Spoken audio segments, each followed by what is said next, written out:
Regarding the eavesdropping on the heart's voice of the Tuanbao family, the entire household was unsettled. Jiang Anning, the divine physician from the book, found herself in a predicament. Upon her unexpected arrival in this world, she discovered that her family regarded her as a horned monster from the moment of her birth. Her cruel grandmother contemplated casting her into the mountains to be devoured by wolves. Jiang Ning internally lamented, "The medical knowledge of ancient people is truly lacking. I merely suffer from a calcium deficiency. A little supplementation would suffice. No wonder the Jiang family is impoverished. Such ignorance is astonishing. I initially intended to utilize my talents to elevate your family's fortunes, yet it seems I am doomed to perish before my endeavors can begin. Oh, how unfortunate my fate is." The elderly patriarch of the Jiang family was startled, thus sparing Jiang Ning from her grim fate. Shortly thereafter, her uncle Qiao Danian came to visit, and her young niece lamented with a sigh. Chapter 1. Give birth to a monster and throw it into the mountains to be fed to wolves. Amidst the winding paths, wild chrysanthemums and jasmine flourished abundantly. The stone bridge arched over a babbling brook, and the distant sound of roosters crowing could be faintly heard. And the orderly fields, quaint farmhouses stood serenely. This village, known as Xinghua Village, lies less than 10 miles from the outskirts of Ning'an City. Despite its seemingly prosperous name, the villagers lived in abject poverty due to adverse weather and the prevalence of rugged terrain. Jiang Ning opened her eyes, surveying her surroundings. The room was adorned in an antiquated style, with crude tables and chairs, clearly belonging to a modest household. How did I end up in ancient times? Moreover, I have become an infant. As she pondered this bewilderment, an elderly woman suddenly scooped her up. Congratulations, Madame Qiao. You have given birth to a daughter for the Jiang family. The old woman was indeed the midwife, her face radiating warmth and adorned with deep wrinkles that could almost trap a fly. Startled, Jiang Ning opened her mouth wide and began to wail. There's a ghost. There's a ghost. The midwife, taken aback, anxiously queried those nearby. Did any of you hear someone shout about a ghost? The others in the room exchanged glances and shook their heads in unison. A sense of doubt crept into the midwife's mind. Just moments ago, she distinctly heard someone exclaim there's a ghost, yet no one else seemed to react at all. Was it merely a figment of her imagination, a trick of her aging mind? In a fleeting moment, she recalled that her earlier behavior had been rather reckless. How could she utter the words "there's a ghost" in the presence of a woman who had just given birth? After all, the new mother had just endured the trials of childbirth, and to proclaim "there's a ghost" could be construed as an insult. Was she insinuating that the newborn was a specter? It is well known that those prone to overthinking tend to cultivate misunderstandings. According to custom, a midwife is entitled to receive a reward only after the delivery is successfully completed. Should the family harbor ill will and subsequently reduce the reward, it would be a loss not worth incurring, particularly given that the Jiang family had welcomed a child deemed a financial burden. This thought, the midwife felt a jolt of anxiety, cold sweat forming on her brow. She hurriedly clarified, "It must be that my old ears misheard. Someone likely shouted about a noble person instead. It surely refers to the arrival of a young lady in the Jiang family, a divine blessing from the heavens. Just look at how charming the little lady is, with her delicate features and cherubic, plump form." As she spoke, she gently adjusted the swaddling cloth enveloping Jiang Ning, intending to continue her flattery. However, in the next moment, the midwife's smile abruptly froze, replaced by a visage of terror and panic. "What is the matter?" a weary voice inquired. On the straw mat, Madame Qiao furrowed her delicate brows.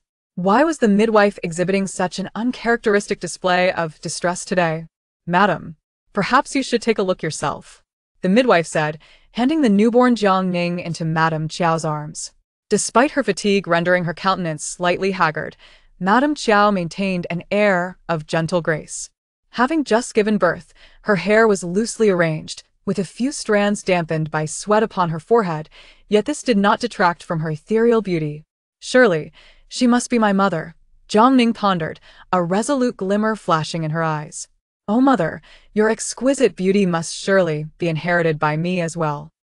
However, she suddenly sensed an unusual tension in her mother's embrace, tight and trembling, as if she were quite anxious. What could be amiss? Jiang Ning felt a wave of unease wash over her. In Madame Qiao's eyes, Jiang Ning indeed appeared to be a delicate beauty. Yet, There was an incongruous horn protruding from her forehead. A horn? How could my child possess a horn? Madame Qiao's tone was laden with inexplicable horror, and within the delivery room, silence reigned as everyone held their breath, the atmosphere palpably oppressive. Heads bowed in silence, each person inwardly speculating. Could the daughter born to Madame Qiao be a monstrous aberration? Upon hearing the word horn, Jiang Ning's heart jolted with shock. In that instant, she comprehended that she had transmigrated into a novel. Specifically, she had entered the realm of a domestic strife and farming narrative. In the book, there exists a household bearing the surname Jiang, which indeed gave birth to a child with horns protruding from her head, a so-called freak. Due to the disdainful gossip from the neighbors, the elderly patriarch, Jiang Fong, in a fit of rage, callously discarded the infant into the mountains to be devoured by wolves. Alas, the unfortunate girl perished before even receiving a name. At that moment, Jiang Ning felt a shiver run through her entire being, her heart nearly bursting with distress. Is this what awaits me in this hellish beginning after my transmigration? Just then, Jiang's elderly father and his wife, Feng, upon hearing that their daughter-in-law had given birth, entered the delivery room to pay a visit. However, upon learning that the newborn was a girl, their expressions grew markedly colder.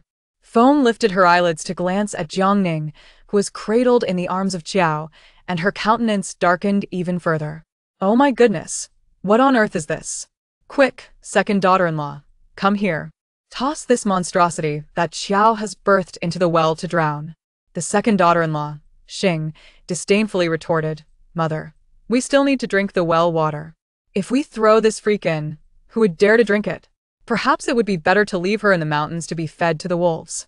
Jiang Ning shot her a glare, internally cursing, You wretched fat woman, how malicious. I wish for a great festering sore to blossom upon your lips by tomorrow. Though Xing lived a life of scarcity, she had a constitution prone to gaining weight, as if merely drinking a sip of cool water would cause her to balloon. This led to her frequently facing accusations from her mother-in-law of pilfering food, enduring her fair share of scolding. What she loathed most was being labeled a fat woman. Who dares to insult me? Xing barked, hands on her hips, hopping in indignation. Feng was thoroughly exasperated, and seeing her acting so raucously only intensified her irritation. What nonsense are you spouting? In whose presence do you dare to call me mother? It's not that. I truly heard someone cursing me just now, she replied. Feng picked up a shoe and began to strike Xing, berating her as she did so. What's wrong with your ears? The entire room is silent. What nonsense are you conjuring? Is it so difficult for you to perform a simple task? You're nothing but lazy flesh. Hurry up and dispose of the abominable spawn that Qiao birthed. Xing endured several blows, with the yellow mud from Feng's shoe smeared on her chin, pleading in a pitiful tone, Mother, please no more. She approached Qiao's couch, hesitating before finally stating, Sister-in-law, would you just give me the child? Qiao clutched Jiang Ning even closer, retorting, Mother, how could my child possibly be a monstrosity? Feng let out a cold laugh and remarked, I say, daughter-in-law, while it's one matter for you to bear a monstrous child, it is a far graver issue for the reputation of the Jiang fam. As your mother-in-law, I naturally possess the authority to deal with your offspring. In the original narrative, Qiao's tragic fate began the moment she gave birth to a monstrous daughter. The Jiang family had 3 sons, with only the eldest, Jiang Zheng, being literate. Moreover, he was the sole scholar in the village, recognized by the imperial court. Since Jiang Zheng passed the imperial examination and became a scholar, Feng was convinced that her son was destined for an official career. Consequently, she deemed the modest Qiao family unworthy of her son and plotted to find a more suitable match for him. She had set her sights on the daughter of the butcher Hu. However, the Hu family firmly stated that even if their daughter was illiterate, they would not allow her to become a concubine. Thus, Mr. Feng contemplated the notion of urging his son to divorce his wife, scrutinizing the Qiao family with disdain, and even resorting to violence and scolding. After the original protagonist was cast into the mountains and carried away by wild wolves, Mrs. Qiao, overwhelmed by grief, succumbed to her despair and soon departed from this world. Chapter 2. The Family Reads Minds. No, it was imperative that the tragic event of 1 corpse and 2 lives from the past did not repeat itself. Jiang Ning secretly resolved to take action. Mrs. Feng, with a tone of reproach, addressed Jiang Zheng, saying, Son, Look at the wretched union your father has arranged for you. There are 3 forms of unfilial conduct, and the gravest is to leave no descendants. Since Mrs. Qiao entered our Jiang family, she has given birth to 2 children, one perished prematurely, and the other is a monstrosity. She is indeed an ill-omened person. In my opinion, you should divorce her. With your scholarly accomplishments and talents, you could easily find someone 100 times better than the daughter of the Qiao family, Ev. And with your eyes closed in Xinghua village. Jiang Fong, incensed by his wife's complaints, stamped his foot and retorted, "Is this household governed by you or by me?" Mrs. Fong shot an exasperated glance at her husband, but remained silent. With a cold tone, Jiang Fong addressed Mrs. Qiao, saying, "Bring the child to me for a look." Mrs. Fong muttered, "You'll see for yourself." Mrs. Qiao raised her gaze to observe her father-in-law and, seeing no malice in his eyes, finally handed Jiang Ning over to Jiang Fong. At first glance, Jiang Fong immediately discerned the differences between his granddaughter and other children. Though he had scolded Mrs. Fong out of anger, he did not entirely dismiss her words in his heart. This child is so unusual. Even if she survives the night amidst the scorn of others, more significantly, it will tarnish the reputation of the Jiang family. Moreover, in the small confines of Xinghua village, where one cannot avoid crossing paths with acquaintances, how shall I face the world with such a disgraceful visage? Jiang Fong sighed, his heart a tumult of confusion and turmoil. Jiang Ning observed the adults in her family, their faces as dark as the bottom of a pot, and naturally, fear gripped her. It was evident they harbored intentions of abandoning her in the mountains to feed wolves. Could it be that her very first experience in this new life would lead to her demise? How woeful! Yet, at that moment, a voice suddenly resonated in her ear. Ding! The Universal Prescription System is currently binding. Host successfully bound to the Universal Prescription Big Data System by inputting symptoms. The system will search its vast database to provide corresponding treatment prescription. NS, thus enabling targeted remedies. Jiang Ning exhaled in relief. Fortunately, the system had arrived just in time. The Jiang family was embroiled in a heated debate, and Jiang Fong's ears were filled with a cacophony of complaints. What anomaly! It is utterly normal for a baby to have horns atop their head. That is merely a sign of calcium deficiency. How absurd to label her a monster. Other pregnant women are nourished with rich bone soup, at least afforded eggs. Yet, when my mother bore me, she could only consume sweet potatoes and water chestnuts, so naturally, I was born with horns. After all, water chestnuts are indeed horned. Jiang Fong's hand trembled, nearly causing the child to slip from his grasp. "Oh dear, grandfather, do take care not to drop me," Jiang Ning exclaimed indignantly. Jiang Fong stared blankly at everyone, pondering in disbelief. Did that child just speak? But how could such a young child possibly articulate words? She did not utter a word, yet her voice resonated within my ears. How astonishing! I could actually hear the innermost thoughts of my beloved granddaughter.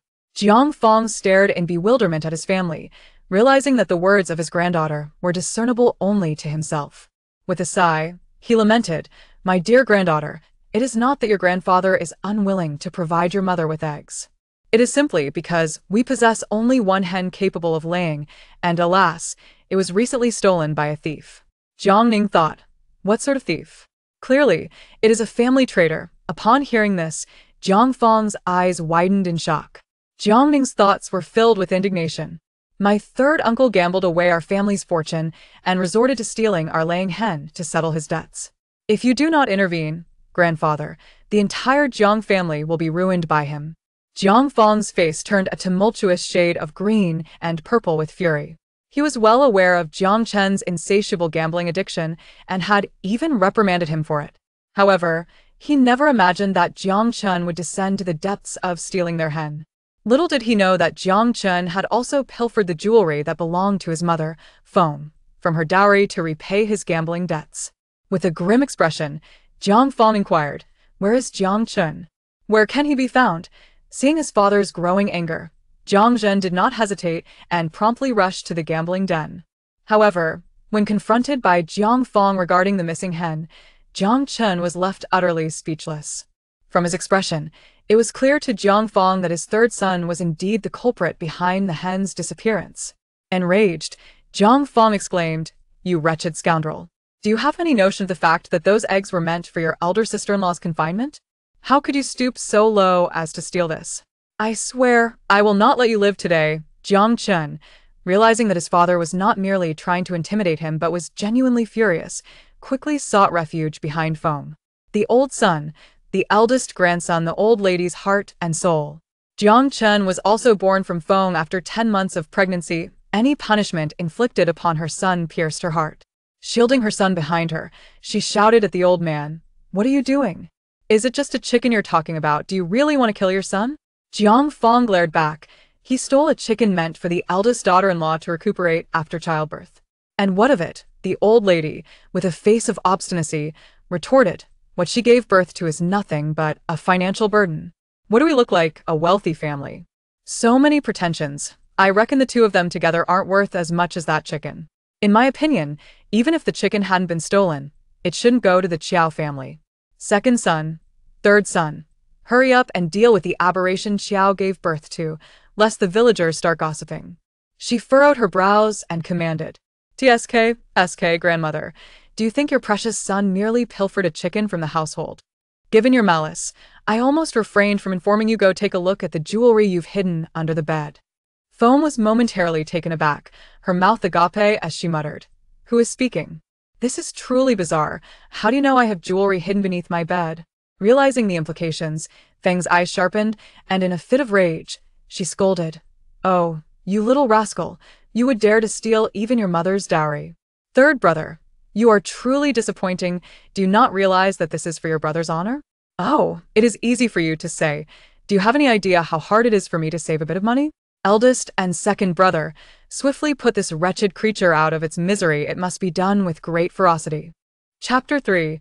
Rescuing Uncle. Upon realizing the imminent threat to his life, Jiang Chen's heart sank, and he trembled in a corner, filled with dread.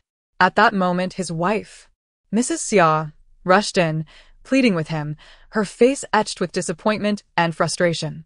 She pointed an accusatory finger at Jiang Chen, scolding him vehemently. "You deserve this scolding. All you do is gamble, neglecting your responsibilities at home. I cannot endure this life with you any longer."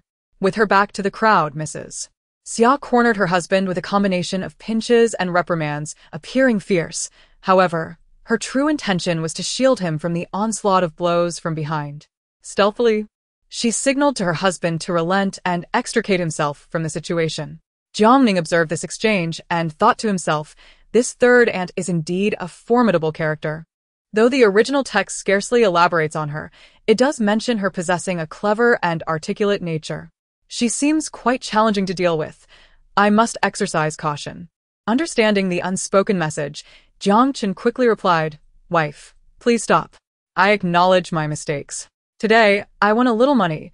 How about I offer sister-in-law a chicken as compensation?" The couple seized the opportunity to withdraw and nodded eagerly. Yes, I will fetch it right away." With that, they hurriedly scrambled out of the thatched cottage. Jiang Fong had prepared fish soup, and upon seeing it, Fong cast a disdainful glance and scoffed. "You really made her fish soup? Does she think she is a queen?" Jiang Fong smiled knowingly, replying with confidence, "This bowl of fish soup is for my granddaughter." With an air of mystery, he added, "My dear wife, I believe our granddaughter is extraordinary. You have no idea, it was she who informed me about the incident of the chicken theft." The child bore horns upon his head, and I pondered, could he possibly be a dragon's offspring? Bah! Do not elevate the reputation of the Jiang family unnecessarily. Feng scoffed disdainfully, remarking, "With your character, how could you possibly give birth to a dragon's progeny? True dragon offspring are conceived after 3 years and 6 months of gestation. Later, you should visit the midwife's home and discreetly offer her some money to prevent her from spreading baseless tales that would tarnish the Jiang family's reputation." "Fine, I understand," Jiang Fong replied with a hint of impatience, before adding with a glimmer of hope, "If he is not a dragon's offspring, perhaps he is a reincarnation of a celestial being? Maybe even a fairy." Foam coldly laughed, dousing her husband's enthusiasm. "What a buzzkill." Jiang Fong glared at Fong in annoyance. Choosing to remain silent thereafter, he presented a bowl of fish soup before Qiao, accompanied by a boiled egg. The postpartum Xingshi gazed longingly at the fish soup and egg, unable to suppress her saliva. Goodness, during confinement, a peasant woman typically subsists on only sweet potato porridge. How fortunate is the eldest sister-in-law to give birth to an anomaly while still enjoying chicken eggs and fish soup. Where is the fairness in this world? She reluctantly took the bowl and passed it to Qiao. Qiao scooped half a spoonful of fish soup and offered it to Jiang Ning. Jiang Ning tightly closed her mouth. Mother, while my calcium deficiency has led to abnormal brain development, one cannot simply supplement calcium directly. Even with such robust supplementation, my body cannot absorb it, and it may harm my delicate stomach. This soup is for you. With your ample milk supply, my nutrition will be able to catch up. Jiang Ning's condition was not particularly rare. In ancient times, with limited medical resources, calcium deficiency leading to infant deformities was all too common. In the countryside, the populace often possesses a narrow perspective. When confronted with the extraordinary, they tend to attribute it to the supernatural. This tendency has regrettably caused many infants to miss crucial opportunities for treatment, leading to their untimely demise. It is not uncommon for families, such as the Jiangs, to abandon their children altogether. Qiao listened intently, absorbing each word with astonishment. She turned to observe Xing beside her, noting that she displayed no signs of distress, still greedily gazing at the fish soup in her hands.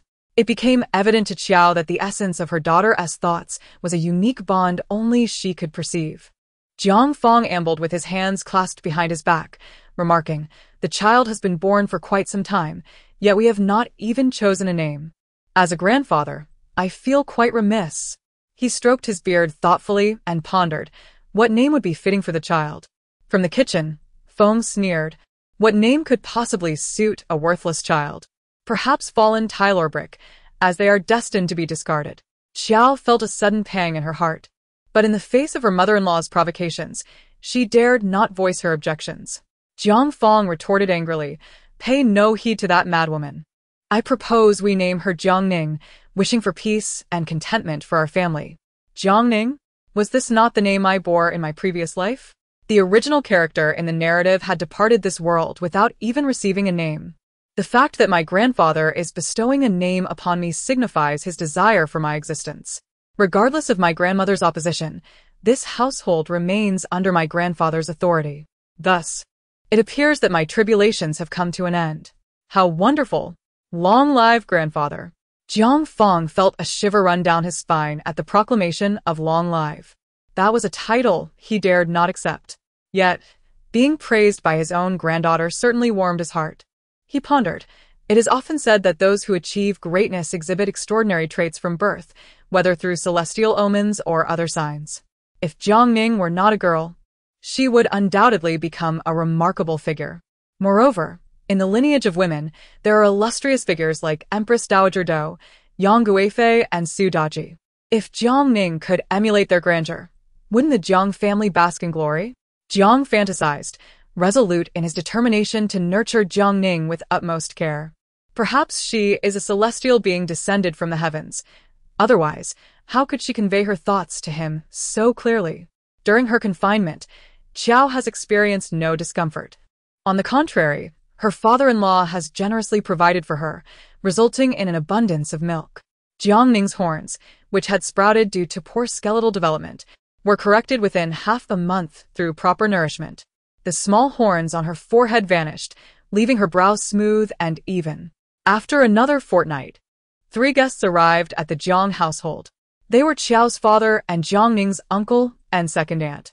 In the original tale, Feng harbored intentions of having Jiang Zheng divorce Qiao, but initially, those wishes were thwarted. This was primarily due to the Qiao family circumstances, which, while not as affluent as the butcher Hu's, were far from dire. This was owing to Qiao's brother, Qiao Danian, who ran a medicinal herb shop in Ning'an City. Whenever the elderly couple of the Jiang family required medicine, they would seek out Qiao Danian. "My daughter, your father has come to see you." Qiao's father, Qiao, a robust man with a resonant voice, soon reached the bedside. Upon seeing his daughter with a granddaughter possessing round, bright eyes, he found her utterly delightful and instinctively made a playful face. "Come here, let grandpa hold you." Qiao Dajing, concerned that his father might frighten the child, gently urged, "Father, be more refined." Chapter 4. Oh, Mo Rushua. Who are you calling refined? Although Qiao Laodao spoke in jest, he lowered his voice, casting a tender gaze upon his granddaughter. Qiao Danian also focused on Jiang Ning, chuckling as he remarked, "My niece resembles my sister so much. She is undoubtedly a little beauty." Upon seeing this uncle, Jiang Ning felt a deep sense of regret. In the original narrative, Qiao Danian was deceived by a trusted friend, leading to significant losses for the herbal medicine shop and entangling him in legal troubles.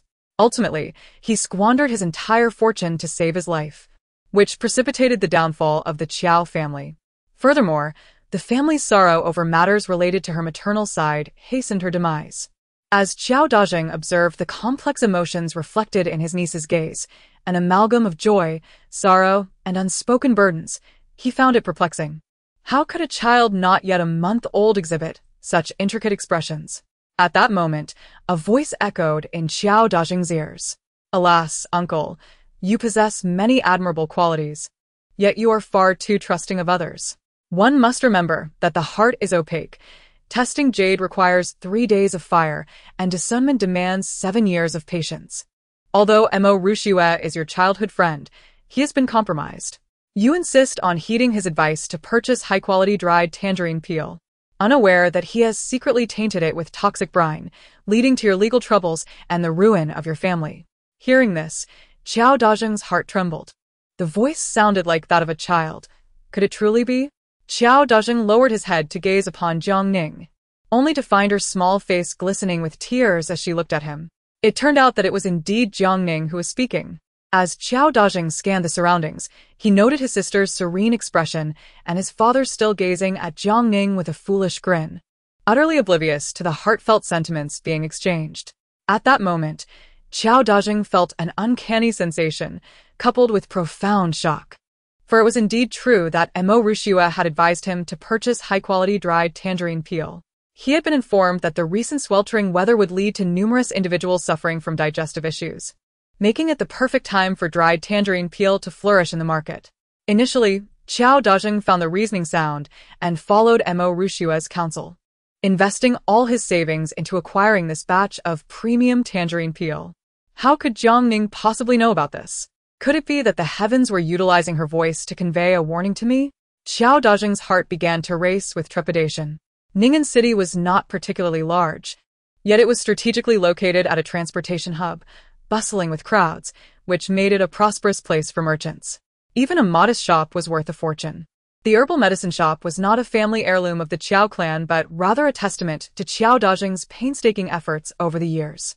He had apprenticed at the age of 9 and by 12 had been traversing the land with herbal traders, buying and selling medicinal materials, until he finally amassed enough capital in his 20s to establish this modest storefront in the southeastern corner of Ning'an City, becoming a merchant in his own right. For Qiao Danian, this shop was akin to his very life. The livelihoods of his entire family depended on it. If the shop were to fail, it would spell disaster for the Qiao family. The peril of dried tangerine peel encountering brine was as lethal as arsenic, a fact well known among those in the herbal trade.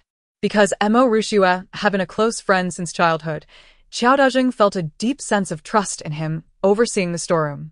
Were it not for the extraordinary incident of overhearing his niece's thoughts, Qiao Danian would never have suspected that Mo Rushue could betray him. Even now, he remains filled with skepticism. Qiao Dan arrived at the storeroom and beheld the meticulously arranged superior dried tangerine peels laid out in baskets, causing a flicker of anxiety within him. He instructed his men to brew a pot of soup with the peels, mixing it with grain and placing it in areas frequented by rodents.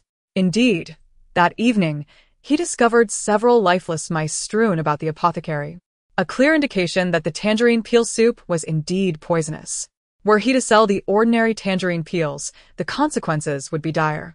Not only would he face legal repercussions, but the entire Qiao family would also suffer the ramifications. How could you, Mo Rushue? I have treated you well, yet you repay my kindness with such treachery. The heavens cannot abide this. Qiao Dan seethed with barely contained rage. With bloodshot eyes, he demanded of his assistant, "Where is Mo Rushue?" "It seems he has gone out," replied the assistant, bewildered. His colleagues exchanged confused glances, astonished by the intensity of Qiao Dan's fury. "Master, you have never displayed such anger before. What has Mo Rushue done to provoke you so?" Qiao Dan directed his gaze toward the simmering pot of tangerine peel soup. His voice laced with venom. He is ungrateful, aligning himself with scoundrels for the sake of wealth. Recently, he urged me to procure more premium tangerine peels under the pretense of the sweltering heat, only to deceitfully mix brine into the peels. Consider the implications. Should such tainted tangerine peels be sold, not only would my life be forfeit, but you would also share in the calamity. You might be apprehended by the authorities for questioning or suffer abuse and scorn from the populace. The best outcome would be losing your jobs. In this world, where would you seasoned veterans find new employment? The atmosphere thickened with indignation as the men listened intently. It was clear that Mo Rushua had not merely harmed Qiao Danian, but had brazenly shattered the livelihoods of all. While Mo Rushua reveled in the substantial fortune she had acquired, even if her apothecary business crumbled, she could still live a life of ease on that ill-gotten wealth. However, for those who relied on their labor, the collapse of her business would spell disaster, particularly for those with families to support. Oblivious to these dire consequences, Mo Rushua entered the shop, blissfully unaware of the unsettling glances cast her way by the workers. Qiao Danian remained silent, his gaze fixed intensely on her, brimming with seething rage and resentment.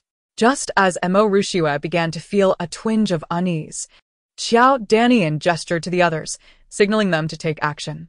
With a resounding bang, the door was slammed shut.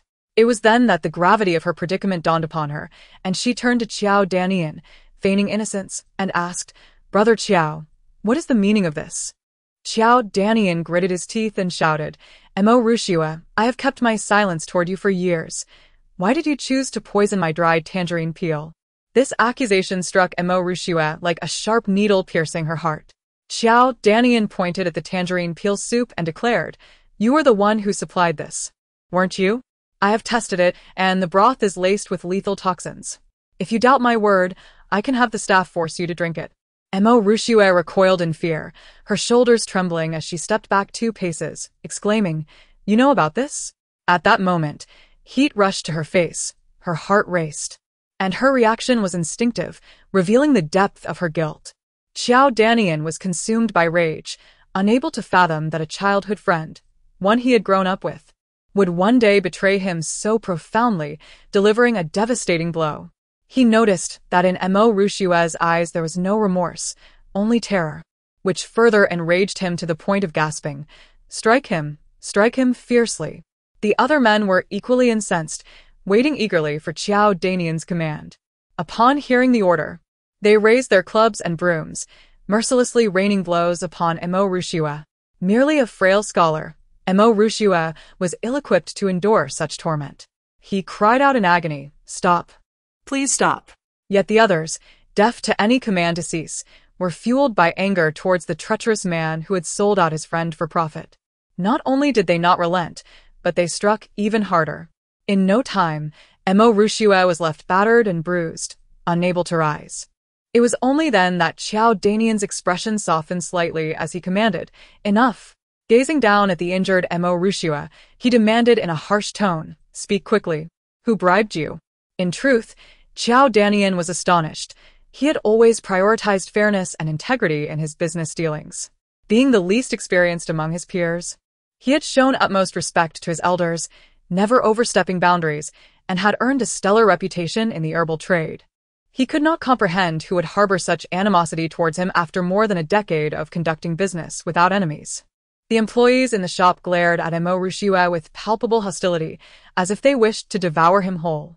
With no choice but to divulge the truth, Mo Rushua, like beans spilling from a bamboo tube, confessed, "It was the butcher from the west of the city. He bestowed upon me 25 taels of silver, instructing me to infuse the dried tangerine peel with brine. It is he who seeks to harm you, while I am merely a pawn in his scheme. The butcher, who yearns to wed his daughter to the eldest son of the Jiang family, yet he is loath to have her reduced to a concubine. He mused that if the Qiao family were to fall from grace, Qiao would hold no value in the eyes of the Jiang clan, thus permitting him to." The remainder of the words were lost on Qiao Danian, for he had comprehended the entirety of the situation. It was all a cunning plot orchestrated by Hu. He had set his sights on his own brother-in-law, desiring to usurp his daughter's south rightful place. In the entire city of Ningen, there are few scholars, And Jiang Zheng possesses both talent and good looks, a paragon of virtue and grace. It is no wonder who harbored ulterior motives. Qiao Danian lamented internally, "Sister, your gentle nature and excessive honesty have rendered you oblivious to the tyranny imposed upon you by others. Had I not inadvertently overheard my niece's heartfelt confessions, we would all remain in ignorance. Before long, our Qiao family may meet its demise. Yet, it seems the heavens have intervened. Jiang Ning, still an infant, cannot yet speak. This is clearly a celestial being using the voice of a child to reveal the divine secrets to me, ensuring our family's survival from calamity. However, the divine's favor upon Jiang Ning indicates that this child is indeed extraordinary, at the very least a beacon of hope for our entire clan. Little does he know that Qiao has long been ill-treated by her mother-in-law, constantly facing difficulties and threats of divorce in favor of a more advantageous match. Yet Qiao has chosen to endure in silence, fearful of the distress it would cause her family. Qiao Danian retorted coldly, "Is it truly so simple that you could be swayed by a mere 25 taels of silver?" Completely disregarding the bond of childhood friendship, Mo Rushua lamented, "I say, Danian, I never intended to betray you. However, the butcher who has offered me far too much. I find myself in dire need of money, and for a moment, I was blinded by greed." Qiao Danian scoffed derisively, retorting, "Humph. What use could you possibly have for money?" Mo Rushua shook his head in protest, stating, "You do not comprehend, Danian. As a mere scholar, I am unable to apply my learning, confined to this small space as a mere accountant, which I find deeply unsatisfactory. Next month, the county office will hold a selection for clerks, and I wish to participate. Yet, as you know, the officialdom is rife with corruption. Without financial bribes, how can one secure such a position? The butcher who has promised me 25 taels of silver to assist me in becoming a clerk, in exchange for allowing him to add brine to the dried tangerine peel, ensuring your financial ruin and embroiling you in legal troubles." Mo Rushua hails from a humble background, having relied on Qiao Danian's financial support to pursue his studies and later for the provincial examinations, which he ultimately failed. At that time, he was disheartened, and it was Qiao Danian who offered encouragement, inviting him to work in his shop and entrusting him with significant responsibilities. Who could have imagined that this ingrate would scorn the position of manager, turning to the butcher who, for a mere 25 taels of silver, thus betraying his benefactor? Qiao Danian seethed with resentment, ordering, "Give him a thorough beating, then report him to the authorities." Upon arriving at the storeroom, he gazed despondently at the shelves filled with dried tangerine peel. These goods had become tainted and could no longer be sold. They were destined for destruction. Qiao Danian had invested nearly 3 to 5 years of savings into acquiring this batch of superior tangerine peel, and naturally, he felt a profound sense of loss. Yet what truly gnawed at his heart was the butcher who was indeed ruthless, and if he could treat his own kin with such cruelty, how much more so would he regard his sister as a thorn in his side that must be eradicated? At this thought, a chill crept into Qiao Danian's heart. He hastily summoned his second sister, instructing her to rush to Xinghua village to inform their elder sister about whose nefarious intentions towards him, urging her to remain vigilant. Qiao Erji hurried to the Jiang residence. Though she was straightforward, she was not without cunning. She understood that the Jiang family might find it peculiar that the Qiao family had come to visit again so soon after their previous call. Thus, prior to her arrival at the Jiang household, she procured some tonic from Qiao Danian's pharmacy under the pretext of delivering it to her sister. Inside the bedroom, Qiao Shi was joyfully cradling little Jiang Ning when she suddenly heard her second sister's voice in the courtyard. As dusk descended, the arrival of her sister at such an hour caused a tightening in Qiao Shi's chest. Could something have happened at home? Why else would her sister choose this moment to visit? A whirlwind of emotions surged within her. Qiao Erji's voice permeated the air. "When my brother visited earlier, he noticed my sister's pallor and remarked that postpartum care must not be neglected. Nourishment is essential, lest she succumb to lingering ailments. Hence, he has sent me to deliver some tonic this very night." Standing before her, Fengshi scoffed silently, her smile devoid of warmth. Chapter 6. Father. You truly remain unaware of the treacherous nature of officialdom. Such words were not lost on her. They were clearly a jab at the Jiang family. Fengshi secretly curled her lip, thinking, with so little money at their disposal, yet they are constantly picky and choosy, and now they send tonic again? One might think a young lady was in confinement. I have given birth to 3 sons, and during my confinement, I still consumed sweet potato porridge daily. It is indeed a display of pretentiousness. Although I harbor dissatisfaction within, my countenance remains composed, merely offering a shy smile. After all, the supplements sent by the Qiao family alleviate a considerable financial burden on the Jiang family. Contemplating this, I suppress my discontent and lead Sister Qiao into the bedroom. Qiao understands her sister's simplicity, a trait inherited from their father, and her candid nature. She had previously confided in her sister that the Jiang family looked down upon their less affluent background, a sentiment likely relayed to the elder brother, prompting his current actions.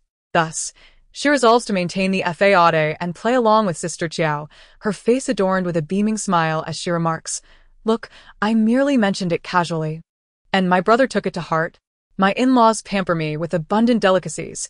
There is no need for such things. Let us reserve them for our parents-in-law." I respond with a faint smile, shaking my head. Oh no, I cannot possibly accept such fine gifts. I lack the fortune of a prosperous family.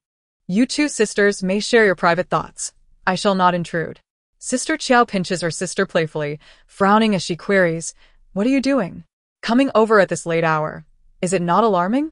As a daughter-in-law, the arrival of one's family at such an hour can only signify one thing: trouble has befallen them. Even without words, my in-laws can discern this, leading to inevitable suspicions that could tarnish a daughter-in-law's standing within the household. Sister Qiao, halting her sister's reproach, speaks earnestly. "Is it not alarming? It was my brother who summoned me. Something grave has occurred. Is it truly something serious? What is the matter?" Qiao's countenance pales slightly, her heart racing as she clutches Jiang Ning, nearly dropping him in her shock. Sister Qiao remarked, "You are aware of the butcher, who, are you not?" Qiao's complexion grew even paler. How could she be oblivious to who the butcher, Mrs. Feng, incessantly prattled on about the excellent circumstances of his family and the remarkable character and beauty of his daughter, urging her son to divorce her and wed whose daughter instead. It was lamentable that she had given birth to yet another daughter, which only provided Mrs. Feng with more ammunition. "What is it that you inquire about this person?" Qiao asked, her expression a mixture of suspicion and uncertainty. Sister Qiao, with a serious demeanor, responded, "It seems you are the only one in Ningen City who is unaware. Sister, you are far too naive. Good-hearted individuals often fall prey to deceit. Do you know what lengths who the butcher has gone to in order to achieve his aims? He even bribed a childhood friend of my brother to taint the dried tangerine peels he sold with brine. Had my brother unwittingly sold those tainted peels, countless lives could have been lost, and our entire Qiao family would have faced dire consequences." Qiao gazed at her sister in shock, rendered speechless, her heart feeling as if it were being sliced by a knife. "Fortunately, my brother discovered the scheme in time, giving that scoundrel Mo Rushua a sound thrashing and preparing to report him to the authorities." As she spoke, a joyous and hearty infant's laughter rang out. The sisters looked down to see little Jiang Ning giggling merrily in their arms, radiating unrestrained happiness. Sister Qiao, intrigued, playfully poked Jiang Ning and inquired, "Sister, it seems this little one can understand our words." Qiao contemplated her daughter for a moment before softly confessing, "For some reason, I cannot shake the feeling that Jiang Ning is extraordinary. It is as if I can hear her innermost thoughts." Suddenly, Qiao Erji widened her almond-shaped eyes and exclaimed, "I just recalled that my elder brother mentioned he was able to discern Mo Rushua's betrayal because he overheard the heartfelt words of little Jiang Ning. He even referred to the child as a little blessing. It was as if a celestial bodhisattva spoke the truth through her, thus sparing our Qiao family from calamity." As she spoke, she playfully teased Jiang Ning for a while before shifting the topic, saying, "I hope that tomorrow Mo Rushua can coax out the butcher, who, however, my brother said it might not be easy, as he has some familial ties with the county magistrate. That is why he asked me to inform you, elder sister, to be more vigilant and not to be oblivious like a closed gourd, lest you fall victim to others." Qiao sure sighed deeply. Does my mother not understand? It is just that being in the Jiang family, she finds it difficult to voice her concerns. Her mother-in-law constantly scrutinizes her. and at all times threatens to have her son divorce her. Even if my mother were simple-minded, she is fully aware of the intentions of the butcher and his daughter. The reason she does not confide in you is to prevent her family from worrying unnecessarily. You, yet to be married, do not comprehend the hardships and grievances of being a wife. Qiao Erji was taken aback, pondering, is this my little niece revealing her feelings once again? No wonder every time I see my elder sister, she appears more haggard. It turns out she knows everything yet remains silent, fearing her family would be anxious. She noticed the subtle graying of her elder sister's hair at the temples, realizing the hardships she endured since marrying into the Jiang family. In the past, she merely understood that the Jiang family was impoverished, and the hardships her elder sister endured were nothing more than worries about basic sustenance. It is only now that she comprehends that the suffering her sister faced was far more complex than mere physical hardship.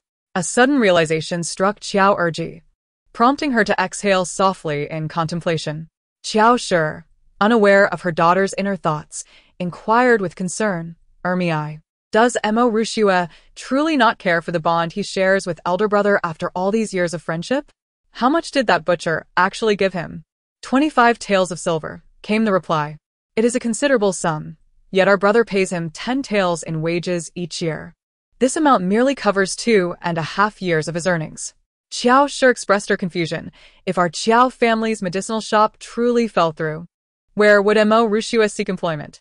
Qiao Erji explained, I heard brother mention that Mo Rushua wishes to become a clerk at the yamen and requires this 25 taels to facilitate his connections. More importantly, he is keen on the relationship between the butcher and the county magistrate. The butcher has promised to assist him in this regard. A person like Mo Rushua, who is driven by self-interest, would readily agree. By the way, elder sister, isn't brother-in-law also preparing to participate in the selection for the position of clerk at the county office? Has he prepared the gifts for the magistrate? Qiao Shi, taken aback, retorted, what gifts? Qiao Erji scoffed coldly. In this world, how can one expect to secure a position without offering gifts to those in power? Why would Mo Rushua betray elder brother after half a lifetime of friendship? Is it not merely for the sake of gathering the necessary silver for gifts? Chapter 7. This necklace is a fake. Such reasoning is indeed sound. Qiao nodded, expressing her helplessness, but the Jiang family is destitute. Even rats avoid their home. How could they possibly present a gift to the county magistrate? Just then, Jiang Ning stepped into the room, overhearing her words and appearing displeased. He coldly retorted, what gift? I shall rely on my own abilities to pass the examination and impress the magistrate with my literary talent. Sister Qiao scoffed, brother-in-law, as the saying goes. One can cultivate oneself well within the corridors of power. Those in high office wield authority and, naturally, possess wealth. It is a lucrative position. How can you expect to attain the role of a secretary without some expenditure? Jiang Ning firmly asserted, bribery contradicts the teachings of the sages. Scholars possess a noble spirit and must not succumb to the currents of corruption. Moreover, the county magistrate earned his title through a decade of diligent study. We are both disciples of Confucius. I trust that he will not act in violation of the sage's principles. Seeing his obstinacy and profound rigidity, Sister Qiao chose to remain silent. At that moment, a childish voice chimed in, Oh, dear father, do you truly remain unaware of the treachery of the officialdom? You still cling to the words of the sages. That magistrate Gua has long since succumbed to corruption, indulging in debauchery and illicit pleasures. With a vast fortune of dubious origins, he ought to be subjected to scrutiny. Jiang Ning was taken aback. Had his daughter just revealed her thoughts? And it was not only him. The Qiao sisters had also heard her. Ever since Jiang Ning exhibited her miraculous abilities at birth, the Qiao sisters regarded her as a little lucky star, believing that her insights were divine revelations from the Bodhisattva, conveyed through her words. Sister Qiao remarked, brother-in-law, did you hear that? Your daughter has already spoken of the dangers of the official path. Jiang Ning indeed heard the words, momentarily taken aback, as another wave of somewhat threatening remarks echoed back. Father, you are truly driving me to the brink. You regard Magistrate Gua as a disciple of the saints? Just last month, he accepted 500 taels, now lying in the residence of his concubine, Lady Qi, who resides within the fragrant osmanthus alley of Ning'an City. A glance from you would reveal the truth. Magistrate Gua's legitimate wife is a cousin of the city lord Bai, and he is not someone to be trifled with, especially considering that the magistrate's wife is notoriously fierce and hot-tempered. The Great Jiang dynasty emulated the prosperous Tang dynasty by implementing a tripartite administrative system, establishing a city lord in each city. The city lord wields both military and political authority within their jurisdiction, effectively making lord by the local sovereign of Ning'an City. Although Magistrate Gua holds a prestigious position within the court, he still fears the city lord, knowing that his own wife is a cousin of the city lord and boldly maintains a concubine outside. This audacity is nothing short of brazen. Seeing a somewhat sinister smile on Jiang Zheng's face, Qiao Erji, having abandoned her earlier lofty discourse on the integrity of scholars, felt a mixture of curiosity and amusement. I say, brother-in-law, do you intend to extort Magistrate Gua? Jiang Zheng raised an eyebrow, his words laced with meaning. How could a scholar ever be accused of extortion? I merely wish to offer him a gentle reminder, hoping he possesses the self-awareness to grasp my intent. It appeared that his earlier airs of superiority were merely for his own benefit. Qiao Erji found herself both exasperated and amused, realizing she had misjudged her brother-in-law. He was not the dullard she had thought, but rather quite cunning. She chuckled softly, and Jiang Zheng grinned broadly, evidently pleased with himself. Qiao cast a sidelong glance at her husband and said to her younger sister, "Sister, pay him no mind. He is not a fool, merely jesting. By the way, how goes your relationship with that Feng Yuan?" Qiao Erji had long since reached the age of maturity. Although she did not possess the breathtaking beauty of Qiao, she was nonetheless a lovely maiden, with a complexion as delicate as peach blossoms and skin as smooth as cream. Each year, suitors flocked to the Qiao family, nearly wearing out the threshold, yet Qiao Erji remained unimpressed, insisting instead on choosing her own beloved. Qiao Laodai, a man of simple nature, found it impossible to persuade the eloquent Qiao Erji. Aware of his daughter's impulsive temperament, he refrained from interference, fearing her unpredictable outbursts. Recently, Qiao learned that her younger sister had taken a liking to a man named Feng Yuan, who was also a scholar, possessing an elegant demeanor and a refined appearance. Seizing the opportunity, she inquired about her sister's romantic affairs. Qiao Erji, her cheeks flushed with embarrassment, replied softly, "I am still contemplating." Qiao chuckled and asked, "Contemplating what? Do you not favor handsome and cultured men?" "Sister, do not speak nonsense," Qiao Erji retorted, furrowing her delicate brows. "I merely agreed to be with him because of his kindness towards me." "And how does he show you this kindness?" "Oh, he is generous. He gifted me a gemstone necklace as a token of his affection." As she spoke, Qiao Erji proudly produced the necklace and presented it to Qiao. The necklace sparkled brilliantly, its radiance outshining the flickering candlelight, clearly a treasure of considerable worth. Qiao could not help but exclaim, "My heavens! This must be worth enough to purchase my elder brother's apothecary. Feng Yuan truly is quite generous." Qiao Erji smiled faintly, expressing her contentment. Feng Yuan's family is affluent. Qiao Shi nodded, satisfied, and remarked, "Indeed, my younger sister's fate is far more fortunate than mine. As for me, I have been married into the Jiang family and have yet to even catch a glimpse of what a gemstone looks like."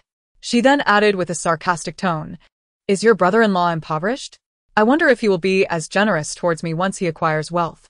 Jiang Zheng, having just overheard Qiao Erji's discussion regarding her choice of suitor, discreetly excused himself, understanding the principle of ignoring inappropriate remarks. He did not hear Qiao Shi's sarcastic comments. "Nonsense. What gemstone necklace? It's all made of cubic zirconia. That Feng Yuan is far from being a decent individual.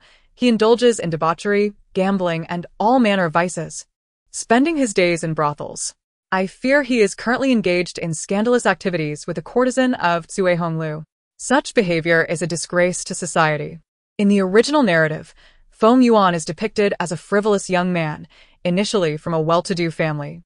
However, ever since his father's demise, he has squandered the family fortune, and the Feng family can no longer be considered a prominent household. Jiang Ning recalls how, after the Qiao family's decline, her second aunt remained infatuated with Feng Yuan, even when the Feng family had also fallen into disarray. In fact, Feng Yuan's own mother was driven to her death by her wayward son. Yet, Feng Yuan's dissipated nature remained unchanged. In his quest for money, he deceived his second aunt into investing in a business, tricking her into relinquishing her dowry, and then vanished without a trace. After a prolonged wait for her beloved's return, Qiao Erji ultimately realized she had been deceived, and in her despair, chose to take her own life. It can be said that Feng Yuan was the final straw that broke the Qiao family's back. Qiao Erji, clutching the gemstone necklace, suddenly trembled and looked at Qiao Shi, asking, "Is that you, little Jiang Ning? Did she say my necklace is fake?" Qiao tightly embraced the child in her arms and replied earnestly, "My daughter's sentiments are indeed trustworthy." Chapter 8. Pushing you into the river. Qiao's second sister widened her almond-shaped eyes in disbelief, nodding emphatically, "I will investigate this matter. That scoundrel Feng Yuan truly dares to deceive me? Just wait until I break his legs." Clenching the necklace tightly in her fist, she rushed out the door. At that moment, the elderly gentleman Jiang Fong was standing in the courtyard, gazing skyward, pondering the year's prospects. He caught sight of Qiao's second sister hastily rushing out and was about to greet her, but she had already vanished from view. Jiang Fong stroked his beard, feeling perplexed. Why did Qiao's second sister come in such a hurry and leave just as swiftly? Could it be that the Qiao family is indeed facing a grave predicament? It was already strange enough for her to rush to Xinghua village to find her sister at this hour. Could the Qiao family truly be in misfortune? Yet, I just heard laughter emanating from within the house. Still bewildered, Jiang Fong pondered, while Qiao's second sister made a beeline for the Tong's pawn shop in the southern part of Ning'an City, slamming the gemstone necklace onto the counter and declaring loudly, "I wish to pawn this item." The pawnshop attendant glanced down, barely acknowledging it before dismissively stating, "We do not accept this." His tone was frigid, clearly indicating it was time for her to leave. Qiao's second sister felt a chill run down her spine. Could it be that Jiang Ning was indeed correct? Was the necklace truly fake? Why would they not accept it? The attendant sneered contemptuously, "I only accept valuable items at the shop. Why would I take in something worthless? This is not a charity. How could this necklace not be valuable?" The attendant scoffed, "Having spent my life dealing with geese, how could I be fooled by a mere illusion? This is clearly not a gemstone but rather cubic zirconia." Indeed, the necklace was a counterfeit. Qiao's second sister felt an icy dread settle in her heart, rendered speechless. After a moment, she despondently turned to leave, when the attendant mockingly remarked, "Quickly take your zircon necklace and sell it at the market. Perhaps it could fetch you a bun." Sister Qiao carefully tucked away the necklace, her heart brimming with indignation. "How dare you, Feng Yuan? Do you truly believe you can deceive me with counterfeit goods? Am I worth nothing more than a mere bun in your eyes? No, I must avenge this grievance." She recalled Jiang Ning's earlier words about Feng Yuan indulging in all manner of vices, drinking, gambling, and debauchery. Though she initially found it hard to believe, the evidence was now irrefutable. In the distance, she spotted the brass plaque of the Tsuyu building, adorned with golden flowers and colorful lanterns, prominently displayed at the entrance. The area buzzed with the clamor of carriages and voices. A large red lantern hung at the door, and the air was filled with the scent of incense, punctuated by bursts of exuberant laughter from the throng. Just as fate would have it, as Sister Qiao approached the Tsuyu building, she caught sight of Feng Yuan, flamboyantly fanning himself, surrounded by flirtatious courtesans, playfully bantering as he sauntered out of the brothel. "Wan Yu, come here, let Master Feng steal a kiss before you depart," he lewdly suggested, grinning at the courtesan. Wan Yu coyly retorted, "Oh, Master Feng, do not jest with me. Do you not have a lovely wife now? I hear she is the second daughter of the Qiao family, striking in beauty and well off. Surely you want to come back to me." Feng Yuan shook his head, laughing lightly. "A flower in the home can never compare to a wild flower. Fear not. Even though I have wed the second daughter of the Qiao family, I shall not forget you all." Qiao Erji glared at the scene before her, suppressing the fury that simmered within. She followed Feng Yuan closely, the night deepening as the number of pedestrians dwindled. Feng Yuan, intoxicated, staggered with every few steps, oblivious to the figure trailing behind him. The more Qiao Erji observed his back, the more repulsed she felt. Upon reaching the moat, the cold breeze roused Feng Yuan slightly. Suddenly she called out, "Feng Yuan, halt! Why are you here?" he asked, a smile gracing his lips as he adjusted his attire. Qiao Erji's gaze darkened, her voice laced with reproach. I demand to know why you presented me with a counterfeit necklace. Feng Yuan's expression shifted to one of astonishment, his face paling considerably as he stammered, Qiao Erji's countenance was as cold as ice, her disdain palpable. I foolishly devoted myself to you. Yet you are nothing more than a scoundrel who indulges in debauchery and deceives for wealth and desire. Let me explain. Feng Yuan began. But before he could finish, Qiao Erji swiftly advanced and delivered a kick to his groin. Having trained in martial arts during her father's youth, who once served as a constable and bodyguard, she had learned a few techniques from him. Coupled with her natural aptitude, she was more than capable. Feng Yuan, a delicate scion, was no match for her. With a push, he tumbled into the moat. Lacking swimming skills, he flailed helplessly, sputtering and coughing. Help! Help! Save me! Feng Yuan reached out towards Sister Qiao, yet she flung a string of fake gemstone necklaces into the river, declaring, Take back this worthless trinket. The necklace fell with a dull thud, striking Feng Yuan squarely on the head, plunging him into the water once more, where it produced a few bubbling ripples. Sister Qiao paid him no heed, brushed her hands off, and turned to leave while the coast was clear. The following day, Jiang Ning gradually awoke. In truth, she had not slept well the previous night. Although her mind was mature, her body was merely that of an infant, rendering her unable to control her urges. Last night, while swaddled, she had cried out, prompting the Qiao family to hastily change her cloth, which brought her some comfort. Upon awakening again, she found the sun already high in the sky.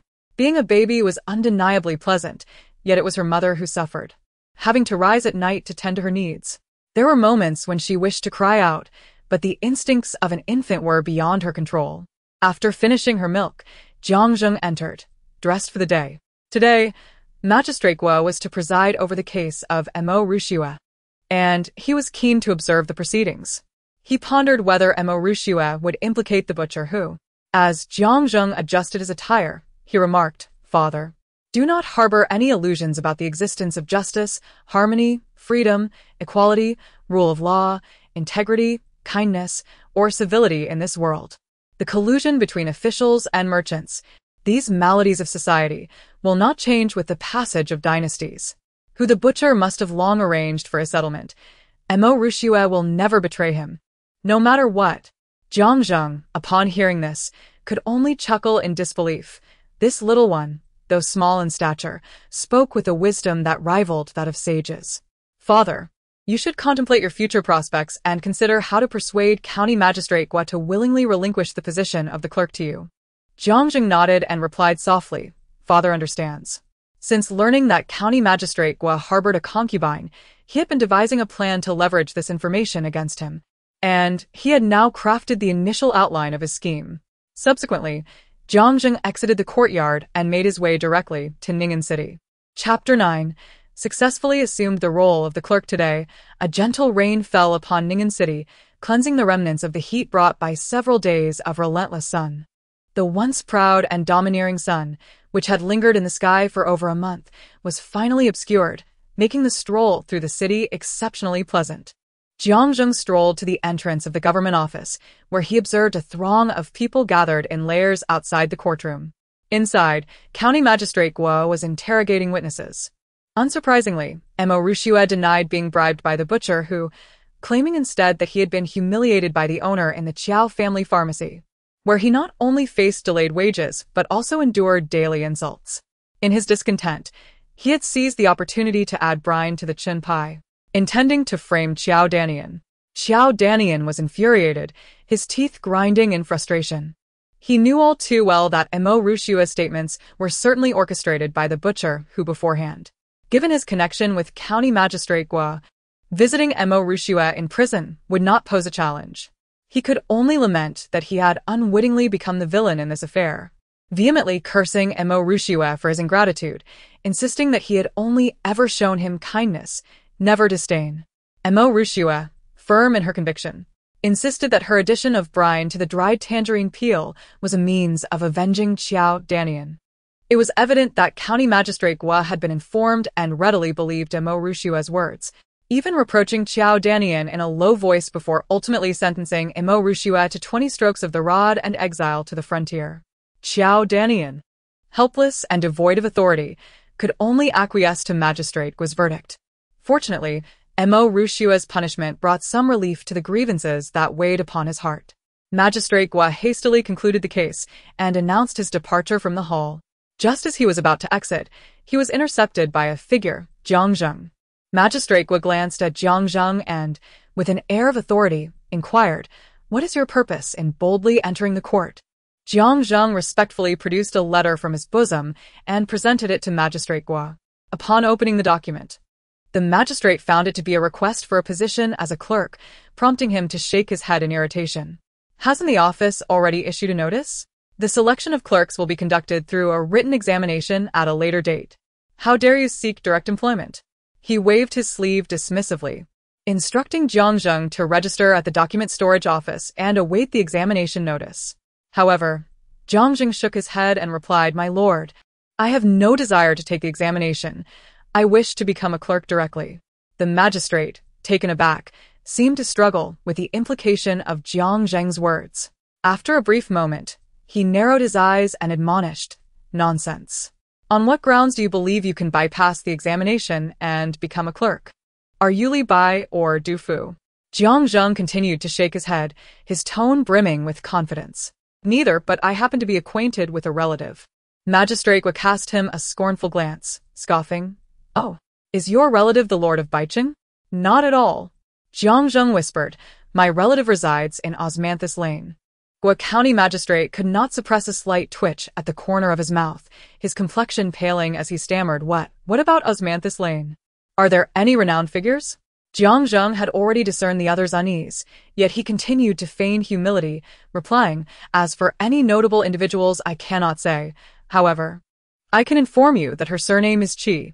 The heart of Gua County Magistrate nearly leaped from his chest, and his face grew even more ashen. The bystanders, the constables, looked on in bewilderment, exchanging glances between the two. Gua County Magistrate abruptly seized Jiang Ning's wrist and spoke in a hushed tone, "Come with me." In the front and back halls of the Ning'an city government, Gua County Magistrate and his wife typically resided. After passing through the second gate, Gua led Jiang Ning to his study, his eyes glinting with malice as he inquired, "What exactly do you know?" Jiang Ning chuckled, "Are you contemplating murder to silence me over that 500 taels of silver?" Gua County Magistrate was so startled that he fell to the ground, speechless and pointing at him. Jiang Ning continued with a smile, "To consider killing someone for 500 taels is not entirely unreasonable, after all. The annual expenses of an ordinary family amount to no more than 20 taels. This sum would sustain a common household for 25 years. Gua County Magistrate sneered, "I see what you're getting at. You intend to blackmail me, don't you? Do you think I will simply acquiesce?" He continued, "What if I refuse to make you my assistant? Do you dare to report this to the city lord?" Jiang Ning shook his head, a smile laced with menace. "Not at all. I would prefer to inform your wife. I report to the Lord of Baicheng regarding the corruption charges against Magistrate Gua. While 500 taels of silver is no small sum, it is conceivable that with his extensive network, he could easily mitigate the situation. However, should my clandestine affair come to light and reach the ears of my formidable spouse, I would need no intervention from Lord Baicheng. She could condemn me to the depths of despair herself." Magistrate Gua gazed at Jiang Ning with a mix of terror and indignation, yet he found himself powerless. For this young man had seized upon his greatest vulnerability.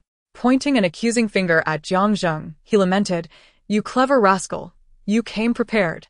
It seems you have set your sights on my position as the magistrate's advisor." Jiang Ning nodded with a sense of pride. Magistrate Gua inquired, "Are you aware of the monetary worth of the advisor's position?" He answered his own question. "At the very least, it is valued at 25 taels. Do you expect to assume the role without offering a single coin? I have never engaged in such unprofitable dealings. You must at least provide me with 10 taels." Jiang Ning shook his head sincerely. "I do not possess any. This is utterly outrageous. How can this be? In my lifetime of public service, I have never encountered someone like you. Truly a rogue, a scoundrel." Magistrate Gua exclaimed, barely suppressing his tears of frustration. Jiang Zheng replied nonchalantly, "If you refuse my proposal, I shall simply seek out your wife." With that, he lifted his foot to step beyond the threshold. Jiang Zheng queried, "So, does this imply your consent?" He bowed in gratitude, turned, and exited the study, still able to hear the muffled curses of a rogue and a brigand echoing behind him. Upon hearing that her son was to become a steward, Mrs. Feng felt a newfound strength in her posture. She grasped her son's hand and urged him, "Zheng, you are now the hope and reliance of our entire family. A steward, after all, holds a semblance of authority. How can you endure a life with the daughter of the Qiao family living in such squalor? I believe it is the daughter of the butcher who is more fitting for you. Do you hear me? Cast aside Qiao and take Mei Nyang as your bride." Before Jiang Zheng could respond, a voice, fierce yet playful, echoed through the Jiang family ancestral home. "I say, you old hag, do remember your place. This family will soon be torn apart by you. Even the shrewish matriarchs in stories meet a grim fate." Mrs. Feng's face twisted in indignation upon hearing this, and she seized a broom, charging toward the small Jiang Ning in Qiao's embrace, her fury palpable. "You little wretch! How dare you insult your grandmother? I shall teach you a lesson." However, Jiang Feng swiftly intervened to block Mrs. Feng's advance. "What are you doing, you foul woman? Have you lost your senses?" she exclaimed. "She insults me, and as her grandmother, do I not have the right to correct her?" Jiang Feng retorted vehemently, "You do not." Jiang Ning's voice carries the power to heal. Her words are, in truth, the will of celestial beings. "Are you so audacious as to strike a messenger of the heavens?" Seething, Mrs. Feng sulked on a stool, muttering under her breath, "I wouldn't dare." At that moment, Jiang Ning's voice resonated once more within the room. "Do you truly believe that Father's new position as steward will ease our lives? Such naivety! A money-loving official like Magistrate Guo will certainly not allow himself to be easily duped by Father. He will undoubtedly seek his revenge in the future. Fortune lies in misfortune, and misfortune conceals fortune. Alas, Father's role as steward is destined to be fraught with challenges." A single phrase awakened the dreamer. Jiang Feng fixed his gaze on Jiang Zheng, expressing his concern. "Are you paying attention?" Ninger is absolutely correct. "You think being a clerk is a fortunate position, but little do you realize that you have already offended Magistrate Guo. How can you compare yourself to him? Your slender arms cannot contend with his powerful legs. Magistrate Guo will soon become your superior, and when he decides to deal with you, what will you do?" Jiang Zheng was taken aback. He had not anticipated such developments and felt a pang of regret for his oversight, leaving him at a loss for words. Feng Shi, equally alarmed, exclaimed, "What shall we do? This is hardly a blessing. It is a clear harbinger of disaster." Xing Shi, seated beside her husband Jiang Zhen and casually munching on seeds, initially thought this matter did not concern them. The couple was merely spectators, secretly hoping to curry favor with Jiang Zheng. For he was now a clerk in the yamen. Though lacking official titles, he was certainly of higher standing than an ordinary citizen. Startled, she instinctively inquired, "Will this implicate our family?" Feng Shi's complexion darkened further as she pointed an accusing finger at Xing Shi, scolding, "You useless glutton. Do you even need to ask? Offending a powerful individual can indeed bring ruin upon the entire family." Xing Shi recoiled, contemplating how to persuade her elder brother to intercede on their behalf. Upon hearing that this situation was not a blessing but a calamity, she was momentarily taken aback. Quickly, she exchanged a knowing glance with her husband and forced a smile, saying, "Well, we have matters to attend to, so we shall take our leave." With that, she tugged at her husband, eager to depart, fearful that the impending disaster might extend its reach to them. Jiang Feng gazed at the two timid and cowardly individuals before him, his frustration mounting. He exclaimed, "Halt! Worthless beings! Your elder brother, having ascended to the position of a secretary, comes here to curry favor, yet at the first sign of trouble, he scurries away. Does he still consider himself a part of this family?" The Xing couple, helpless, resumed their seats, their expressions sour and discontent evident in their furrowed brows. Jiang Ning inwardly criticized her father's recklessness. Offending a petty tyrant like Magistrate Guo would surely yield no favorable consequences. However, there remained a potential remedy for this predicament. In the narrative, Although Magistrate Guo was corrupt and unprincipled, a quintessential villain, he possessed one redeeming quality: filial piety. His mother had suffered from illness in recent years, experiencing pain in her legs whenever it rained or the weather turned gloomy. Despite years of treatment, the condition persisted, and Magistrate Guo had expended considerable wealth in her care. In the original story, the female protagonist devised a method to cure her, thereby earning the magistrate's gratitude and enlisting his support in her endeavors. Yet, that was a subplot for a later time. Presently, the heroine had yet to make her appearance, toiling away in the northern frontier. Although the tale Jiang Ning found herself in was a pastoral narrative, it featured a strong female lead.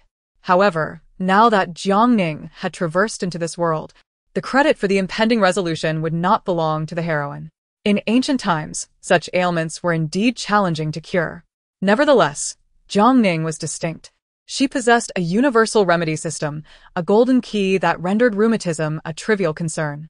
She inputted Magistrate Guo's ailments into the system, and soon, the comprehensive data analysis yielded a prescription. To speak of Magistrate Guo, while he was indeed a scoundrel, he was, singularly, devoted to his mother. His mother merely suffered from rheumatism, yet she sought medical advice for many years, spending a fortune in the process. If father could cure her ailment, Magistrate Guo would not only refrain from making things difficult for him, but would also regard him as a benefactor. Jiang Zheng furrowed his brow and sighed. How could I possibly treat an illness? What could be simpler? I shall provide father with a prescription: 2 qian of Lei Gong Tung and Qin Jiao, and 3 qian each of Changhua, Weiling Xian, Sengji, and Fangji. Boil them in water for 5 hours, reducing 5 bowls to 1. And the concoction is ready for consumption. Upon hearing this, the crowd's eyes lit up, and Jiang Fang hastily urged, "Quickly, write down what my granddaughter has said." Jiang Zheng complied, but then helplessly raised his hands and remarked, "However, while we have the prescription, where shall we procure the herbs?" Feng Shi pointed towards Qiao Shi with a smirk and said, "Son, isn't your uncle in the herbal medicine business? We can simply borrow some from him." Qiao Shi, gently patting her daughter in the cradle, replied coldly, "I am but a useless burden, giving birth to a child that brings misfortune. Our family situation is dire. How can I compare to the daughters of the butcher's family? Mother, you ought to divorce me." Feng Shi, feeling cornered, quickly smiled and said, "Daughter-in-law, how can you speak so? You are not a burden. You are the daughter-in-law of the Jiang family. Your husband faces difficulties, and you just might hold the key to resolving them. Consider our harmonious relationship as mother-in-law and daughter-in-law, a model of affection and respect within the village."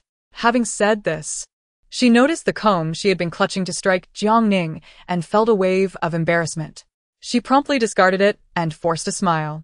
With a resounding clap of his thigh, Jiang Fang proclaimed with unwavering confidence, "Rest assured, as long as I, the old man, am here, you shall be the eldest daughter-in-law of the Jiang family. Pay no heed to the idle gossip of others.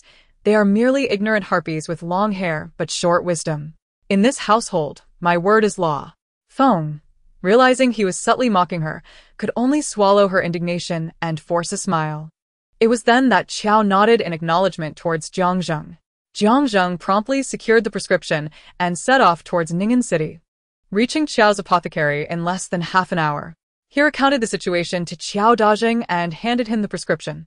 Upon reviewing it, a flicker of doubt crossed Qiao Dajing's eyes, for the ingredients listed were not typically associated with the treatment of rheumatism.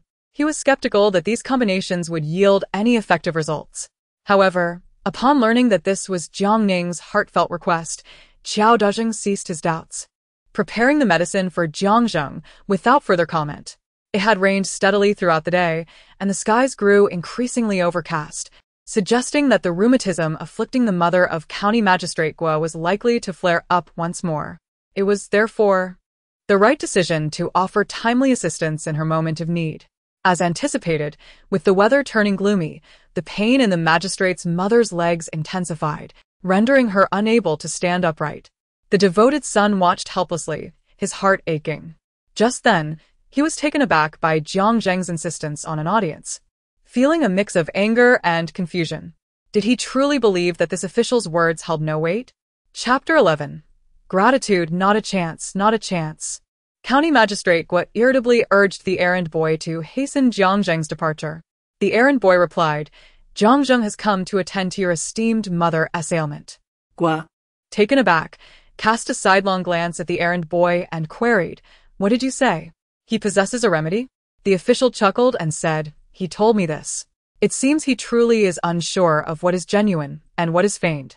However, Jiang Zheng has stated that if he is unable to cure your mother's ailment, he is willing to return the position of the assistant to you without alteration.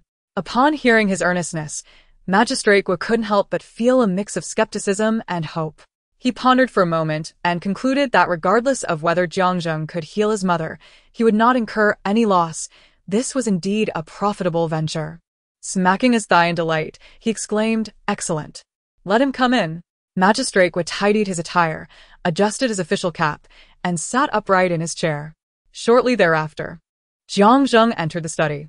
Jiang Zheng, I never anticipated that a disciple of Confucius would also be a master of the healing arts. When did you acquire such medical knowledge? Jiang Zheng humbly replied, I am not skilled in medicine. Then how dare you boast that you can cure my mother's condition? Jiang Zheng smiled calmly and explained, A few days ago, I chanced upon a remarkable prescription specifically for treating rheumatic diseases. As he spoke, he produced the prescription and handed it to Magistrate Gua. Upon unfolding the prescription, Gua could not help but click his tongue in disbelief. He recognized the herbs listed. They were indeed common, lacking any ominous attributes. Yet, he felt that relying on these few herbs to cure his mother's rheumatism was nothing short of a fool's dream. Jiang Zheng then added, I have also prepared these herbs for you, and they are waiting outside. Magistrate Gua's eyes brightened, and he smiled appreciatively. That is splendid indeed. Indeed. These common herbs would not cost much, and given Magistrate Gua's notorious avarice, Jiang Zheng's provision of the materials would save him a substantial sum. Though he is not lacking in wealth, he inherently holds money in high regard. Over the years, in his quest to procure treatment for his ailing mother, Magistrate Gua has expended no less than 300 taels of silver, a considerable sum even in his eyes. Surprisingly, this display of devotion has garnered a modicum of goodwill from Magistrate Gua towards Jiang Zheng. Thus, the magistrate did not hold back. Jiang Zheng nodded, affirming, Indeed, I have spoken those words. Once uttered, a promise is not easily retracted, and this satisfied Magistrate Gua, prompting a smile. Jiang Zheng, recognizing the clarity of the prescription, chose not to linger, for it was evident that Magistrate Gua could comprehend the instructions. The night passed in silence. On the following morning, Mrs. Feng and Mrs. Xing were in the yard cutting pigweed when they suddenly spotted a large group of officials approaching from afar. The sight left the mother and daughter-in-law in a state of alarm. Mrs. Xing abruptly exclaimed, Mother, could it be that the medicine my elder brother provided to the magistrate yesterday did not work and instead harmed the magistrate's mother? Are they here to apprehend us? Bah! Cease your ominous talk, Mrs. Feng retorted, while Mrs. Xing resolutely shook her head, saying, I will not go. I dare not. Mother, you should go instead. Mrs. Feng pinched her harshly, yet Mrs. Xing, with her tough exterior, found such minor discomfort trivial compared to facing the officials. At that moment, the bailiffs had indeed approached and halted at the entrance of the Jiang household. Magistrate Gua dismounted from his official sedan, furrowing his brow as he surveyed the humble farmstead. Noticing the two women watching him with trepidation, he inquired, Is this the residence of Jiang Zheng? At that moment, both women felt their hearts leap into their throats. Mrs. Xing, nodding, responded evasively, It has nothing to do with me.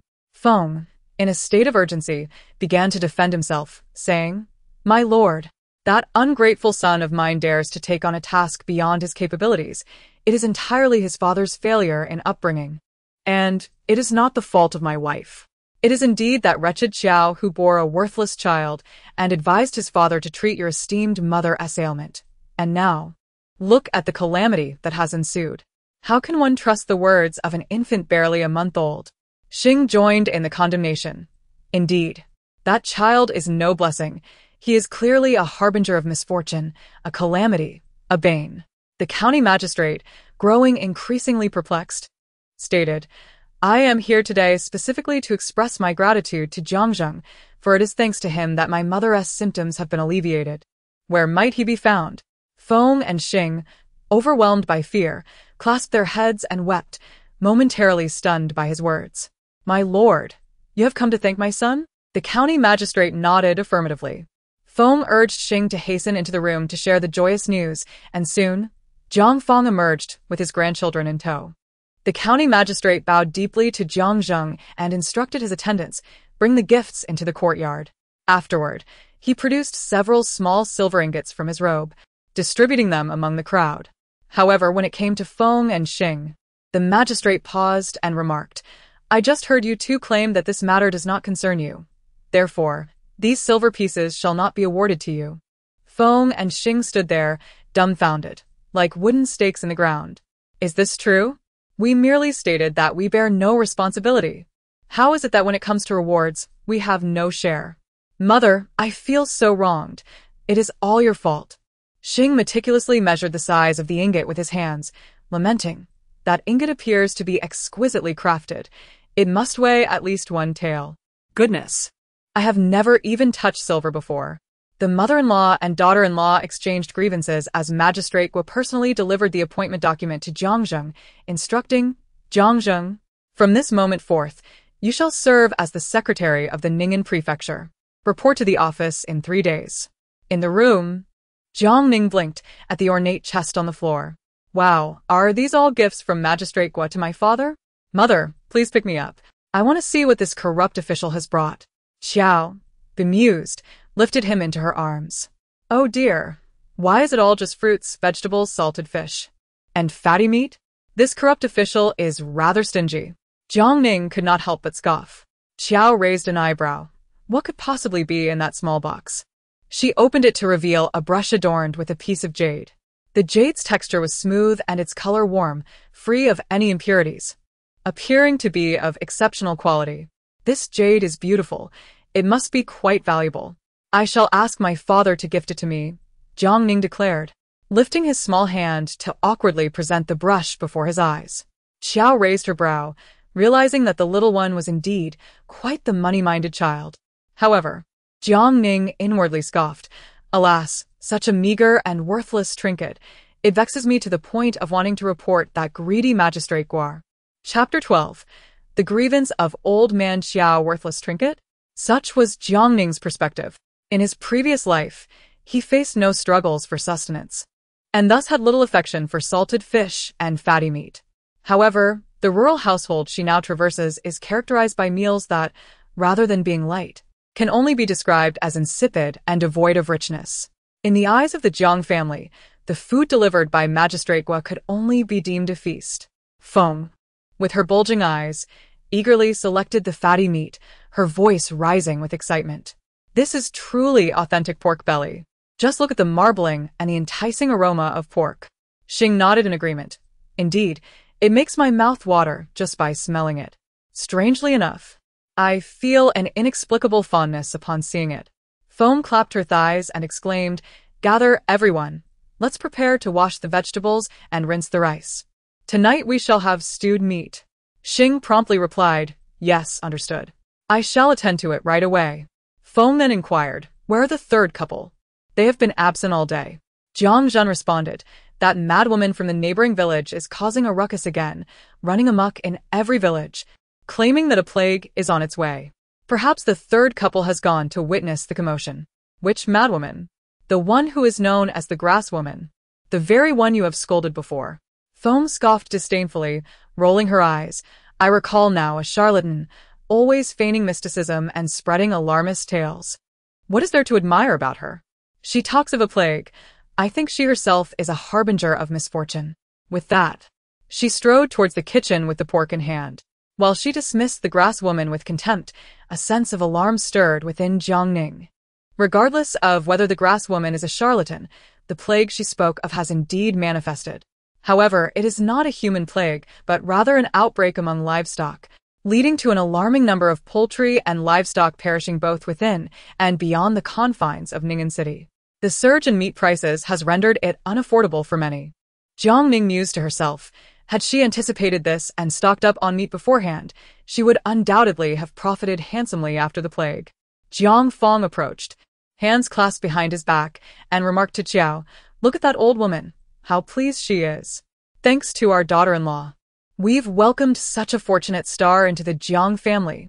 Our lineage has never produced a clerk nor had anyone serve in the officialdom. Today, we truly bring glory to our ancestors." Qiao felt a stir in her heart.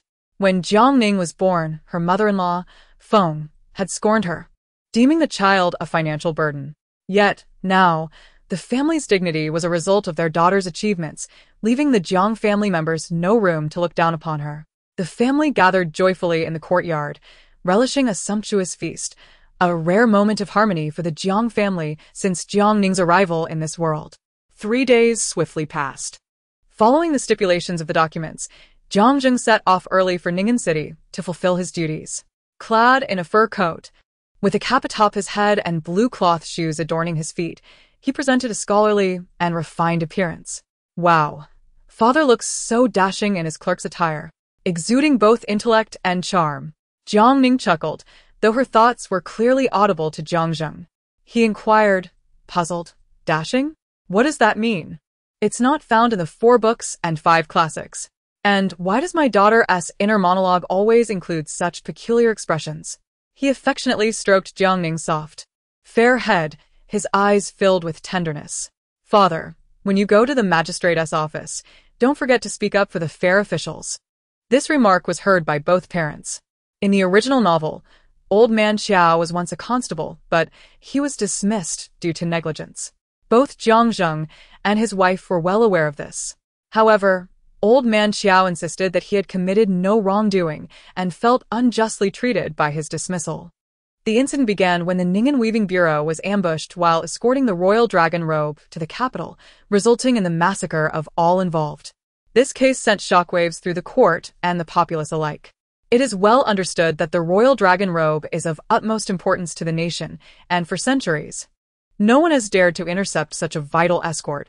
The Daijing Emperor was understandably furious and ordered the mayor of Bai City to apprehend the perpetrators at all costs. The investigation fell upon the shoulders of Magistrate Guo, who, recognizing Old Man Qiao's seniority and vigor, dispatched him to look into the matter. Unfortunately, Old Man Qiao not only failed to uncover the mystery but also fell into an ambush, suffering grave injuries himself, while his companions met a tragic end.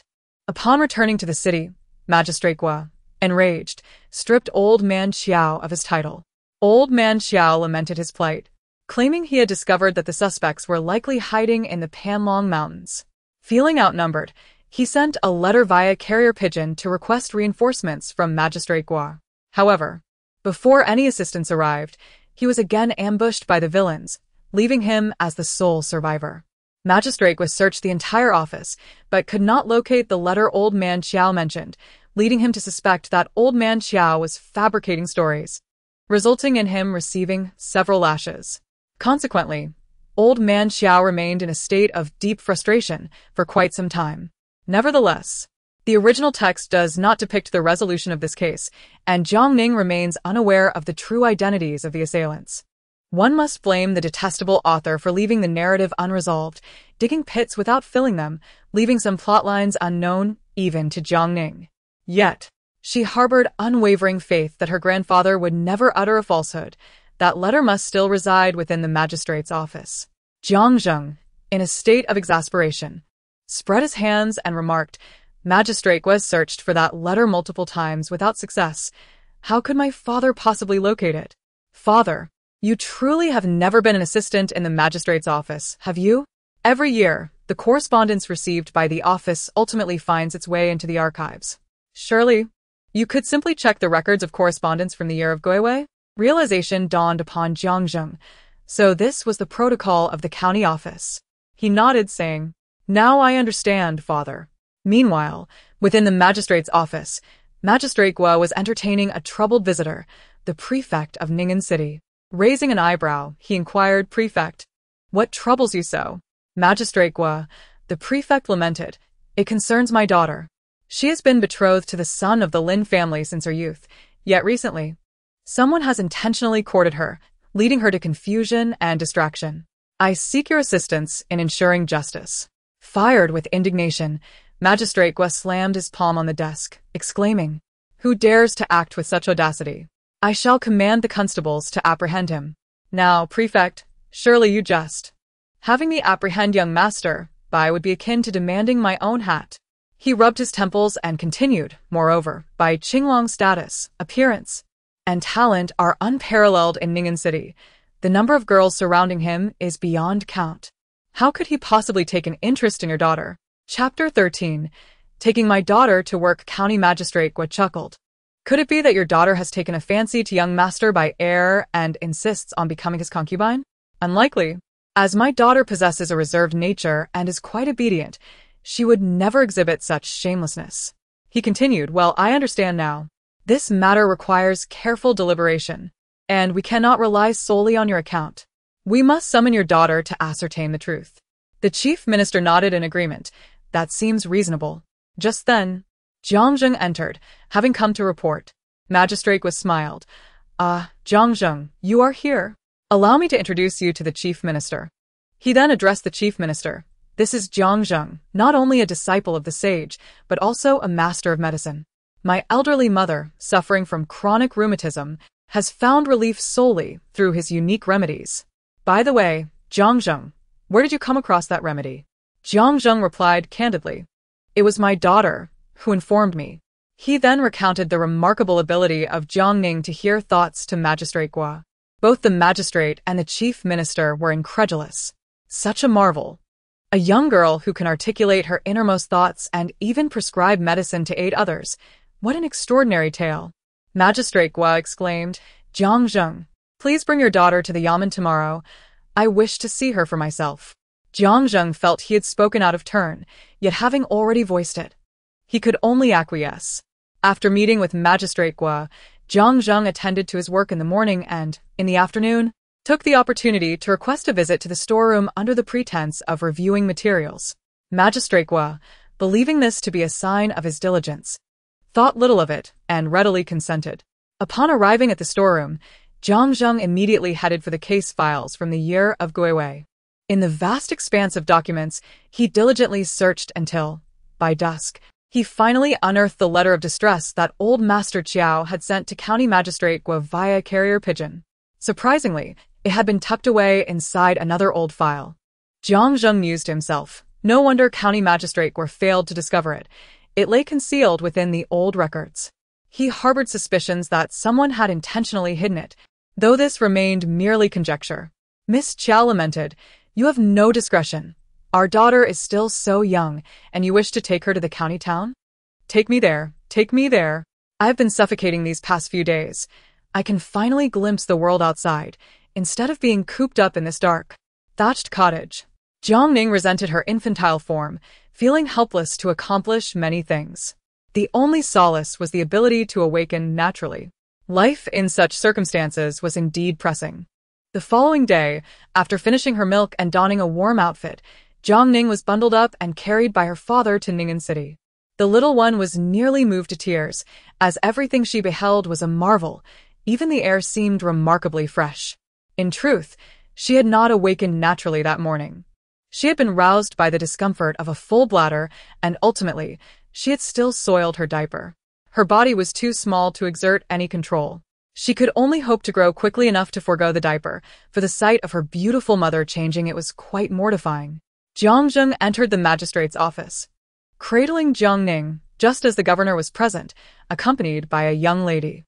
County Magistrate Gua strolled casually toward Jiang Ning, playing with little Jiang Ning for a moment before remarking, "Is it this little one who will divulge celestial secrets? How amusing! I would like to hear more when the opportunity arises. Listen to you, a fool.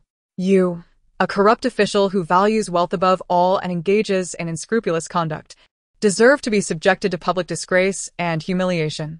Behind your wife's back, you pursue a mistress, and it is only a matter of time before your ferocious spouse discovers your infidelities." The magistrate Gua was taken aback, his countenance shifting in alarm as he stammered, "I heard nothing." He then cast a furtive glance at Jiang Ning and inquired, "Tell me, Jiang Ning, the matter concerning Ho Hot Lane, did it come from your lady's mouth?" Jiang Ning fell silent, followed by an awkward smile. With shoulders tightened in apprehension. Indeed, he concluded, this young man is not to be trifled with. Let him attend court this time, but let it be a lesson learned. Addressing Su Ying, the daughter of the provincial treasurer, he inquired, I ask you, has the second son of Lord Bai ever made advances towards you? Su Ying's face flushed crimson, her expression full of youthful shyness. For the second son was indeed the most handsome gentleman she had ever laid eyes upon. Jiang Ning remarqued. Isn't the daughter of the provincial treasurer simply a victim of romantic folly? Your status is not insignificant. As the daughter of a provincial treasurer, the wealth of Ningen City is at your father's disposal. Why hasten to become a concubine? They say girls should be raised in affluence. I dare say, even Wang Baochuan would yield half a mountain to accommodate you in foraging for wild vegetables. Su Buzheng shot a disappointed glance at his daughter. Just yesterday, when Gua had spoken, he was skeptical. After much inquiry, his daughter had remained mute, like a fish out of water. Yet now, she was more loquacious than anyone else. It seemed Gua's conjecture had indeed been correct. Su Buzheng, you have heard it all. Haven to you? Governor Gua cast a glance at the Minister of Revenue, raising his hands in a gesture of indifference, revealing his lack of surprise. In truth, he was rather disinterested in the matter. However, given that Su Ying was the minister's daughter and the minister oversaw the financial affairs of Ningen City, a lucrative position, he still wished to curry favor. May the esteemed sir grant me this favor, and speak a few kind words to Lord Bai on behalf of my daughter, allowing me to secure a suitable match. I would have no regrets in this life and would serve you as an ox or horse in my next. Su Ying. Fearful that her father might utter something that would thwart her aspirations to become a concubine in the lord's estate, sensed the tension. Minister Su felt a deep sense of embarrassment, shaking his head internally. Such a daughter was truly unworthy of respect. He addressed Governor Gua, stating, Esteemed sir, my daughter is already betrothed. It is imperative that she not be made a concubine. Though she was not the legitimate daughter, the lady of the house was kind-hearted and had arranged a good match for her as a legitimate wife. Yet, this daughter insisted on pursuing a position as a concubine to the second son of the Bai family, who was unaware of the Bai family standing. Lord Bai was akin to a local emperor in Ningen City. Surely, his son would not lack for women. Likely akin to the emperor with his 3 palaces and 6 courtyards filled with 72 concubines. Governor Gua remarked, since she is already promised to another, I shall treat today's matter as if I have not heard it. Indeed, the official shows a touch of humanity. The corners of Governor Gua's mouth twitched. He was not foolish. The betrothal was a binding commitment, and forcing Su Ying into Lord Bai's household would be akin to abducting a maiden. Should Lord Bai take offense, he would not be able to bear the consequences. Yet at that moment, Su Ying was impervious to reason.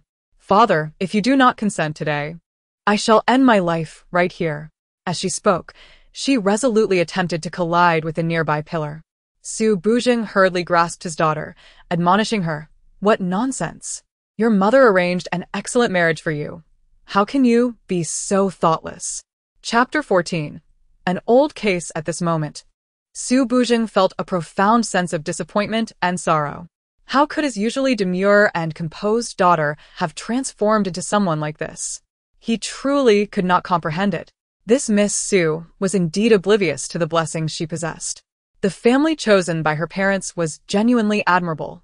Yet her heart and mind were entirely consumed by the second young Master Bai. Though he was handsome, was he truly within her reach? Did she possess such fortune? With such a romanticized view, perhaps she was destined to be perpetually adoring from the sidelines. It is rare to encounter a female admirer of such nature. However, there was no need for concern, for every family has its own troubles. When the boat reaches the bridge, it will naturally find its way. Upon hearing this, County Magistrate was straightened in his seat and gestured for Su Buzheng to take his daughter away. Since the diviner had proclaimed that Buzheng could resolve the matter, it was best to let him handle it. After all, it was a private family affair. Otherwise, should matters escalate, it would tarnish the reputation of the magistrate's office if his daughter were to meet a tragic fate here. Su Ying was forcibly pulled out of the magistrate's office by her father. Though it was deep autumn, beads of perspiration appeared on Su Buzheng's forehead. He feared that this rebellious daughter might one day bring catastrophic misfortune upon the family. In the magistrate's study, Jiang Zheng respectfully presented a letter to the county magistrate. Your Honor, please take a look at this letter of distress. It is the plea for help that Qiao Kui sent to you from Panlong Mountain all those years ago. Qiao Kui was indeed the name of Old Man Qiao. The case of the Ningen weaving incident was a sensation that reverberated through the court and the common folk alike. Even after more than a decade, County Magistrate Guo vividly recalls the events. He held the letter in disbelief, shaking his head incessantly. Indeed, that letter truly exists. This indicates that Qiao Kui has genuinely uncovered the whereabouts of the perpetrator. Alas, I have been foolish. How could I have overlooked a simple letter? For so many years, I have remained ensconced in Ningen, serving as county magistrate, while my peers who entered the civil service alongside me have ascended to high office, all because of this case. I once believed it to be a matter of ill fortune that I was entangled in such a significant incident. Only now do I realize it was not bad luck, but rather my own failing eyesight that led me to miss even a letter. How lamentable! Jiang Ning interjected. At last, you have uttered a truthful sentiment. It seems you possess some semblance of humanity. There remains a glimmer of hope for redemption. Jiang Zheng bowed respectfully, saying, My lord, there is no need for excessive self-reproach. This case has long since passed. Furthermore, I discovered this letter nestled among old documents, perhaps intentionally concealed. County Magistrate Guo suddenly paused in astonishment. Are you implying that there are individuals within the Yamen who are accomplices of the murderer? Jiang Zheng nodded in agreement. Your insight is commendable, my lord. Jiang Ning remarked, There can be no doubt. It must be the doing of that clerk Ko. County Magistrate Guo sighed in resignation. Regrettably, he passed away 3 years ago. Jiang Ning cast a disapproving glance at County Magistrate Guo, who then inquired of Jiang Zheng, How did you come upon this letter? He sighed again, adding, I have wronged him. Is he well? Is he in good health, enjoying his later years at home? Though he occasionally still burns with anger over this case? Jiang Zheng remarked that it was not merely because the adult had wronged him, but rather due to the magnitude of the case that he was unable to resolve during his tenure, leaving him with a sense of regret. Magistrate Guo responded that the emperor still held this case close to his heart, especially since the Great Jing era was marked by tranquility and peace. It was said that His Majesty occasionally inquired about the matter from the city lord. Naturally, the city lord bore considerable pressure, and he expressed his intention to confer with Lord Bai about reinvestigating the case. This undoubtedly served to vindicate Qiao Kui. Grateful for the support, Qiao Kui specifically invited Jiang Zheng to host a banquet in his honor. During the feast, Qiao Kui suggested that if the government were to reopen the investigation into the assassination of the Ningen weaver, he must be informed. Jiang Zheng inquired, Is it possible that old Taishan intends to take action himself? However, he wished to propose that Haidang assist in the office. Haidang, known by her childhood name, was Jiang Zheng's sister-in-law, and he knew she possessed some skills. Despite being a woman, her abilities were not inferior to those of ordinary officials. Jiang Zheng expressed his concerns, stating, But the perpetrators of the Ningen weaver case may be desperate criminals. Haidang, being a woman, do you not fear the dangers? Qiao Kui chuckled lightly as Haidang raised an eyebrow in disdain, declaring, I have inherited my father's martial prowess. What do I have to fear from mere bandits? One comes, I slay one. Two come, I slay two. If you doubt me, ask the corpse floating in the moat. Seeing their resolve, Jiang Zheng acquiesced to their request. However, he was not accustomed to alcohol, and after 3 rounds, he was thoroughly intoxicated. That evening, Jiang Zheng and his daughter spent the night at the Qiao residence. Yet, this meant that the following day, Jiang Ning would still have to attend the office alongside her father. Oh dear, did we not just visit yesterday? Why are we here again? I truly wish to avoid encountering that corrupt individual, Jiang Zheng remarked as he crossed the threshold of the Yamen, to which Jiang Ning quipped. Oh, why is Lord Buzheng also here? He appears rather haggard. Those dark circles under his eyes nearly reach his chin. Could it be that he quarreled with his wife and was cast out? Jiang Zheng. He scrutinized Su Buzheng closely and noticed that he indeed looked unwell, having overlooked it earlier. Master Jiang, is County Magistrate Guo in the study? He should be. Jiang Zheng replied. Lord Su, what troubles you? Su Buzheng straightened his official robes and sighed. It is still concerning my daughter's matter. Does your daughter still wish to wed the second son of the Bai family? She is nearly beside herself with desire, but the issue has escalated beyond that now. Su Buzheng shook his head repeatedly as he entered County Magistrate with study alongside Jiang Zheng. What seems to be the problem, Lord Su? He inquired in a lowered voice. Jiang Zheng shrugged. It's the same matter as yesterday. I am unable to resolve this. Old Su, Magistrate Guo lamented. Please, do not put me in a difficult position. You are unaware of the mess my rebellious daughter has left behind. My wife is overwhelmed and cannot sleep. Su Buzheng responded. However, we were the ones who broke the engagement first. We cannot hold the Lin family accountable. Magistrate Guo, somewhat taken aback, recalled his own daughter's predicament and asked, could it be that your daughter's engagement has not yet been annulled? Chapter 15. Substitute marriage. Su Buzheng hesitated for a moment before finally nodding in affirmation. Ahem. The Lin family has already informed their relatives and friends that their son is to be wed this year. As the wedding date draws near, the bride has mysteriously vanished. And naturally, they would not agree to annul the engagement. Su Buzheng shrugged towards County Magistrate Guo, implying that he had indeed heard the unspoken sentiments. This is the predicament we face, and I hope you can communicate this to the Lin family. Although the Lin family lacks formal titles, they are among the wealthiest merchants in Ningen City, often assisting even the city lord with various matters.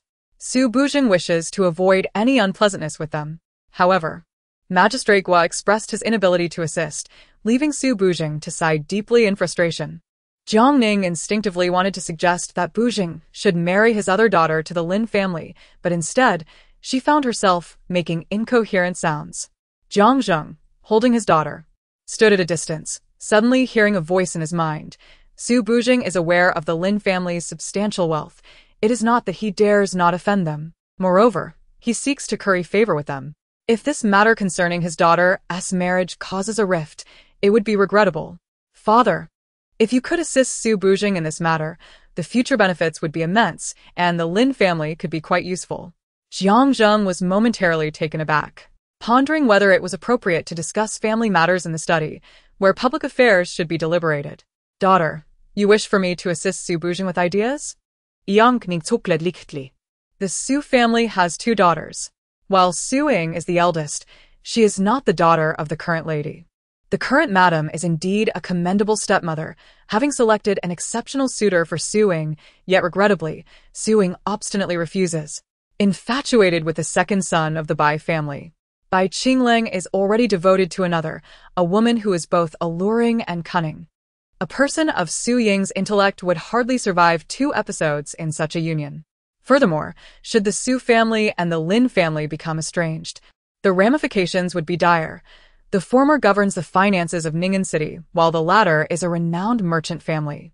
The absence of cooperation between these 2 families would undoubtedly severely impact the GDP of Ningen City. Fortunately, Su Ying's sister, Su Wan, is exceptionally wise, cultured, and empathetic. If she were to marry into the Lin family, it could appease their discontent, as the Lin family merely seeks a daughter from the Su family. Jiang Zheng, realizing the situation, cleared his throat and said, Lord Su, I have a potential solution to your predicament. Su Buzheng paused, momentarily taken aback, and looked up at Jiang Zheng, questioning whether he had misheard. Master Jiang, what solution could you possibly propose? Jiang Zheng advised, the Lin family desires a wife. Do you not have another daughter? Simply send her over. Su Buzheng's face revealed a bitter expression, indicating that the situation was far more complex, or else he would not be so troubled. Jiang Zheng's ears echoed with Jiang Ning's inner thoughts. With Su Ying, the ungrateful wretch, preceding her, how could Madame Su dare to send her younger daughter? The girl is not her own flesh and blood. If she were unwilling, it would surely backfire. In the narrative, Lord Su indeed attempted this, but alas, he could not persuade his daughter. While the issue was resolved, it resulted in his daughter severing ties with them. Jiang Zheng pondered. It seems that the Su family is entangled in such complexities. Indeed, every household has its own challenges. A shadow of gloom cast over the faces of the gathered company.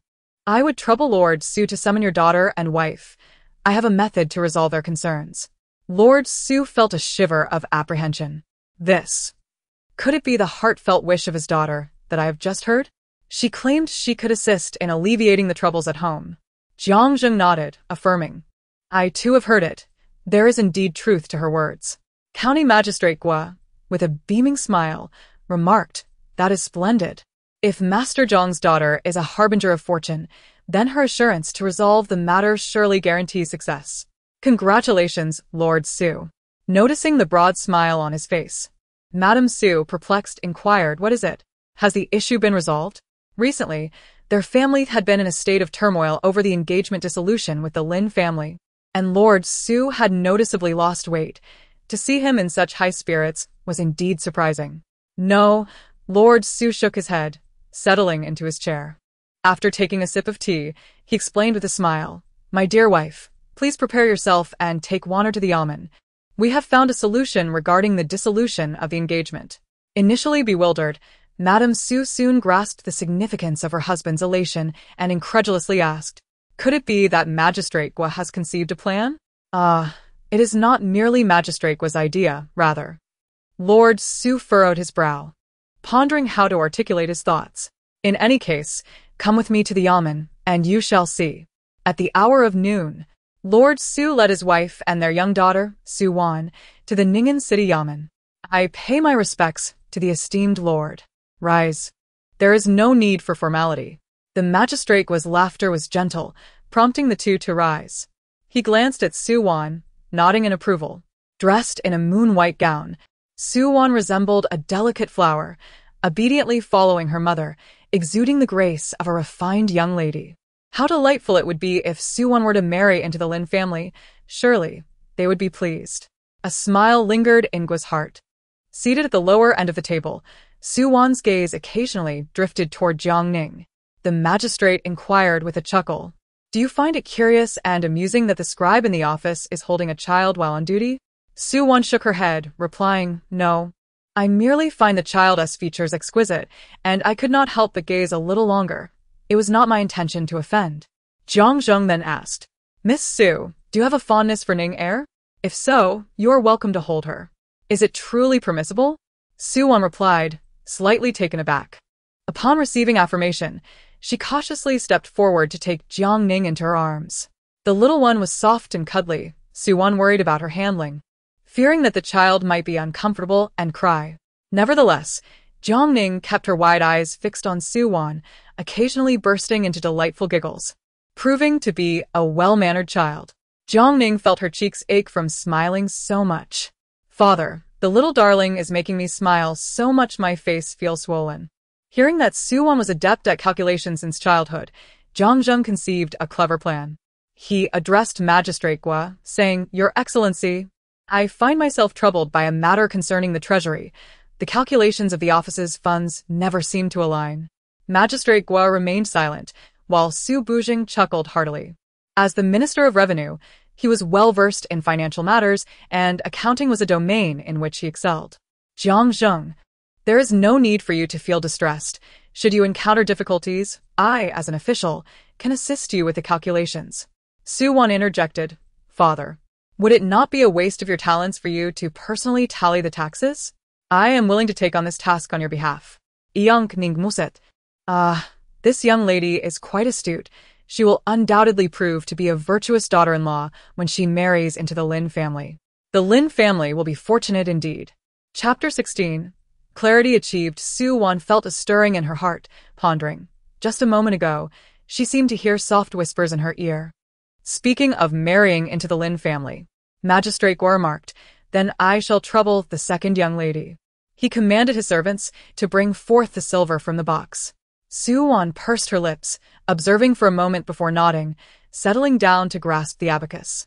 Her fingers deftly maneuvered the beads, and in no time, she calculated the amounts and placed the silver back into the box.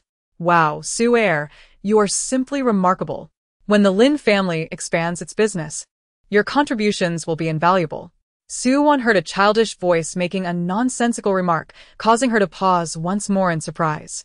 Amidst the genuine praise from those around her, she grew increasingly perplexed. Just then, it seemed she heard a child speaking. She glanced down at young Jiang Ning. Her heart filled with confusion. Could it be her? But how could she be so young and articulate? Yet, truth be told, Su Wan had indeed devoted considerable effort to her calculations, Otherwise, she would not be so adept with the abacus. From a young age, her mother had arranged for her to learn various skills, including music, chess, literature, and painting, as well as household management. However, she found little interest in the others, excelling only in her numerical endeavors. Fearing disapproval from her parents, she had refrained from showcasing her talents. Such praise from the adults is unwarranted. It is merely my humble efforts, she said. This is not a display of embarrassment. Your daughter's talent for calculations is commendable and should be expressed with confidence. Jiang Ning remarked, a few days ago, I attended a play where a young lady showed no interest in anything other than accounting. He paused deliberately, perhaps sensing a resemblance to his own situation. Suwon could not help but inquire, and what transpired next? Jiang Ning chuckled lightly, saying, eventually, this young lady married a supportive husband, and through her own abilities, she helped her family grow increasingly prosperous. Upon hearing this, Suwon lowered her gaze, recalling the conversation between her parents. It seemed she had made a decision as she lifted her head. What a coincidence. I too have read a tale. Jiang Ning perked up, intrigued by the unfolding narrative. Jiang Ning raised an eyebrow. Oh, I would love to hear more.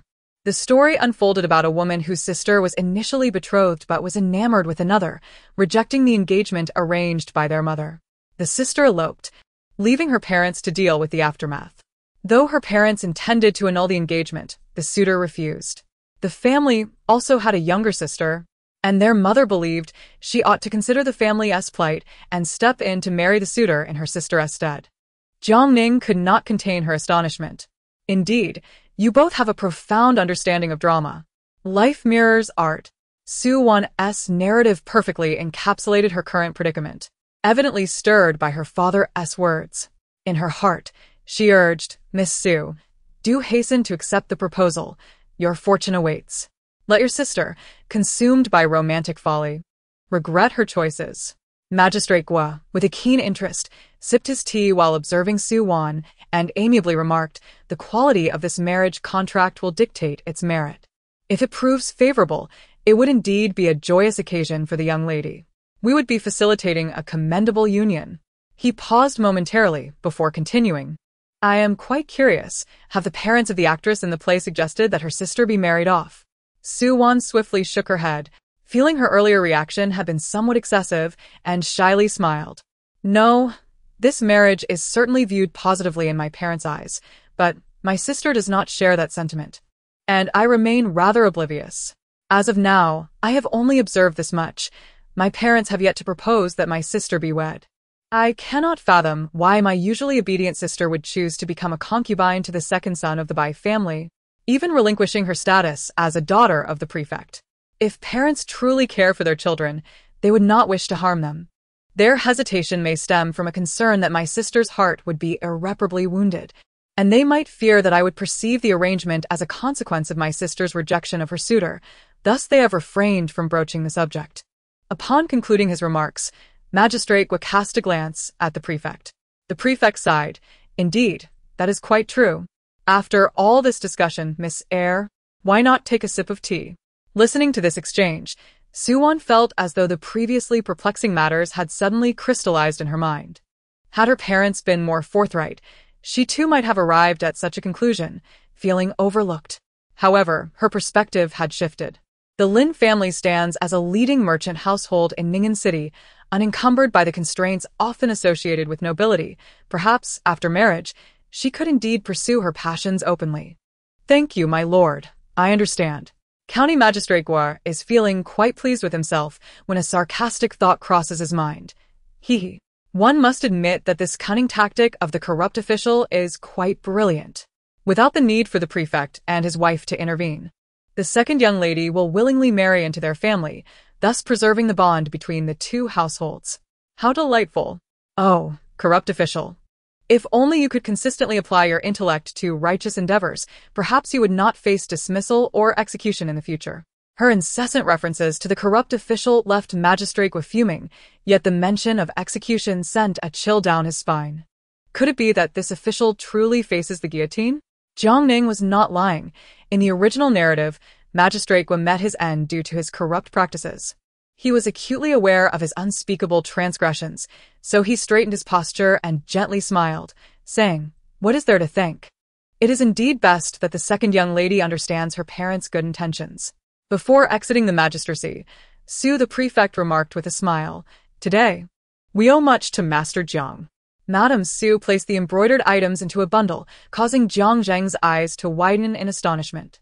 Inside were a purse, a hat, and a hairpin, all exquisitely crafted with materials of exceptional quality, silk and mulberry silk. The Jiang family had, in the past, only been able to wear newly tailored garments of red cloth during the new year, and silk was a luxury beyond their wildest dreams. This bundle of clothing must be worth at least 30 to 40 taels of silver. He quickly expressed his gratitude. Su the prefect patted him on the shoulder, saying, "In the future, should you require assistance, do not hesitate to seek me out.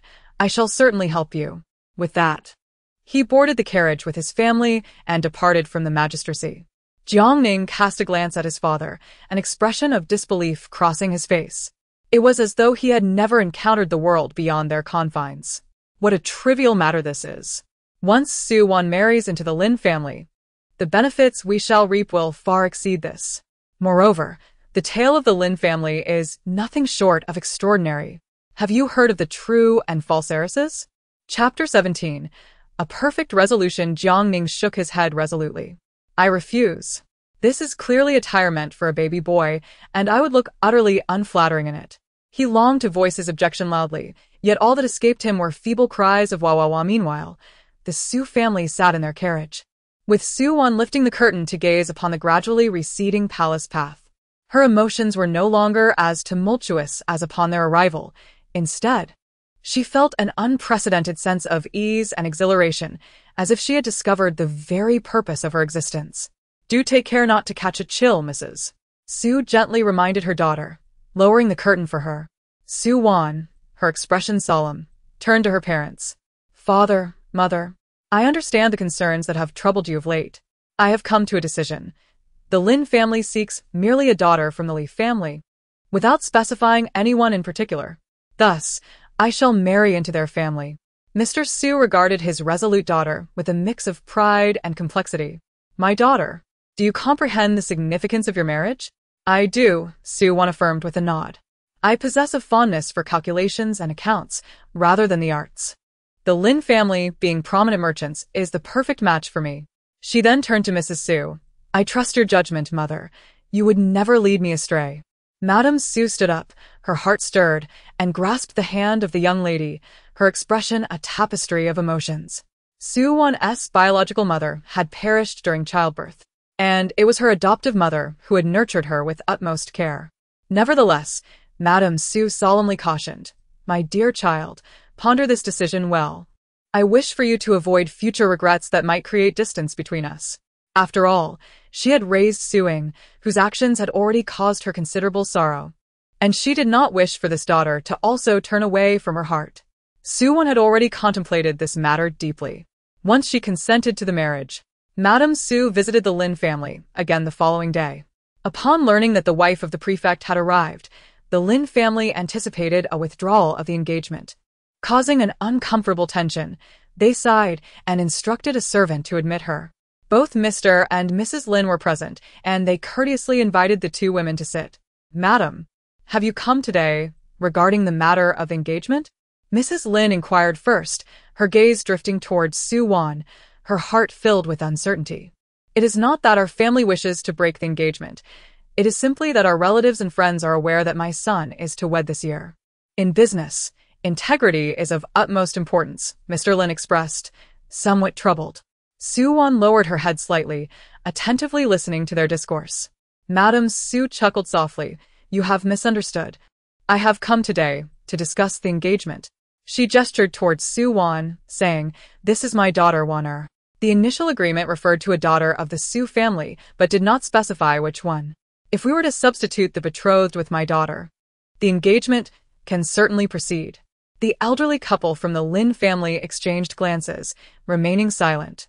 Madame Su discerned the thoughts of the two individuals. They certainly would not disdain the reputation of the Su family. Regardless of which daughter they wed, there lingered a slight concern regarding Su Wan's character. With a smile, Madame Su remarked, "My daughter has grown up by my side since childhood. She is undoubtedly exceptional.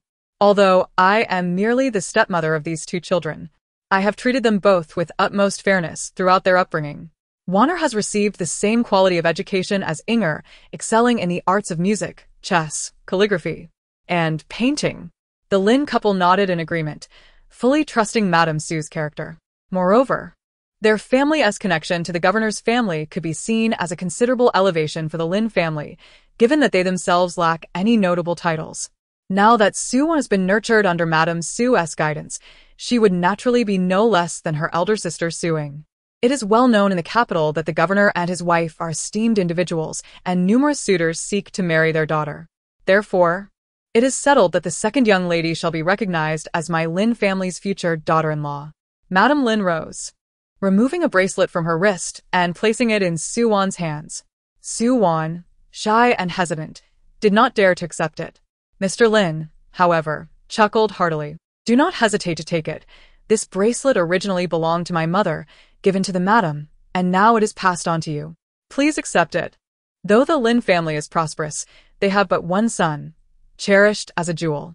This bracelet was initially intended for Su-ing when she visited, but unforeseen circumstances have arisen. It must be said that Su-ing truly has not been fortunate. "Thank you, madam," Su-won expressed gratefully. Su-won took the bracelet and sat with Mrs. Lin for a while longer. The atmosphere was filled with warmth as they engaged in cheerful conversation. Su-won occasionally contributed to the discussion, leading the Lin family to discover her remarkable acumen in accounting, which only heightened their satisfaction with their prospective daughter-in-law. With only one son, who was solely focused on his studies and indifferent to business, the prospect of a daughter-in-law with a keen interest in commerce was indeed a blessing. It seemed that fate had spared the Lin family's business after all. Su-won had yet to meet the young master of the Lin family and was somewhat curious about his appearance. Just as she was about to rise and take her leave, Mrs. Lin, reluctant to part ways, gently grasped her hand and said, "I see that Wanner has an interest in accounting. I will personally teach you once you marry into our family." Mrs. Lin, having spent many years accompanying her husband in various ventures, was well-versed in business and accounting, making her a capable teacher. Su-won nodded and smiled softly in response. As they conversed, a voice suddenly broke through from outside the door. A young man entered, clad in a light blue brocade robe, his hair elegantly tied up, and his face was clean and handsome. Su-won gazed at the youth, whose refined demeanor was a delightful surprise, quite different from her preconceived notion of a mere bookworm. At the same time, he was observing Su-won, dressed in a flowing moon-white gown, with her dark hair cascading over her shoulders and her bright eyes. She radiated an enchanting charm that instantly elicited fondness. The mutual gaze between the two did not escape the notice of Mr. and Mrs. Lin, who exchanged knowing glances and stifled laughter at their son's reaction. As Su-won and her mother prepared to depart in the carriage, Mrs. Su inquired, "What do you think of the young master of the Lin family?" Su-won, delicately clutching her handkerchief, nodded gently, embodying a serene approval. Lin Bei's also faced a similar dilemma. He was aware that his former fiancée wished to call off their engagement, which led to a stalemate between the two families regarding the marriage. However, it now appeared that a resolution had been found. Traditionally, marriage was dictated by parental authority and the matchmaking of intermediaries, leaving him with little choice. Yet, if the young lady from earlier were to become his wife, he would be exceedingly pleased. "What are you daydreaming about?" Madame Lin waved her hand in front of him and inquired, "Beis, what do you think of Wanner?" Chapter 18. The plague strikes. Old Master Lin cast a glance at his son and chuckled. Just look at him. He must be secretly delighted. He didn't even blink while gazing at Miss Su. Madame Lin couldn't help but laugh aloud. "Once you are wed, you may gaze as you wish. I find Wanner to be quite satisfactory. She can assist in the family business." Their son was wholly at the mercy of his parents' decisions. With this, the clouds of uncertainty surrounding the marriage between the Bureau of Revenue and the Lin family dispersed. Following the resolution of the engagement, the bureau chief appeared considerably revitalized. He felt that his gratitude towards Jiang Zheng was still insufficient and thus sent a considerable amount of gifts to the Jiang family. The abundance of items left members of the Feng and Xing families feeling quite dizzy. "Goodness!" exclaimed Mrs. Xing, This bureau chief is far more generous than Magistrate Gua. Her husband, Jiang Zhen, remarked coldly, is that not obvious? Do you know what the bureau chief oversees? He manages the textiles in Ning'an City. It's no wonder he sent such a bounty of silks and satins. Jiang Fong nodded repeatedly, expressing his realization. No wonder, no wonder. Little did they know. The bureau chief's responsibilities were not merely related to fabric despite the term BU in his title. The Xing and Xia families cradled the silken fabric in their palms, their voices trembling with excitement. This is true silk. If I could wear it for just one day, I would die without regrets. Feng scolded the two with a light slap on their wrists, then spoke in a soothing tone. Let's keep the silk for now. When the new year arrives, each of you sisters-in-law shall have a new garment tailored from it. Move this chest of silk into my room. Jiang Ning silently scoffed, pondering. What is there to save in just one chest of silk? An epidemic is imminent. Soon the cattle, sheep, pigs, chickens, ducks, and geese throughout the city will perish from disease, causing the price of meat to soar. If it were me, I would sell this entire chest of silk to amass funds for preserving meat into cured jerky. Epidemic? The members of the Jiang family exchanged glances in alarm. Feng shouted into the air. What epidemic? Don't listen to that old woman's nonsensical chatter. What does she know? No sooner had she spoken than Jiang Chen rushed in, breathless with urgency. It's terrible.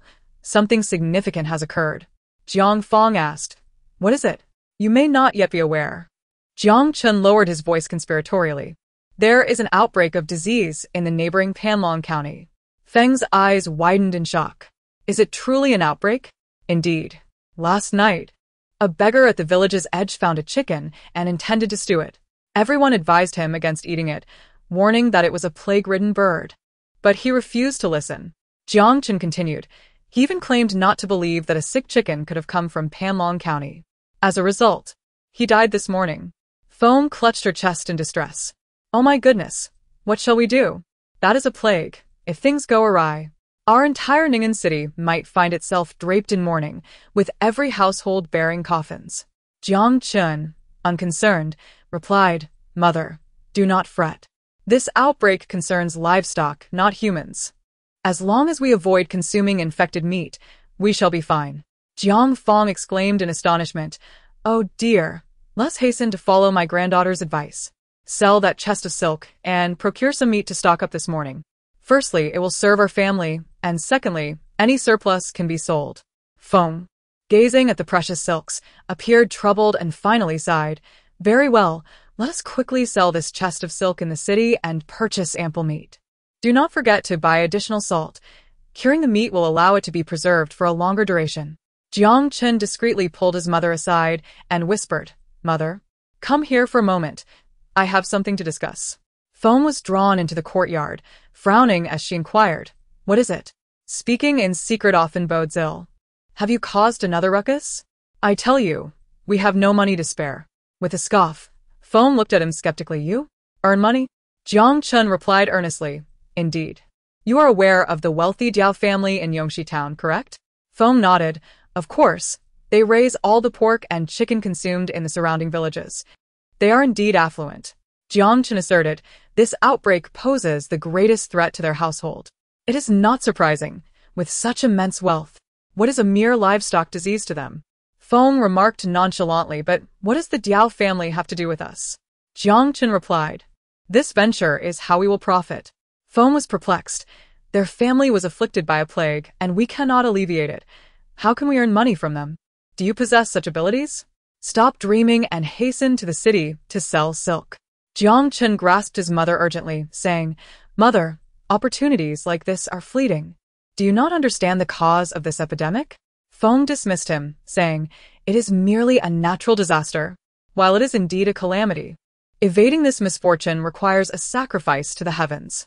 Jiang Chen solemnly replied, However, sacrifices necessitate offerings, for instance, a child. Feng felt a chill run down her spine, casting a sidelong glance at her son. Third, what do you mean by that? Jiang Chen asserted. Did you not all say that my elder brother's daughter is a little lucky star? A flicker of astonishment crossed Feng's eyes. Jiang Chen steadied himself, gritting his teeth and declaring, Mother, let me speak frankly. The old crone has long foretold that Jiang Ning is the most suitable offering. Lord Diao stated that if Jiang Ning is sacrificed, not only will the plague dissipate, but our family will also receive 500 taels of silver. Doubtfully, she questioned Jiang Chen. The old crone is mad. Can her words be trusted? Even if Jiang Ning were to be offered, would the plague truly recede? Jiang Chen scoffed. That is of no concern to us. After all, my arrangement with Lord Diao is a simple exchange of person for payment. Feng remained non-committal, hands on her hips, gazing skyward, repeatedly murmuring, 500 taels, 500 taels. As night fell, the entire family fell into slumber. Suddenly, Jiang Ning felt himself being lifted abruptly, and something felt amiss. The person embracing him employed unfamiliar techniques, distinctly not those of his parents. She immediately wanted to exclaim in shock, yet her mouth was firmly covered by a large hand. Shortly after, the door swung open, and the person who had seized her dashed out of the courtyard. It was then that Jiang Ning realized that her kidnapper was none other than her third uncle, Jiang Chen. Jiang Chen hurriedly made his way to the village entrance, where his wife, Xia, awaited him. How did it go? Did you manage to steal the child? She inquired. Yes, I got her. We must leave quickly. There is no time to lose. We shall sell her tonight, Jiang Chen replied. Xia asked once more. Have you made arrangements with the old Master Jiao? Indeed, we have a deal, right by the mountain god temple. Come with me, Jiang Chen insisted. After a moment's hesitation, Xia queried, will the old master truly give us 1,000 taels? Jiang Chen assured her, absolutely. But you must tell mother that only 500 taels will be given to her. Chapter 19. Sold, I understand, Xia responded, though a hint of worry crept into her voice. But brother and sister-in-law will surely find out. What if? Jiang Chen flashed a grin. Do not fret. Mother has already consented. With her backing, what do we have to fear? Let us hurry to the mountain god temple. Meanwhile, nestled in her swaddling clothes, Jiang Ning composed herself, realizing her impending sale. She attempted to draw attention to herself through cries, yet the desolate wilderness surrounding her offered no signs of life. As they walked, Xia inquired, did mother truly agree? Jiang Chen nodded affirmatively. She did, but that 500 taels must go to her.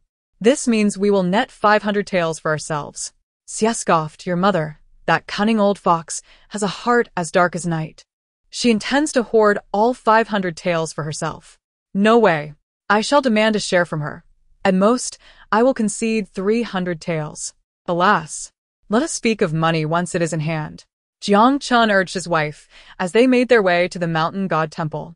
This temple, naturally situated within the mountains, was located near the relatively low hills of Xinghua village, which could scarcely be considered as mountains, lacking both resources and even a name of its own. Upon arriving at the entrance of the temple, the couple was greeted by a clear moonlit night, with the mountain winds howling, sending a buzzing sensation through their heads. Xia, surveying their surroundings, furrowed her brow and inquired, what time did you arrange for? Has Lord Diao arrived yet? Let's wait inside the temple. Do not worry, I have already arranged for Lord Diao to come. Jiang Chen replied confidently. Once we sell the child, payment will be made on the spot. If we can successfully complete this transaction, not only will we have wealth and prosperity, but I could even consider taking on a couple more children. Unable to contain his thoughts, Jiang Chen inadvertently spoke out loud, provoking Xia's immediate wrath. She seized his ear and scolded, how dare you entertain such thoughts of taking a concubine? If it comes to that, I will ensure we both end up in prison, and I shall bring this matter to the authorities. All right, I was merely jesting. Must you always be so verbose? Jiang Chen retorted with dissatisfaction, offering a few conciliatory words. Xia's brow furrowed even more as she finally released her grip on her husband's ear. Oh, dear aunt, you are so naive. Does the adage not hold true that a man with wealth tends to stray? How can you trust someone like uncle, who indulges in every vice? He has long been keeping a mistress outside, and you are the only one unaware of it. Xia's expression hardened as she turned her husband. Jiang Chen, catching the unspoken thoughts of his young niece, quickly clarified to his wife, my dear, do not heed the words of this little rascal. I would never have the audacity to do such a thing. Then, he glared fiercely at Jiang Ning, threatening, "You little wretch, if you dare to provoke me again, I shall strangle you." Strangle me? Would you truly have the heart? What about the 500 taels? I must say, third aunt, your heart is indeed kind, but it ultimately reveals your weakness. Have you not considered that third uncle laments his losses and seeks your aid? Does he genuinely lose every time he gambles? Do those funds simply vanish into the gaming den? Among the Jiang family's wives, the third daughter-in-law was the most cunning and perceptive. Jiang Chen noticed his wife's impending betrayal and quickly interjected, "My dear, do not let your thoughts wander astray. Think of that 500 taels. If it comes to it, I shall sell the child, and all the earnings shall be yours." Do not heed his words. He merely seeks to placate you. Once the money is in hand, can you still seize it from him? Initially, Xiao's mind was preoccupied with the 500 taels, but upon hearing Jiang Ning's words, clarity dawned upon her. Jiang Chen, that scoundrel, was indeed capable of such treachery. In the end, she would be left with nothing, her husband's heart lost, both wealth and love slipping through her fingers. Hey, you madwoman, have you lost your senses? Are you truly willing to forsake money? Jiang Chen shouted angrily.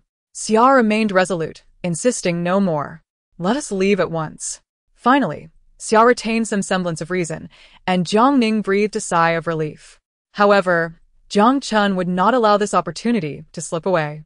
He struggled free from his wife's grip and, in a fit of rage, slapped Xia across the face while cursing, "Stop your tantrum. Even if the king of heaven himself were to arrive, nothing could deter me from earning this 1,000 taels." But scarcely had he uttered these words when he suddenly let out a sharp cry, followed by, Who struck me? Is there anyone? Indeed, just a moment ago, someone struck my head." As I spoke, another stone flew towards me, this time aimed directly at Jiang Chen's brow. Ah! He let out a painful cry. Yet before he could finish, a series of sharp sensations radiated from various parts of his body. Jiang Chen was utterly terrified, mustering the courage to shout, "Who dares to ambush me? Do not feign the supernatural. Come out at once." Suddenly, a faint grunt resonated from not far behind, causing Jiang Chen and his wife to stand on edge, their hairs bristling in alarm. Jiang Chen turned around, directing his gaze toward the source of the sound. Before him stood a man, or rather a young man in his 20s, clad in a dark purple brocade robe. His long hair was tied back, and his face was chiseled, with eyes that sparkled like cold stars, sharp and predatory like a hunting falcon. A small purple lotus design, no larger than a fingernail, adorned his brow, adding an otherworldly charm to his already striking visage. With a sword drawn, the man coldly commanded Jiang Chen and his wife, "Leave at once." The couple trembled in response, and Xia Shi was on the verge of tears. Encountering a bandit in such a desolate place was a dire predicament. This man wielded a sword. He was either a mountain thief or a highway robber. This was surely the end. She hurriedly urged her husband, "We must flee. Do you wish to die?" Jiang Chen felt a deep reluctance to abandon the situation. What would happen when Lord Diao arrived? If the children were not sold, they would not see any money. Without funds, he could not repay his gambling debts, and more importantly, they would be forced to continue living in this forsaken place, devoid of the opulent lifestyle he yearned for. Yet, as he beheld the glinting sword, trepidation coursed through him. Moments ago, he exhibited a effet of bravado. Yet Jiang Chen was indeed a man fearful of death, thus he merely nodded. However, just as he intended to depart, the youth spoke again. "Leave the child behind." Jiang Chen's entire being quivered, a surge of indignation flushed his cheeks. He scoffed, I see. You wish to engage in treachery, do you?" The youth retorted angrily. "I have no desire for idle chatter. In short, should you refuse to relinquish the child, both of your lives will be forfeit." With a sword in hand, Jiang Chen realized he was utterly outmatched, though resentment brewed within him. The prospect of a confrontation meant not only the child's peril but potentially the lives of him and his wife as well. Xia understood this all too well, anxiously urging, "Let us heed his words." After much contemplation, Jiang Chen ultimately allowed fear to triumph over greed. Placing the swaddled infant on the ground and hastily grasping his wife's hand to flee, Jiang Ning felt a measure of relief, yet remained on guard. After all, she could not ascertain whether she had merely escaped one danger only to stumble into another. Chapter 20. The Lord's heir. She furrowed her brow, inhaling sharply. A metallic scent of blood permeating the air. Instinctively, Jiang Ning glanced downward, and as moonlight poured into the dilapidated temple, she beheld a man seated upon a straw mat. His legs stretched out, the knees stained with blood. Oh dear, this brother is gravely injured. He does not appear to be the villain seeking to harm me, she mused, her apprehension dissipating in an instant. Given the circumstances, this man posed no immediate threat. His wounds were too severe, and it was evident that he could not rise from the ground. Yet, the man in the brocade robe furrowed his brow, for he had seemingly heard someone speaking moments prior. Yet, it was evident that he was utterly alone in the shrine of the mountain deity. How peculiar! He let out a cold snort, refraining from uttering any words. However, the slight curl of his lips during that scoff added a touch of allure to his visage. Wow. This brother is truly stunning. He possesses an innate elegance and charm, even with his pallid complexion and the beads of sweat adorning his forehead. The disarray of his legs does nothing to diminish his commanding presence. He is simply breathtaking, capable of inciting chaos and calamity. Was this voice extolling his virtues? The man clad in brocade felt a twinge of suspicion, perplexed by the odd sensations stirring within him. How could beauty be linked to causing turmoil? He found himself utterly baffled. More pressing was the question of who had uttered those words. The brocade-clad gentleman scanned his surroundings, pondering whether there might be another presence within the shrine. Yet, he had already spent an hour in this place, firmly convinced of his solitude. Furthermore, the voice resembled that of a child. Could it possibly belong to an infant on the ground? How absurd, he mused, incredulous that a child not yet a month old could articulate speech. Leaning against the rocky wall, he fell into contemplation. From the confusion etched upon his face, Jiang Ning discerned his thoughts. Who else could it be if not me? Aren't we the only two here? What is so strange about a child speaking? Haven't you heard of divine powers? You seem so astonished, as if you've never encountered such a thing before. It's a shame to waste such a handsome face. Is it truly you speaking? The brocade-clad man suddenly sprang to his feet, but his injuries were severe. He had already exhausted his last reserves of strength while attempting to intimidate Jiang Chen and his wife. Now, he found himself incapable of standing. Nevertheless, his curiosity overwhelmed him, and he ultimately chose to crawl toward Jiang Ning. Wow, a hero rescuing a damsel. Who would have thought that being reborn as an infant would come with such privileges? Jiang Ning, a wild girl with a foolish expression, swallowed hard. The man in the embroidered robe found the scene increasingly bizarre. Just then, they heard the sound of shuffling footsteps approaching from outside. Oh no, it must be old Master Diao come to buy me. Quickly, hide me. The man in the brocade attire embraced her and rolled to take refuge beneath the altar table. The footsteps grew nearer, and one voice declared, "Rest assured, my lord, I have already calculated. This child from the Jiang family possesses a unique fate, making her the most suitable sacrifice. Once she is sold and burned as an offering to the plague deity, this epidemic shall surely pass." It was the voice of an elderly woman, and as she spoke, two figures slowly entered the mountain deity temple. The old woman, her steps unsteady, suggested she was of considerable age. Jiang Ning surmised that this must be the grass woman. This mad old hag was wicked enough to want to burn her as a sacrifice to the plague deity. I curse you to never have 3 hot dishes in your lifetime. Jiang Ning thought resentfully, catching sight of old Master Diao trailing behind the grass woman. I hope so. Where on earth is Jiang Chen? How dare he keep me waiting? The grass woman picked up a straw sandal from the ground, furrowing her brow as she said, Old Master Diao, could this sandal belong to that boy? Old Master Diao examined it for a long while before finally nodding in confirmation.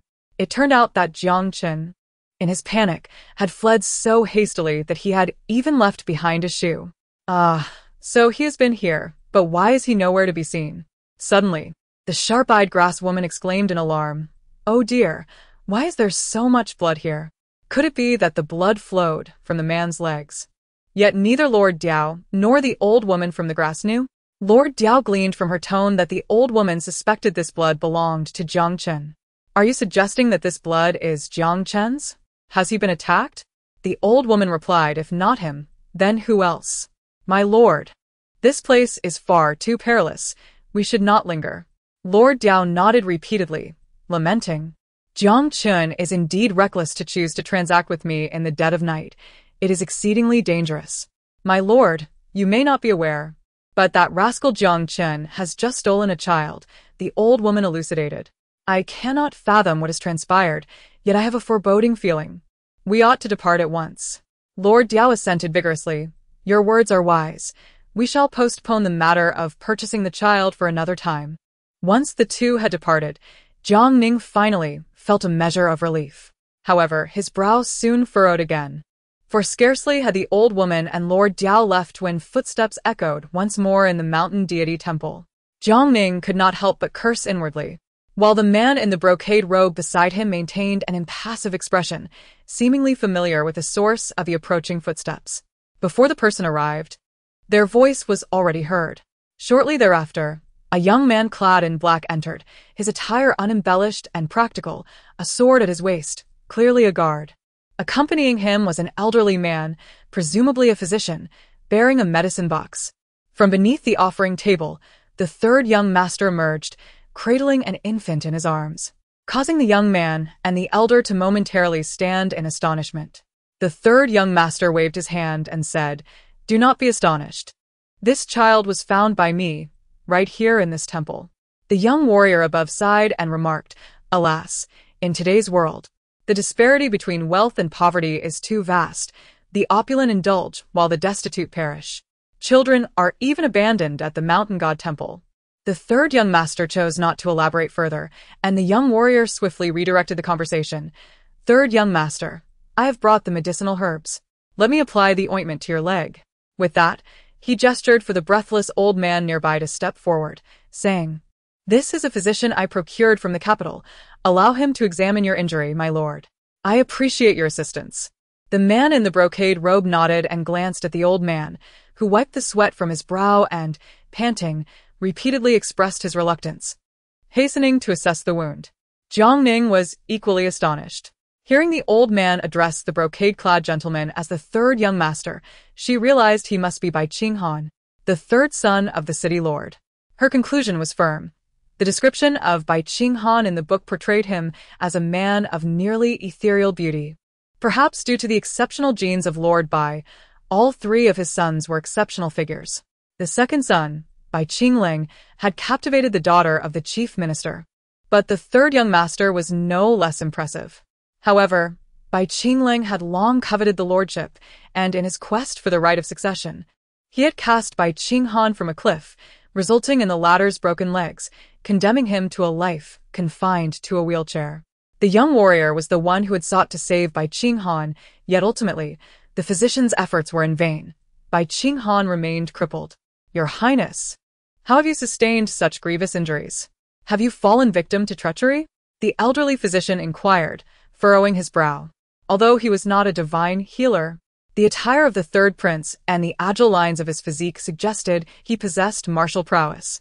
It was inconceivable that he could have merely stumbled and plummeted from the cliff. He must have been ensnared in a plot. Bai Qinghan pondered, his expression inscrutable, ultimately shaking his head and replying, "No, I fell by my own accord." Observing his countenance, the elder displayed a flicker of doubt but refrained from further inquiries. "I must say, third prince, your companion has been by your side for quite some time. Is it truly necessary to deceive him? Your injuries are evidently the result of being pushed from the cliff by the second prince, Bai Qingling," the elder exclaimed in astonishment. "What was that sound?" Bai Qinghan asked, alarmed. Fearing the child might be frightened, he softly reassured, "It is of no consequence. She merely seems to possess a talent that allows her to voice her thoughts aloud." The elder countered, "I am not astonished by that. I am inquiring, Prince, were you genuinely pushed from the cliff by the second prince?" Bai Qinghan hesitated for a moment, neither confirming nor denying the claim. How could the elder fail to perceive the truth?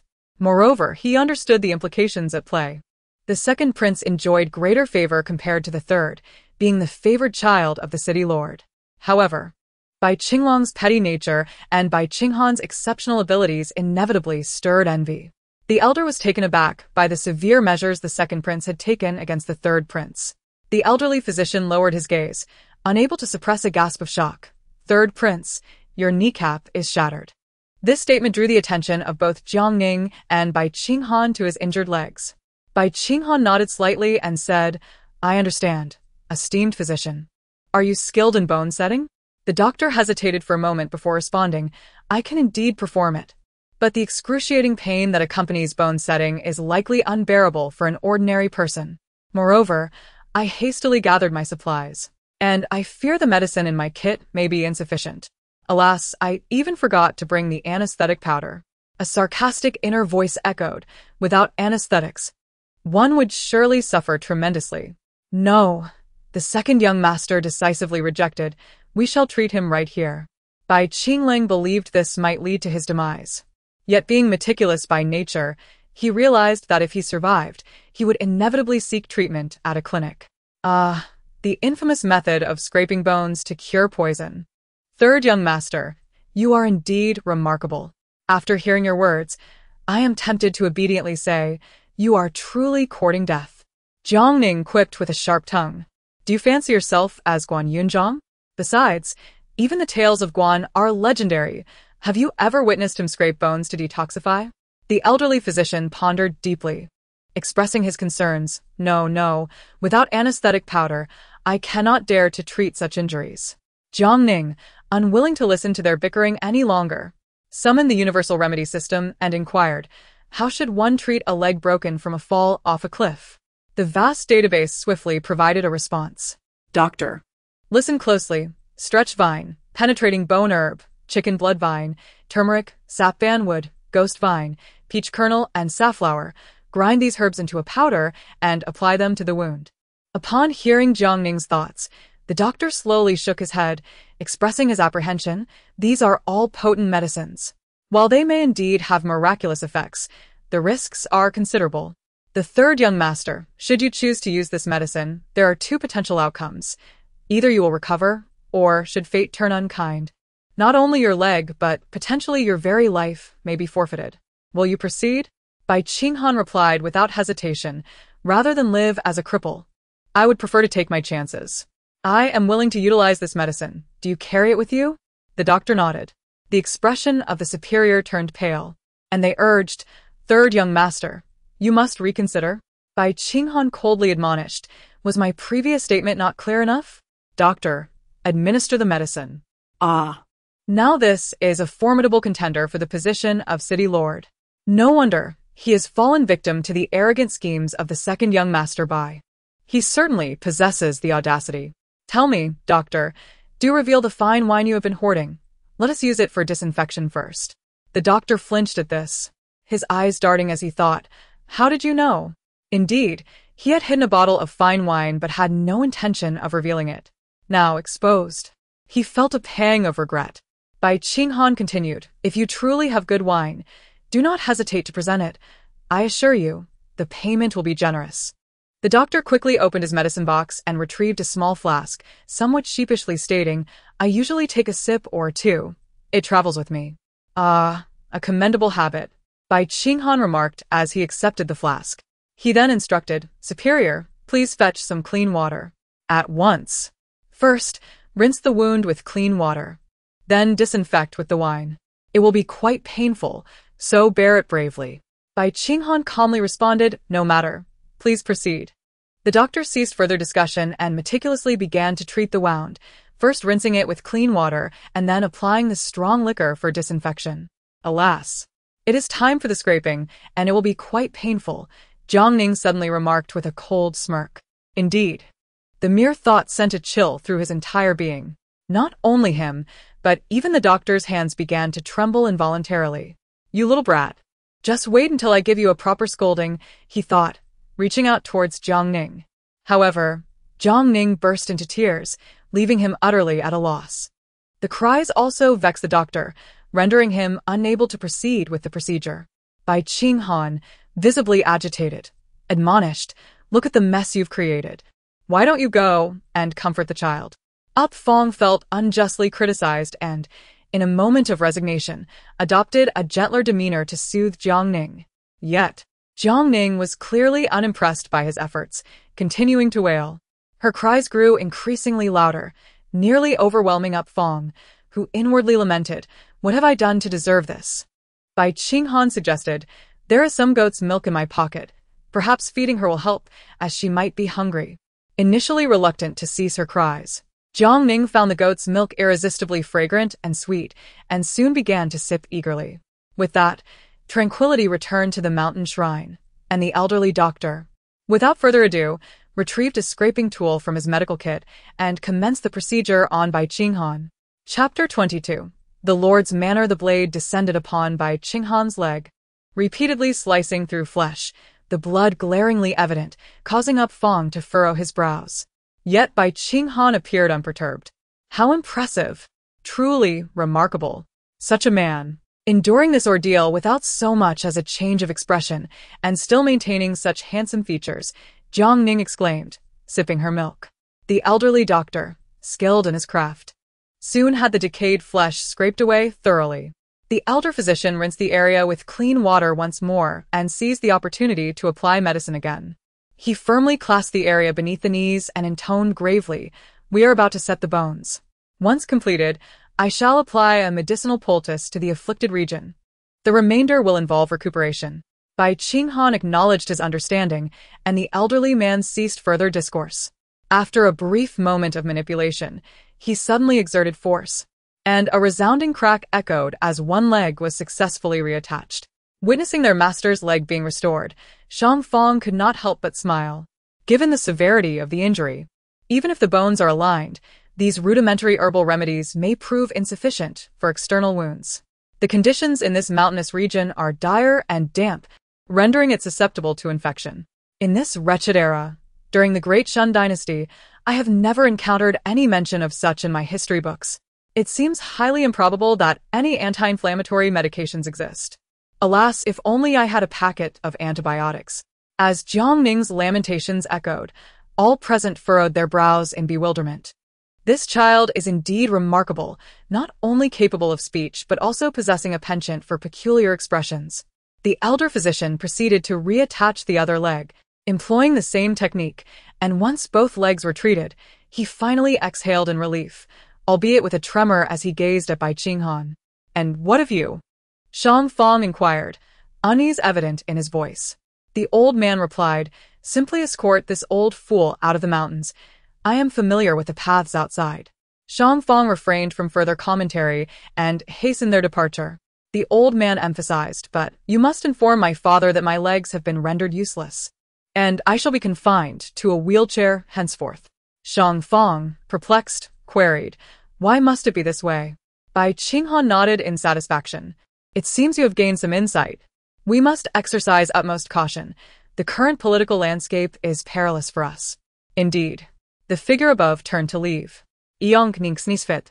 Feeling the coolness of the mountain night, with a mischievous glint in her eyes, a voice reached Bai Qinghan's ears. "I have averted a disaster for you. Should you not offer some form of compensation?" Bai Qinghan paused, momentarily taken aback, then smiled wryly. "And what form of compensation do you desire?" "My prescription is priceless. You must understand its worth."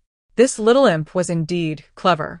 With a sigh of resignation, Bai Qinghan replied, "I am aware of the immense value of your prescription, but I truly cannot afford such an amount at present."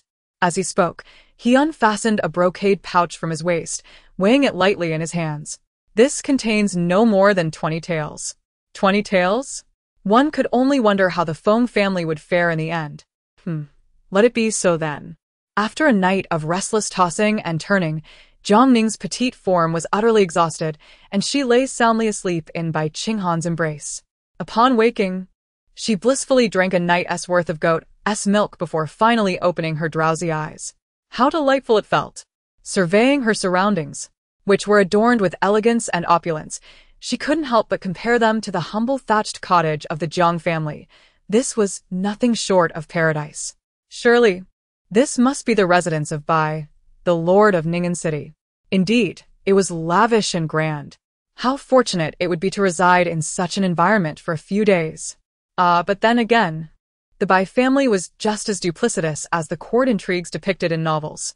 In those tales, the true and false daughters of the Lin family were the central narrative, while the story of the Bai family unfolded in the latter chapters.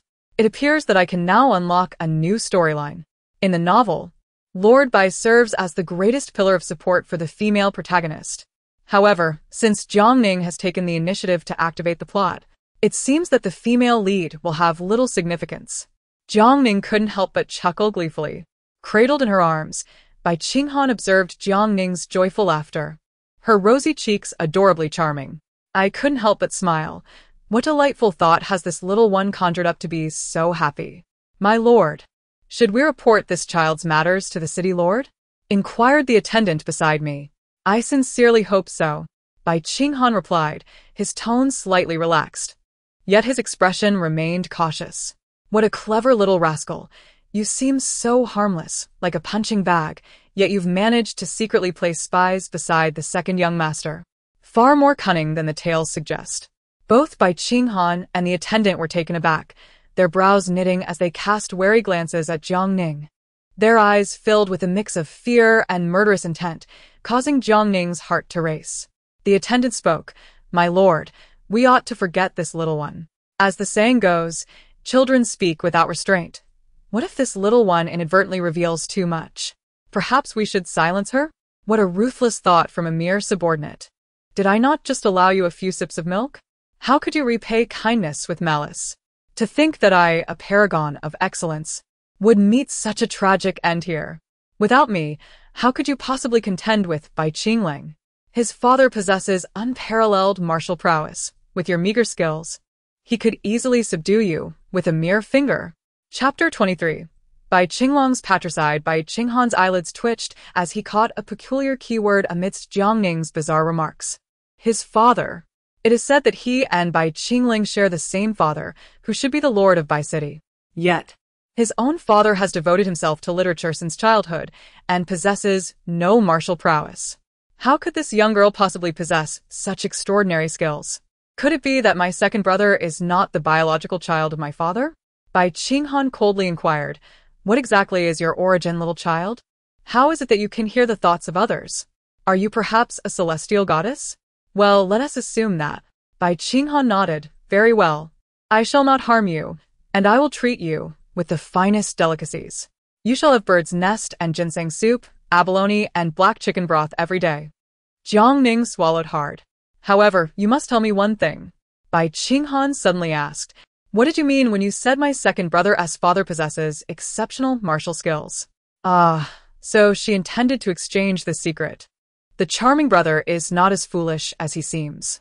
"Oh, third son, I thought you were rather clever. How could you not understand this? I ask you, who is your father?" Without a moment's hesitation, Bai Qinghan replied, "Of course, it is the lord of Bai City." "Does he possess any martial skills?" No. "Then that settles it." Bai Qinghan felt a chill run down his spine. "My dear aunt, is your implication not too shocking? Are we of the Bai family truly to have the lord of the city with such a lack of skills?" Just as he was about to speak, they suddenly heard a voice outside calling loudly, "The lord of the city has arrived." Both Bai Qinghan and the others were momentarily taken aback, their hearts racing with trepidation. Just moments ago, they had been stunned by Jiang Ning's words, and now, with the lord of the city personally arriving, how could they not be alarmed? Bai Qinghan understood that his father had come to visit him due to his broken leg, as it was rare for the lord of Bai City to step into his room. When the lord entered, he knelt to greet him, while Bai Qinghan, unable to stand, remained seated in his wheelchair. "Father, I pay my respects to you." "There is no need for that. You are incapacitated," replied the lord of Bai City, his tone devoid of emotion.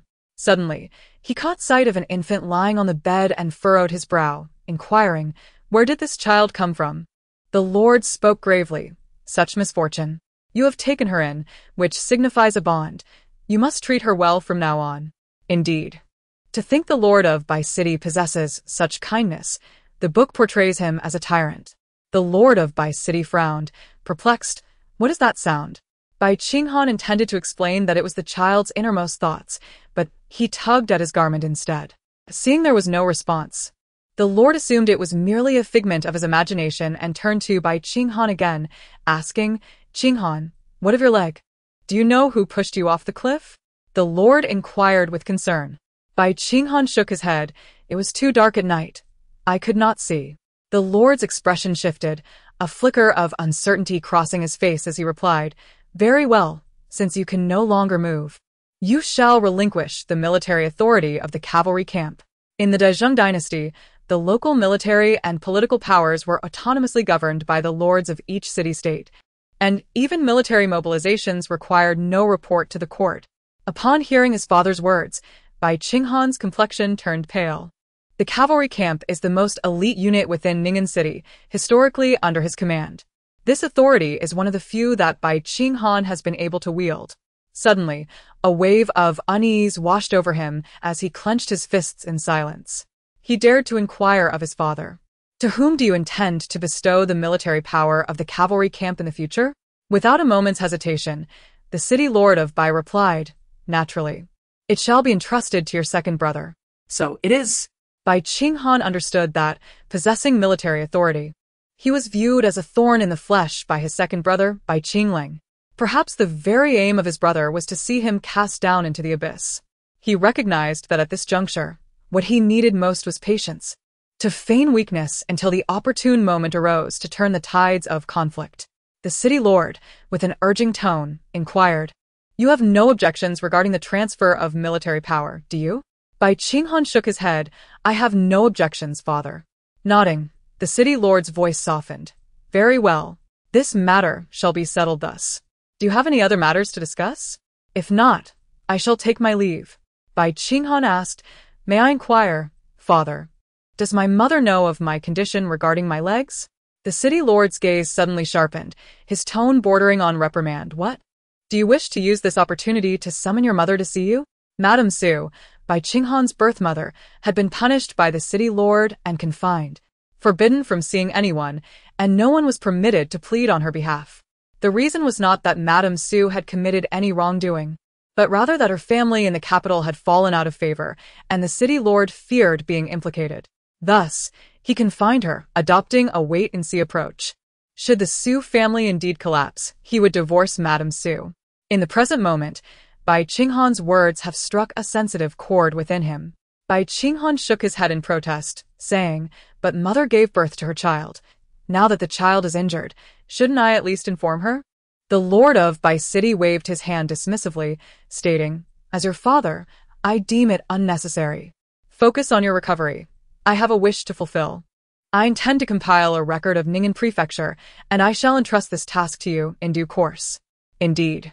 Oh, dear, if that is the case. It seems the flamboyant elder brother has certainly fallen from grace, and you, foolish lord of the city, shall soon follow suit, just awaiting your inevitable usurpation by Bai Qingling. The figure above hastily shook his head, exclaiming, No, no. Why would you suspect me, lord of the city? With a darkened expression, the lord of Bai City retorted, Do not presume that I am unaware of the internal martial arts known as ventriloquism, which can even alter one's voice. Are you imitating a child's speech? The figure above vehemently shook his head, gesturing toward the head of the bed in defense. No, my lord. What you just heard was truly the voice of that little one. The voice?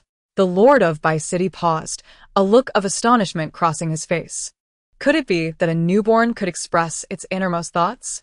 As he spoke, he moved closer to the bedside. What do you mean? How could that not be possible? One should not be so easily astonished. Jiang Ning's eyes darted around, fixating on the lord of Bai City, causing him to stumble back a step in fright. After a moment, the lord of Bai City managed to regain his composure. Child, you claim that Bai Qingling will usurp the throne? What grounds do you have for such a statement, and from whom have you heard this? It is written in novels that Bai Qingling, this dutiful son, would commit patricide.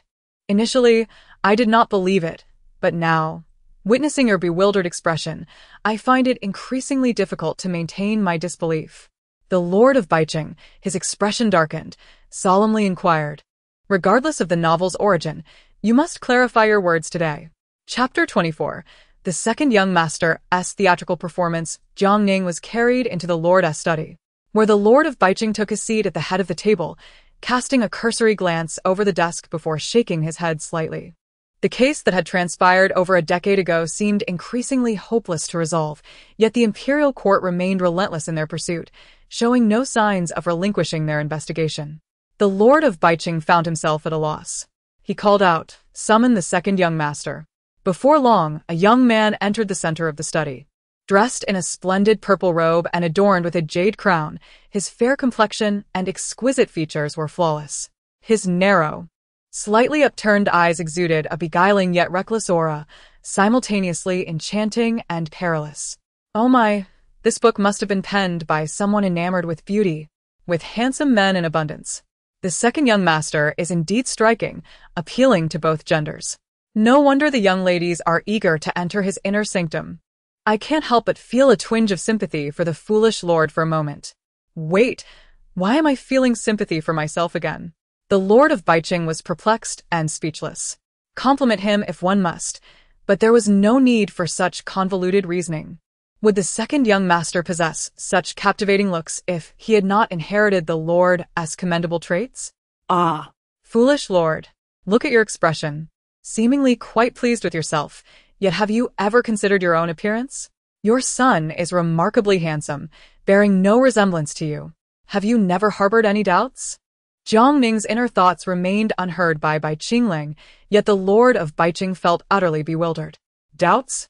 Why would there be doubts? The words of the young girl were indeed peculiar. Just as one question remained unresolved, another emerged.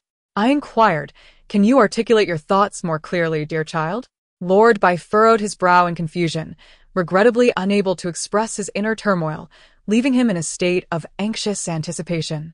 Preoccupied with Jiang Ning's words, Lord Bai scarcely paid attention to the second young master. Observing his father's prolonged silence, Bai Qingling, kneeling below, was the first to break the stillness, asking, "Might I inquire about the purpose of father summoning me?" His kneeling posture was casual and nonchalant, yet his elongated gaze could not help but glance at the cherished Jiang Ning, pondering, "Whose child is this? so favored? Could she possibly be father's illegitimate daughter?" Both father and son were ensnared in mutual suspicion until, ultimately, Lord Bai spoke. "Isn't this case being investigated by the third brother?" Bai Qingling feigned ignorance, his expression one of bewilderment. "My word, what a performer! The Oscars surely owe you a golden statuette. In my past era, you would have outshone a myriad of young stars." Lord Bai appeared to grasp the situation, maintaining an impassive demeanor as he continued. "Your third brother has met with an unfortunate incident. He has fallen from a cliff."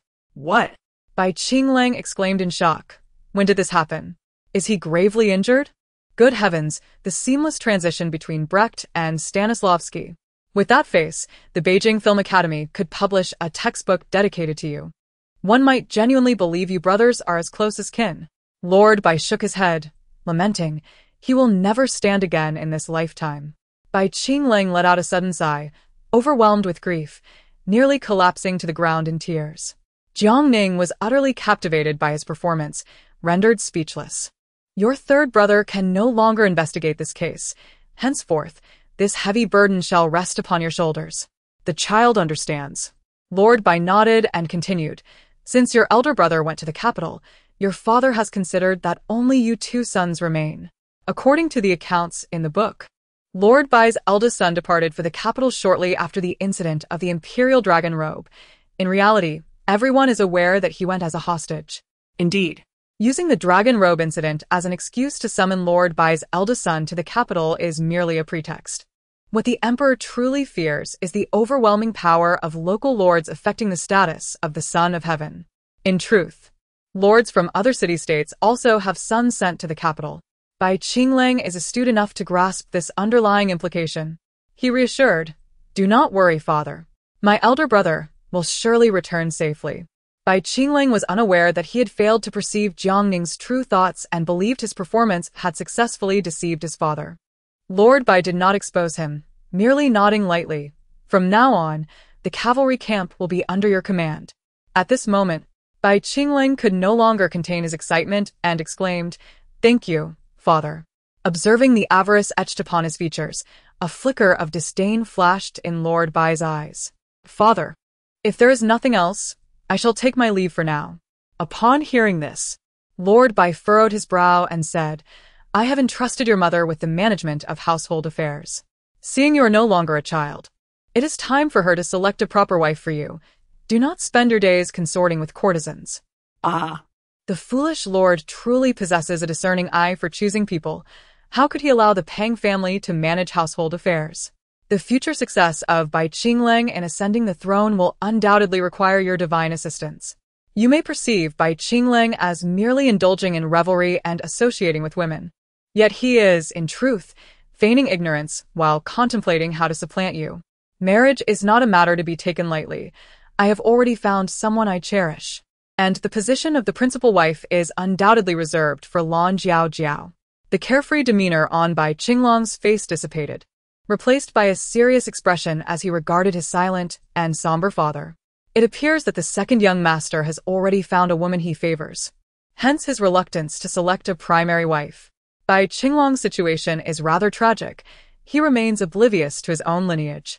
Even after his falling out with the city lord, he still subconsciously acknowledges the lord as his biological father. This revelation struck like thunder, shattering the teacup in Bai Qingju's grasp, which fell to the ground in pieces. The young girl's words are increasingly shocking. What does she mean by suggesting that he believes himself to be his father? Is he not? Could it be that this little imp is insinuating that Bai Qinglang is not my son? The city lord felt a wave of dizziness. Had it not been for the support of the attendant beside him, he would surely have collapsed. City lord, are you unwell? Several attendants stepped forward to pat Bai Qingju's back, presuming he was agitated by Bai Qinglang. The elder attendant, Chen Xian, remarked, If we are to speak of the second young master's temperament, it bears no resemblance to yours or Madame Pang's. Look, even the servants have discerned this. I wonder, foolish city lord, do you not feel you are drawing closer to the truth? Chapter 25. The Green Tea, Lan Jiao Jiao. Bai Chengzhu inquired ominously of Chen Xian, whom do you believe his character resembles? This statement left Chen Xian momentarily speechless. He had merely mentioned it in passing. Yet the lord of the city had taken it to heart. This, the old servant. I.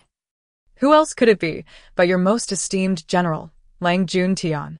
The foolish lord of the city is raising another's child while entrusting his own safety to the biological father of Bai Qinglang. And now he has relinquished domestic authority to the mother of Bai Qinglang. In the end, he is merely sewing garments for another. What a monumental blunder indeed.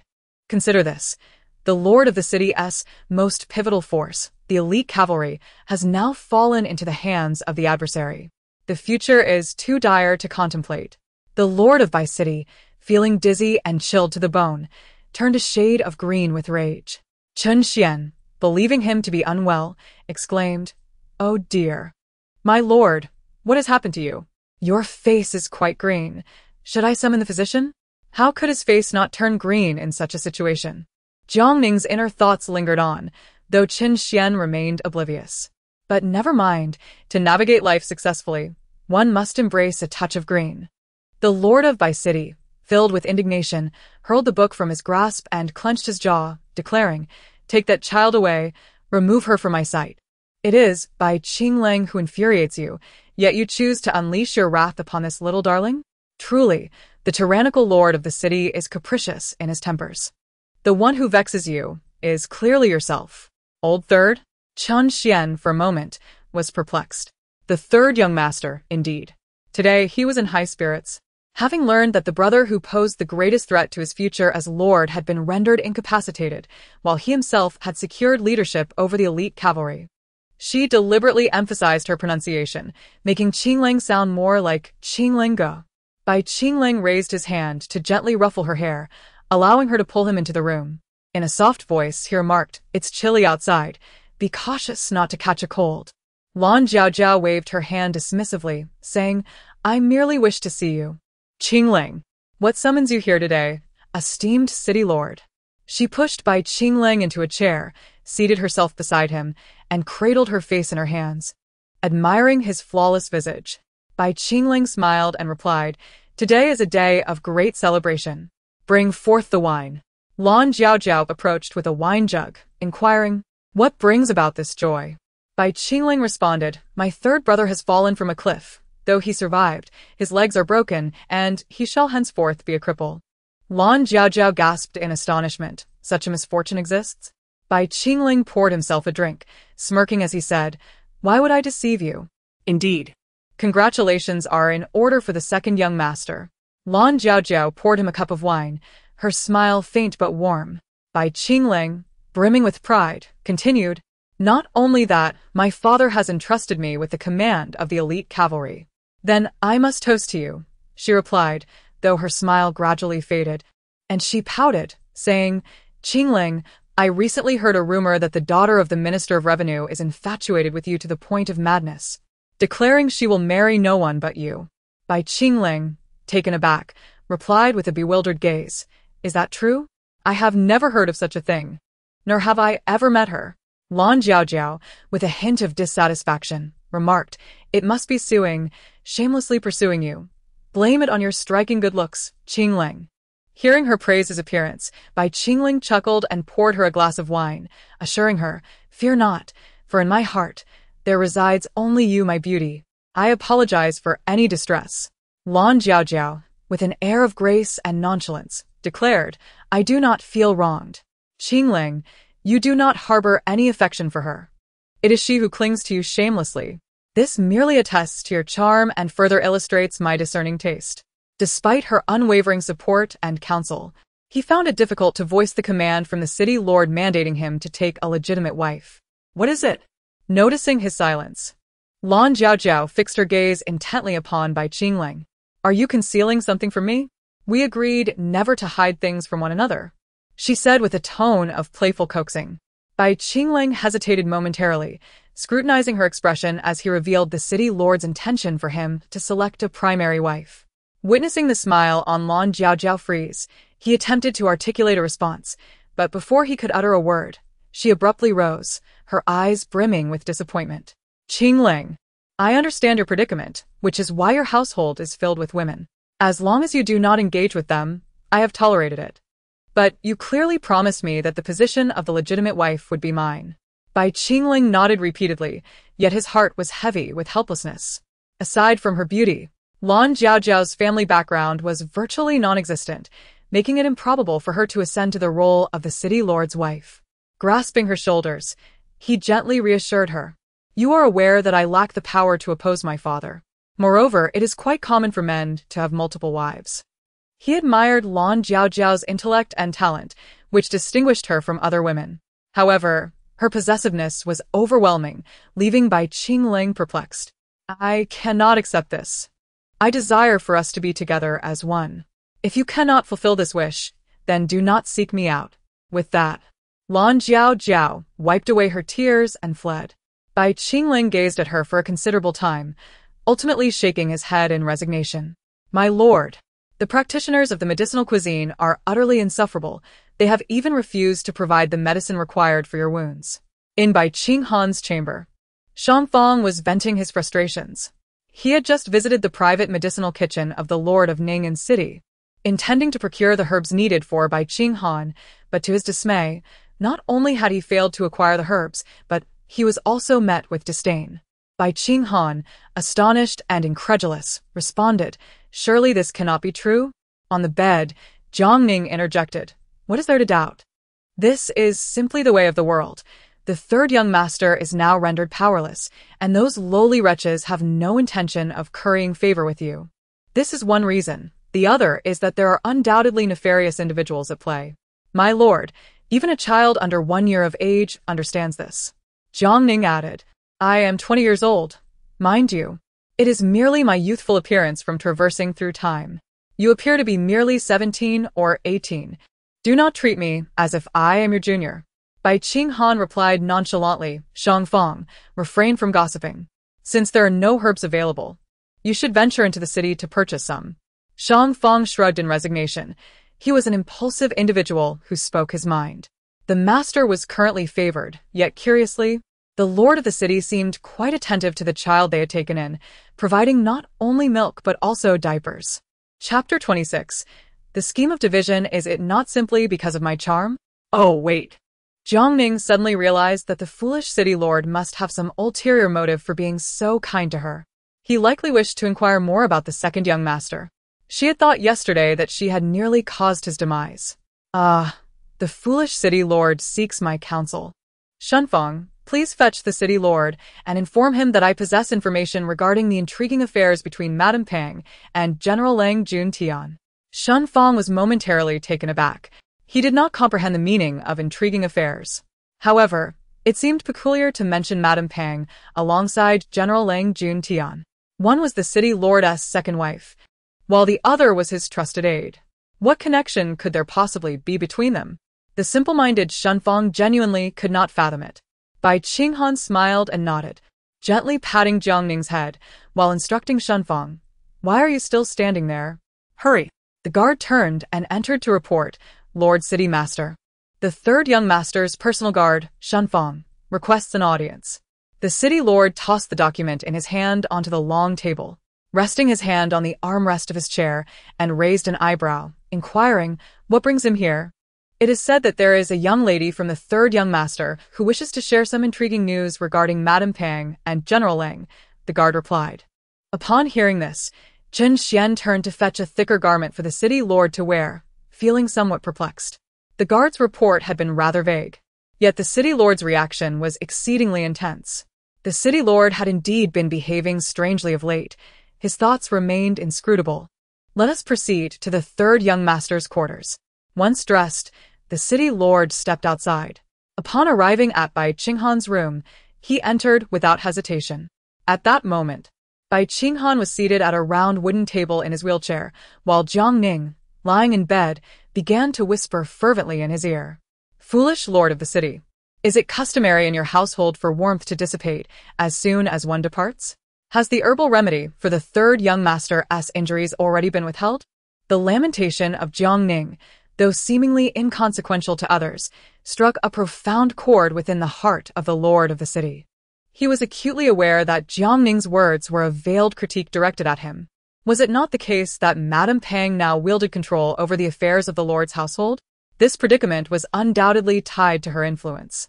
Without her permission, how could the apothecary dare to withhold the necessary herbs for the third young master? Such sentiments could only emanate from Jiang Ning's innermost thoughts. For Bai Qinghan and the higher authorities would surely arrive at the same conclusion, albeit hesitating to voice it. The lord of the city furrowed his brow, comprehending Jiang Ning's implication. On one hand, he feared the repercussions of alarming the snake. Lang Juntian oversaw all the imperial guards in the capital, and a hasty confrontation with Madame Pang could incite her wrath upon himself. "At once, dispatch my orders to summon Manager Xue of the apothecary. I wish to inquire who possesses the audacity to act with such impudence." The lord of the city commanded in a grave tone. "Impressive.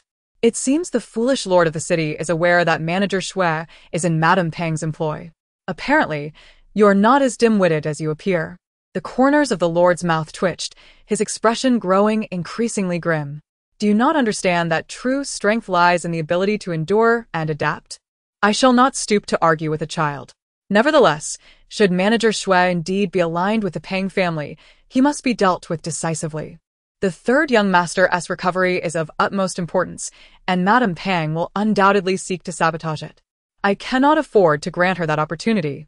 After offering some words of comfort to Bai Qinghan, he lifted Jiang Ning into his arms and playfully pinched her chubby cheeks, feeling his ire diminish somewhat. This little fellow is quite the stress reliever, plump and possessing such a gentle touch. Lord Bai couldn't help but burst into laughter. Those who ascend swiftly also descend just as quickly. Two stewards followed behind him upon entering. One was older, and the other somewhat younger. "My lord, we have brought the person you requested." The stewards trembled as they bowed in deference. Lord Bai did not permit them to rise immediately, gazing down upon the two kneeling before him. After a moment of silence, he spoke in a measured tone. "Do you comprehend why you have been summoned? The young master has sustained an injury to his leg. Why have you not provided him with the necessary herbs? My lord, this is a misunderstanding." It must have been a momentary oversight at the apothecary. The older steward, Steward Xue, replied as he prostrated himself, his forehead reddening after just a few knocks. He then discreetly signaled the younger steward with a glance. "I beg for your forgiveness, my lord. It is entirely my fault for being so negligent as to overlook this matter. The younger steward hurriedly echoed his sentiments. Steward Shui is certainly seeking a scapegoat. Shifting the blame onto his apprentice for such a trivial matter. How can one in charge of the apothecary be so incompetent? Upon hearing Jiang Ning's thoughts, Lord Bai's lips curled slightly. Since you can forget to procure medicine for the third young master, I presume there is no need to retain your hands any longer. The younger steward abruptly lifted his head, glancing between the Lord and Steward Shui. His intention had been to seek assistance from Steward Shui, but the latter remained with his head bowed, clearly unwilling to speak on his behalf. Panic seized the younger steward. Lord Bai coldly continued, Steward Shui, you have trained him. Since you are aware of his negligence, it is only fitting that you take matters into your own hands and sever his hands. He cast a glance at the aloof Lord Wang, determined not to grant him his wish. He was curious to see what these two adversaries could possibly unveil. In the original narrative, the Lord of Baiqing was not the fool that Jiang Ning derided. Surely, a person capable of governing Ning'an City for several decades could not be a mere simpleton. The Lord of Baiqing was indeed ruthless and decisive, a true exemplar of tyranny. Steward Shui gritted his teeth, preparing to interrupt the retreat to safeguard one's own interests. As a servant, I. Yet before he could finish his sentence, he was cut off by his kneeling disciple. Lord of the city, spare my life. I confess to everything. It was my master and Madame Pang who ordered me to act this way. I was merely following orders. If I did not comply, Madame Pang would have slain my family. The Lord of Baiqing snorted coldly. Steward Shui glared fiercely at his disciple. Is it merely the loss of 2 hands? You won't die from that. Can you not endure this small sacrifice? Seeing the expression on his master's face, the young steward grew more incensed and continued. They even claimed that the third young master is weak-willed and would not report anything, even if the Lord of the city were to discover the truth. Let me take the blame. Chapter 27. Attempting to extract words from me? Lord of the city, this rascal speaks without restraint. I have never even laid eyes on Madame Pang. This is slander. It is my disciple's incompetence. I have not. Madame Pang clearly stated that once the third young master becomes completely incapacitated due to the lack of herbs, she would reward me with 50 taels of silver. If the Lord does not believe me, the banknotes are with my master. You need only have someone search him to verify. The young disciple's face was earnest, betraying no hint of deceit. The White City Lord decisively commanded, search him. The one in command, being of warrior descent, proceeded to search Steward Shui, who dared not resist. Soon, they indeed discovered the silver note mentioned by the young steward, precisely amounting to 50 taels. 50 taels of silver. It was inconceivable for a mere steward of a pharmacy to possess such wealth. It could only be attributed to either embezzlement or a gracious reward from his master. The young steward's assertions aligned perfectly. Steward Shui, realizing his fate was sealed, attempted one last desperate struggle, kneeling and proclaiming, I am wrongfully accused. The White City Lord, showing no interest in his pleas, waved his hand coldly, ordering, drag him out and beat him to death with clubs. Give the young one 20 strokes, then expel him from the Bai family. The young apprentice remained silent, for he found the punishment acceptable. However, Steward Shui emitted cries akin to a slaughtered pig, shouting, I demand to see Madame Pang. I demand to see Madame Pang. The White City Lord, increasingly infuriated, commanded that cloth be stuffed into his mouth before he was dragged away. With Madame Pang's influence removed, your son is now safe. The White City Lord felt a sense of satisfaction. After all, as the head of the family and the city lord, how could family affairs be dictated by outsiders? After leaving Bai Qinghan's chamber, the White City Lord further ordered that news of Steward Shui's death by clubbing and the expulsion of his apprentice be disseminated. Upon learning of this, Jiang Ning, the little one, began to rub his hands together in anticipation. Is the city lord planning to take action against Madame Pang? The news of Steward Shui's brutal demise quickly reached Madame Pang, who, with a grim expression, lamented, what a useless fool. After nurturing him for so many years, he ended up being beaten to death so easily. Madam, please calm your anger. The maid Hong Lian scoffed. Isn't he just a useless old relic? Why should we concern ourselves with him? Lady Peng cast her a cold glance and reproached, What do you know? The accounts of the medicinal kitchen have all been handled by that old fellow. Now that he has died so abruptly, what if the next person to audit discovers discrepancies? Hong Lian pursed her lips and replied, Madam, you are in charge of the household now. You can simply appoint another person to take his place.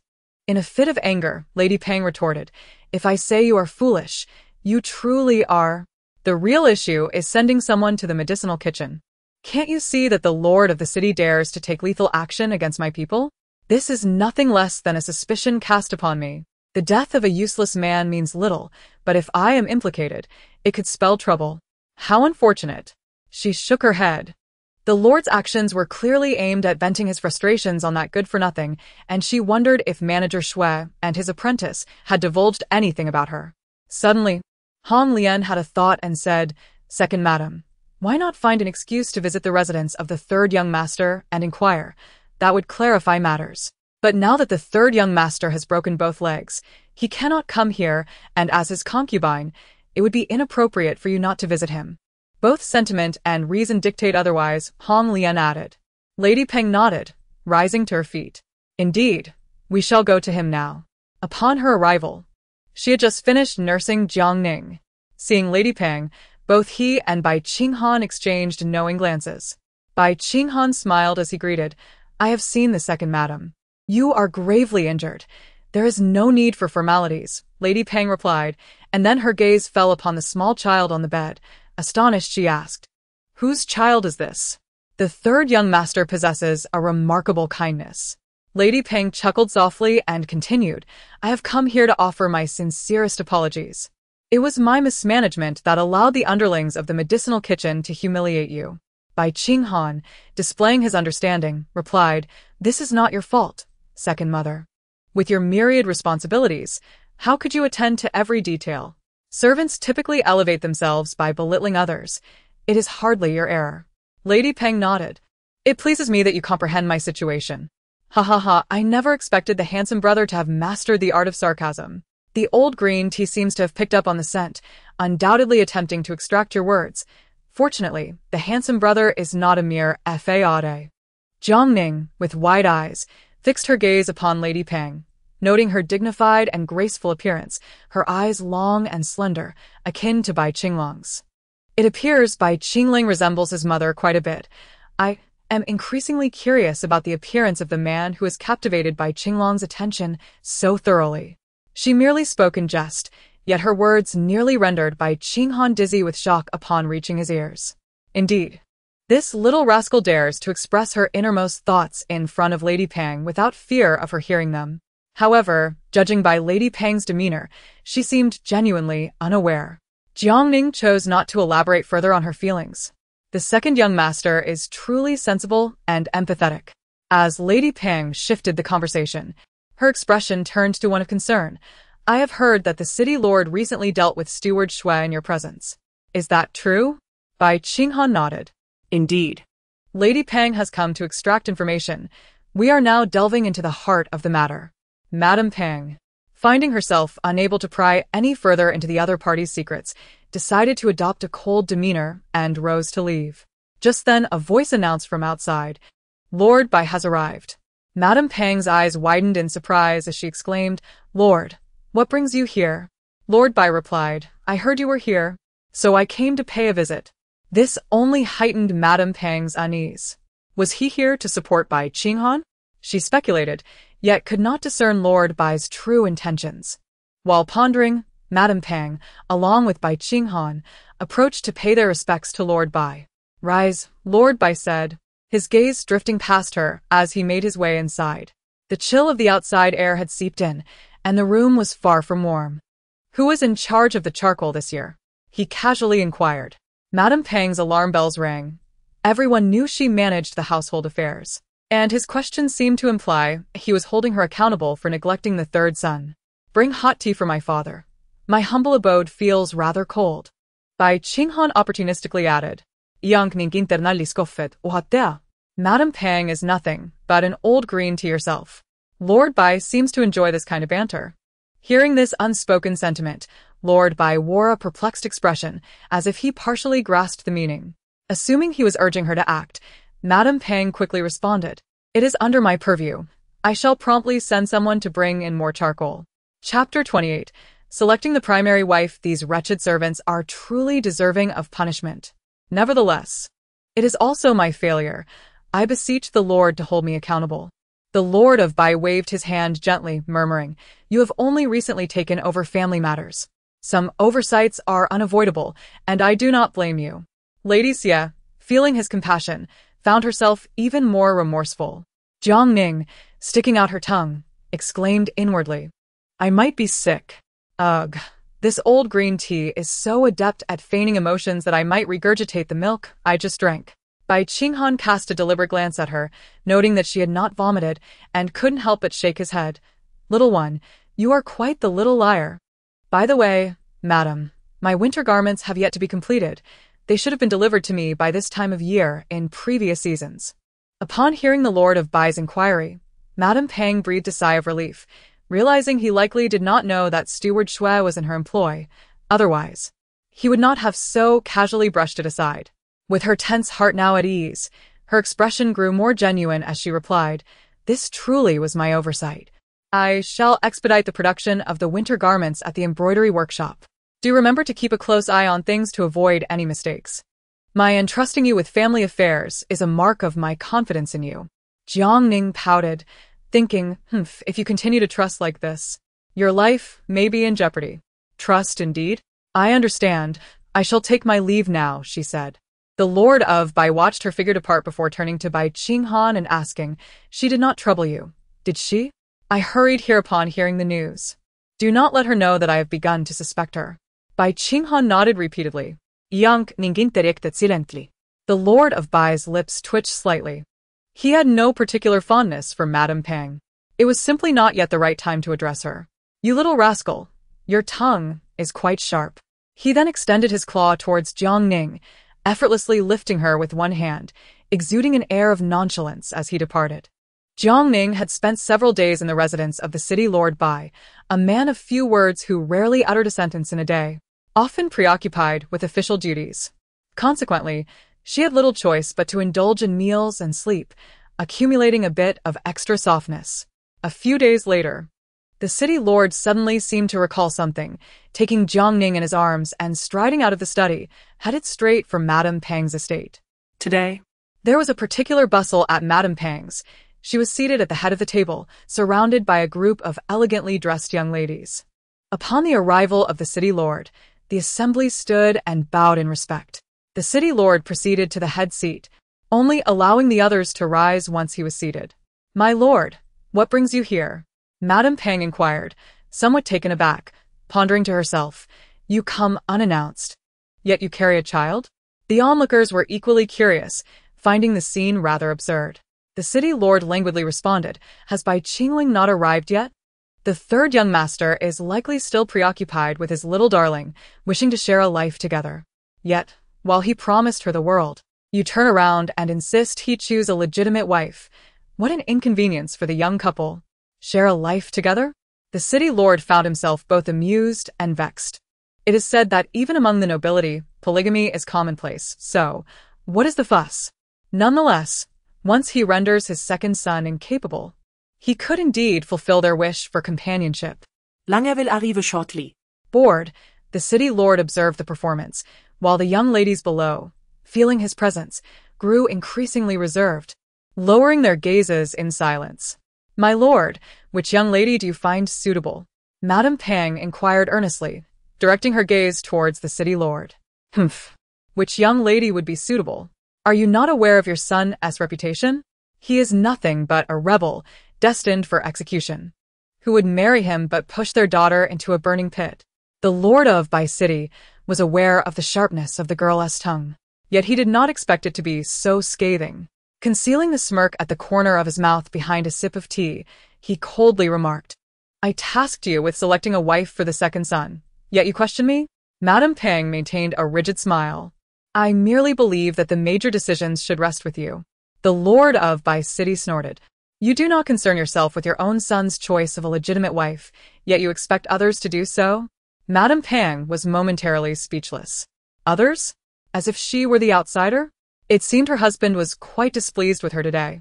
Observing Madame Pang's discomfort brought the Lord of Bai City a sense of satisfaction. No wonder the young girl enjoyed teasing him. Witnessing others flounder truly brought her joy, particularly when that person was Madame Pang. Madame Pang's expression shifted, but she quickly masked it, returning to her usual demeanor. Has Bai Qingling arrived? The Lord of Bai City did not grant the two any opportunity for vague exchanges, and directly inquired. Qingling, he noticing Madame Pang hesitating, he interrupted, "You speak." He pointed at Han Lian, who turned pale and instinctively glanced at Madame Pang. The Lord of Bai City's brow furrowed, and in a voice imbued with authority, he commanded, "I instructed you to speak. Why do you look at her? Is there something written upon her face?" With a stern countenance, the pressure mounted upon Han Lian, compelling her to divulge the information she had acquired. The second son of the household revels in the company of a group of courtesans, indulging in wine and merriment, claiming that his arrival is imminent. Han Lian cautiously finished speaking before retreating to the side. The second son is indeed willing to sacrifice his reputation for the sake of his beloved, frivolously consorting with courtesans to deliberately tarnish his name, all to deter other young ladies from taking an interest in him. Unfortunately for him, despite his captivating appearance, he bears no resemblance to the esteemed Lord Bai and has long been the target of attention. Lord Bai, taken aback, thought to himself, "Is it necessary for you to trample on my dignity with every word?" Jiang Ning cast a sympathetic glance towards him. How tragic it is to personally seek a daughter-in-law for one's son, only to discover the child is not truly one's own. After waiting a while longer, Bai Qingling finally arrived, albeit fashionably late, and greeted his parents. Without hesitation, Lord Bai seized a conveniently located cup and struck it against his son's forehead with no regard for decorum. Unfilial wretch! Do you not comprehend that we have been busy on your behalf today, yet you still indulge in debauchery? Bai Qingling had no time to evade the blow. The cup collided with his temple and shattered on the floor with a resounding crash, scattering into countless pieces. A vivid stream of crimson began to seep from his smooth forehead, trailing down to the corner of his narrow eyes. The noble young ladies seated nearby were nearly startled into screams, but managed to stifle their gasps just in time. Bai Qingling raised a hand to wipe away the blood from his brow, a bitter smile gracing his lips.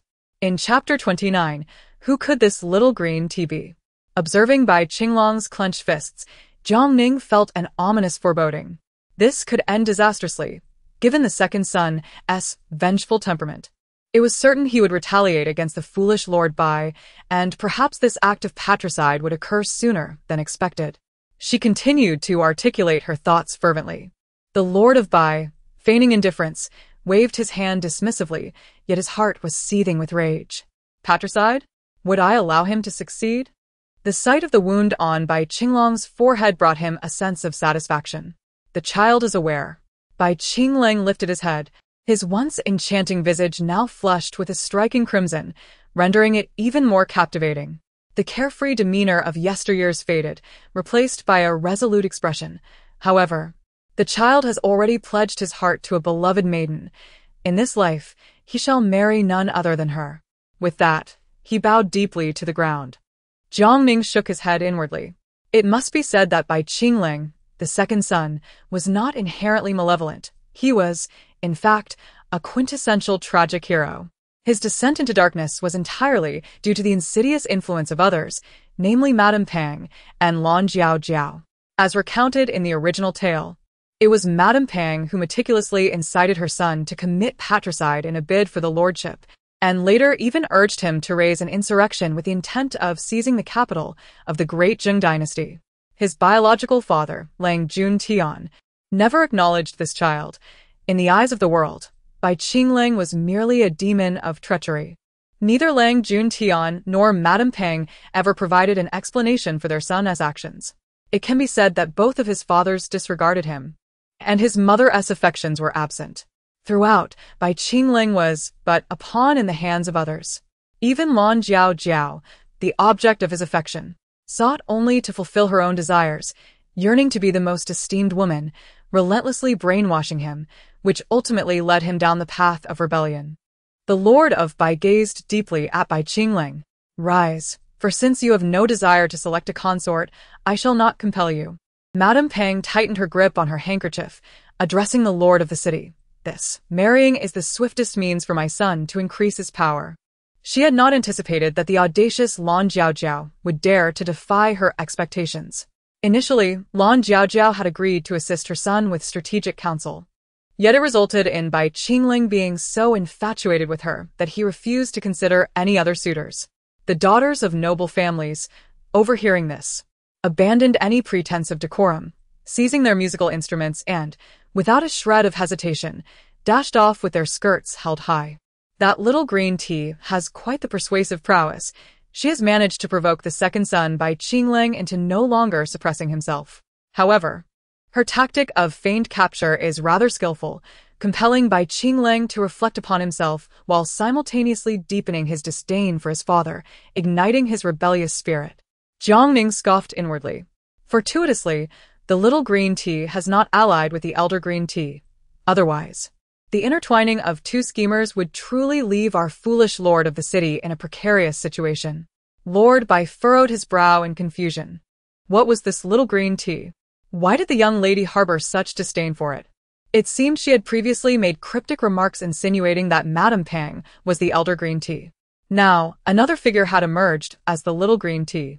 Having heard it mentioned frequently, he understood that green tea referred to individuals of dubious character. Curious about the capabilities of this little green tea, he pondered its significance. He cradled Jiang Ning as they departed from Madame Pang's residence. Unbeknownst to him of Bai Qinglong's true identity, he genuinely cared for his son's well-being, which was why he had entrusted Madame Pang with the selection of a legitimate wife. After all, it was only by marrying that one could be deemed worthy of inheriting the title of city lord. Bai Qingling, possessing remarkable intelligence from an early age, found himself the subject of his father's deliberate neglect, as the lord of Bai City feared that his brilliance would overshadow the family. This treatment incited the displeasure of Madame Pang, who believed that the lord favored the third son even more, thus encouraging Bai Qingling to push his younger brother off the cliff. However, Bai Qingling was shrewder than his mother, discerning his father's intentions and understanding the value of subtlety, leading him to frequent the vibrant brothels. The lord of Bai City was initially gratified by this, assuming his son had grasped his purpose. But little did he know it would serve as a pretext for rebellion. As the banquet concluded, a chilling stillness enveloped the room, leaving only Madame Pang and Bai Qingling in the dim light of evening. The softness that once graced Madame Pang's countenance had vanished, replaced by a darkened expression as she raised her hand and struck her son. "Do you not comprehend the significance of selecting a wife? Must I elucidate this for you?" She scolded, her heart filled with bitterness for losing the opportunity to forge connections with the powerful elite. Bai Qingling appeared impervious to her words, touching the area where he had been struck, lost in silence. The more Madame Pang gazed upon him, the more infuriated she became, disregarding the dried blood on his forehead as she continued, "Is it because of Lan Jiaojiao? I always knew she was not a compliant individual. My greatest regret is placing her by your side." She now began to reflect on whether her decision to arrange for Lan Jiaojiao to meet her son had been wise. "Isn't it clear to you, my dear mother?" Bai Qingling retorted with a cold smile, lifting his gaze. "Even without Jiaojiao, I would have no desire to choose a legitimate wife, lest I entangle her in my affairs." Madame Pang ruthlessly delivered a sharp slap to him, and Hong Lian, standing nearby, felt a twinge of sympathy and gently interjected, "Madam, the young master bears an injury upon his head. Perhaps it would be prudent not to strike him further. Let us converse amicably." What do you mean by that? Bai Qingling retorted. "Whomever you marry will eventually become the lady of the city. What burden do you impose upon her?" Bai Qingling continued, "My father holds a disdain for me. He deems my intelligence as arrogance, and my fondness for the pleasures of the city as idleness. He has never entertained the thought of passing the position of city lord to me. Have you noticed any peculiar changes in my father of late?" "In what way?" Madame Pang raised an eyebrow, inquiring further. Bai Qingling answered bluntly, "The way he looks at me and his manner of speaking has drastically shifted. It feels as though he is consciously rejecting me. It is as if I were not his own son." Madame Pang's eyelids twitched violently, and she scolded, "Do not speak such nonsense. I fear he suspects you of being involved in the incident concerning the third son's leg. However, you need not worry. He possesses no evidence. Furthermore, she let out a cold laugh. Bai Qinghan is now rendered a cripple, even if the city lord were to discover your role in his misfortune. What could it possibly achieve? Bai Qinghan's leg cannot be healed, and for the sake of Ning'an City, he must ultimately bequeath the position of city lord to you. Bai Qingling expressed his concern. Mother, it is easy for you to say. Do you not think my father will harbor resentment towards me for this? Do you truly believe he is as foolish as he appears? He added, I believe he is quite astute. Madame Peng nodded in agreement, acknowledging the reasonableness of the sentiment. Indeed, it is a valid point, yet it poses no significant issue. You have already secured command over the cavalry, and coupled with General Lang's military authority, rebellion is certainly an option. Bai Qingling furrowed his brow. Is General Lang truly one of us? Chapter 30. By default, she became the little princess Madame Peng, wary of her own words, affirmed, yes, but you must keep this confidential. It is our hidden strategy. However, she continued, I believe that solely relying on General Lang may not suffice. You must continue to amass strength.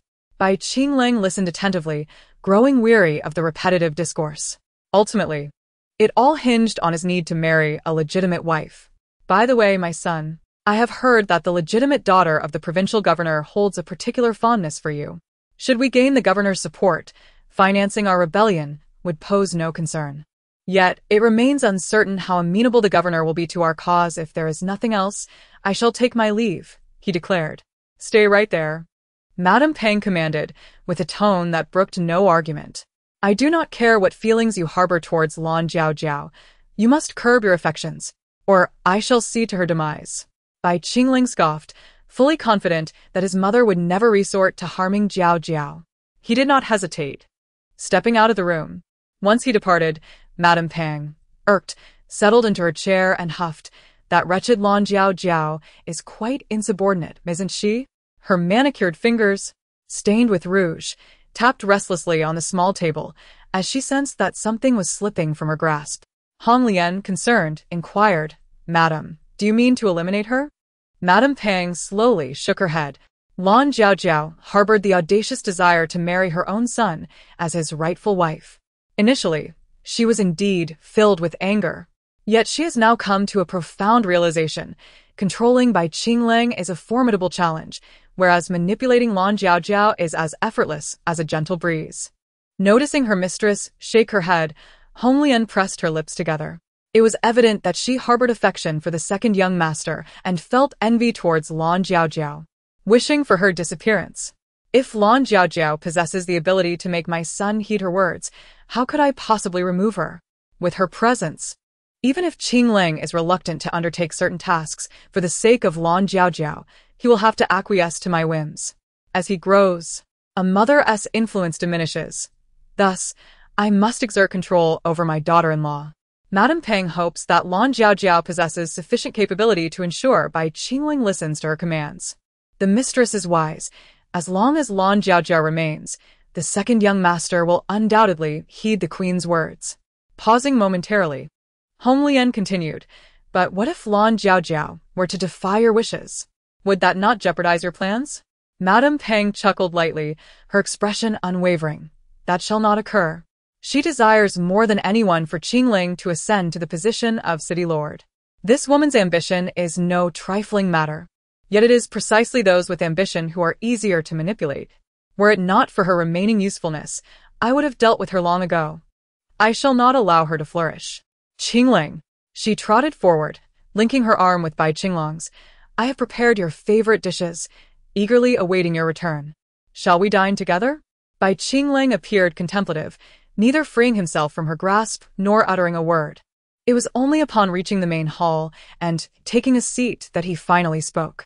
Since the last time he mentioned that Bai Qing should select a wife for him, their conversation had ended on an unhappy note. And despite sending numerous individuals in search of her, Lan Jiao's whereabouts remained elusive. I apologize, Qingling. I did not mean to cause you concern. Alas, this captivating visage must not be marred. A scar would be utterly ruinous. She is, after all, a fervent admirer of beauty and cannot abide any flaw on a handsome face. Surely, this must be the Lord's doing. How could he treat you this way? You are his son. If it had been just a tad lower, it could have injured your eye. Bai Qingling gently shook his head and replied, Do not blame my father. It is I who rejected the selection of a bride. Lan Jiao, upon hearing this, lost her grip on the medicine vial, which shattered upon the ground. How can you not blame the Lord? Even as the Lord, he has no right to strike you. As she spoke, she scrutinized Bai Qinglong's expression, tentatively inquiring, Were those young ladies beautiful? Did none catch your eye? Bai Qingling, without much thought, shook his head. I did not pay attention. Lan Jiao let out a sigh of relief. However, my mother does not desire for you to be my principal wife. Bai Qingling finally voiced the sentiment. Lan Jiao's insistence on being with him was merely a desire to ascend to the position of the main wife, yet due to her humble origins, the lord and lady would never consent. Otherwise, this union would become the laughingstock of the entire Ningen city.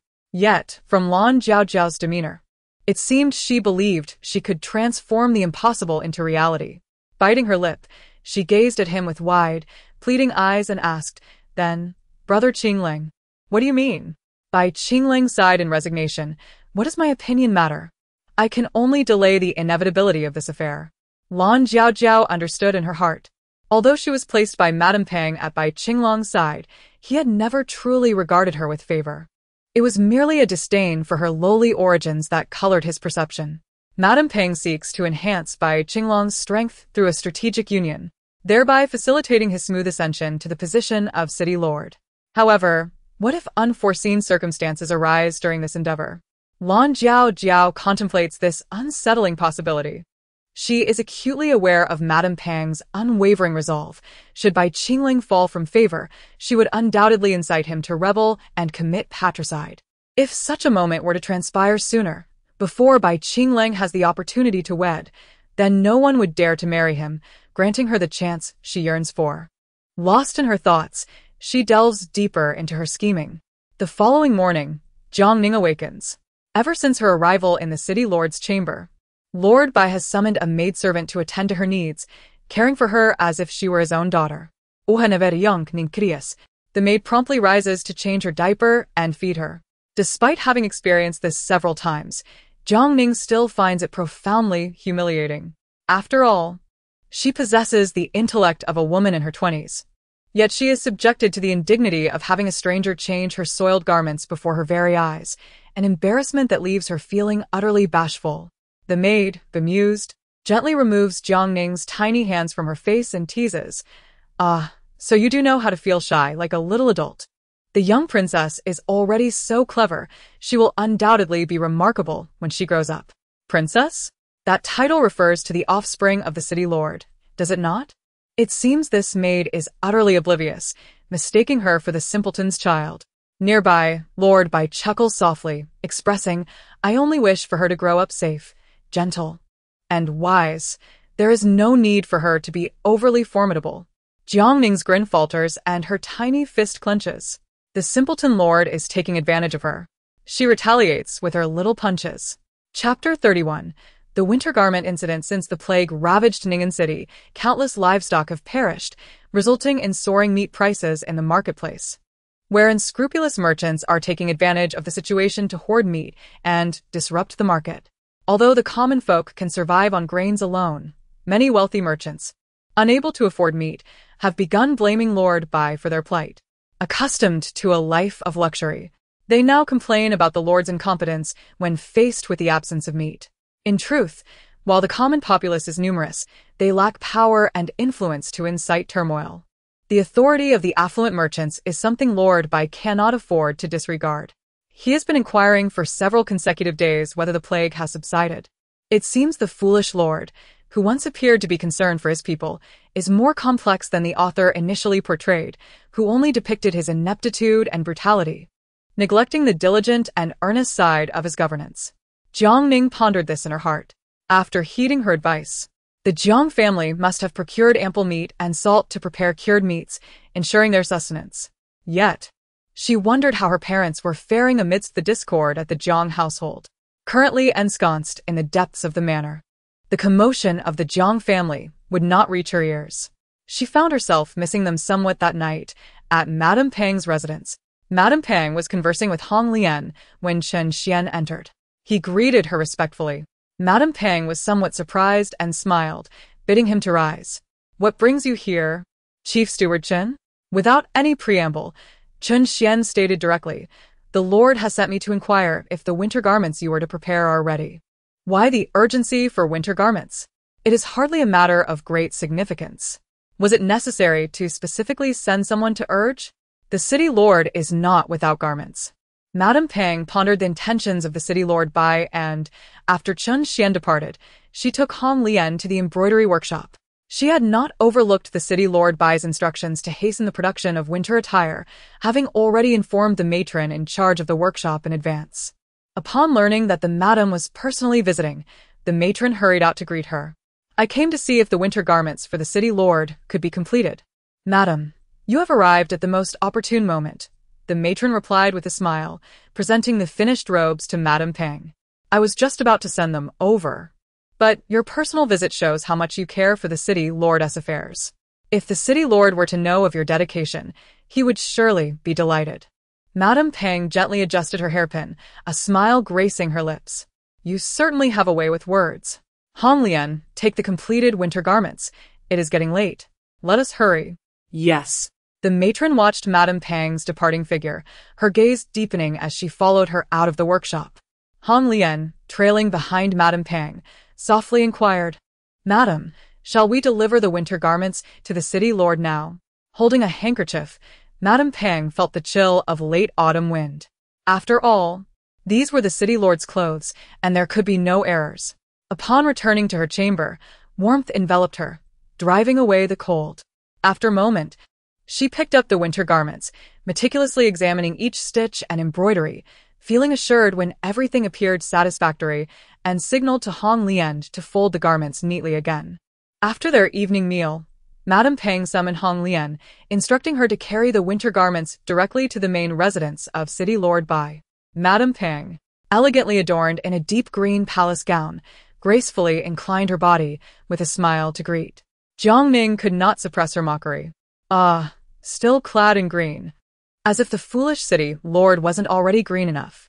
Just look at her hesitant demeanor. It's no wonder the foolish city lord is staring in a daze." City Lord Bai. He suddenly realized that Madame Pang had quite the fondness for green. Previously, he thought little of it. But after hearing Jiang Ning's remarks daily, he found Madame Pang's palace attire increasingly displeasing to the eye. Jiang Ning's inner thoughts held no sway over the villains in the book, thus Madame Pang remained oblivious to them. "Rise, madam. Today, this attire indeed compliments you," remarked City Lord Bai with a tone laced with sarcasm. Madame Pang felt a flicker of surprise. Her husband, typically so dull-witted, had managed to offer a compliment? "Thank you for your praise, City Lord. This is a new garment I made this year, and I am quite fond of it. Not only do you like it, but the foolish City Lord seems to appreciate it as well, mainly because it suits the occasion." Ha ha, Jiang Ning chuckled inwardly, lacking in kindness. However, she had yet to catch a glimpse of the handsome Tianlang, who ought to be by the foolish City Lord's side. "Madam, did you inspect the winter attire before sending it over?" Chen Xian inquired. At this, Madame Pang beamed and handed over the winter clothing. City Lord Bai set down his teacup, rising with a nod. "Madam, your thoughtfulness is appreciated. I shall try it on to see if it fits." As he spoke, a sly smile crept upon his lips. How frightening. Why does that smile exude such a chilling aura? Wait, could it be? Goodness. The foolish city lord is taking the initiative. Is he planning to overwhelm Madame Pang with flattery? Indeed. The foolish lord of the city is aware of Madame Pang's restlessness, yet remains indifferent, having waited here all along. It is no wonder that the seasoned ones are always sharper. No wonder the lord has been incessantly urging Madame Pang to prepare her winter garments. The dim-witted lord has even devised a scheme, seemingly intent on utterly crushing Madame Pang, ensuring she can never rise again. Oh, Madame Pang, even with 1,000 eyes, it would be impossible for you to discern the thorns hidden within the winter attire, for it is a trap laid by the lord himself. As Madame Pang clutched the winter outfit, The lord's eyes flickered with amusement as he stepped behind the screen. Madame Pang followed suit, holding the garments. I shall assist you with your change. No need, the lord retorted. Chen Xian stood outside the screen, holding Jiang Ning in anticipation. How exhilarating! The moment of the hunt has arrived. The countdown for Madame Pang's downfall has begun. Jiang Ning stretched her neck, eagerly awaiting their emergence. Before long, the lord stepped out from behind the screen, his previously jovial expression abruptly turning cold. Noticing his peculiar demeanor, Madame Pang felt a wave of unease and inquired with concern. My lord, what troubles you? The lord unfastened his garments and threw them at Madame Pang, reproaching her. Did you tamper with this attire? How dare you question my state? Madame Pang, taken aback by the unexpected turn of events, widened her eyes in disbelief and shook her head vehemently in denial. She fervently defended herself. My lord, even if I possessed the audacity, I would not dare to meddle with your winter garments. Moreover, I have examined this outfit thoroughly, and there is truly nothing amiss. Chapter 32. The Fall of Madame Pang. Lord Bai let out a cold snort, stating, You yourself mentioned that the winter garments were hurriedly crafted under your supervision and personally inspected before delivery. Who else could be responsible? Madame Pang rummaged through the winter attire, attempting to uncover something, but after several searches, the garments appeared unblemished. Examine the collar closely. Upon noticing a subtle, fine needle at the collar, Madame Pang's hands trembled. How could this be? Surely, someone is framing me. She knelt upon the ground, urgently protesting, I am wronged. Plotting against the Lord is a capital offense. How could I dare to commit such an act? Someone must be attempting to ensnare me. Lord Bai regarded her with disdain and, maintaining a stoic expression, commanded, Bring her forth. This wretched woman, Madame Pang, intends to harm me. Take her away and confine her. Ah, so the seemingly foolish lord harbors a ruthless side. Jiang Ning observed with fervent excitement, realizing that this was a strategic move to eliminate Bai Qinglong's support. With a scheming mother like Madame Pang in the picture, the likelihood of Bai Qingling rebelling would diminish significantly with her imprisonment. Madam, what shall we do? After being confined in the dungeon, Hong Lian curled up, the coldness of the prison overwhelming, seeking warmth. Madame Pang composed herself, furrowing her brow in contemplation. She was certain she had thoroughly inspected the winter garments. The appearance of the needle could only indicate it had been deliberately placed there later. Throughout their journey, the winter garments had been held exclusively by Hong Lian, untouched by anyone else. The only plausible explanation was that the Lord himself had inserted the needle. A chill ran down Madame Pang's spine. The one who sought to frame her was none other than Lord Bai. Could it be that he has uncovered something? Perhaps regarding his relationship with Lady Lang Juntian? It seems implausible. After all, even Hong Lian, her personal maid, remains oblivious to this matter. How could Lord Bai possibly be aware? The news of Madame Pang's imprisonment in the dungeons for conspiring against the emperor soon spread throughout the lord's residence, even reaching the ears of Lang Juntian. This indicates Madame Pang's decline in favor. However, she had always enjoyed the Lord Bai's trust. How could such a swift downfall occur? He pondered, hastening towards the lord's study. Madame Pang's sudden incarceration must be more intricate than it appears. Chen Xian, noticing Lang Juntian's astonished expression, inquired, Commander Lang, what brings you here? Do you have business with the Lord? The Lord's residence was not within Lang Juntian's usual patrol, and he rarely frequented this place. He too felt somewhat out of place, yet he could not afford to dwell on such thoughts. He had promised Madame Pang that he would do everything in his power to safeguard her life. Chen Xian raised his hand. No need for formality. You may enter directly. Inside the study, Lord Bai was engrossed in reviewing documents, his pen poised in thought. Upon hearing footsteps, he set down his pen and lifted his gaze. So this is Lang Juntian.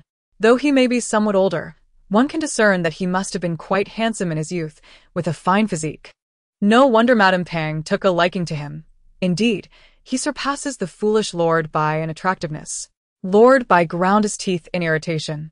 Admittedly, from this perspective, General Lang bore a striking resemblance to Bai Qinglang. Your humble servant pays his respects to you, my lord. Lord Bai closed the document and forced a smile. Rise. What brings you here? This man truly could not contain his impatience. The news of Madame Pang's recent imprisonment had barely spread when he rushed to see him. How commendable! I cannot trust you, for you seem to be concerned about your paramour. Why not simply admit it instead of treating me as a fool? I am perfectly fine. Madame Pang has already been imprisoned. I shall instruct County Magistrate Gua to conduct a thorough interrogation. I am confident she will divulge everything. Therefore, you need not worry about my safety. He gazed at Lang Juntian with a half-smile, his words laden with deeper meaning. Unfortunately, the mention of the prison made any other thoughts fade away. The words of Lord Bai, asserting that she would surely speak, startled Lang Juntian. How could Madame Pang, a mere woman, withstand such brutal torture? It was likely that, even without any intentions to harm the Lord, she could be coerced into confession. It is well that you are unharmed, Lord Bai affirmed with a nod. Indeed, but since she dared to conspire against me, she should have anticipated the consequences. There is no need for mercy when dealing with villains. Would you not agree? His desire was for Madame Pang to endure punishment, as this would provoke Lang Juntian to falter. The harsher the treatment of Madame Pang, the more anxious Lang Juntian would become. You speak wisely yet. Lang Juntian hesitated, wanting to articulate further, but Lord Bai raised his hand to interrupt, his expression stern. Enough. Should you continue, I might begin to suspect you have some clandestine connection with her. If there is nothing else, you may take your leave. Upon hearing this, Lang Juntian's heart raced. Looking up, he saw no additional expression on the Lord's face and felt overly sensitive. He turned and exited. Ah! This is the closest the foolish Lord has ever come to the truth. How I wish to inform you that not only do they share a connection, but they have even conceived a child together. Lord Bai's expression darkened further, while Jiang Ning continued unabated.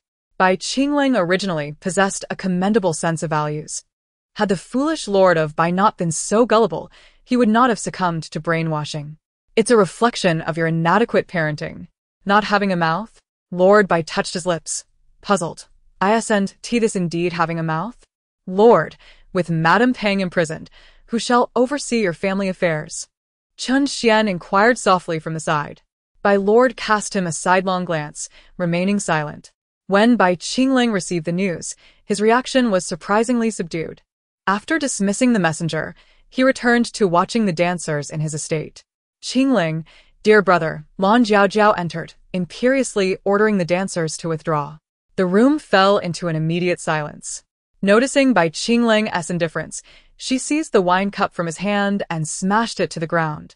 Qingling, I just heard that Madame Pang is in trouble. How can you still be in the mood to drink? Why should I not be in the mood? Bai Qingling brushed off his sleeves nonchalantly, raising his gaze to meet Lan Jiao's. Did you not hear? She attempted to harm my father. What do you expect me to do? Storm the prison?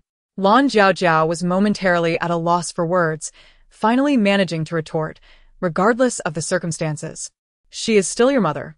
If you do not rescue her, who will? Bai Qingling regarded her as if seeing her for the first time, a sardonic smile playing on his lips as he fixated on her in silence. Mother? Other mothers show care and warmth to their children. Madame Pang only offered me scorn and punishment. I recall a time when my father crafted a wooden sword for me, and without hesitation, Madame Pang broke it, claiming I was losing my ambition. Am I mistaken? Lan Jiao felt a twinge of guilt under his unwavering gaze. Madame Pang was in trouble, and Qingling, you too might face peril. I merely wish to avert that calamity for you. Chapter 33. Understanding what my mother has done is of no concern to me. Leave at once, and do not disturb me. Bai Qingling pointed to the door, issuing an expulsion command. He was far from foolish. Attempting to rescue Madame Pang at such a moment would be akin to directly challenging the Lord of Bai City. Miss Lan, someone seeks you, announced Lan Jiao's devoted maid, who entered only to realize the atmosphere in the room was amiss. Who is it? Lan Jiao inquired, her impatience evident. The maid glanced at Bai Qingling before lowering her head and stammering, It is the young lady from the Bureau of Revenue. The new concubine you arranged for the second young master. At this proclamation, the already tense atmosphere plunged to freezing depths. Lan Jiao shot a reproachful glare at her maid, forcing a smile that was more sorrowful than laughter as she attempted to explain. Qingling, listen to me. It was that Miss Su who insisted on becoming your concubine. She pleaded desperately, and as a fellow woman, I softened and acquiesced. Under the frigid intensity of Bai Qinglong's gaze, Lan Jiao's voice dwindled to a whisper. It's merely a matter of one more mouth to feed. I wish to spare you any distress by not mentioning it. Reflecting on this, Lan Jiao summoned her ultimate tactic, her voice catching as she spoke, her eyes reddening. Everything I do is solely to bring you joy. I never intended for it to backfire. Besides, the daughter of the Bureau of Revenue is not without her merits.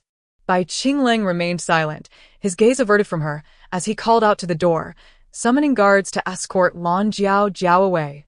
2 guards entered, hesitating momentarily upon recognizing her.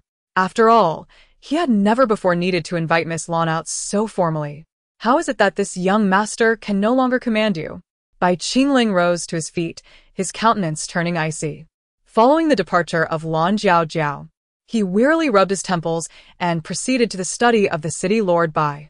Autumn had deepened, and the trees in the city lord's residence stood barren, their leaves long fallen, leaving only withered branches to sway in the desolate autumn wind. Fortunately, the study was not far, and he arrived shortly. Upon being informed of Bai Qinglong's request for an audience, City Lord Bai pondered for a moment before replying indifferently, I see. What other reason could there be?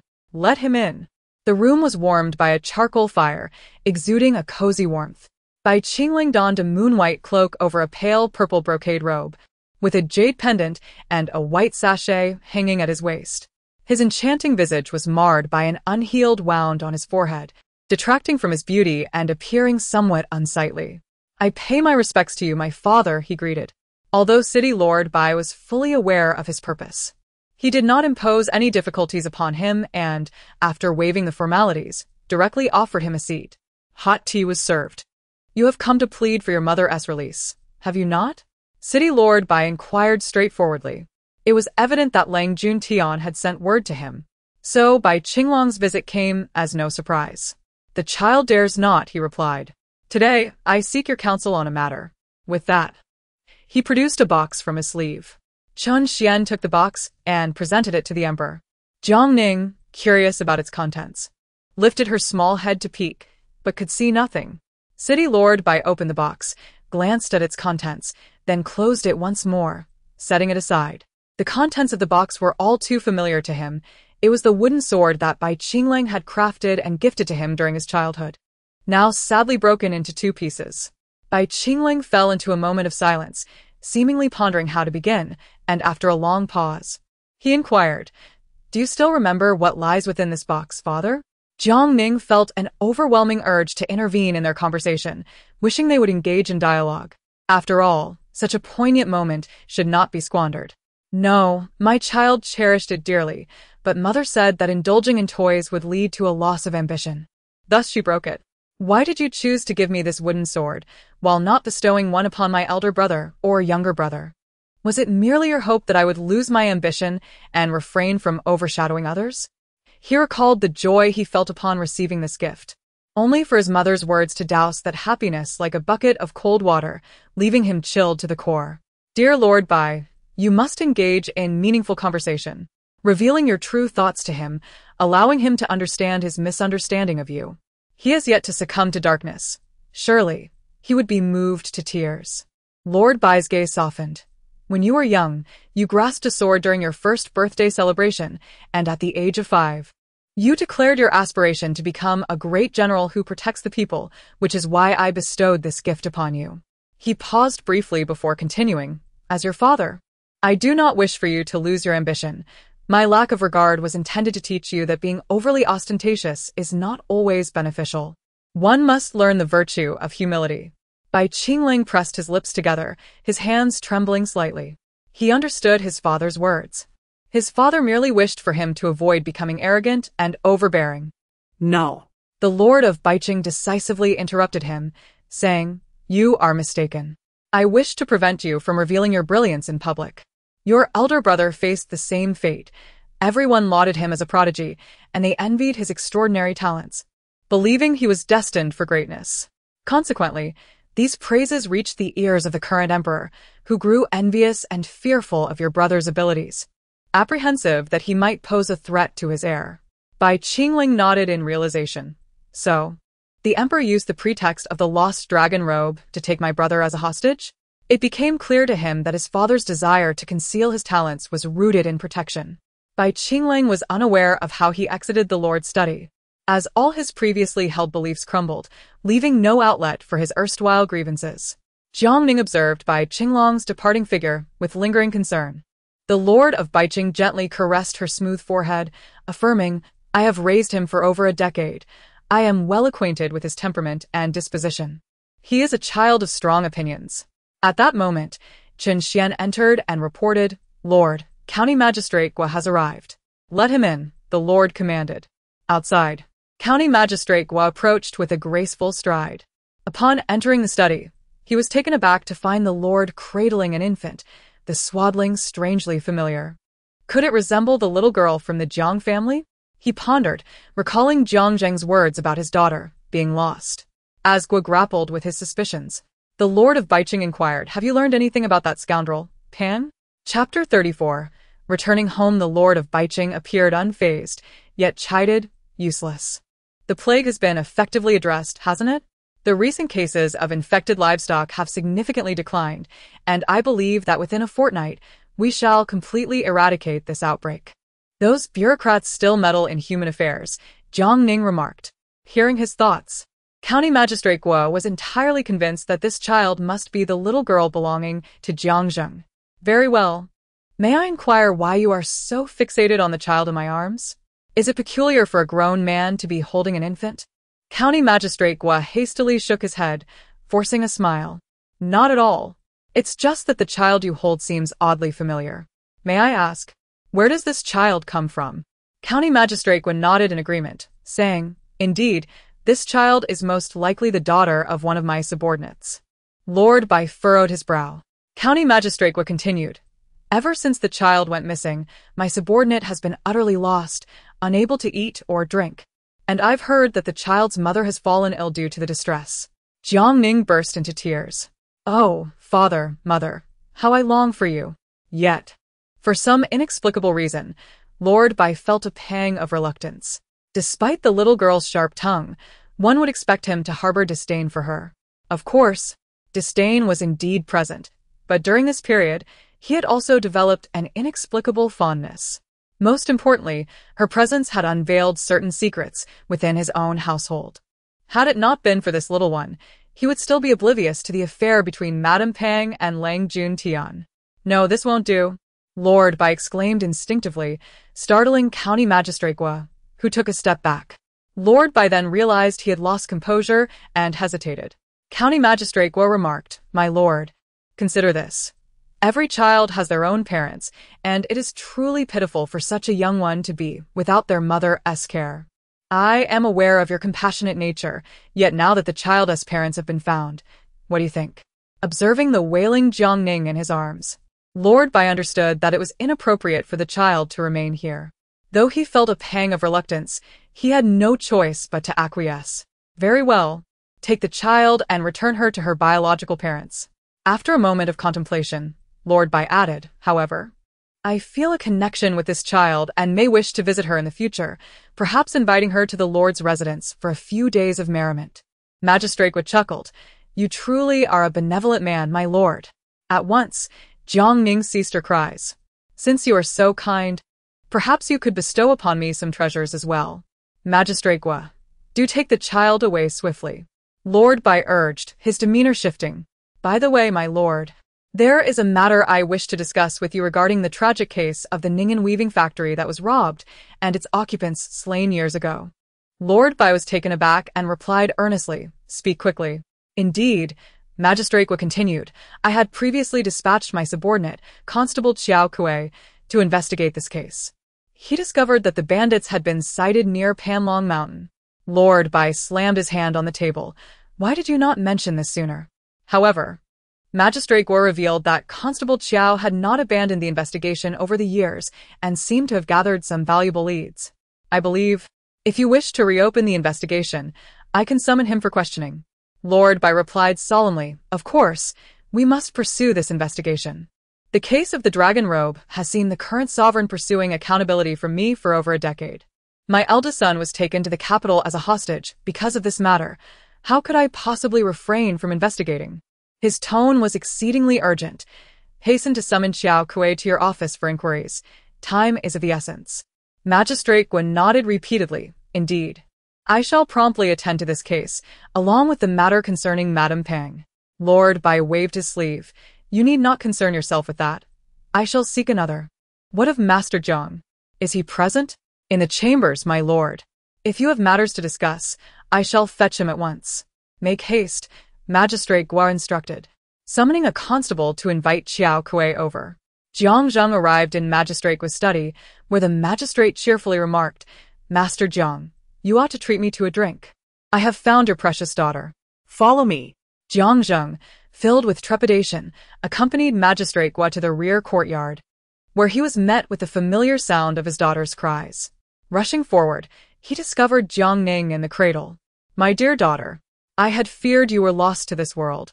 Jiang Zheng embraced Jiang Ning, weeping and expressing his gratitude to Magistrate Guo. The magistrate waved his hand dismissively. No need for thanks. Your daughter has fared well. She was taken in by Lord Bai's people and suffered no harm. Just look at her, plump and rosy. Jiang Zheng examined his daughter and indeed found her to be as the magistrate described. After the joy of reunion, he found his heart at ease. My lord, what is your purpose in summoning my father-in-law? It is still concerning the incident from over a decade ago, when Ning and was tragically robbed and murdered. Governor Guo sighed, lamenting, this case is a result of my negligence from years past. I failed to recognize crucial clues and now I am filled with regret. I have already informed the city lord to reopen this case, and naturally, I must inquire further from your esteemed father-in-law. Indeed, he continued, as he instructed his attendants to prepare a palanquin and took Jiang Zheng to the Qiao residence. Typically, Qiao Danian was preoccupied with his herbal shop, leaving only old Qiao and Qiao Erji to tend to the household. Upon the arrival of Governor Guo, old Qiao was unexpectedly practicing martial arts. No. A mere commoner. Pay my respects to your excellency, he exclaimed. Please, no formalities. Captain Qiao has suffered much over the years. The events of the past are my fault. Guo replied, the city lord has ordered a renewed investigation into the case from years ago, and it is of utmost importance. Thus, Governor Guo could not afford to be negligent. In pursuing the case of the Ningen weavers' victimization, Qiao Kui was pivotal, which is why Governor Guo humbly sought old Qiao's insights. Old Qiao bore no grudges, especially since so much time had elapsed. He had long since forgiven the governor. Chapter 35. Feigned pregnancy. Old Qiao instructed Qiao Erji to prepare dinner to honor Governor Guo, but the governor was too preoccupied to eat, anxiously inquiring about the incident involving the dragon robe's abduction. Captain Qiao, did you uncover the identities of the culprits during your pursuit on Panlong Mountain? Governor Guo stated. Yet he still managed to abduct the weaver's convoy. Old Qiao nodded in affirmation. Indeed, hence I suspect that someone covertly assisted Zhu Wu. It is highly likely that an insider was embedded within the weaver's escort. Without such collusion, Zhu Wu could never have succeeded. Governor Guo pondered for a moment and speculated. So it seems there are accomplices of Zhu Wu in Ningen City. Indeed, your words ring true, replied the nobleman. Governor Guo continued, moreover, this accomplice is likely the mastermind behind Zhu Wu's theft of the dragon robe. Indeed, your words ring true, he reiterated, his mind now clear. He then inquired, do you know where Zhu Wu is at present? Old man Qiao slowly shook his head. Such a person can only turn to banditry. He is probably reigning as a mountain king somewhere. If the nobleman were to hire some people from the rivers and lakes to investigate, they would most likely uncover his whereabouts. Governor Guo understood. Zhu Wu was the key to solving the case. Capturing Zhu Wu would lead them to the hidden mastermind. Since the arrival of this little fortunate star, the Jiang family had reaped numerous benefits. Not to mention how they sold the silk gifted by Governor Su to exchange for food, salt, and meat, which saved a family. Amid the recent plague, the Jiang family not only suffered no hardships but also sold excess cured meat to neighbors, earning money while garnering a great reputation. Having not seen Jiang Ning for days left the family feeling an emptiness in their hearts. When Qiao saw her daughter return, Tears of joy streamed down her face as she embraced her, saying, "My child, you have suffered these days." "Yes, indeed," echoed Aunt San, Xia, feigning concern. "Suffered? Not at all. I've been enjoying good food and drink at Lord Bai's residence. It is only regrettable that the treacherous couple nearly sold me to Lord Diao as a sacrifice for 500 taels of silver. This matter is far from over." Upon hearing her daughter's heartfelt words, Qiao was momentarily taken aback. "My dear daughter, please tell me, who is it that wishes to sell you? Who else could it be but Uncle San and Aunt San?" Her thoughts resonated within the family. Jiang Fong, with a stern expression, turned to Jiang Chun and demanded, "Jiang Chun, did you truly orchestrate this?" Jiang Chun and his wife, Xia, were already trembling with fear. The sudden reprimand from their father sent them collapsing to the ground in instinctive submission. "You ungrateful wretches! How could you even consider selling your own niece?" Jiang Fong exclaimed, as he removed his shoe, preparing to strike. At this moment, Jiang Ning's thoughts echoed once more. "It's not just Uncle San. Even grandmother is aware of this." Fong, filled with indignation, was at a loss for how to explain. Xia, being perceptive, recognized that only Fong could save them now, so she interjected, No. Mother knows nothing of this. It was Jiang Chun and I who acted on our own accord. We are at fault for prioritizing profit over kinship." Fong, in despair, began to lament. "At my age, how could I possibly engage in such despicable acts? I am wronged." With no evidence implicating his wife, Jiang Fong directed his fury toward the couple. "Ungrateful child, I shall end your life today." Just as he raised his hand to strike Jiang Chun, Xia stepped in front of her husband, crying out, "Father, if you intend to kill him, then take me as well. If Jiang Chun dies, the child within me will be left without a father, and I cannot survive that." Jiang Fong's hand froze midair as he stared in shock, asking, "Third daughter-in-law, are you with child?" Xia nodded, acknowledging that it had already been 2 months. "My eldest grandson. No one shall harm him." Fong rushed over, fiercely protecting her son and daughter-in-law, asserting, "No matter how exceptional Jiang Ning may be, she is merely a young girl. Our Jiang family's lineage relies on our grandsons."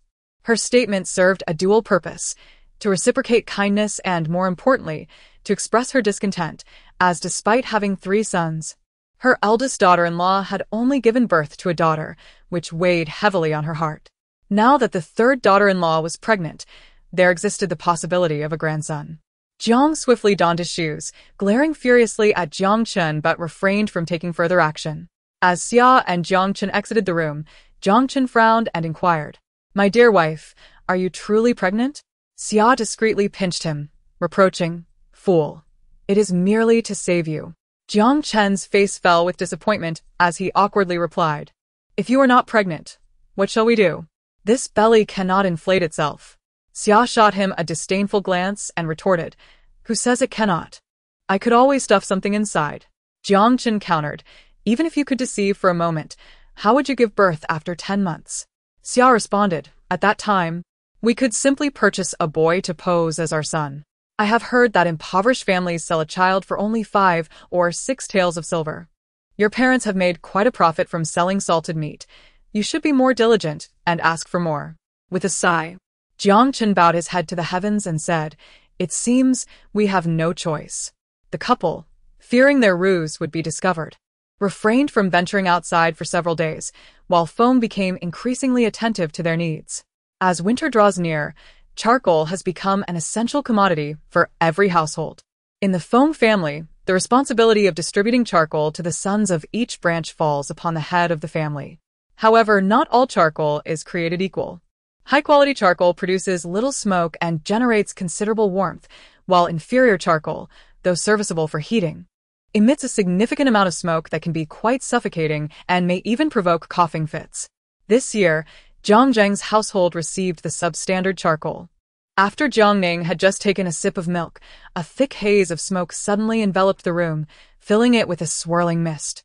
Coughing, Jiang Zheng rose to his feet, while Jiang Ning inwardly cursed, "What kind of charcoal is this? Is it trying to take my life?" She hurriedly extinguished it to prevent Jiang Ning from inhaling the noxious fumes. Qiao, addressing her husband, remarked that even an adult like him could hardly endure such suffocation, let alone a child. Once the charcoal was extinguished, the smoke gradually dissipated. Chapter 36. Unmasking. With a swift flick of the curtain, the plump figure of Xing entered. She waved her hands dismissively, exclaiming, "Is there no better charcoal at home? Why would you use this kind for my niece?" This charcoal was clearly of inferior quality, unfit even for the most destitute households. Jiang Ning lifted her eyelids slightly. Xing downed her cup of hot tea in one go, wiping her mouth as she said, "No wonder, the charcoal in our house is just as poor. It's one thing for me, having no children of my own, to endure such substandard charcoal. But it is truly pitiful for little Jiang Ning to suffer." Qiao's expression grew increasingly grim. "Aunt San is clearly pretending to be pregnant." This whispered revelation left everyone in the room momentarily stunned. She knows that her ruse will be uncovered, which is why she has been avoiding appearances these days, fearful of being seen through. "I foresee that she will certainly procure a boy when the time comes, and the unfortunate Jiang family, unaware of the true circumstances, will undoubtedly regard the third aunt as a benefactor within their household." Qiao and Xing exchanged astonished glances. Xing indignantly remarked, "Goodness. This vile woman has been indulging in chicken soup for over a month, using quality charcoal, and enjoying the finest of foods and clothing from her own private kitchen. Sister-in-law, I recall that when you were pregnant, you did not receive such treatment." Qiao maintained a stern expression, pondering the years of their couple's forbearance. What had it truly garnered them? "Sister-in-law, if the third daughter-in-law is indeed not pregnant, this would be an outrageous act." Xing followed up, "If we allow this to continue, and she successfully acquires a child, the Jiang family's fortune will be usurped." Qiao inquired, "What do you propose we do?" "Expose her," replied Xing, her brow furrowing with malice. "We should find an opportunity to trip up Xia, to ascertain whether she is truly with child." Qiao nodded in agreement. "Very well." The two sisters-in-law conspired for a while. The following day, as Jiang Fong strolled outside, he encountered a gathering at the village entrance, where a disheveled woman sat at the center, lamenting her plight to the crowd. Curiosity piqued, Jiang Fong approached and learned that the elderly woman's daughter-in-law was about to give birth, yet the family could not afford to keep the child. She sought to sell the baby to a good family. The villagers cast sympathetic glances at the old woman, yet none agreed to purchase the child. After all, times were hard. They could scarcely sustain their own children, let alone take on another's. It must be said that since Jiang Ning's birth, our family has finally begun to thrive. Farmers endure the harshest of struggles, and other families truly have their own burdens. He sighed. Yet the speaker's indifference was met with keen interest from the listener. At the dining table, Jiang Chun was momentarily taken aback, pondering, "Isn't this akin to wishing for a hailstorm?" He was troubled by the lack of funds to acquire a child, and now one was seemingly being offered on a platter. Upon returning to his quarters, he recounted the incident to his wife. Mrs. Xia feigned illness to the outside world, secluding herself daily in their room for clandestine meals. Although she felt a sense of joy internally, she was also burdened by the thought of how to explain the situation to their family. The old hag, Mrs. Feng, would undoubtedly go mad with rage upon discovering the deception of her pregnancy. Just as she was in despair, upon hearing her husband speak of the matter, she promptly declared, "We must seek out that old woman immediately. Whatever the cost, we shall procure the child. Ideally, it should coincide with the time of delivery." Jiang Qin readily agreed. The following day, he ventured to the village entrance and, as expected, spotted the disheveled old woman, hastily approaching her. After inquiring, he learned that the old woman's daughter-in-law's due date closely aligned with that of his wife. Jiang Qin could only marvel at fate, believing it was Providence aiding him. He quickly negotiated a price with the old woman and paid a deposit of 1 tael of silver. "I have already given the deposit to her. Tomorrow, you shall accompany me to see her daughter-in-law, so we may both be at ease," he assured. Mrs. Xia consented. The couple was filled with excitement throughout the night. Upon hearing of this affair, Mrs. Xing hurried to the room of Miss Qiao. Miss Qiao advised, "You must be cautious when the moment arrives." Mrs. Xing chuckled, "Fear not. For your sister, Qiao Erji, is quite capable. Where shall you both meet?" she inquired. "By the bridge," Mrs. Xing replied. "Ah, the time is nearly upon us. I must take my leave," she said. Jiao Erji had arrived at the bridge, and after meeting with Xing, the two discreetly placed sharp stones along the path that the carriage would traverse. Xing, having taken a shortcut, was considerably faster than the carriage. They then concealed themselves to observe. The bridge, having stood over the river for many years, was itself unable to bear heavy loads. It was riddled with ruts from countless carts. If Xia were truly pregnant, she would hesitate to cross. Yet, owing to the falsity of her condition, she was entirely unconcerned and hastened to meet the mother-in-law and daughter-in-law, resulting in the carriage swiftly rolling over the sharp stones. As the wheels struck them, the vehicle lurched, toppling into the river. Jiao Erji and Xing, covering their mouths, witnessed the entire spectacle. They nearly erupted in laughter upon seeing the villagers retrieve a floral pillow from Xiao's belly, almost unable to contain themselves. However, chaos ensued at home, as Xiao's flat abdomen led the villagers to exclaim that she had stuffed a pillow inside her. It became evident to all that Xia was feigning pregnancy. The family was indignant, especially Feng, who could hardly bear the disappointment. She had dreamt of cradling a grandchild, and with the eldest having given birth to a daughter, she desperately hoped Xia could fulfill her aspirations. Instead, her dreams crumbled, and upon the awakening of Jiang Chun and his wife, they were met not with the previous leniency, but with the full wrath of the Jiang family. The entire clan rallied together, promptly expelling the couple from the Jiang household. Yet, rather than reflecting on his misdeeds, he unjustly took his ire out on Jiang Ning. Bah! It's this wretched girl. If it weren't for her, we wouldn't be suffering this way. Seeing her husband's bitter expression, Xia shot him a disdainful glance and retorted coldly, "What good is it to say such things? Is there any way for you to sell that little brat again?" Jiang Qin sneered coldly, "I cannot sell her, nor will I allow her to live." Chapter 37. Lang Juntian is ready to act. Xia sure was taken aback, stammering, "What do you intend to do, my lord?" Jiang Qin chuckled darkly, gritting his teeth as he uttered, "Find someone to kill that little brat." Kill someone? Xia sure had never contemplated such a notion. Now. The fear reflected in her husband's countenance made her heart race. Find. Find whom? The Bat Gang's Zhu Wu, Jiang Qin replied, his expression frosty. Meanwhile, in the chambers of the city lord's residence, Bai Qingling walked past her, heading straight for the study. Qingling, please don't be angry, Lan Jiao coaxed, acknowledging her own fault as she stepped forward to tug at Bai Qinglong's sleeve. I was wrong. Please don't be upset, all right? She tilted her head, blinking her eyes. However, Bai Qingling coldly shook off her hand, casting a disdainful glance at her as he said, "Do not follow me." With that, he swept away, leaving Lan Jiao in disarray amidst the wind. Previously, when the second young master was angry, she could easily placate him, but now, not only had she failed, he even asked her not to follow him. Why had his attitude shifted so abruptly? No, she must not engage in a cold war with him. Qingling, she smiled, waving the gold ointment in her hand. I've come to help you with your wound. Bai Qingling discarded the pen in his hand, responding icily, There is no need. I can tend to it myself. Lan Jiao assumed he was deliberately avoiding her closeness, thus concocting an excuse, and she boldly approached Bai Qingling, pouring out the medicinal powder. She remarked, I understand, Qingling, that you are still upset. Rest assured, I shall leave once I finish applying the medicine and will not trouble you further. Bai Qingling retrieved a scar ointment, stating, I possess medicine leave. Upon glancing at the ointment, Lan Jiao widened her eyes in disappointment and exclaimed, Qingling, you actually have such an excellent scar remedy. Surely, your forehead will not bear a scar now.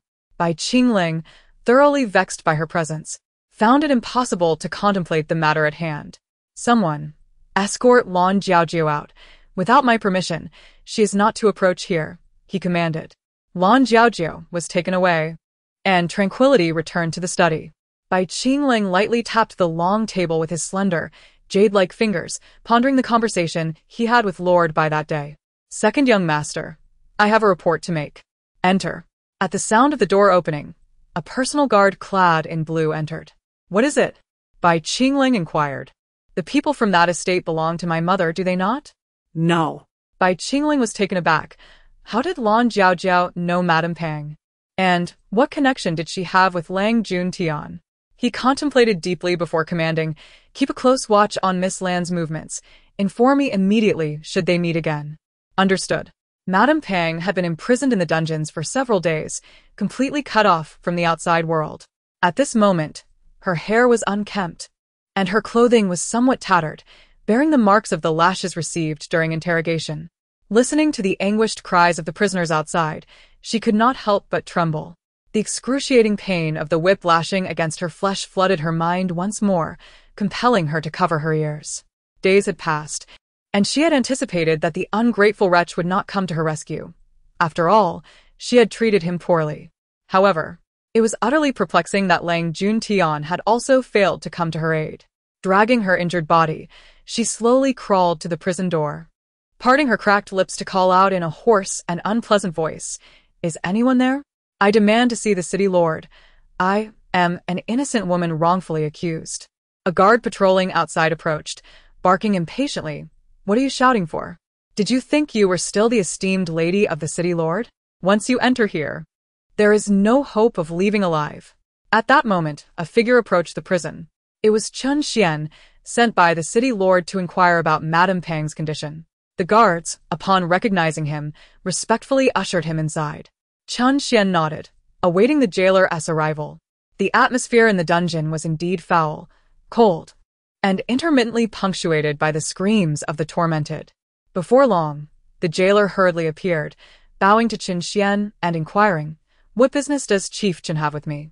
Chun Xian cast a glance behind the jailer and inquired, "The city lord has sent me to ask, is Madame Pang still alive?" Days had passed without any action from Lang Juntian, which was exceedingly strange.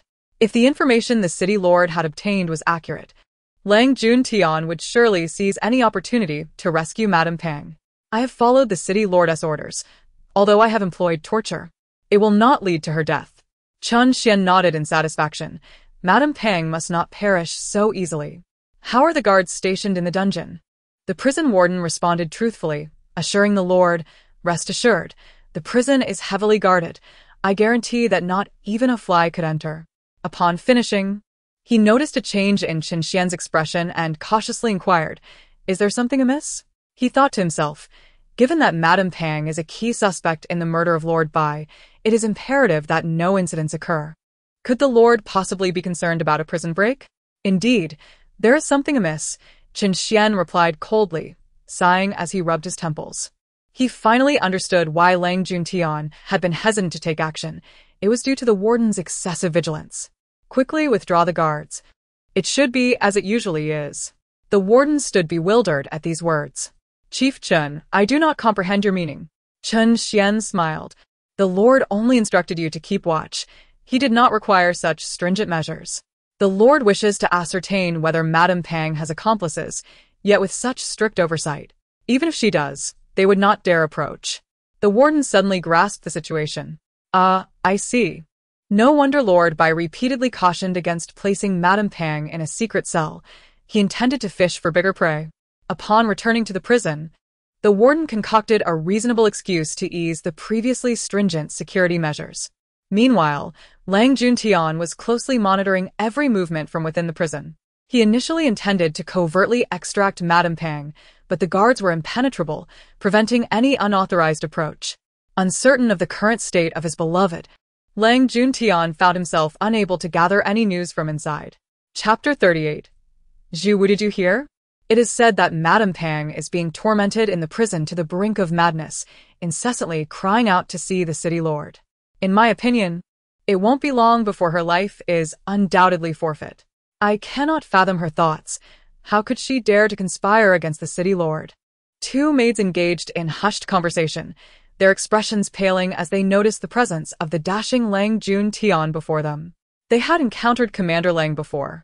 As they exchanged words, they stole a glance at him, relieved to see his expression remained composed. Lang Juntian nodded slightly, lowering his gaze as he admonished, "Do not discuss matters regarding our master again. I shall pretend I did not hear this today." Once the second maid hurried away, Lang Juntian tightened his grip on the hilt of his sword and quickened his pace towards the dungeon. To avoid arousing suspicion, he maintained a distance, attempting to gather information about Madame Pang. "My lord, what brings you here?" The jailer approached with a smile, performing a respectful salute. The jailer thought nothing of it, assuring, "Rest assured, with us present, no ill-intentioned individuals would dare to cause trouble." After exchanging a few pleasantries, the jailer turned to leave, pondering on the sudden laxity of the prison. Why has the prison become so relaxed all of a sudden? Lang Yun Tian inquired tentatively. Oh, as the weather grows colder, there are hardly any significant prisoners inside. The warden thought it prudent to allow everyone a respite. After all, a little leniency matters not. Seeing that the jailer did not seem to be lying, Lang Jun Tian dismissed his doubts and turned to depart. Before long, the day of the beginning of winter arrived. According to tradition, the townsfolk would pay homage to their ancestors on this day. Wealthy families erected archways and built ancestral halls, while the rural populace would make their way to the graves in the mountains to offer their respects. At the break of dawn, Zhang Fong roused his family, preparing an offering of pastries and fruits, which they placed onto a hired ox cart, embarking on a winding journey towards the nearby burial mounds. The distance was not insignificant, and the family set off while the sky was still dimly lit. At this hour, the roosters had yet to crow, and faint stars still lingered in the heavens. Jiang Ning lay nestled in Qiao's embrace. It was not that she wished to remain asleep, but her frail little body demanded rest, leaving her devoid of energy and unable to open her eyes. The mountain path was somewhat shrouded in darkness, with the old ox pausing intermittently, trudging slowly along the way. As they reached a secluded spot, a group of tall, muscular men suddenly emerged from the thicket, each wielding sharp blades and exuding an air of cold resolve. The driver, Zhang Zhen, was startled into reining in the reins, his face paling in fright. "Father, it seems we are being robbed." Jiang Fan cautiously lifted the cart's curtain and, to his dismay, confirmed the threat, filled with both fear and confusion. "Gentlemen, we are but impoverished villagers going to pay respects at the graves. We possess no wealth, merely offerings of fruits." Trembling, he parted the curtain further, gesturing towards the cart's contents. The leader of the bandits let out a chilling laugh, declaring, "Today, we seek not riches but lives." Jiang Fong, in a state of panic, asked, "Why?" The bandit, growing impatient, replied, "It's not your life we desire." "Why ask so many questions? Then whose life do you seek?" Jiang Fong inquired. The bandit pointed towards the cart, stating, "Hand over the child inside." The audacity of the robbers, shifting from theft of money to that of a child, left Jiang Fong utterly astounded. Jiang Fong's gaze was filled with complexity. On one hand, Jiang Ning had brought considerable benefits to the Jiang family since her birth, yet on the other hand, she was ultimately a girl who could not carry on the family line. It was evident that if the child were not surrendered, the family's lives would be in grave jeopardy. Although Jiang Fong was still uncertain about the motives behind the kidnapper's desire for Jiang Ning, the instinct to protect his family's lives prevailed. Sacrificing Jiang Ning for the sake of saving the entire family would be, after all, a worthy trade. After all, she was merely a girl, and children could always be born anew. The kidnappers were none other than the Bat Gang, led by Zhu Wu, whom Jiang Chang had bribed.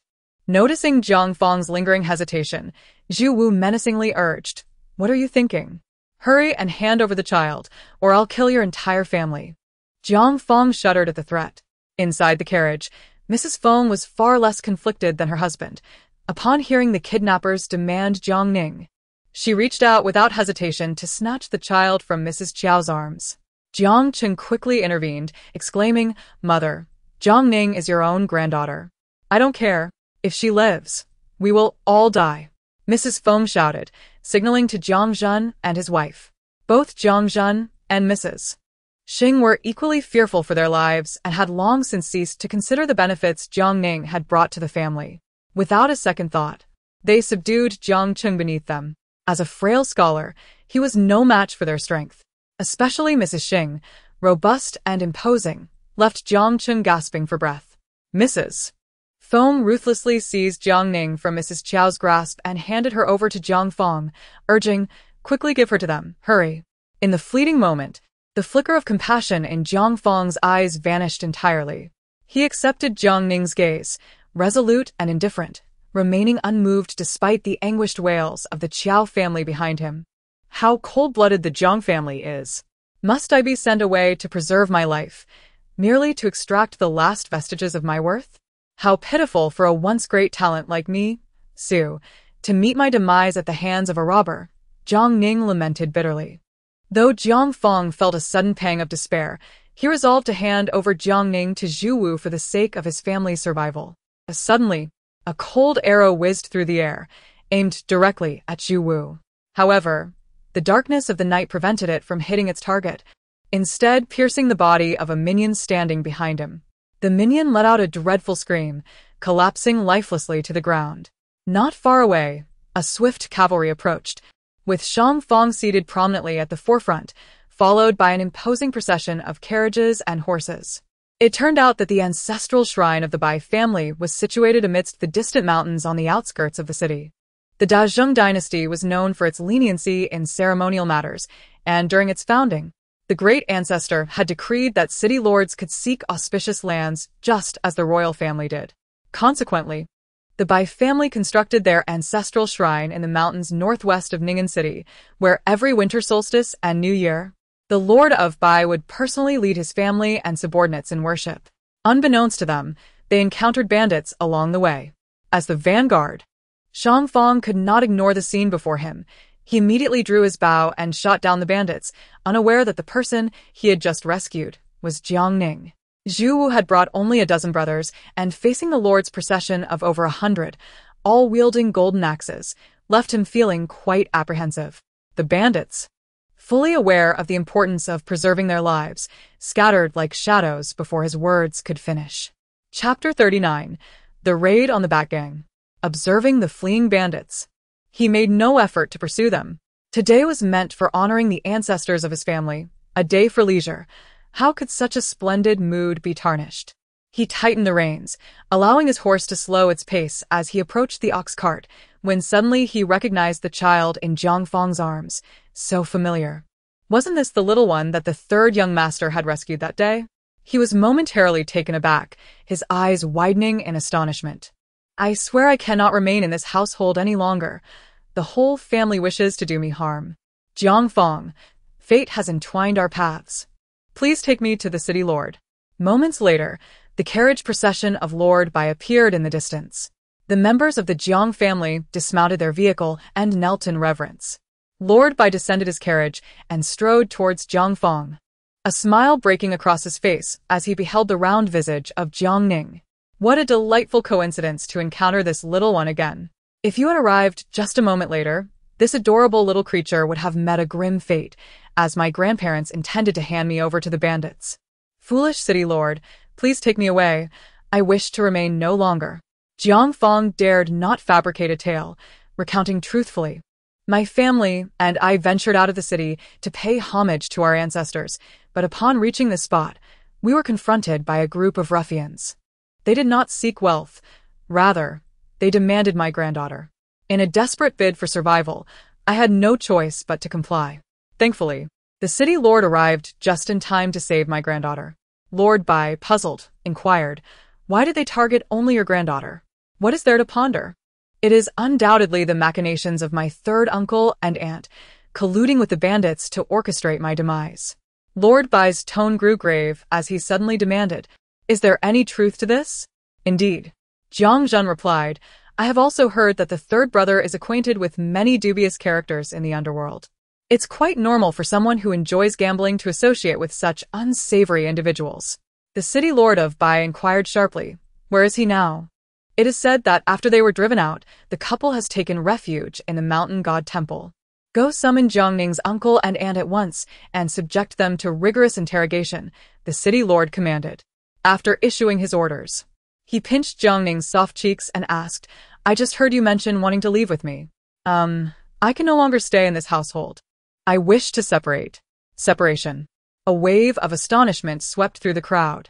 Suddenly, Qiao rose from her seat and exclaimed, "Yes, I too wish to separate. I want to take my daughter away from the Jiang family. I refuse to endure any more humiliation here. I beseech the city lord to support my decision." The city lord coldly remarked, "To betray even your own granddaughter. This family is indeed quite frigid."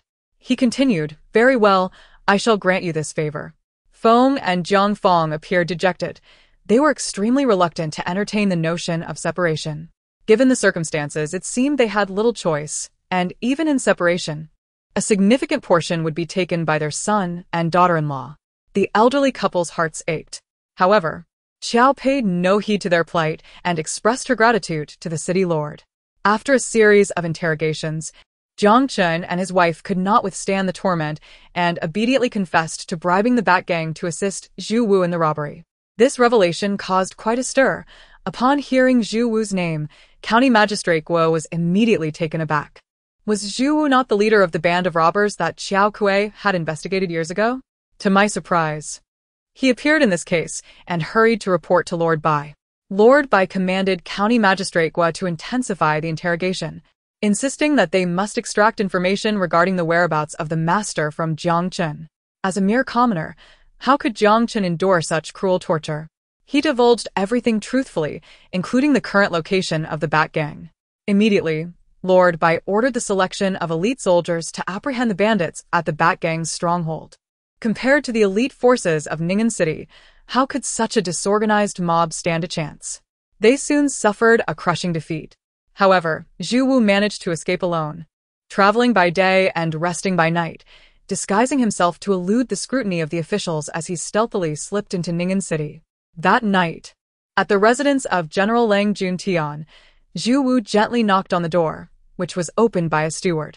"I seek General Lang," Zhu Wu stated, stepping into the courtyard. Within the courtyard, Lang Juntian stood with his hands clasped behind his back, gazing at the moon. Upon hearing footsteps, he asked in a stern tone, "Zhu Wu, why have you come here instead of fleeing for your life?"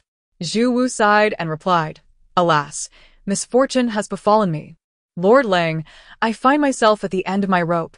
After years of diligent effort, all that I had painstakingly amassed has been ruthlessly taken from me. It is truly unfortunate that the case of the stolen dragon robe, which occurred over a decade ago, has resurfaced." Lang Juntian scoffed, "No matter. Even if Lord Bai is aware, it is too late."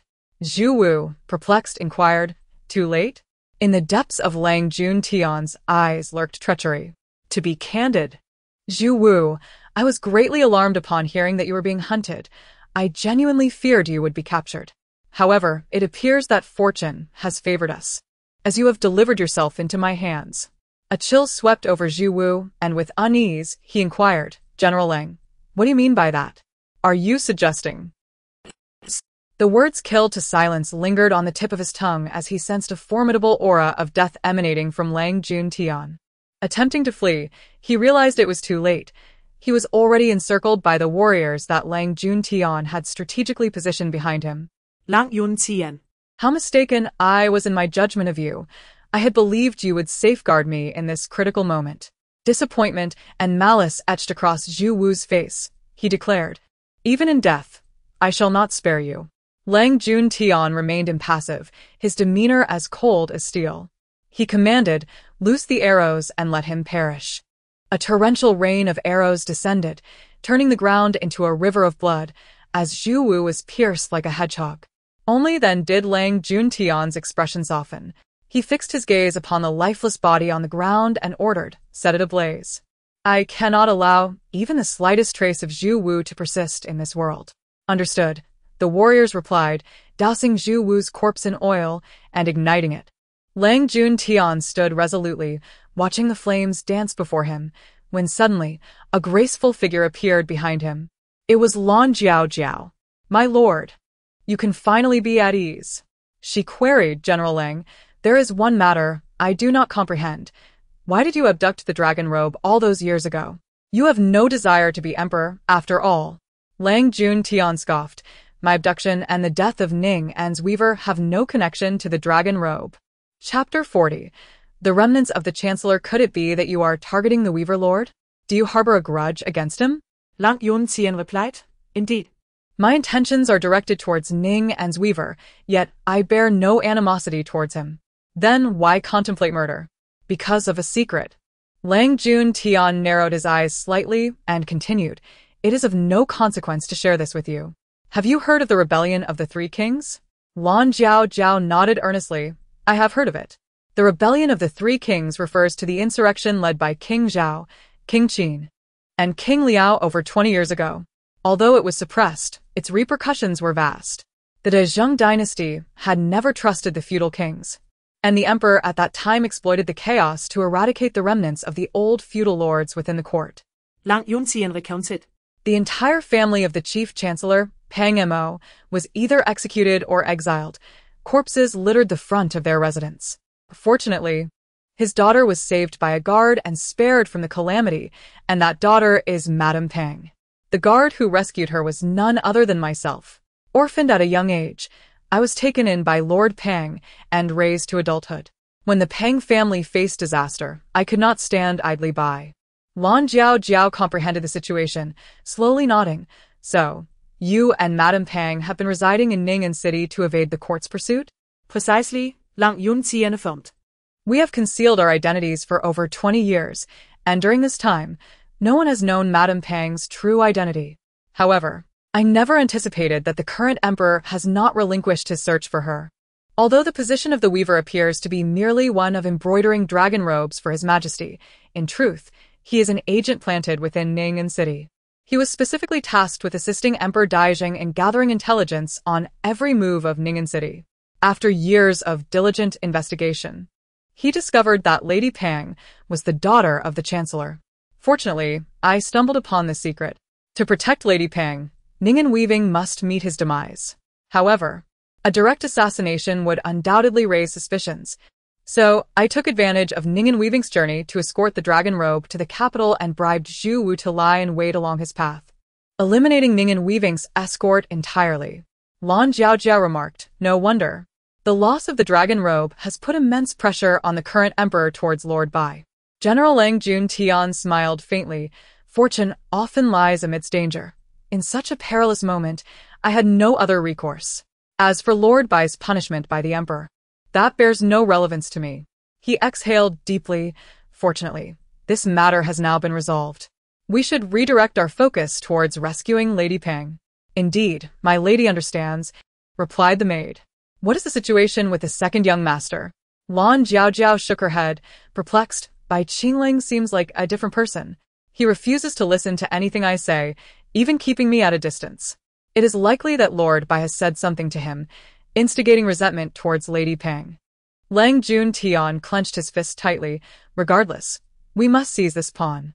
I want Bai Qingling to rebel, to ascend as the city lord, and then use Ning City as a springboard to incite chaos across the realm, leading to the downfall of the Daijing dynasty.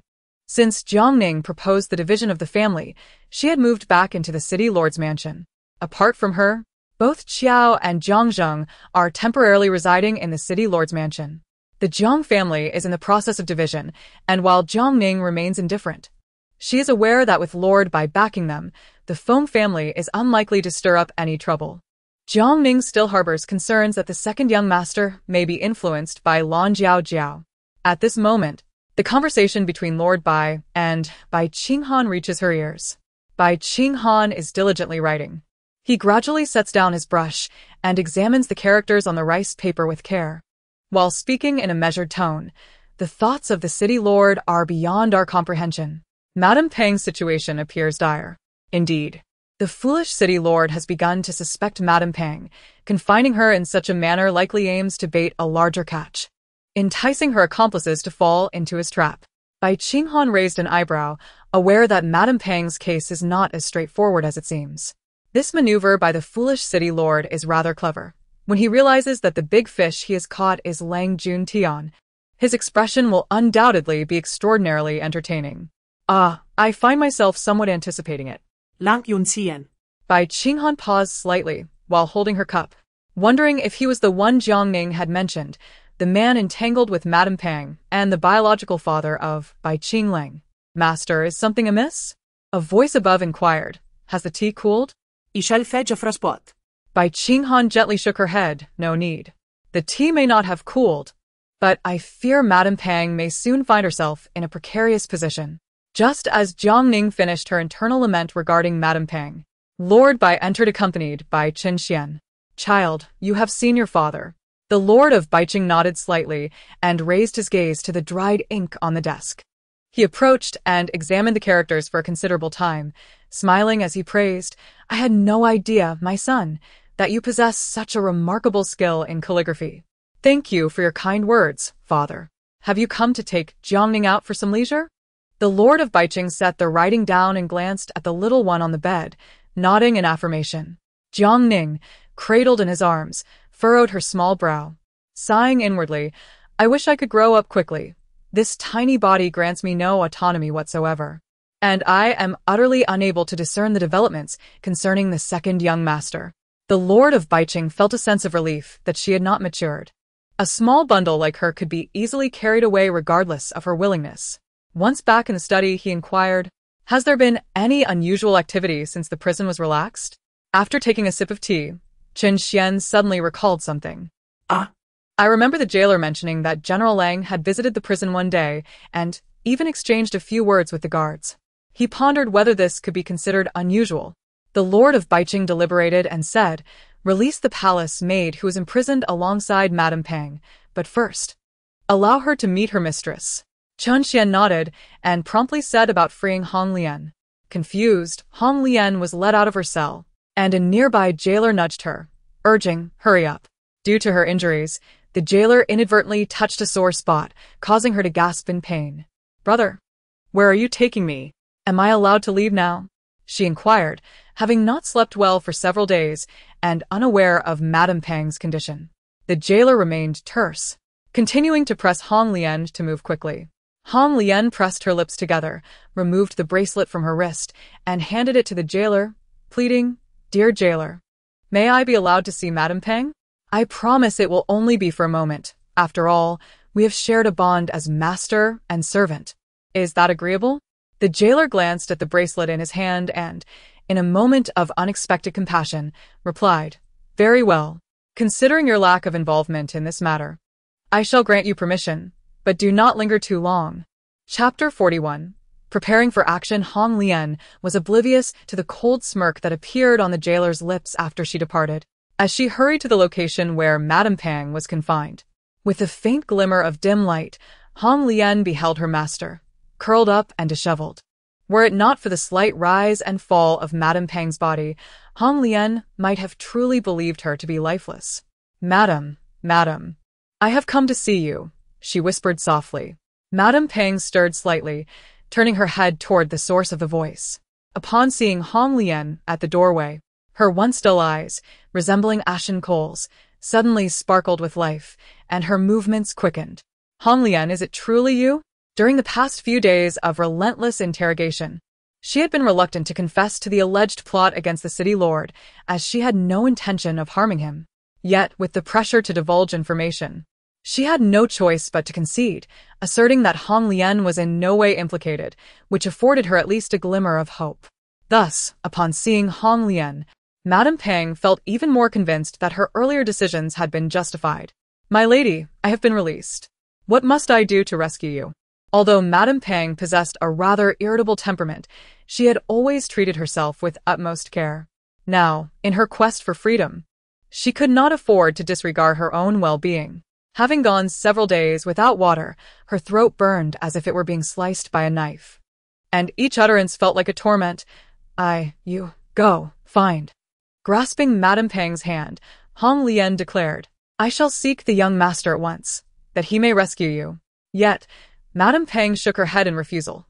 "No, seek General Lang and also Lan Jiao. She struggled to articulate her thoughts.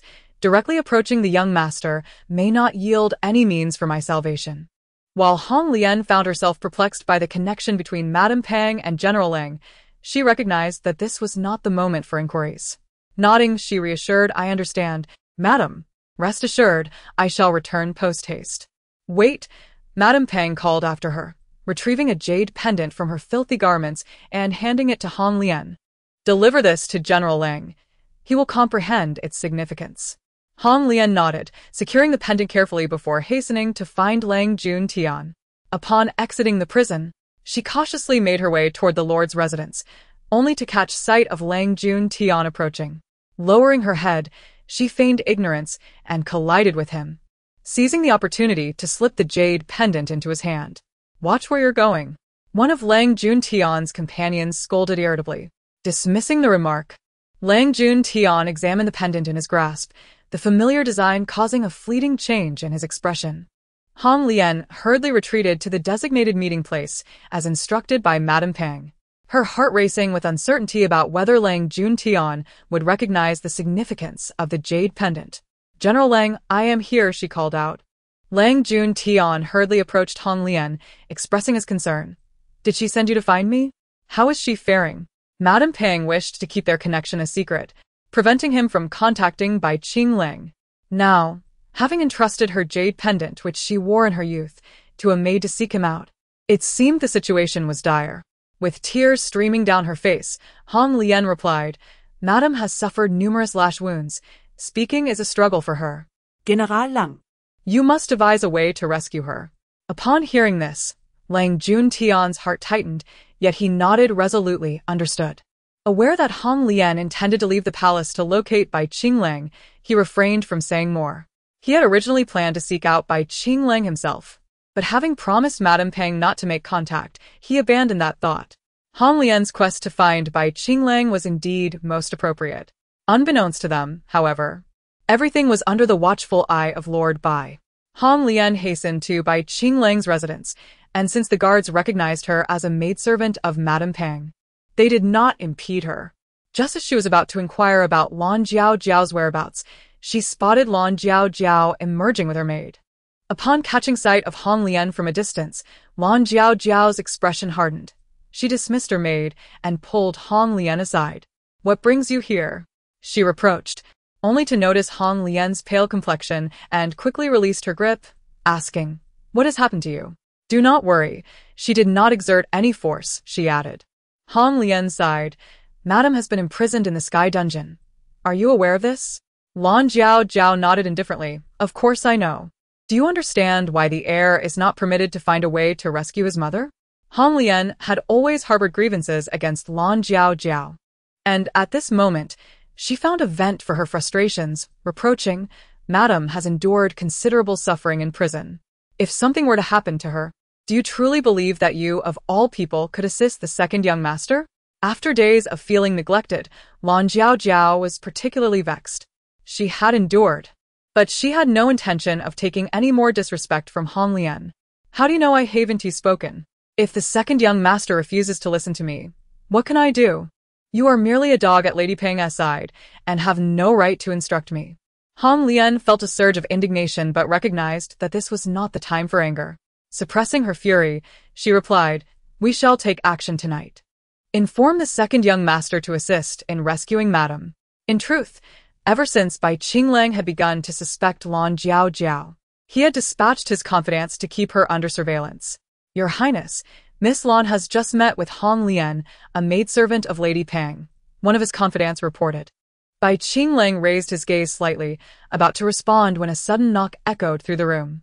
The confidant swiftly took refuge in the rafters. "Come in," Bai Qinglang called. Lan Jiao entered, a smile gracing her face as she carried a plate of pastries. Pushing the door open, she was delighted to find she was not dismissed.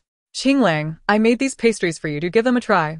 The second young master cast a disinterested glance at the pastries, showing no inclination to taste them, and merely stated, "What brings you here?" "Earlier, Hong Lian came to see me. They plan to rescue your mother tonight, and I wanted to inform you to be prepared to assist." In truth, Lan Jiao had never been fond of Lady Pang's haughty demeanor.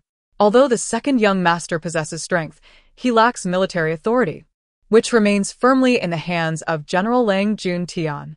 Without the assistance of Lady Pang, it is indeed challenging for him to accomplish great deeds. "I understand now. You may leave." Lan Jiao exhaled in relief, for Bai Qinglang had finally acquiesced. Reluctantly, she exited the study, while a trusted aide descended from the beams above. "Your Highness, we have also uncovered the identity of the messenger who informed you about Lady Pang's incident." "Who is it?" "It is General Lang Juntian, just as suspected." Bai Qinglang furrowed his brow. Meanwhile, in the Lord's study, Lord Bai had completed his official documents and felt invigorated as he approached the swaddled infant, Jiang Ning. "Little one, significant events shall unfold tonight. The documents he had just reviewed were not ordinary. They contained news that the general would take action this very night. And he needed to bring Jiang Ning along to partake in the excitement. Chapter 42. The final struggle after dining. The night had fully enveloped the sky. Action commenced on Lang Juntian's end. "Are you certain the second young master will come to assist today?" he inquired once more. Uncertainty lacing his voice as he addressed Hong Lian. "Rest assured, I am confident he will come," Hong Lian replied with unwavering assurance. "As long as that woman, Lan Jiao, informs by Qing Ling, he cannot possibly refuse." "Very well, I shall proceed to rescue the captive while you keep watch outside." With keen determination, Lang Juntian advanced, deftly administering a dose of sleeping powder to incapacitate the feeble guards stationed outside the dungeon, and beckoned to Hong Lian. Just as Hong Lian nodded in agreement, she suddenly felt a chill at the back of her neck, accompanied by a cold whisper warning, "Be quiet." She attempted to alert the advancing Lang Juntian, but her mouth was swiftly silenced by a piece of cloth. The White City Lord, a figure of authority, approached with reverence, carrying Jiang Ning in his arms. Red Lotus, paralyzed with fear, turned her head and was met with the sight of the White City Lord and his guards, her face draining of color. How could he be here? Unfortunately, no one would provide her with the answer. Her hands had been bound, rendering her incapable of shouting or conveying any message. It turned out that tonight was the moment of the hunt. No wonder the foolish city lord insisted on carrying me out. How entertaining this would be. Initially drowsy, she suddenly found herself wide awake. Meanwhile, Lang Juntian, having successfully infiltrated the prison, discovered only 2 guards within the cell. Without hesitation, he subdued them and seized the keys, following Red Lotus's directions to locate Madame Pang. "Miss, I am here to rescue you," he declared. Madame Pang, recognizing the familiar voice, abruptly lifted her head. "You have finally come," she exclaimed, her voice trembling with excitement as she staggered to the cell door. "But why are you alone? Where is Red Lotus?" Lang Juntian's eyes brimmed with tears, unable to bear the sight of his beloved covered in wounds.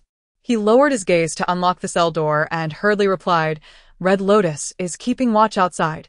This is not the place for conversation. We must leave quickly." However, after several attempts with different keys, he found himself unable to unlock the door, causing him to furrow his brow in concern. Sensing something amiss, Madame Pang inquired, "What is wrong?" Suddenly, Lang Juntian recalled that the journey into the prison had been unusually smooth, as had his entry. Reflecting on this, he realized that everything felt decidedly off. At that moment, an unsettling sensation surged within him, causing his hand, which clutched the key, to tremble. "Miss, the key won't turn." Mrs. Pang opened her mouth to speak, but the sound of footsteps approached, growing ever closer. "This is bad, someone is coming." "Mrs. Pang's complexion changed dramatically as she gestured for Lang Juntian to hide. However, within the cold, dark confines of the prison, there was no suitable place to conceal themselves. In their mounting anxiety, they found themselves in a frantic whirl, when suddenly, a voice imbued with authority and resolve echoed through the air. "Why have you not surrounded him yet?" The command emanated from Lord Bai, prompting the guards to swiftly advance and encircle Lang Juntian. With his head bowed, Lang Juntian raised his hand to conceal his face with a black mask, revealing only his obscure and inscrutable eyes. "How thrilling! The moment of revelation is upon us. I eagerly await the moment when the foolish lord unveils the mask. It shall surely be captivating." She was truly curious to discover what sort of person Lang Juntian was, daring to attempt a prison break to rescue a convict. Yet he dared not turn his head. Lord Bai commanded the guards encircling Lang Juntian, "Bring him to me." Yet, before the guards could draw near, Lang Juntian abruptly rose, his expression impassive as he gazed at the gathered crowd, his steadfast eyes brimming with determination. Upon entering, he had sensed an unusual stillness, and now, witnessing the arrival of the Lord, he understood the peculiarities surrounding him. Nevertheless, he remained resolute in his quest for an opportunity to escape. Lord Bai was evidently orchestrating a trap to ensnare him. He feared that the moment Hong Lian sought him out, all subsequent actions would fall under Lord Bai's dominion. How else could he possibly have foreseen Lang Juntian's endeavors that night? Kneel. With a swift kick, he sent Lang Juntian sprawling to his knees, demanding, "Speak. What is your relationship with Madame Pang? Who sent you to break her out of prison?" Yet, Lang Juntian remained silent, kneeling with unwavering resolve. He was all too aware that his identity would be revealed the moment he spoke. He needed a chance to escape, and that opportunity lay with Lord Bai. To capture the thief, first capture the king, he mused inwardly. Meanwhile, inside the cell, Madame Pang pressed her cracked lips together, grasping the bars as she slowly rose to her feet, softly defending, "General Lang did not come to break me out. He merely brought me medicine." Lord Bai frowned, a cold smirk creeping across his face as he cast a glance at the bowed head of Lang Juntian. "Medicine? What is your relationship with him? Do you think I am a fool? Isn't it precisely that you are being made a fool of?" Lang Juntian was once Madame Pang's devoted attendant before her marriage. Upon entering her household, he ascended to a position of authority. If you remain oblivious, then who is the real fool? Lord Bai's lips twitched, his expression darkening as he commanded, "Someone, remove his face covering."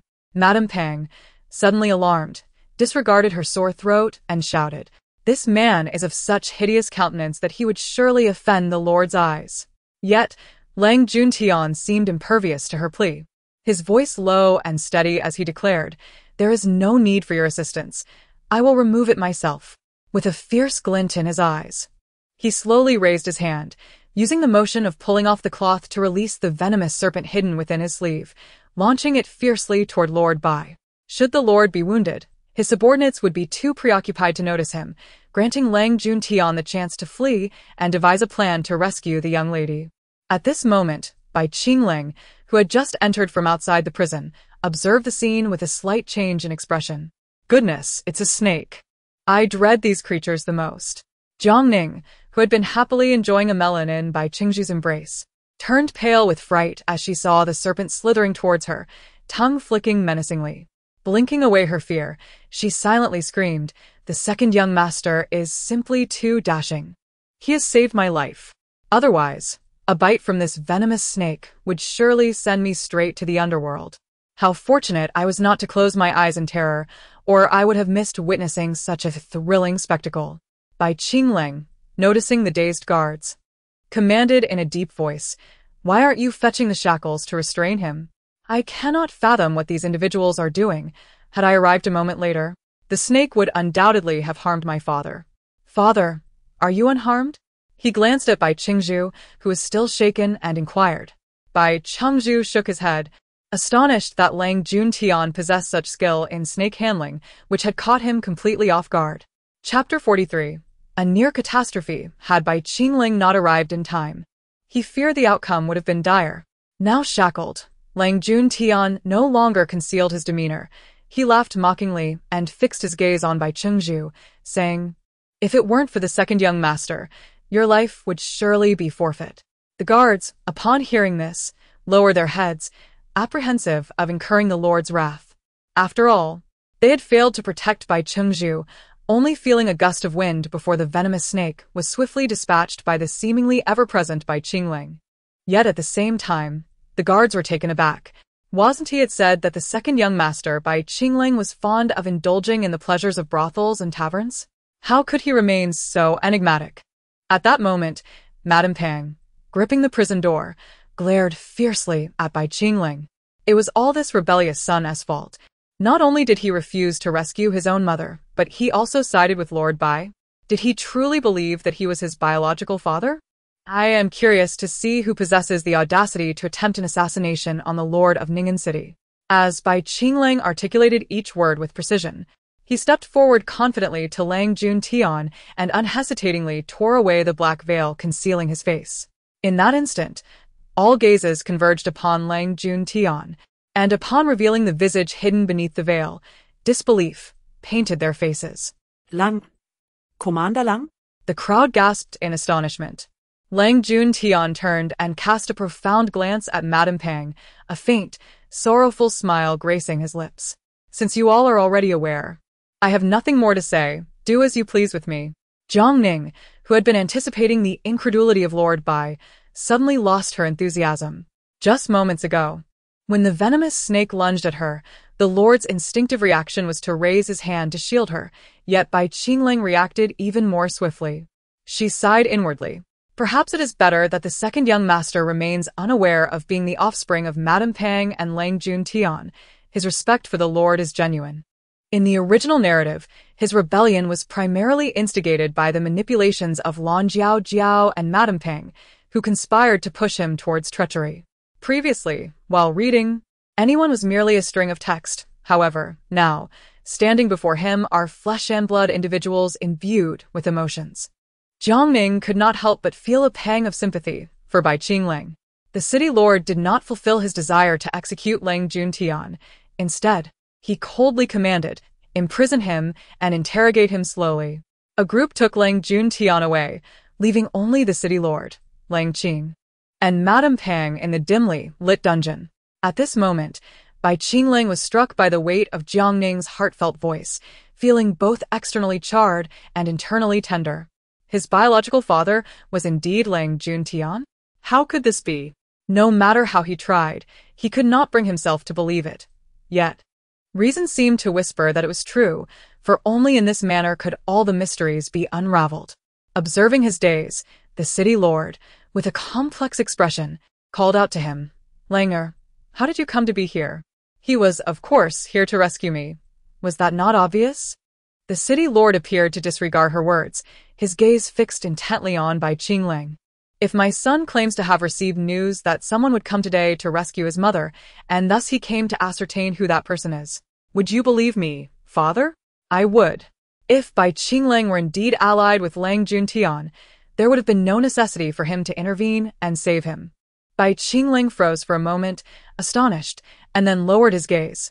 Thank you, father. His father, still unaware of his true lineage, would likely not have expressed such sentiments had he known. Aware that his father had more to discuss with his mother, Bai Qingling did not inquire further and carried Jiang Ning out of the prison. After the two departed, Lord Bai stood before the prison door, hands clasped behind his back. Observing the disheveled Madame Pang, with an expression of indifference, he inquired, "How do you wish to meet your demise?" Madame Pang, recognizing the futility of her situation, seated herself upon the ground, her soiled visage adorned with a sardonic smile. "Does it matter how I die? From the moment you orchestrated this scheme, I have undoubtedly been a ghost in your eyes, have I not?" Previously, she had pondered over who might have conspired against her. She considered the seamstress, Bai Qinghan, and even everyone else, but never once did she suspect her own husband. However, upon Lord Bai's recent appearance, the truth crystallized. He had indeed wished for her death. A scheme? Lord Bai raised an eyebrow. If I had not laid the trap, how could I have discerned your treacherous ambitions in collusion with Lang Juntian? Now that he has been apprehended, it is time for you to awaken from your delusions. Thus, you shall enlighten me on the motives behind your plot to harm me. Madame Pang shook her head and posed a question in return. Do you even recall how you ascended to the position of this lordship? Why were you bestowed such a title? It was due to my contributions. She continued coldly. During the chaos of the Three Kings, the ramifications were vast. Even the current prime ministers faced extermination.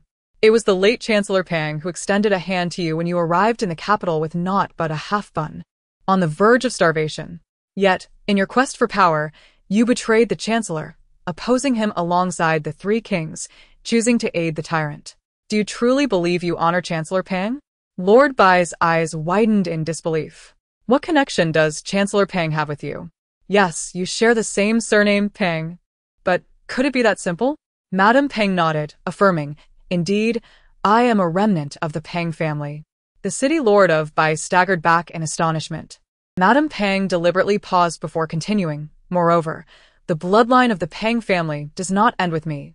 There is another. Would you like to know who that person is? Previously, she had refrained from revealing the origins of that rebellious child, merely seeking to sow discord between him and the city lord to exploit the situation for her own gain in seizing the lordship. Now that her life was at stake, she resolved that the rebellious one should not expect to live in comfort either. This thought filled Madame Pang with a sense of vindictive pleasure. Noticing the city lord's silence, she continued unabashedly, You are unaware, I presume, that the precious son you rescued moments ago is actually the child of Lang Juntian and myself. not of your lineage at all. After speaking, she awaited the city lord's expression of disbelief. However, he merely cast her a fleeting glance, his voice calm as he replied, I know. Madame Peng's voice suddenly rose, believing she had misheard. You know? She threw her head back and laughed a few times, rising to lean against the prison door. She was uncertain whether it was she who had lost her sanity, or if the city lord had succumbed to madness. How could he remain so composed upon learning his bloodline had been tainted? When had his temper mellowed so? Did he truly believe his own words? Chapter 44. The final meeting. Madame Peng did not witness the expected reaction, and her countenance darkened. I have always told him since childhood that you favored the eldest and the third. Even while punishing him, you attributed all merit to yourself, claiming it was because you neglected him that I struck him. Enough. The city lord interjected sharply, cutting off her words. Why? Do you not wish to listen any longer? Lady Peng inquired, a triumphant smile gracing her features. Even so, do you still place your faith in Bai Qingling? I fear he has long harbored resentment towards you. I merely wish to offer you a kind warning. She was acutely aware of the Lord of Bai's profound suspicion and incredulity. How could he, upon hearing such words, continue to tolerate that ungrateful child? Bai Qingling cast her a sidelong glance, shook his head with indifference, and retorted coldly, You seem rather concerned for my mother, are you not? The one who rescued her has been apprehended, and is now imprisoned as well. Lan Jiaojiao's expression turned anxious upon hearing this, her mind racing with thoughts. How could this be? It simply should not be. What should be done now? She glanced at Bai Qingling, only to find him utterly unfazed, as if it were not his mother who had been captured. At that moment, a guard approached. Your Highness, those individuals in the residence have already been sent away. Lan Jiaojiao appeared to recall something, and she inquired, Who are they? They are the individuals you brought into the residence, Miss Lan. His Highness stated that the household's expenses are excessive and that silver should not be squandered on unrelated persons. What unrelated persons? They are your kin. All family members of Prime Minister Peng.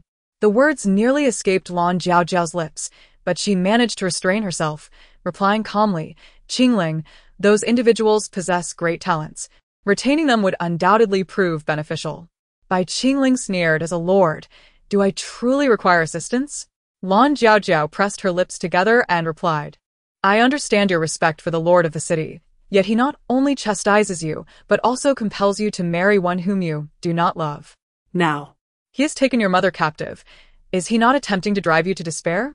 If you do not resist, you may find your life in jeopardy one day. She simply could not comprehend. While others sought power and gain, Bai Qingling, a man of evident capability, remained unambitious and ungrasping. Lan Jiaojiao, are you inciting me to rebel? In this time of peace, when the populace thrives and lives in contentment, how can you utter such words? This marked the first instance of Bai Qingling addressing her by name. Lan Jiaojiao hesitated, murmuring softly, I merely feel for Brother Qingling. Were you to ascend to that position, no one would dare to mistreat you again. Lan Jiaojiao, were it not for your prior rescue of me, I would have expelled you long ago. Bai Qingling rubbed his temples and turned to leave, oblivious to the fleeting glimmer of guilt in Lan Jiaojiao's eyes. The following morning, Magistrate Guo visited the dungeon to interrogate Lang Juntian, only to discover he had taken his own life, leaving behind a letter written in blood. In haste, Magistrate Guo seized the letter and hurried to the study of Lord Bai. Upon hearing of Guo's arrival, Lord Bai beckoned him in, inquiring, What brings you here? Guo handed the letter to Qin Xian, then presented it to Lord Bai, stating, Upon my visit to the dungeon, I found Lang Juntian had committed suicide by biting his tongue. This is what he left behind. Lord Bai opened the letter, faintly detecting the scent of blood, and after reading its contents, he passed it to Qin Xian, reflecting on the unfortunate loss of Lang Juntian to the art of storytelling. No matter, Lord Bai remarked, taking a sip of tea. His expectation of Lang Juntian's demise had been well-founded. He was already aware of all pertinent matters, and whether he interrogated or not, no significant revelations would arise. My lord, what of Madame Peng? Magistrate Guo inquired respectfully. The lord of Baiqing pondered momentarily. He initially contemplated administering poison to her, allowing her to end her own life, Yet he recalled the anxious expression of Bai Qinglang from the previous night. With a sigh, He decided, let the second young master bid his mother farewell first. Thereafter, she shall receive the poison she deserves. Bai Qingling arrived at the prison gate, dismissing the guard. Inside the cell, Madame Pang glared at him with disheveled hair and a twisted expression, as if regarding a bitter enemy, wishing fervently to devour him alive. So, have you come to witness my demise? Bai Qingling replied, it is said that a person's words grow kinder as death approaches. It seems my mother shall never regard her son fondly, regardless of the circumstances. Since the dawn of his memories, his mother had never bestowed upon him a shred of warmth. All recollections were suffused with reprimands and insults. Indeed, I disdain you. Were it not for your potential utility, I would have suffocated you long ago. Bai Qingling stifled the bitterness rising within him and inquired softly, why? His voice, though faint, resonated in the stillness of the prison, reaching Madame Pang's ears. She raked her fingers through her tangled hair, her tone frenzied. Why? Because you are a disgrace. Had it not been for Lang Jun Tian's defilement of me, I would never have conceived you. Her expression was deranged as she pointed a finger at her upright son. You regard the position of lord with disdain, merely because your status as heir affords you luxury. and now, I have disclosed your true lineage to the lord. Do you think he will choose to keep you? Bai Qinglong's hands, which hung limply, gradually tightened into fists, his eyes reddening. The revelations he had learned from Jiang Ning now took on a profoundly different significance as they echoed from the lips of his own mother. In the past, he often lamented his father's favoritism. After much difficulty, he finally unraveled his inner turmoil, realizing that his father did indeed hold him in regard. Yet Mrs. Pang informed him that he had no connection whatsoever to Lord Bai. This felt akin to a drowning person being rescued only to be brutally thrust back into the depths. Noticing the change in her son's demeanor, Mrs. Pang exhibited no trace of compassion. Rather, she spoke with heightened enthusiasm, stating, "This is the consequence of your inaction. Do you truly believe that by rescuing the Lord, he will show you mercy? How utterly laughable. Lord Bai could not care less about the remnants of your chancellery." Bai Qingling furrowed his brow deeply and struck the cell door with his hand, declaring, "Enough. I do not require your concern." Mrs. Pang burst into laughter, her body shaking with mirth. "I have yet to finish my thoughts. How can it be enough?" However, Bai Qingling had no desire to listen further, and turned to leave. The jailer was bewildered by their exchange, as the second young master appeared utterly lost, failing to acknowledge the jailer's bow. What was amiss with the second young master? The two of them carried poisoned wine to Mrs. Pang's cell, where she was laughing maniacally, murmuring, "No one shall escape unharmed. Even in death, you will not fare well." Magistrate Gua, with a troubled countenance, sighed and murmured, "In her current state, she cannot even drink by herself." Chapter 45. The death of Mrs. Pang. Suddenly Mrs. Pang ceased her laughter, her eyes widening as she lunged towards the two through the bars, viciously declaring, "None of you shall escape unscathed." With that, she violently threw herself against the wall. At that moment, she was in Bai Qinghan's room, where reports came in stating that Madame Pang had tragically perished after colliding with the wall. Jiang Ning was not the least bit surprised, nor was Bai Qinghan. It was said that the city lord had even permitted the second young master to bid her a final farewell, although he emerged with a rather grim countenance. The report continued softly, suggesting that he must have been agitated by Madame Pang's demise, considering the second young master was the offspring of Lang Jun Tian, whom she had always regarded with disdain, viewing him as beneath her, and consequently, she harbored similar feelings towards a son. However, it was unexpected that she would manage to provoke the second young master even in her final moments. Bai Qinghan lifted her, but he could still hear her thoughts. "Oh dear, had it not been for the second young master last night, my life might have been in jeopardy. I wonder what I could do to ease his discomfort." In jeopardy?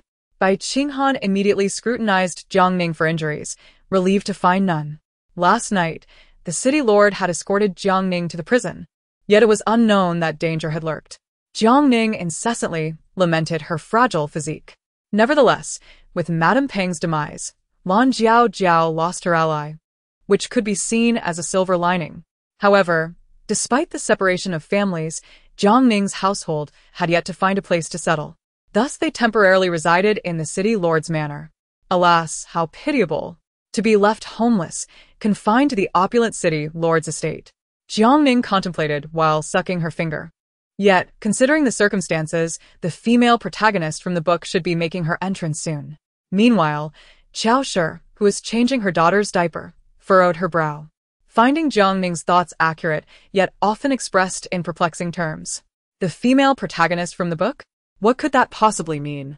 Jiang Ning observed the perplexed expression on her beautiful mother's face and chuckled softly. The true drama was about to unfold with the arrival of the female lead. In the original narrative, the primary setting was not the residence of the Lord of Baiqing, but rather the affluent Lin family in Ning'an City. The Lin family comprised one son and two daughters. The eldest son was wed to the second daughter of the Minister of Revenue. The elder daughter was named Lin Fengjin, while the younger was Lin Fengyao. However, the current Lin Fengyao was actually an impostor, as the true daughter had been swapped and was now being raised in a peasant household in the northern frontier. The genuine Lin Fengyao was, in fact, the protagonist of this tale. As for the male lead, he was the eldest son, regarded as a hostage by the Lord of Baiqing. The heroine was not a naive and simple-minded character. Rather, she possessed a laid-back demeanor, shunning competition and solely focused on financial gain. Even when Bai Qingming ultimately wed Lin Fengjin, she remained indifferent, fully embodying the essence of a solitary female lead. The reason for the original novel's abrupt end lay primarily in the true heiress's passive nature, which drove readers to abandon the story. This included Jiang Ning, who had stayed up late immersed in its pages. Now that she had traversed into this narrative, she resolved not to allow the plot to unfold as it had in the original. In the initial storyline, Bai Qingming's marriage to the supporting character Lin Fengyao certainly did not lead to a favorable outcome. He ultimately met a tragic end in his struggle against the second son, Bai Qingling. However, it was now inconceivable for Bai Qingling to instigate rebellion, as the support that once bolstered him had been significantly diminished, leaving only the troublesome Lan Jiaojiao. More crucially, due to Jiang Ning's arrival, Bai Qingling had not descended into darkness as portrayed in the original. Instead, he posed no threat to the Lord of Baiqing. Yet, owing to his lineage, he remained vulnerable to being reported to the court by the Lord, which would undoubtedly seal his fate. Jiang Ning could glean nothing from the ambiguous expression of Lord Bai, which left her feeling somewhat anxious. Bai Qingling had saved her life, and she harbored no desire for her savior to meet an untimely demise. Although the relationship between the Bai father and son appeared tranquil on the surface, a tempest brewed beneath. After a few days, Lord Bai unexpectedly proposed a banquet to honor the entire Jiang family. Jiang Zheng, renowned for his exceptional work ethic and blessed with a remarkable daughter, had garnered significant praise from Lord Bai and was currently employed at the Lord's residence. Mrs. Qiao had also risen in status, now proudly holding the title of lady. Naturally, the banquet hosted by the Lord was a grand affair. Upon entering the banquet hall, Mrs. Qiao, cradling her daughter, was taken aback to discover that Lord Bai had invited numerous guests, including both the second and third young masters. And even County Magistrate Guo was in attendance. To describe the scene, it was a cacophony of drums and gongs, firecrackers resounding, red banners fluttering, and a sea of people.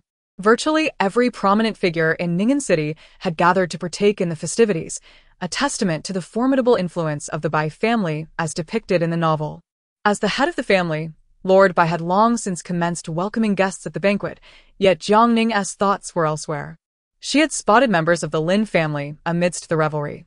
Old Lady Lin sat with her daughter at a guest table, her devoted maid attending to Lin Fengyao with attentive warmth, offering tea and sweets, her benevolent demeanor rendering it easy to mistake Lin Fengyao for her own flesh and blood.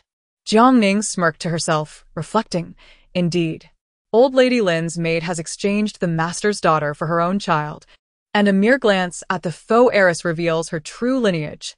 As Qiao was struck on the head by this unexpected revelation, she was immediately taken aback, her complexion shifting dramatically. Could there truly be such intriguing matters? My dear daughter, what other secrets do the affluent here harbor? Pray, share them with your mother. Is it possible, mother, that you are also so gossipy? Very well then, Mrs. Li, despite her advanced age, has clandestinely maintained 8 young lovers, one of whom is even the paramour of her own daughter. And what about that? The renowned courtesan of the Kaifeng Tower, who, after marrying into a wealthy family, became pregnant with her husband's brother's child while simultaneously entangled with her husband's son. How audacious!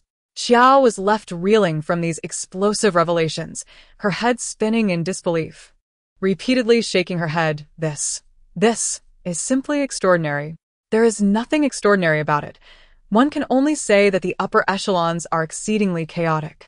As the banquet commenced, the guests took their seats, and just as Mayor Bai was about to address the assembly, a soldier rushed in, visibly flustered, and reported, "I beseech you, Mayor, the court has sent word that the eldest prince, leading troops to quell the northern frontier, has fallen into an enemy trap.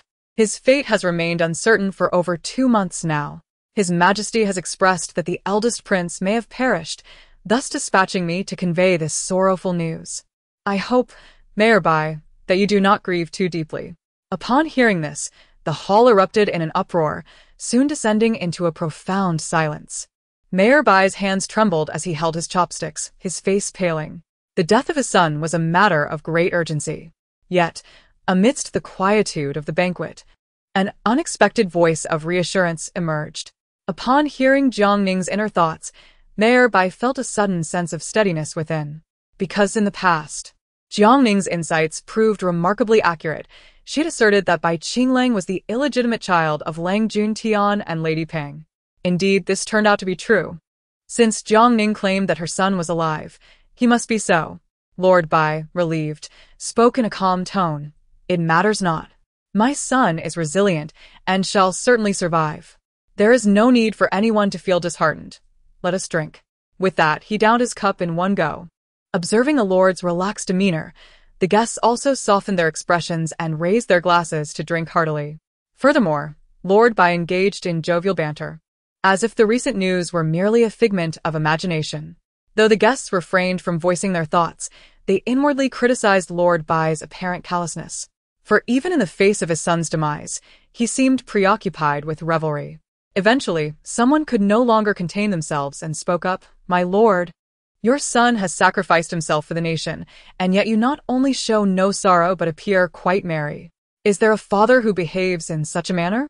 Upon hearing this, Lord Bai recognized the speaker as Duke Lu, the maternal grandfather of the eldest son, Bai Qingming. Duke Lu had 3 wives throughout his life.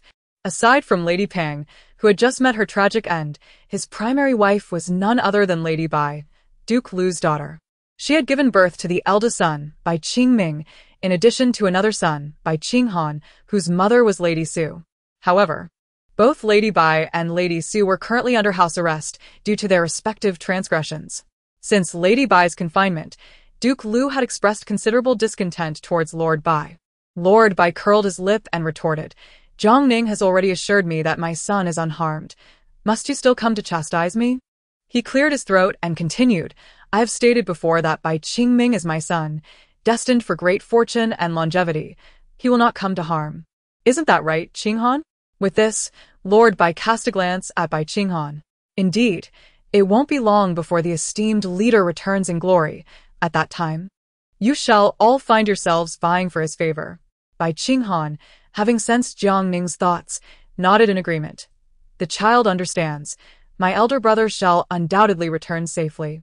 As he spoke, he coughed heavily, adopting a posture of one who is wise with age. "Master Bai," he continued, "let us set aside the question of whether the heir lives or dies for now. Should he indeed perish, would that not be considered a sacrifice for the nation? A sacrifice for the Zheng dynasty?" Master Bai nodded solemnly. "Certainly. Then, does he not deserve recognition for his contributions? A sacrifice for the nation inherently carries merit." Lu Gong nodded in affirmation. "Very well, the eldest son has merits. Might this offset the transgressions of his mother?" Master Bai scoffed coldly, thinking to himself, "So, you are waiting for me here. Lu Gong, what is it you wish to convey?" Lu Gong stepped forward, clasping his hands respectfully. "I am unaware of the misdeeds committed by the lady of the castle that warrant her confinement." The others began to murmur among themselves. questioning why Lu Gong was meddling in the affairs of his household. Master Bai interrupted the growing chatter in the hall with a commanding voice. He harbored no belief that this old fool was oblivious. Rather, he was playing a game of riddles with him. Lu Gong spoke with gravity. The lady of the castle is the mother of the city. I am referring to matters concerning Ningen City, and you ought to provide me with an explanation. Master Bai replied with a cold laugh. She has committed numerous wrongs. Were it not for her being my wife, I would have executed her on the spot. As he spoke, he produced a small effigy from his person and tossed it before Lu Gong. Take a good look. She has crafted many such figures, targeting the likes of the Pang and Su families, among others. Whoever she bears a grudge against, she pierces. The guests at the back craned their necks to behold the small figure strewn with needles on the ground, and, disheartened, closed their mouths. Chun Xian stepped forward to retrieve the figure and handed it to Lord Lu, saying, "Esteemed Lord Lu, please take a good look." Lord Lu hastily protested. "This is surely a misunderstanding. Everyone knows what kind of person my daughter is.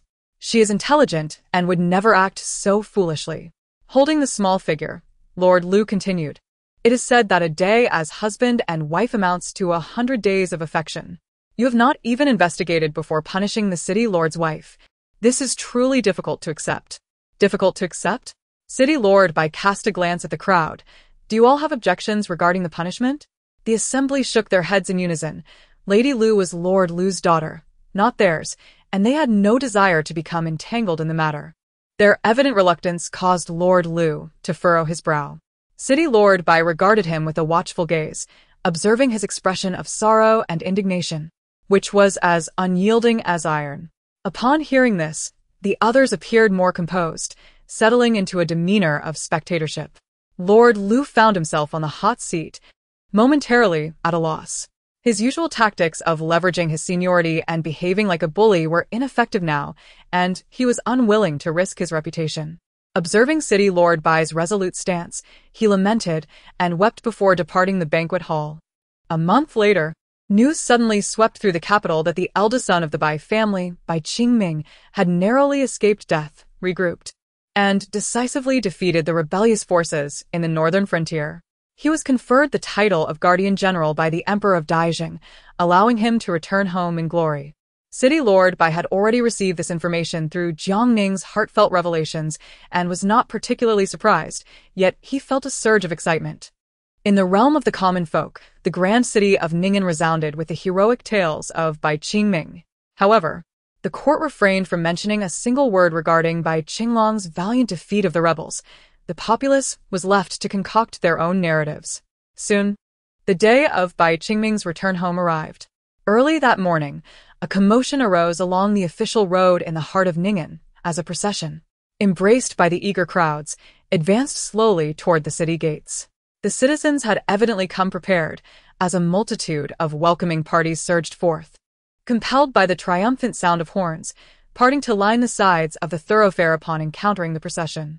Some held flower baskets, others carried eggs and grains, while some bore wine cups, and yet others cradled children in their arms, tears glistening in their eyes. A few even knelt down, bowing their heads in reverence to the passing procession. At the entrance of the Lord's residence, the Qiao family also held Jiang Ning, peering eagerly toward the throng. Behind the vanguard, a splendid carriage was being meticulously guarded, surrounded by deep blue drapes. For warriors, clad in heavy armor and wielding gleaming halberds, stood sentinel at each corner, their expressions solemn and alert. The citizens bowed deeply to the carriage, exclaiming, "The heir has returned victorious, honored in his homeland. He is the divine warrior of our great Zheng." Chapter 47. A narrow escape. As everyone knelt, a carriage within the throng appeared particularly conspicuous. Initially overlooked amidst the jubilant celebration of the great heir's homecoming, the crowd was preoccupied with cheers and praises, continuously offering wine cups to the soldiers, who, however, never accepted. The citizens grew accustomed to this, attributing it to the strict military regulations. The grand procession, devoid of any festive spirit, remained strikingly solemn. It is widely acknowledged that the eldest prince possesses a demeanor characterized by solemnity and a lack of levity, perhaps reflecting his military governance style. The undeniable fact remains that Prince Bai Qingming has emerged victorious in battle, with joyous proclamations echoing throughout various relay stations and celebratory notices adorning the streets. Upon spotting the carriage, Jiang Ning's eyes widened in astonishment. Was that not the carriage of the heroine? The false daughter of the Lin family was dismissed following the revelation of her true identity. However, the legitimate daughter, Lin Fengjin, is not one to be trifled with and certainly does not wish to have an unexpected sister complicate matters. The heroine, endowed with the protagonist's aura, is destined to survive. Yet, Jiang Ning feels compelled to intervene, assisting the heroine Lin Fengyao in extricating herself from potential peril. Although the heroine's survival is assured, Jiang Ning believes that her own act of salvation will earn the favor of the illustrious character. After all, she is the heroine whose wealth rivals nations in the narrative. And the success of Bai family's second son's rebellion hinges upon her backing. With Lady Peng deceased and Bai Qingling having been persuaded, the threat of Lan Jiaojiao still looms large. No one can guarantee that Bai Qingling will not be swayed once more. Thus, securing the heroine's alliance is undoubtedly advantageous. What a grand spectacle! Yet, who could foresee that a murder attempt would unfold on the very day the eldest prince returns home? Upon hearing this thought, both Shangfang and Bai Qinghan were momentarily taken aback. My lord, could Jiang Ning be signaling that someone intends to assassinate the eldest prince? Bai Qinghan glanced at the carriage and remarked, I am unable to act swiftly. Shangfang, go investigate. Understood. Shangfang promptly obeyed the command and hastened toward the carriage, where Lin Fengyao sat, still somewhat dazed and bewildered. Once an ordinary peasant girl, how had she so suddenly transformed into the second daughter of the wealthiest family in Ning'an City? Lin Fengyao grew up in a humble farmhouse in the northern frontier, cultivating a disposition that shunned contention, yet at this moment, her heart remained tightly bound.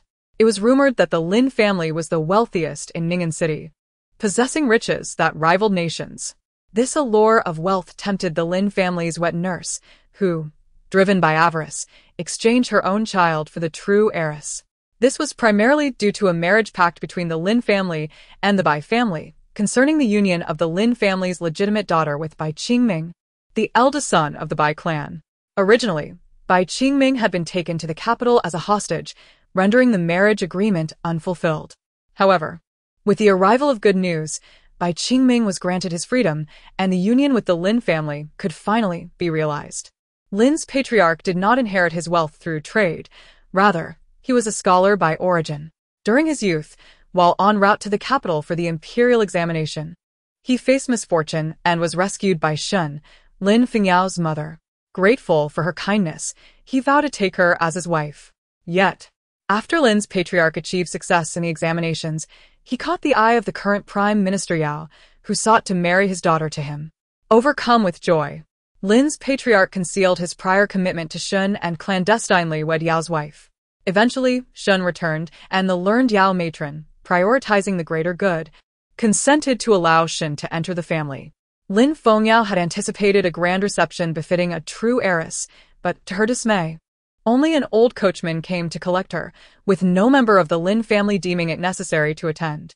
This made it abundantly clear that her status as the legitimate daughter was of little significance. As for power and prestige, what did it matter whether they existed or not? With sufficient sustenance, she could simply recline in contentment. Suddenly, the coach curtain was lifted, revealing the coachman's fierce visage. As for the marriage pact with the eldest son, it had been arranged for the Lin family's legitimate daughter by the Lord of Bai City. In the present day, the legitimate daughter is the esteemed Lin Fengjin, and this marriage has long ceased to concern the Yao family. The coachman let out a cold laugh, no longer concealing the truth, and revealed the facts to Lin Fengyao.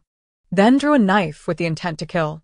Just in time, Shangfang arrived, witnessing the coachman raise the blade, momentarily stunned, pondering. Indeed, as Jiang Ning had said, there are those committing murder in the streets. He seized the knife and, without a glance, slashed at the coachman's throat. The spray of blood splattered onto his sleeves and the carriage curtain, eliciting a terrified scream from Lin Fengyao inside the carriage. Fearing a disturbance among the onlookers, Shangfang swiftly tightened the reins and kicked the corpse from the carriage, instructing Lin Fengyao, quickly disembark and follow me.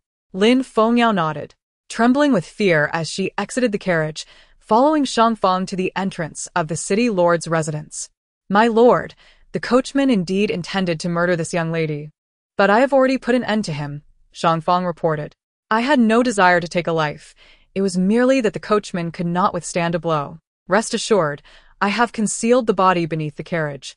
Bai Qinghan nodded, observing the quaking Lin Fengyao, and recalled Jiang Ning's words. Third young master. This is your future sister-in-law, Bai Qingming's wife. The Lin family has two daughters, the legitimate Lin Fengjin and the secondary Lin Fengyao. Although it is Lin family's daughter with whom the engagement is arranged, Lin Fengjin and Lin Fengyao are different.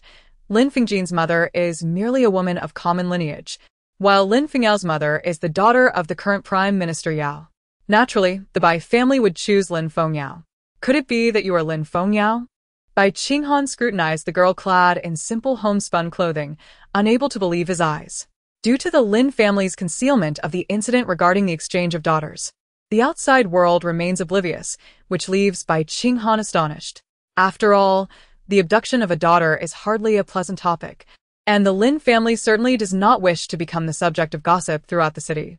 Lin Fengyao nodded. What is so strange about this? The daughter was swapped by the old maid of the Lin residence with her own daughter. Fortunately, the truth has come to light, and the maid and her daughter have been expelled. This is a secret of the Lin family that will undoubtedly remain undisclosed. You may simply listen, Qinghan brother. Bai Qinghan was momentarily stunned. So this is what transpired.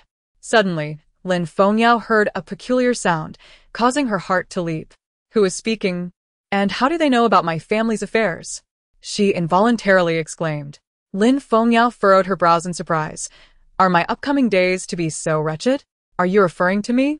Am I regarded as lower than the servants in the Lin family? Who else could it be? You are the daughter of Madame Yao, who has since passed away. The entire household is now under the control of Madame Shen and her daughter, Lin Fengjin. How can they possibly feel at ease with the sudden emergence of a true daughter?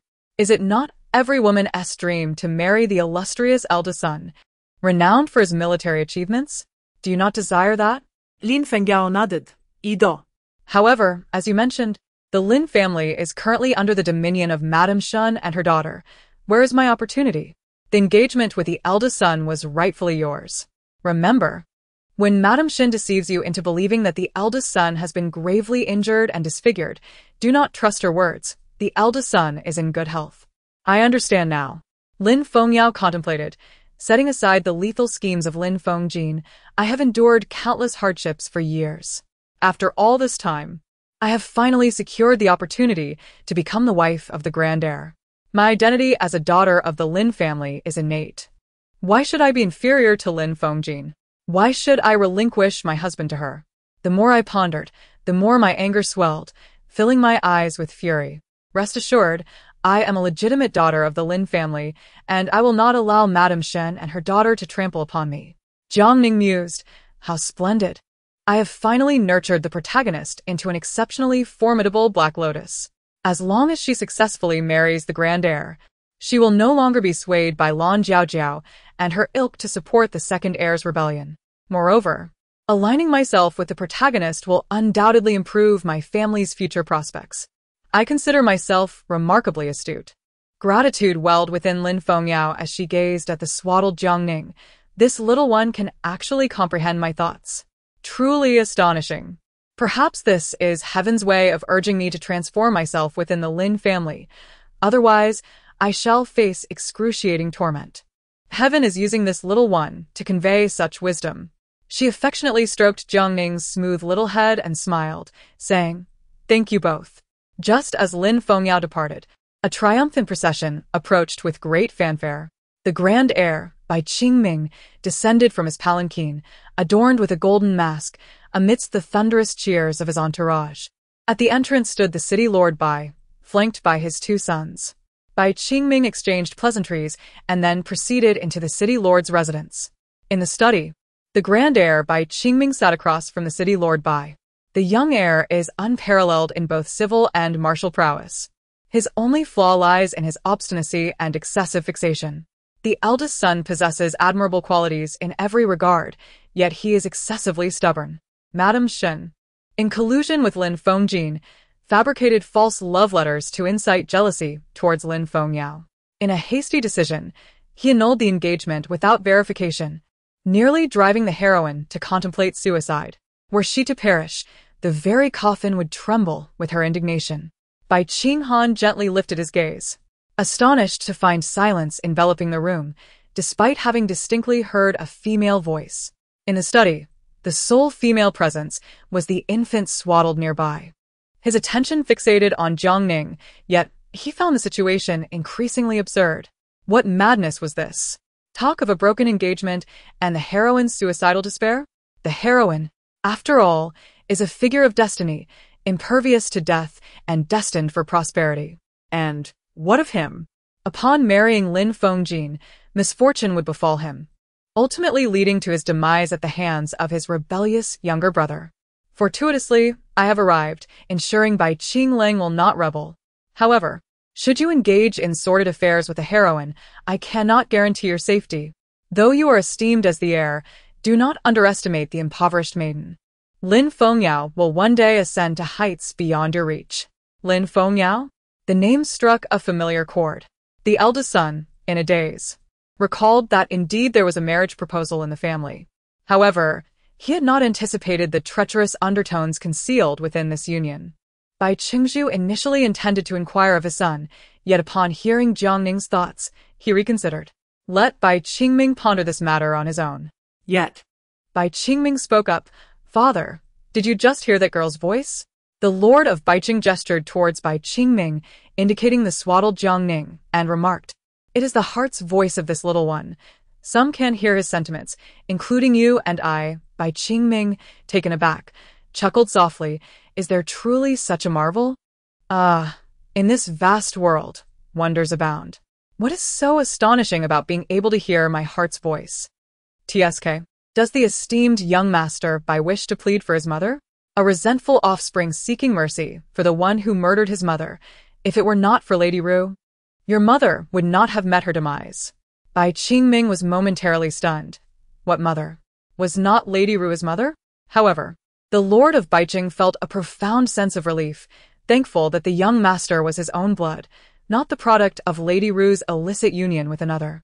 Your mother, Lady Hong, perished during childbirth, leaving behind a stillborn. Everyone believed she died from complications, but in truth, it was due to Lady Ru's sinister act of swapping their children, leading to Lady Hong's untimely death. Lady Hong was the Lord of Baiqing's legitimate wife, while Lady Ru was initially a concubine, later elevated to the position of the Lord's wife after Lady Hong's passing. While reading, Jiang Ning held a fondness for Lady Hong, regrettably never having met her. The tale of Lady Ru's treachery against Lady Hong was well known to the Lord of Baiqing, having heard whispers of Lady Hong's doppelganger from the rumors he gathered. However, by the time he unearthed these tales, Bai Qingming had already come of age. In a fit of rage, the Lord of Baiqing confined Lady Ru to her quarters. Chapter 49. Capturing the Young Master's Heart. I ask you, did you come to plead for Lady Ru? Still immersed in Jiang Ning's inner thoughts, he momentarily froze upon hearing his father's words. What had once seemed like an unequivocal answer now wavered on his lips. He found the tone absurd, yet some truths are traceable. That gaze could not possibly belong to a mother observing her child. The child realized this, no longer pleading on behalf of Lady Ru. Lord Bai felt a sense of satisfaction. Lady Ru was indeed venomous, and confining her was already a lenient punishment. Having heard Jiang Ning's thoughts, he was convinced that she was the one responsible for the demise of your mother, and I shall not show her any mercy. You need not dwell on this matter. Simply prepare for your impending union with Miss Lin.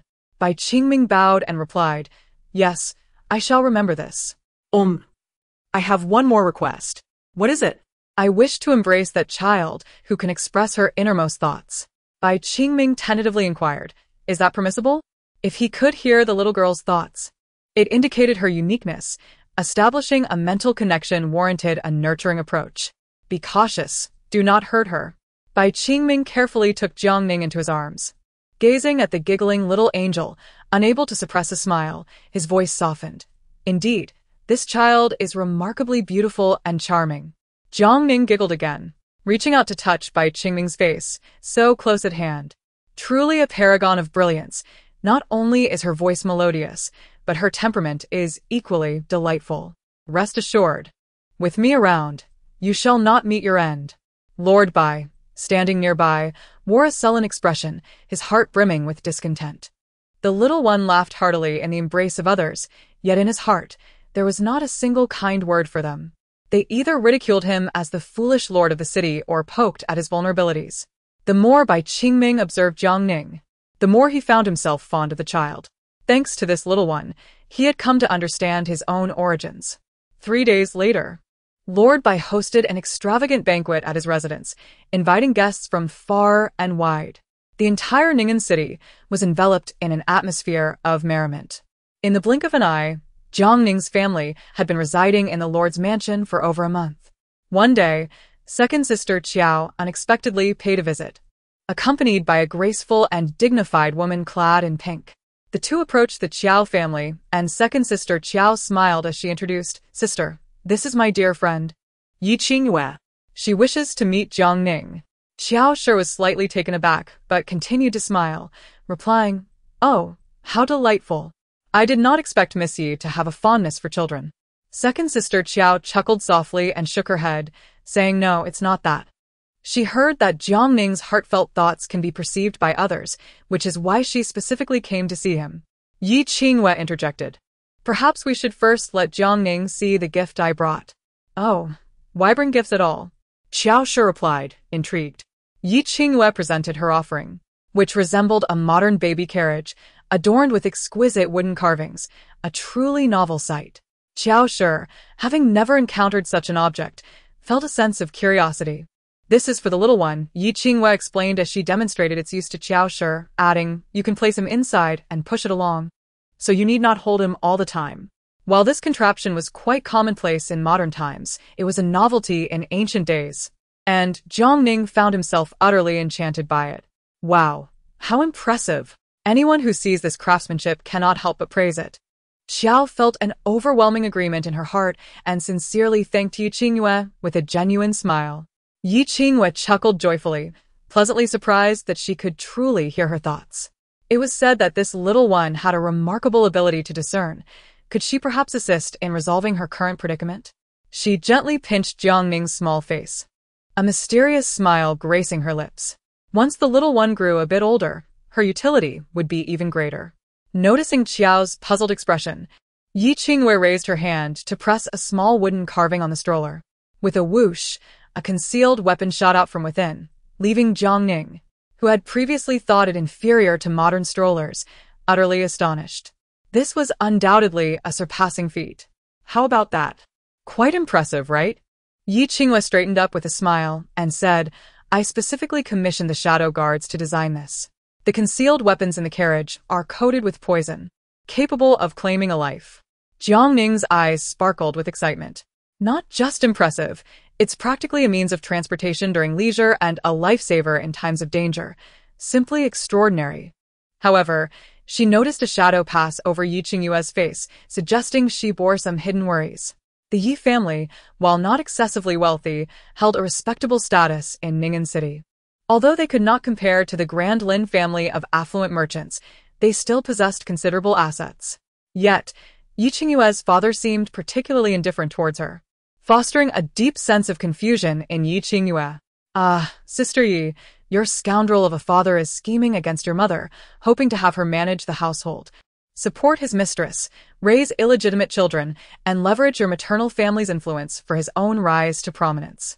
As she contemplated the harsh words, Yao Qing'er felt her inner turmoil akin to tumultuous waves, for she understood that Jiang Ning's sentiments were undoubtedly genuine. Her maternal lineage was indeed powerful, a fact that elucidated why her scoundrel of a father had chosen to marry her.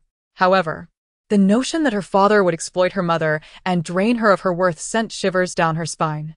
It was alarming to discover that her father had an illicit affair and that the offspring of this affair was being raised within their household. Upon further reflection, Yao Qingyue found Jiang Ning's assertions increasingly plausible. Thus, she hastily signaled to Sister Qiao, who, as a witness, felt compelled to accompany her. After all, the revelations of a mere child could easily be dismissed as absurd. The two hurried to the Yi residence to inform Yao Qingyue's mother of the situation. Initially, Lady Yi was incredulous. Yet, upon deeper contemplation, she realized that despite bearing her husband 3 sons, he had never once inquired about their upbringing. After the birth of a daughter, one would expect him to dote upon her, yet he merely uttered a vague expression of happiness, never once holding her in his arms. In stark contrast, his affection for their youngest daughter, Yi Qingqing, was palpable. From the moment of her birth, he lavished her with adoration, frequently holding her close, affectionately referring to her as his little treasure and darling heart. At that time, he pretended to be jealous, remarking that the previous 4 children had not received such affection from him. Why was it that his youngest daughter garnered such attention? The master then attributed his prior indifference to his youth, stating that he was unaware of how to be a father and that his responsibilities left him little time for his children. It was only upon the birth of Yi Qingqing that he realized his inadequacies as a father and sought to make amends by showering her with affection. In retrospect, this situation seemed quite peculiar. If he truly felt remorse for his children, he ought to have compensated not just the youngest, but also the 4 older siblings. Yet, apart from his youngest daughter, he had remained indifferent to the others over the years. If the youngest daughter were indeed the product of an extramarital affair, everything would fall into place. With this thought, Madame Yi felt a surge of anger, nearly collapsing to the ground. Yi Qingyue, quick-witted and agile, supported her mother, exclaiming, "Mother, be careful." Enraged, she stormed off to confront her husband. Of course, she was not foolish enough to directly inquire if Yi Qingqing was an illegitimate child. Instead, she began by questioning why her husband had overlooked Yi Qingyue all these years, allowing her to be belittled within the household. Just days prior, when Yue quarreled with Qingqing, the latter had behaved recklessly, and he had unjustly punished Yue. To this, the master responded with anger, saying, "Madam, how can you call Qingqing reckless? After raising her for so many years, do you not understand her character? I am deeply disappointed in you. Had I known you were such a person, I would have..." Madame Yi interrupted him sharply with a cold laugh. "Oh, what would you have done back then, my lord?" Yi Qingyue supported her mother, sensing her entire being trembling with anger, her eyes bloodshot as they fixed fiercely upon Master Yi, radiating an intensity that suggested a willingness to perish alongside him. The events of the past were her Achilles' heel. Master Yi found himself at a loss for words, caught in a dilemma, ultimately departing in indignation, unable to defend himself. It was revealed that years ago, Lady Yi had been abducted by nefarious individuals and had gone missing for an entire night, leading to a cacophony of rumors swirling within the Yi household. Lady Yi endured this, remaining stooped before her husband, and subsequently languished in sorrow for several days, which in turn troubled Yi Qingyue. Sister Qiao extended an invitation for her dear friend to visit the Qiao residence, having sent word that she had prepared pastries for Yi Qingyue to savor. Initially indifferent to the prospect of tasting them, thoughts of Jiang Ning prompted her to reconsider. Would this visit afford her the opportunity to hear the young one's thoughts? She accompanied Sister Qiao to the city lord's mansion, where the Qiao family was temporarily residing. Sister Qiao presented a plate of delicacies to the two of them, expressing gratitude for Yi Qingyue's assistance during the previous card incident. Her words hung in the air, unspoken, as Yi Qingyue smiled and accepted the offering, remarking, "I have heard your culinary skills are quite impressive, so I shall not be polite." How admirable is Lady Ye's carefree disposition. After tasting a morsel, Yi Qingyue suddenly sighed. "Sister Qiao, a few days ago, I heard your daughter's thoughts, in which she accused my father of being a scoundrel, claiming he has taken a mistress outside, and that even Yi Qingqing is the offspring of that liaison. Though my mother has no evidence, she believes there is truth to this matter. However, my mother was once abducted by vile individuals in her youth. Although her virtue remained intact, her reputation suffered greatly, leaving her with a lingering sense of guilt towards my father over the years. Cough, Aunt Yi, your mother endured such a tragic fate. That despicable father of yours has been manipulating her emotions all along. He knows that mentioning the events of that fateful day will cause her to bow her head in shame. It is truly heartbreaking. Even now, she remains unaware that the mastermind behind her abduction and the subsequent ruin of her reputation was none other than your wretched father." Yi Qingyue's pupils contracted violently as she struggled to comprehend the revelation. Jiang Ning's voice, tinged with empathy, resonated once more. At that moment, your father feigned deep affection and sought to marry your mother. Moved by his pretense, she wed him, bringing with her a substantial dowry that allowed the Yi family to rise again. Your father, in his utter shamelessness, is beyond contempt. Even more infuriating is that after going to such lengths to marry your mother, he failed to cherish her. Instead, keeping a mistress and introducing the daughter born from that affair into their home to enjoy a life of luxury. To put it succinctly, he is utterly disgraceful. Yi Qingyue trembled as she nibbled on the delicacies, her heart tumultuous, tears welling in her eyes. The truth of the past had been so starkly revealed. She had believed her parents to be bound by shared hardships, steadfast and unwavering, only to discover that it was all a scheme orchestrated by her deceitful father. The impact of this revelation was monumental for Yi Qingyue and even more so for Lady Yi. She could scarcely accept it, trembling as she grasped her daughter's hand, her voice quivering with disbelief. "Yue, is what you say truly the case?" Yi Qingyue nodded gently. "Thus, if Yi Qingqing was indeed the offspring of your father's mistress, it implies that he had been unfaithful with another woman for at least 15 years. Madame Yi, with tears in her eyes, lamented, "All these years, how could I have failed to notice even the slightest disturbance?" Yi Qingyue resolutely replied, "Mother, Ning'an City is not so vast. It is impossible for there to be no traces at all, unless father has concealed someone beneath the earth." At this moment, Madame Ye's heart was in complete disarray. Uncertain of how much weight to place on her daughter's words, Yi Qingyue suggested, "Why not inquire with Sister Qiao about Jiang Ning? The knowledge I possess is merely a reflection of Jiang Ning's thoughts." Madame Yi gently nodded and departed with her daughter. Upon arriving at the Qiao residence, they were warmly welcomed by Qiao. Madame Yi gazed at the plump little child, utterly unable to believe she could glean any thoughts from her. This child was still in swaddling clothes, clearly incapable of speech. Yet at that moment, Jiang Ning's thoughts began to resonate. Madame Yi was taken aback. Ho Rong was indeed the daughter of her second uncle. Due to her peculiar circumstances, she had relied on her dowry for sustenance all these years. Ho Rong is truly contemptible. You have supported her for so long, and out of jealousy for your status as the legitimate daughter of the Ho family, she has twisted her mind, collaborating with your husband to ruin your reputation and compelling you to raise her daughter. She is indeed a treacherous ingrate. Chapter 51. Resolving the calamity. Madame Ye's hand trembled, causing tea to spill over. The questions that had perplexed her for so long now found their answers. The reason her husband had been able to keep a mistress for so many years without detection was solely because that mistress was Ho Rong. There is no wall in this world that does not let the wind through. A perfectly orchestrated scheme cannot remain unexposed. However, if the thief is within the family, then it all makes sense. Not long after marrying into the Yi family, Ho Rong unexpectedly arrived at the door, weeping and lamenting that her purity had been sullied by vile individuals during a pilgrimage to the mountains, and that she was now with child. Her father had cast her out, leaving her without a refuge. The Yi matron, recalling her own past sufferings and understanding the hardships faced by women, especially since she and Ho Rong had grown up as sisters, could not bear to witness Ho Rong's plight. Thus, she took her in, providing her with generous monthly allowances and sending her husband to deliver fine goods directly to her. For many years, the two lived under the same roof, their secret concealed. The Yi matron could not help but smile wryly, shaking her head in despair. In the eyes of that unscrupulous couple, she was merely a fool, a subject of ridicule. Upon returning to her residence, her mind was a tumult of thoughts, lamenting her own tragic fate. At that moment, a soft call echoed from the entrance, and a beautifully adorned woman stepped inside. She was petite and delicate, evoking a sense of pity, with eyes that sparkled with charm and emotion. It was none other than her cousin, Ho Rong.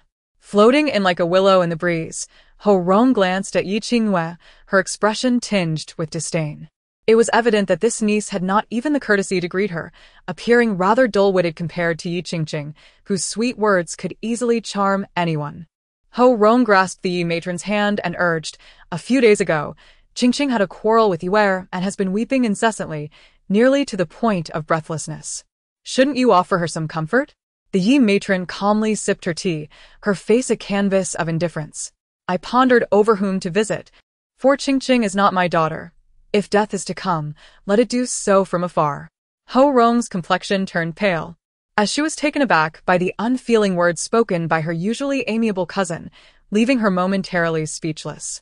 After a while, she finally managed to articulate, "Sister, how can you say such things? Qingqing is your own flesh and blood." Flesh and blood? A frigid expression overtook Madame Ye's face. She is my own? The parents who exchanged my child must have been calculating from the start. I had initially thought that as long as she behaved and did not cause trouble while growing up in my household, I could arrange for her to marry splendidly from the Yi residence. Yet, unexpectedly, she has even dared to provoke my own daughter? Can I tolerate this? Not of my blood. Indeed, she is unworthy of esteem. Tomorrow, I shall instruct my subordinates to send Yi Qingqing away, sparing her the misfortune of dying within the Yi household. Elder sister. Ho Rong's incredulous voice rose sharply, her delicate and timid visage devoid of color. However, she quickly realized her outburst might have betrayed her, and hastily added, "You mustn't do this, sister. Your past actions have already cast a shadow in the eyes of the public. Sending away your daughter now may invite further criticism." Madame Yi scoffed derisively and retorted, "What do I care for the opinions of others? No matter the scrutiny I endure, it cannot compare to the disapproval surrounding your own circumstances, dear sister. You bore a child out of wedlock, yet you shamelessly attend various gatherings, do you not? I have not seen you hide away from the world. I cherish my own daughter and will expel this interloper. What can others possibly say against me?" As she spoke, a profound sense of desolation enveloped Madame Yi. The events of that year remained a thorn in her heart. Both her husband and Ho Rong had brought it up, and it was nearly certain that Yi Qingqing was their daughter. Reflecting on it now, Ho Rong's behavior at that time seemed peculiar. When she found herself with child, Ho Rong expressed immense joy and even visited a temple to pray for her well-being. However, after 10 months of prayers, she descended the mountain just in time for the birth. At that moment, she had been deeply moved. In retrospect, it was clear that Ho Rong was not praying for her, but rather feared that she would discover her pregnancy. Madame Yi believed she had been wholeheartedly kind to Ho Rong. In the past, when Ho Rong, born of a concubine, was mistreated in the household, it was she who had sheltered her, sharing whatever she had. Even when Ho Rong was ultimately cast out from her family, Madame Yi had cared for her with great devotion. Upon closer examination, Madame Yi increasingly felt that Yi Qingqing bore a striking resemblance to Ho Rong. Over the years, Ho Rong had likely reveled in her manipulations, feeling quite proud of herself. In truth, she was merely a parasite. Once detached from her, she would not enjoy a comfortable existence. Did she not desire to thrive on her own? At that moment, Yi Qingyu dutifully poured a cup of tea for Ho Rong, discreetly adding something to it. "Aunt, please do not overthink it. My mother and father just had a quarrel, and her emotions are unstable." She spoke rather harshly. To be honest, Ho Rong had indeed been intimidated by her sister's fierce demeanor just now. In the past, whenever she mentioned Madame Ye's earlier circumstances, she had always felt inferior and distressed. Yet today, she had become so aggressive. This unexpected shift unsettled her, prompting her to hastily sip the tea prepared by Yi Qingyue to calm her nerves. As she watched Ho Rong sip her tea, Yi Qingyue's smile widened considerably. Lady Yi discerned the underlying sentiment, reflecting, "This is how my daughter should be, my dear little comforter, not like that ungrateful wretch Yi Qingqing." Ho Rong noticed Lady Ye's gaze upon her daughter, and a fleeting glimmer of malice flashed to her eyes, though she quickly replaced it with a facade of innocence. "Sister, I apologize. I spoke thoughtlessly just now. It is my fault. Having watched Qingqing grow up, I have developed a certain affection for her. Seeing her suffer, I could not help but speak harshly." Her gaze then settled upon Yi Qingyue, donning a maternal expression. A flicker of joy crossed Ho Rong's face. For Lady Yi's implication suggested that she had not entirely forsaken Yi Qingqing. Her earlier words had merely been spoken in anger. "Well, Qingqing's greatest concern is her mother. Knowing you still care for her will surely bring her joy," she thought, feeling a sense of comfort within. However, in the next moment, Ho Rong's expression contorted in agony as she clutched her abdomen and exclaimed, "Oh no, my stomach hurts terribly." Lady Yi merely nodded slightly, a cold smile gracing her lips. Then go relieve yourself. Due to her intense discomfort, Ho Rong failed to perceive the underlying tone in Lady Ye's words and hastily exited. Lady Ye's gaze turned predatory as she watched Ho Rong's retreating form, then glanced to her daughter. Summon a few trustworthy servants and give that wretch a good beating. Chapter 52. Expelling them from the Yi manor. After Ho Rong reached the outhouse and experienced a bout of diarrhea, she found herself perplexed, unable to comprehend what was amiss with her stomach. Suddenly, darkness enveloped her vision, and she felt a cloth being thrust over her head. Immediately, excruciating pain enveloped her as countless sticks struck her body. For a full half-hour, the servants continued their assault. Lady Yi approached her daughter and inquired, "How is she faring?" To which she replied, "Well, it seems she is still alive." Lady Yi shook her head, remarking, "Quite resilient indeed. If she cannot be dispatched, we shall cast her into the moat tonight." The servants felt a jolt of apprehension, silently pondering why their mistress was so severe with her cousin. Though confused, they dared not question her further, and simply complied.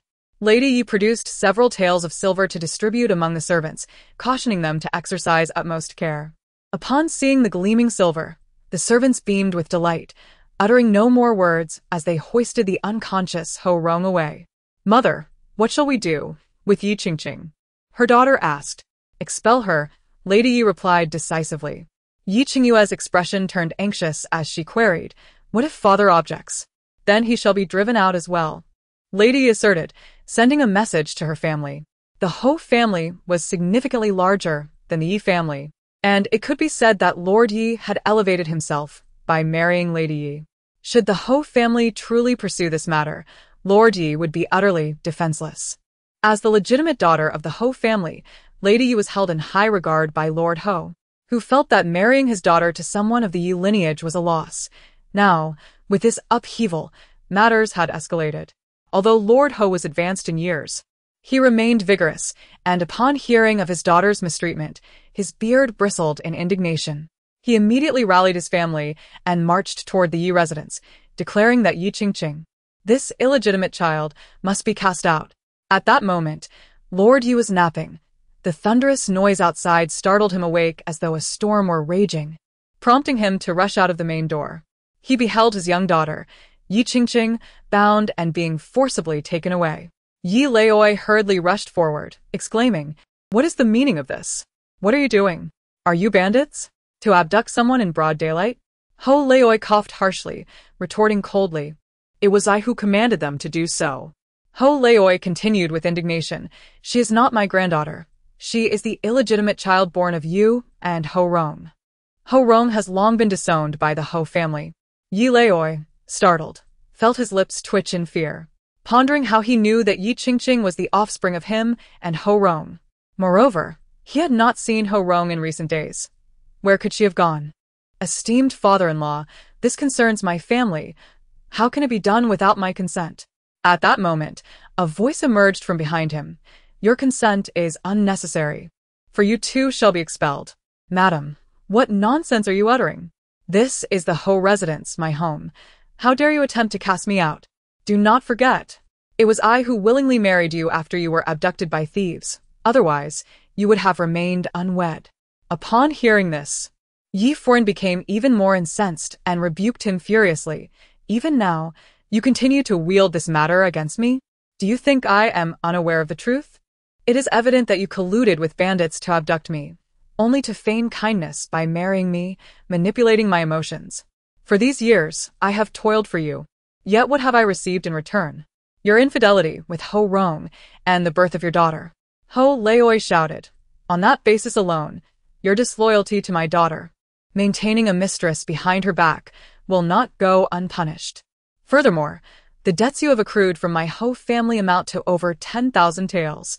Is it not time for repayment?" Yi Leoi's eyelids twitched violently at these words. Where could he possibly procure the more than 10,000 taels of silver? Originally, he had never intended to repay this sum. Now, faced with the relentless pressure from his creditor, he felt a profound sense of anxiety. Observing his hesitation, Lord Ho barked once more, "If you cannot produce the money, I shall be compelled to take you to see the authorities." The magistrate of Ning'an City, Magistrate Gua, was on cordial terms with Lord Ho, and since the debt was not justifiable, he would undoubtedly assist the other party. With this thought, Master Yi trembled in fear and knelt before Madame Yi, weeping. My dear wife, it is my fault. I was momentarily foolish. Please forgive me. Madame Yi scoffed. Replying, you have deceived me for so long, yet you still seek my forgiveness? I could have beaten you to death with a stick for this, but considering our marriage, I shall merely cast you out. Lord Ho added, indeed, you shall use this residence to settle your debt of 10,000 taels. Seize him and throw him out of the city. Several imposing servants approached, restraining Master Yi and binding him, carrying him out of the city. It was later heard that Master Yi and his daughter, Yi Qingqing, had constructed a makeshift shelter outside the city. The shelter leaked in the summer and allowed the wind to seep through in the winter, leading to a life of considerable hardship. The father and daughter frequently blamed each other, often quarreling, lamenting day by day about their miserable existence and the uncertainty of when their suffering would cease.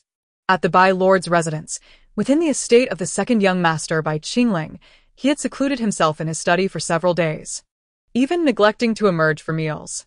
The cook, standing at the study door, was barred by the guards from entering, prompting him to shout hoarsely, Your Highness, please come out and eat something.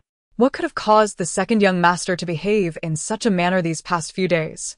When Madame Pang encountered her misfortune, he remained remarkably composed. How is it that now he is so distraught that he cannot even eat?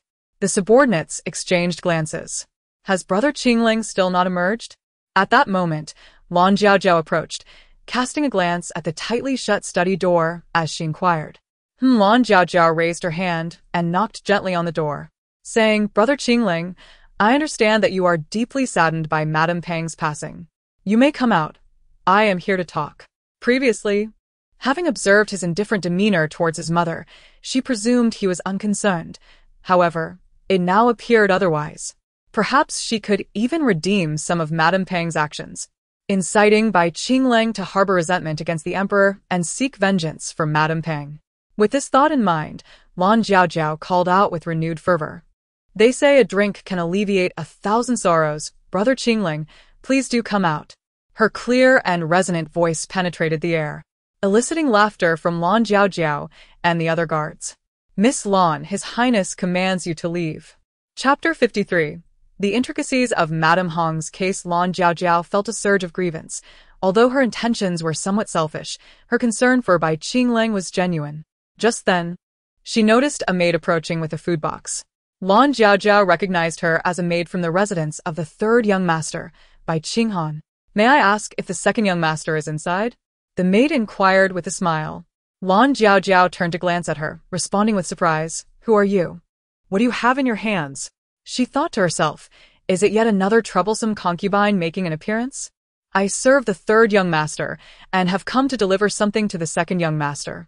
Hand it over to me, Lan Jiaojiao declared imperiously, extending her hand with the demeanor of a mistress. However, the maid tightened her grasp on the food box, showing no inclination to comply. The third young master had specifically instructed her to deliver it personally to the second young master, along with a few messages. Did you not hear me speaking to you? Lan Jiaojiao rolled her eyes at the maid's indifference. It's not something scandalous. What harm could it do for me to take it inside? She harbored a particular disdain for these maids, who, basking in the favor of their noble masters, assumed an air of superiority. In truth, they were merely servants, akin to anyone else's dog. Lan Jiaojiao regarded the maid with a mocking expression. This is something the third young master instructed me to deliver personally to the second young master, the maid replied, pressing her lips together. A guard rose from his seat and approached Lan Jiaojiao, who was attempting to seize the item from the maid. His Highness just instructed you to leave. Did you not hear that this is a delivery from the third young master to His Highness? Lan Jiaojiao shot him a glare, retorting, Is the third young master not human as well? We are all humans. Who is superior to whom? Why should I be forbidden from touching it, as if it is something precious? The guard, disinterested in her words, called out to Bai Qinghan in the study, My lord, the third young master has sent someone to deliver something to you. Expecting silence in return, he was surprised when, after a brief pause, Bai Qinghan's deep voice responded, Let them in. Displeased, Lan Jiaojiao stamped her foot as she watched the maid enter the room, only for the door to close behind her. Having seen the second young master, the third young master instructed the servant to bring you some food. Bai Qingling cast a glance at the food box in her hand and politely nodded, expressing his gratitude on behalf of His Highness. Please convey my thanks to my third brother. The maid smiled as she opened the box, explaining, these dishes were specially prepared and sent over. As the exquisite dishes were gradually laid out, Bai Qinglong's empty stomach emitted a soft growl. The maid pretended not to hear and handed him the chopsticks. Unable to decline the kindness extended by others, Bai Qingling picked up a piece and, after savoring it for a moment, remarked with a smile, this dish is indeed delectable. The maid, feeling a sense of pride, added, the city lord himself has praised its taste. He even joined us for a meal today. Bai Qingling paused, his thoughts swirling, and asked, did my father say nothing upon seeing him deliver the dishes to me? His mother had mentioned that the city lord was already aware of his identity. So, why was there no comment? He found himself perplexed. The maid, puzzled, replied, he said nothing at all. Bai Qingling assumed it was merely his second brother's romantic entanglements and thought nothing strange of it. However, the maid added, I overheard the guards call that woman Miss Lan. She even attempted to snatch the food box from my hands to deliver it herself. It was quite rude, and when I refused, she appeared quite upset. Bai Qinglong's interest was piqued, and excitement surged within him. He lowered his gaze, his brows slightly furrowed. What is Miss Lan to my second brother? Very well. You may leave now. With the conclusion of Madame Pang's case, the authority within the city lord's residence had plunged into a state of vacuum. All attention was directed towards the confined Lady Lu. The lord of the city was no exception. He lifted his gaze towards Chen Xian and inquired, I have not seen that little one for several days. I rather miss her. Go and bring her to me. Chen Xian complied and departed. Shortly after, the lord called out again, and a figure clad in black appeared before him. What progress has been made regarding Madame Lu? The lord asked. Instantly, he furrowed his brow, gestured for the individual to withdraw, and fell into contemplation. Why bring this little darling to your study? Do you find your work so dreary? Chen Xian was instructed to summon the eldest son. The lord cast a sidelong glance at him and commanded, Very well. Chen Xian replied respectfully, before turning to leave. Father, have you summoned me for something? Bai Qingming inquired upon entering the lord's study. Is Granny Zhu still with you? If so, please have her summoned. I have matters to discuss. Bai Qingming instructed someone to fetch Granny Zhu, who soon arrived, kneeling respectfully as she paid her respects. The lord of the city regarded her and casually asked, Did you serve beside Madame Lu? Granny Zhu, uncertain of the intent behind his question, nodded gently. Then you must have encountered Madame Hong, he continued. Bai Qingming, observing the exchange, found it peculiar that his father seemed to harbor doubts regarding Madame Hong's demise, a matter that had transpired over a decade ago. I had almost forgotten that Madame Lu used to frequent Madame Hong's residence. Your acquaintance is hardly surprising.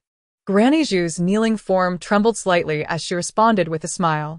Look at her now, all flustered. Who would have thought she would show no fear when harming Madame Hong all those years ago? Ah, but now she knows the weight of her conscience. If one were to know that a murder had occurred and left a witness behind, would they not be frightened to death on the spot? The lord of Bai City, with a stern demeanor, eagerly pricked up his ears, anticipating further revelations, only to have the little one fall silent. With a sense of helplessness, he inquired, I recall that in those years, the individuals surrounding Madame Hong were arranged by Madame Lu. Does Granny Zhu know where those frightening attendants who served Madame Hong are now? It seemed that aside from Madame Hong's close attendants, others would likely be unaware of how Madame Lu had acted.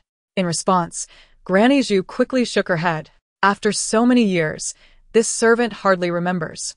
Chapter 54. Restoration of the Scroll. Do you not remember? I truly wish to summon one of Madame Hong's attendants to slap your face until you recall. Do you really believe your actions were flawless? In the depths of her memory, this attendant was summoned by Madame Pang to deal with Madame Lu. Jiang Ning furrowed her brow in contemplation. Instantly, the lord of Bai City and the eldest son felt a wave of anxiety wash over them, prompting him to instruct Granny Zhu, You may leave. The study fell into a prolonged silence, and at last, Upon hearing the command to depart, Granny Zhu rose as if granted a reprieve, her body trembling slightly as she steadied herself before retreating. After Chen Xian completed his painting, he beamed as he presented the artwork before him, gently stating, "The servant has finished the painting." The Lord of Bai City lifted his eyelids and cast a glance, only to darken in expression upon recognizing the state of the painting in Chen's hands. With such a piece, how can my shadow guards locate anyone? Jiang Ning, too, curiously craned her neck to examine the painting on the rice paper, immediately feeling exasperated. Granny Chen's painting is far too abstract. Who taught him to paint in such a manner? It must be intended for warding off evil. If one were to say the painting depicts a ghost, it is indeed remarkably lifelike. Lord Bai tossed the crumpled artwork at Chen Xian, who deftly caught the paper ball and, with a forced smile, replied, "If it does not meet your approval, I shall continue to labor over it." Though he spoke thus, he felt quite satisfied with his own work. The features were vividly rendered, and it perplexed him that the Lord found it lacking. "My lord, that is a mole, not a pockmark," Chen Xian quietly clarified. Upon hearing this, Lord Bai shook his head, marveling at the talents among his subordinates. Realizing Chen Xian's attempts were futile, Lord Bai suddenly recalled that Bai Qinghan was an adept artist and sought him out. "Third brother, I wish to enlist your help in creating a painting." Bai Qinghan, now able to stand from his wheelchair, though still unsteady on his feet, inquired what his father wished to depict. In his arms, Jiang Ning stirred slightly. Bai Qinghan subtly raised an eyebrow, instructing those present to prepare the rice paper. He worked swiftly, and after setting down his brush, he presented his finished piece to his father. Chen Xian craned his neck for a glimpse and was left utterly speechless. Lord Bai cast a glance at him, teasingly remarking, "Chen Xian, behold the masterpiece crafted by my son, and compare it with your own." With a smile, Chen Xian replied, "How could a mere servant dare to compare himself to the heir? The young master's work is so vividly expressive that even the court painters may not possess such skill."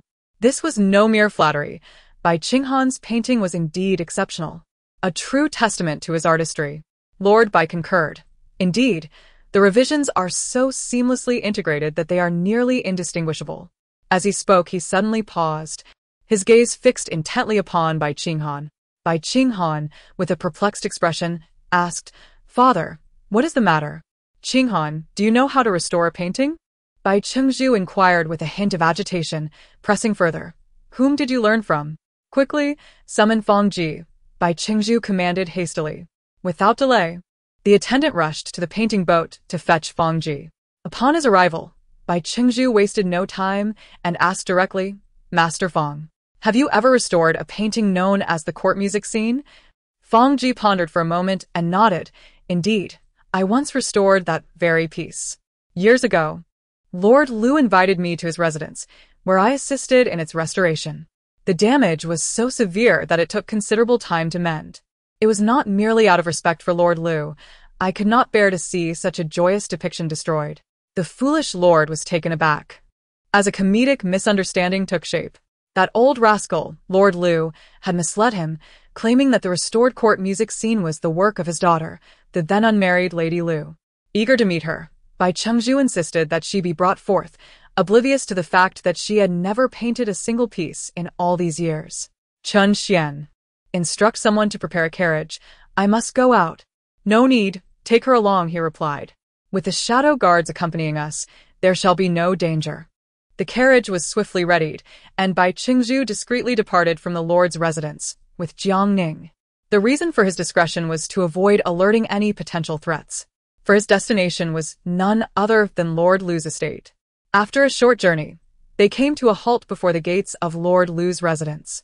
Jiang Ning was carried out of the car, and upon lifting her gaze, she beheld a plaque of golden silk nanmu hanging above the crimson-painted entrance, adorned with the elegantly inscribed characters Lu Gongfu. Lord Bai let out a disdainful snort and instructed Chen Xian, who stood beside him, to have the plaque removed. Finding it an eyesore, after uttering his command, he strode past the doorman and entered without hesitation. "Who are you?" a maid inquired, her expression one of confusion as she noticed the three newcomers, because they had chosen to dress modestly. Lord Bai and Chen Xian appeared unremarkable to the servants of Lu Gongfu. Just as Chen Xian was about to respond, the maid's attention shifted to Jiang Ning, her countenance changing abruptly. Are you here to find the young master? Please wait a moment. I shall summon the lady. With that, she turned and hurried away, leaving Chen Xian with a perplexed expression. How utterly baffling, he murmured. The maid curtsied and cast a glance at Lord Bai before approaching the lady of the house, whispering into her ear. Dear husband, I must step out for a moment, Lady Lu said, receiving a nod from her husband, who waved her off wearily. He had once been able to meet the city lord, but now he was denied that privilege, and with his daughter confined, he could only lament his misfortunes. Chapter 55. The unexpected assistance of a foolish ally. Emerging from the main hall, Lady Lu approached the trio alongside the maid, her gaze falling upon the infant cradled in her arms, prompting a sigh. You have come seeking that rebellious child, have you not? Is this not the child of that wayward son? As she spoke, she exchanged a knowing glance with the maid, who promptly produced a bulging pouch and handed it to Chen Xian. This is the payment for the two of you. Hand over the child to me, and you may depart. I implore you, let this matter remain undisclosed henceforth. Lady Lu sighed inwardly, reflecting on her son's past indulgences and the numerous women who sought his company, all of whom she had dismissed with monetary compensation. Little did she anticipate that the latest visitor would arrive with a child in tow. This rebellious offspring was becoming increasingly audacious. Is Lady Lu regarding me as the child of her unworthy son? Ha! Given her adept demeanor, she must have frequently resorted to money to extricate her son from trouble. She mused. Chen Xian, comprehending the situation, furrowed his brow and admonished. How dare you? Do you not recognize the city lord? At that moment, Lord Lu emerged from the main hall. Upon hearing the familiar voice, he quickened his pace towards the courtyard. Upon sighting the white city lord, a surge of joy filled Lord Lu's heart as he promptly approached to pay his respects, exclaiming, I, an old woman, humbly salute you, city lord.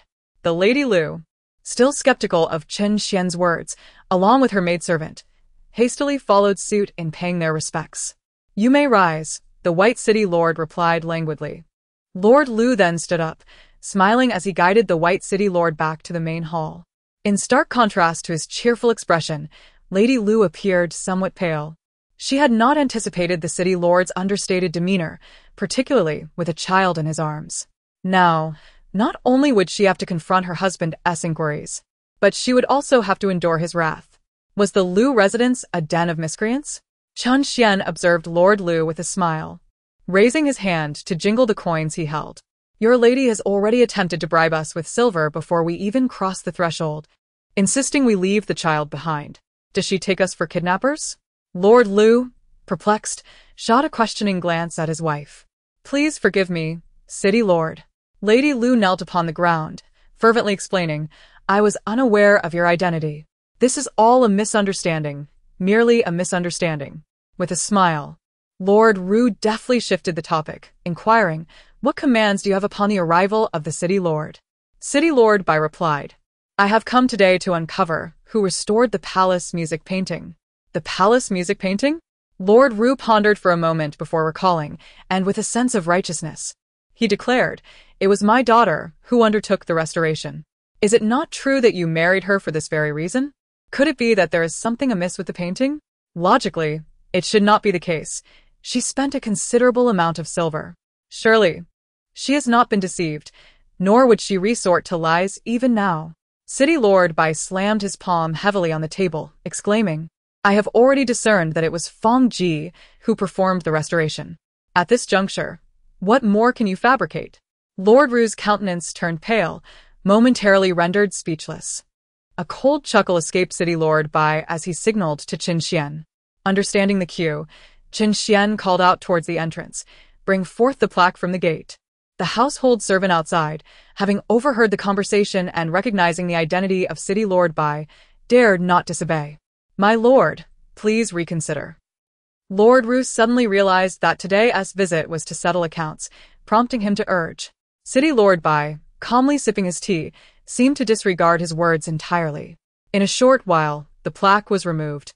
Only then did City Lord Bai turn his gaze towards the visibly anxious Lord Ru, inquiring, how much do you truly know about the actions of Lady Ru over the years? His intention was to marry his daughter to the city lord to solidify his own position, yet at that time, city lord Bai had vehemently opposed. Consequently, He was compelled to seek alternative measures. After marrying his daughter into the city lord's residence, she had ceased all communication with him. Lord Ru lowered his gaze. Aware of his daughter's cunning nature, which he deemed a positive trait, thus refraining from excessive interference. "What has my daughter done?" Lord Ru inquired with unease, while Lady Ru, kneeling on the ground, perked up her ears. If anything were to befall their daughter, the Ru family would be doomed. With their son proving to be unworthy, all their hopes were pinned upon their daughter. Lord Bai rose to his feet, his words laden with significance. "Fear not. On the day of her interrogation, I shall summon you." At that moment, a young servant rushed in. "Master, a crowd of common folk has gathered outside, accusing your son of forcibly seizing a maiden and demanding an explanation." The servant spoke hastily, only realizing the presence of guests in the hall after delivering his message. The atmosphere in the room was profoundly tense, with Lord and Lady Ru's faces dark as coal. Their son's disgraceful conduct was one thing, but to audaciously commit such an act against a common maiden was another matter entirely.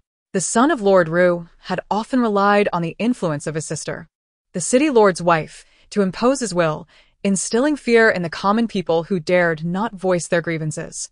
Each time, Lady Ru had silenced the complaints with silver. The oppressed citizens, fearful of retaliation, remained silent, even believing that any association with the lord's family was a stroke of fortune.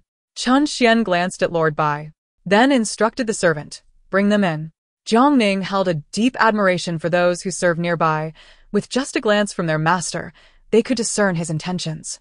Lady Ru, kneeling, could almost hear the frantic beating of her own heart. She had previously managed the situation with those seeking redress. How was it that they returned now, choosing to confront them in the presence of Lord Bai? The varied expressions within the hall were abruptly shattered when the servant re-entered, ushering in a stream of aggrieved individuals, who began to wail and lament. "Alas, my unfortunate daughter, if the Lu family fails to provide an explanation today, I shall not depart." A gathering of 7 or 8 women lamented, their brows furrowed in sorrow. Silence. Lord Bai interrupted their wails with a frown. "Speak one at a time. I shall represent you." Upon hearing his self-reference, several women exchanged glances, overcome with joy. "We are grateful for Lord Xia's mercy, and we thank you for advocating for the common people." Jiang Ning grinned, realizing that the Lu residence was in for misfortune. Meanwhile, within the Lord's mansion, a guard knelt before the eldest son, Bai Qingming, and reported, "Your Highness, I have gathered the women who were wronged by the young master of the Lu family. As per your instructions, they are now seeking justice from the Lu family." Bai Qingming smiled, setting aside his scroll, and stood to adjust his sleeves. With a graceful smile, he remarked, "By now, they should have reached the Lu residence. Let us visit the Fong family." "Indeed," he continued, pausing momentarily. "Is father accompanying that young one?" The guard bowed and replied, "Yes." Soon after, the young lord exited with a gentle smile adorning his face. "Your Highness, wait for me." Upon arriving at the gates of the Lu residence, they found a throng of common folk whispering amongst themselves. The townspeople, recognizing the nobility of their attire, stepped aside in trepidation. "Your Highness, behold, the plaque of the Lu family has vanished," the guard indicated. Bai Qingming lifted his gaze, confirming the emptiness above. The plaque was inscribed in the elegant hand of the city lord himself, and it appears he orchestrated its removal. As they stepped into the courtyard, Bai Qingming's guard seized a young servant to escort the two into the main hall. "Ah, it seems the eldest son has arrived," Jiang Ning observed, his eyes sparkling at the sight of Bai Qingming standing at the entrance. "So he has been subtly influencing events from the shadows. Well done, eldest son. The city lord is already investigating Madame Hong's affairs. The truth will surely lead to the downfall of Lady Lu." The city lord cast a sidelong glance at his son and inquired about his presence. Jiang Ning rolled his eyes, recognizing the pretense of a mere passerby. Such impressive acting from the eldest son. The city lord chose not to expose him, allowing Bai Qingming to take a seat nearby and continue listening. "Who is next?" he asked Chun Xian. Chun Xian, with a smile, replied, "Only 2 remain." At this, a woman began to weep softly, stammering, "Have pity on my daughter, city lord. You must advocate for me." Once the last individual finished speaking, the main hall was filled solely with the sound of quiet sobs. The city lord rubbed his temples, glancing at the grim-faced Lord Lu. Lord Lu furrowed his brow and remarked, "I had no idea my son would dare commit such an outrage against the common people. I shall summon that ungrateful wretch at once." Lord Lu was painfully aware of his son's shortcomings, which was why he had married his daughter to the city lord, hoping to retain his grip on power.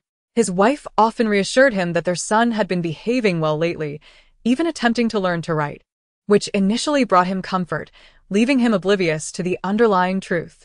Little did he know, his wayward son had concocted such a scandalous affair. "Go, bring that ungrateful wretch here." There was no need for him to be restrained. The voice of young Master Lu echoed joyfully at the entrance. Upon entering the hall, before he could grasp the situation, Mr. Lu sternly rebuked, "Unfilial son, why do you not kneel?" At this moment, young Master Lu was still bewildered. However, apart from his sister, his greatest fear had always been his father. Thus, he hastily suppressed his smile, noticing that his mother was also kneeling, and realized that something grave had transpired. "Why do you not come forth to pay your respects to the city lord, Mr.?" Lu's expression darkened further as he observed his son standing there like a wooden post.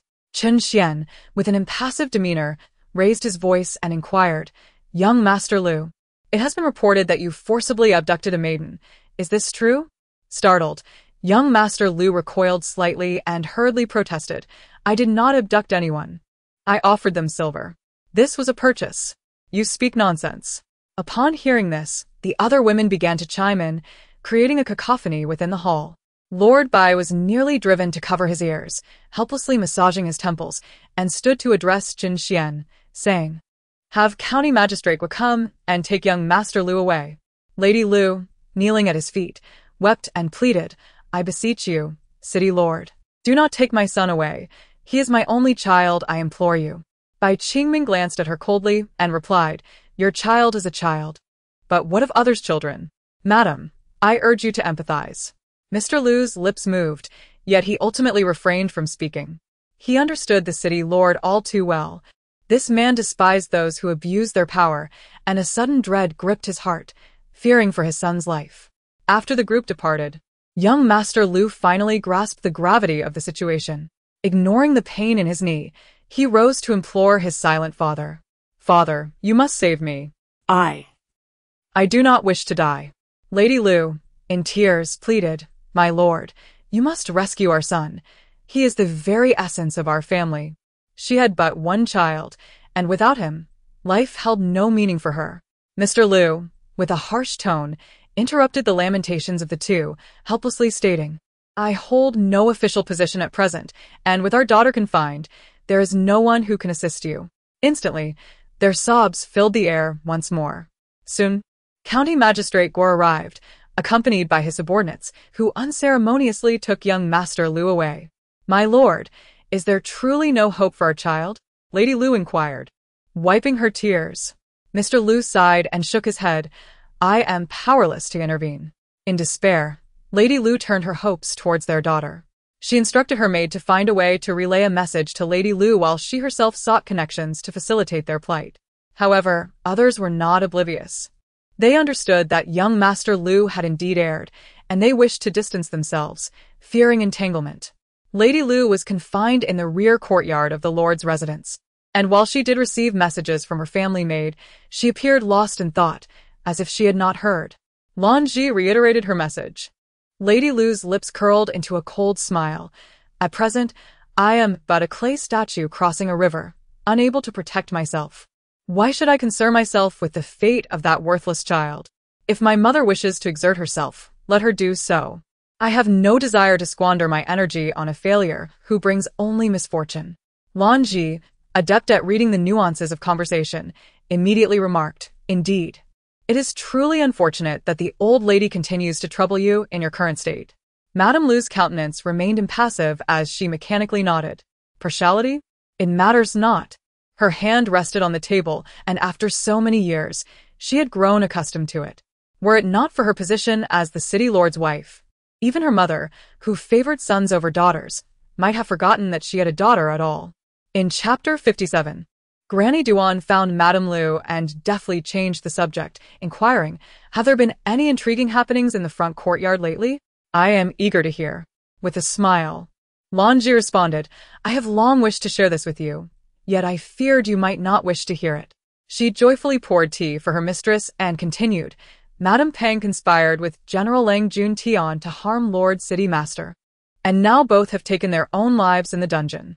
Madame Pang had never been on good terms with Madame Lu, and Lanji expected that this news would please her mistress. However, Madame Lu merely sighed, her expression tinged with a hint of sorrow. The death of a rabbit grieves a fox. After a lengthy pause, Madame Lu slowly spoke, "Such is the fate of women. I fear I too may one day find myself in a similar plight." In recent days, she had felt an incessant twitching in her eyelids, as if to remind her that something was amiss, keeping her awake through the night. Whenever she closed her eyes, she envisioned Madame Hong glaring at her with intensity. "My lady, what are you saying? You would never be like Madame Pang," Lanji reassured her. Madame Lu responded with a faint smile. Yet she had heard rumors that her father had lost all trust before Lord Bai due to his own affairs, and now he could not even meet the city lord's gaze. This is likely a strategic move by the city lord, first addressing her father. And now, it seems she may be next. "I extend my heartfelt gratitude to the third young master for the care bestowed upon our family of 3 during these days," Jiang Zheng said, bowing respectfully to the third young master. "After pleading for mercy for quite some time, we are to relocate today. Thanks to the assistance of the city lord's family, my wife and I have been able to settle in the city lord's residence. Now that we have nearly accumulated enough funds to purchase our own dwelling, I have proposed our departure. The city lord's family has grown quite fond of this little one, and keeping her close will undoubtedly prove beneficial." Bai Qinghan exchanged a few pleasantries with Jiang Zheng and his wife when someone at the door, beaming with joy, announced, "I have heard that Sister Qiao's family is moving into a new home, and I have come to pay a visit." Upon seeing the visitor, Qiao Shi hurried forward to greet her. Yi Qingwei remarked, "Sister, I have crafted a new pair of shoes and have come to present them to my niece Jiang Ning." As she spoke, she handed a box to Qiao Shi. Thank you. Qiao Shi, a bit taken aback, smiled and inquired, "Sister, you truly possess remarkable skills. To be able to make shoes by hand." A jolt ran through Jiang Ning's heart. Could it be that the missing Lady Lu's personal maid is residing in the Yi household? That would be splendid. Third young master, quickly summon the city lord. The maid responsible for the demise of Lady Hong is most likely within the Yi family. Bai Qinghan also felt a surge of urgency and hurried to the city lord's study to inform his father. The city lord, not daring to delay, swiftly made his way there. Nodding, he acknowledged, "It is indeed around this time that she witnessed Lady Lu's treachery against Lady Hong, knowing she was Lady Hong's personal maid. Lady Lu would certainly not allow her to remain alive. However, there lingers a sense of unease. This apprehension is entirely reasonable." The lord of the city, feeling somewhat unsettled, commanded Qinghan bring forth that painting. Bai Qinghan promptly retrieved the artwork and presented it to his father. "Oh, How curious that the lord possesses a portrait of an old woman." Jiang Ning observed Yi Qingyue's expression intently, taking note of her every subtle change, his heart racing with excitement. The lord of the city called out to the distracted Yi Qingyue, "What troubles you? Do you recognize the person in the painting?" Yi Qingyue pressed her lips together, hesitating to respond. Sensing her reluctance, the lord reassured her, saying, "This old woman is not a figure of great malevolence. Miss Yi need not fear for her safety." Upon hearing this, Yi Qingyue revealed what she knew. Her curiosity piqued by how the city lord's residence came to possess a likeness of someone close to her. Yet, fearing she might tread upon a forbidden topic, she refrained from questioning further. Yi Qingyue nodded in understanding. The Jiang family, known for their warmth and kindness, would surely not put her in a difficult position. "Mother, I am perfectly fine." "That is a relief," Lady Yi responded, her worries alleviated. "Do you seek her for some purpose?" Lady Yi inquired. "You heard our earlier conversation." did you not?" "I have matters to attend to, so I shall leave you to your discussion." Granny Duan nodded towards Lady Yi and turned to Yi Qingyue, asking Miss Do you require something from this old servant? Upon hearing this, the initial warmth in Granny Duan's expression vanished. Her eyes now filled with a chilling fear that Yi Qingyue had never witnessed before. Yi Qingyue was perplexed, sensing that something significant lay beneath the surface. She said, "The city lord is not a malicious person. He has asked me to convey that he is searching for you."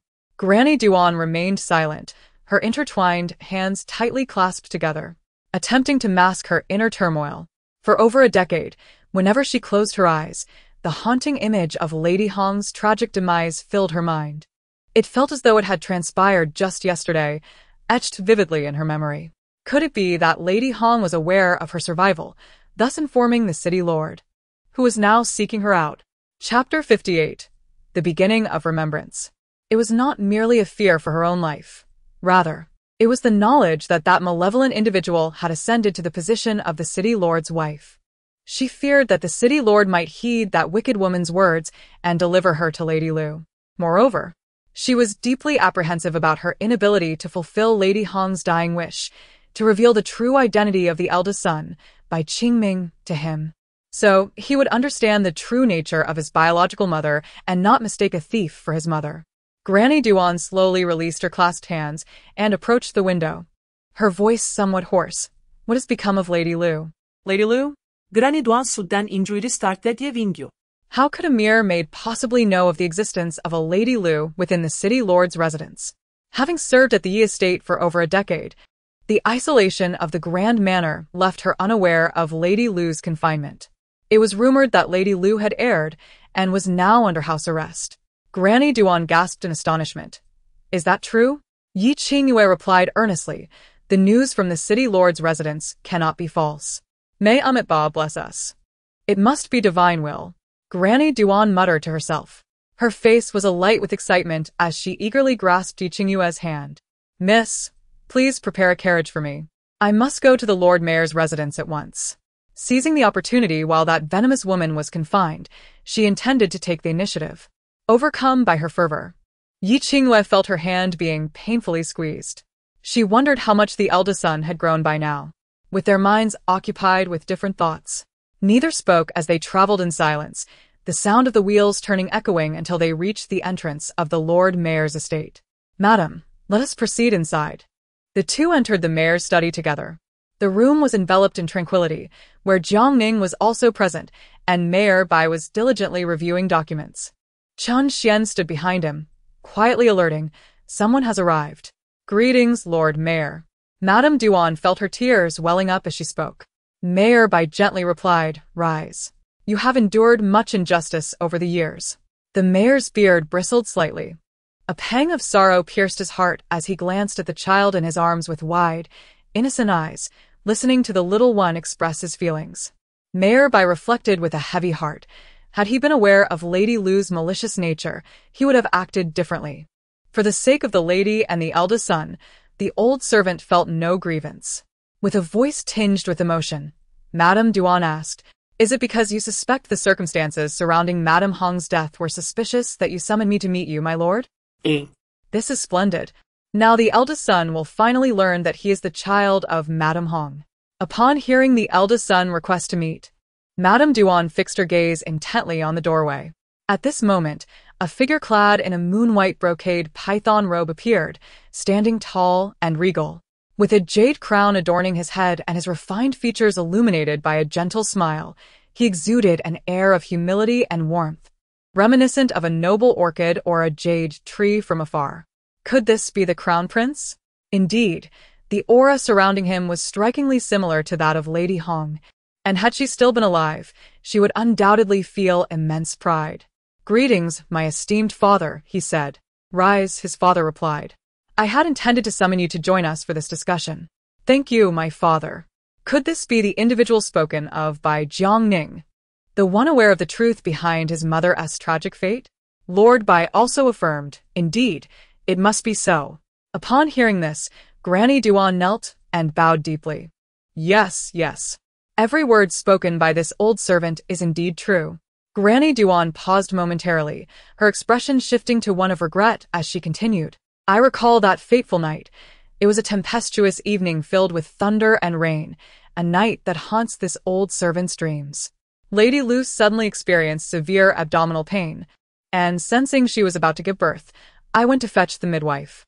Lady Hong, concerned for her well-being, instructed me to assist, while she herself stayed to comfort Lady Lu. Lady Lu's child was born, but alas, it was a stillborn. She held her child and wept bitterly. Lady Hong, unable to bear the sight, approached to console her. However, at that moment, she too began to feel the pangs of labor, prompting a flurry of activity as everyone rushed to aid her. In the end, Lady Hong successfully delivered a baby boy. As she gazed at her son and listened to the sobs of Lady Lu, she instructed me to summon the lord of the city. Unfortunately, he was not at home that day, and I was unable to see him. Chapter 59. Confrontation in the study. Duan Mama sniffled, her voice now hoarse, exuding an air of profound despair. I was right behind the screen at that moment, intending to intervene and halt Lady Lu, when Lady Hong discovered me. She shook her head at me, urging me not to step out. I had no choice but to cover my mouth with my hand, terrified that any sound would alert Lady Lu. I watched helplessly as Lady Hong was suffocated by her. I understood her rationale for restraining me. Should I have ventured out and been discovered by Lady Lu, it would have meant death for me as well. And the life of the son that Lady Hong had fought so hard to bear would be left in jeopardy. After all, by then, all those around her had already been dismissed by Lady Lu, replaced by her own trusted confidants. The events that followed became known to the outside world. Jiang Ning, filled with melancholy, gazed at Bai Qingming, yearning to pat his shoulder. Bai Qingming nodded slowly, weighed down by the gravity of the situation. Lord Bai then commanded, "Bring that venomous woman, Lady Lu, along with Mama Zhu." The guards acknowledged the order and proceeded to the quarters where Lady Lu was confined, boldly entering the room.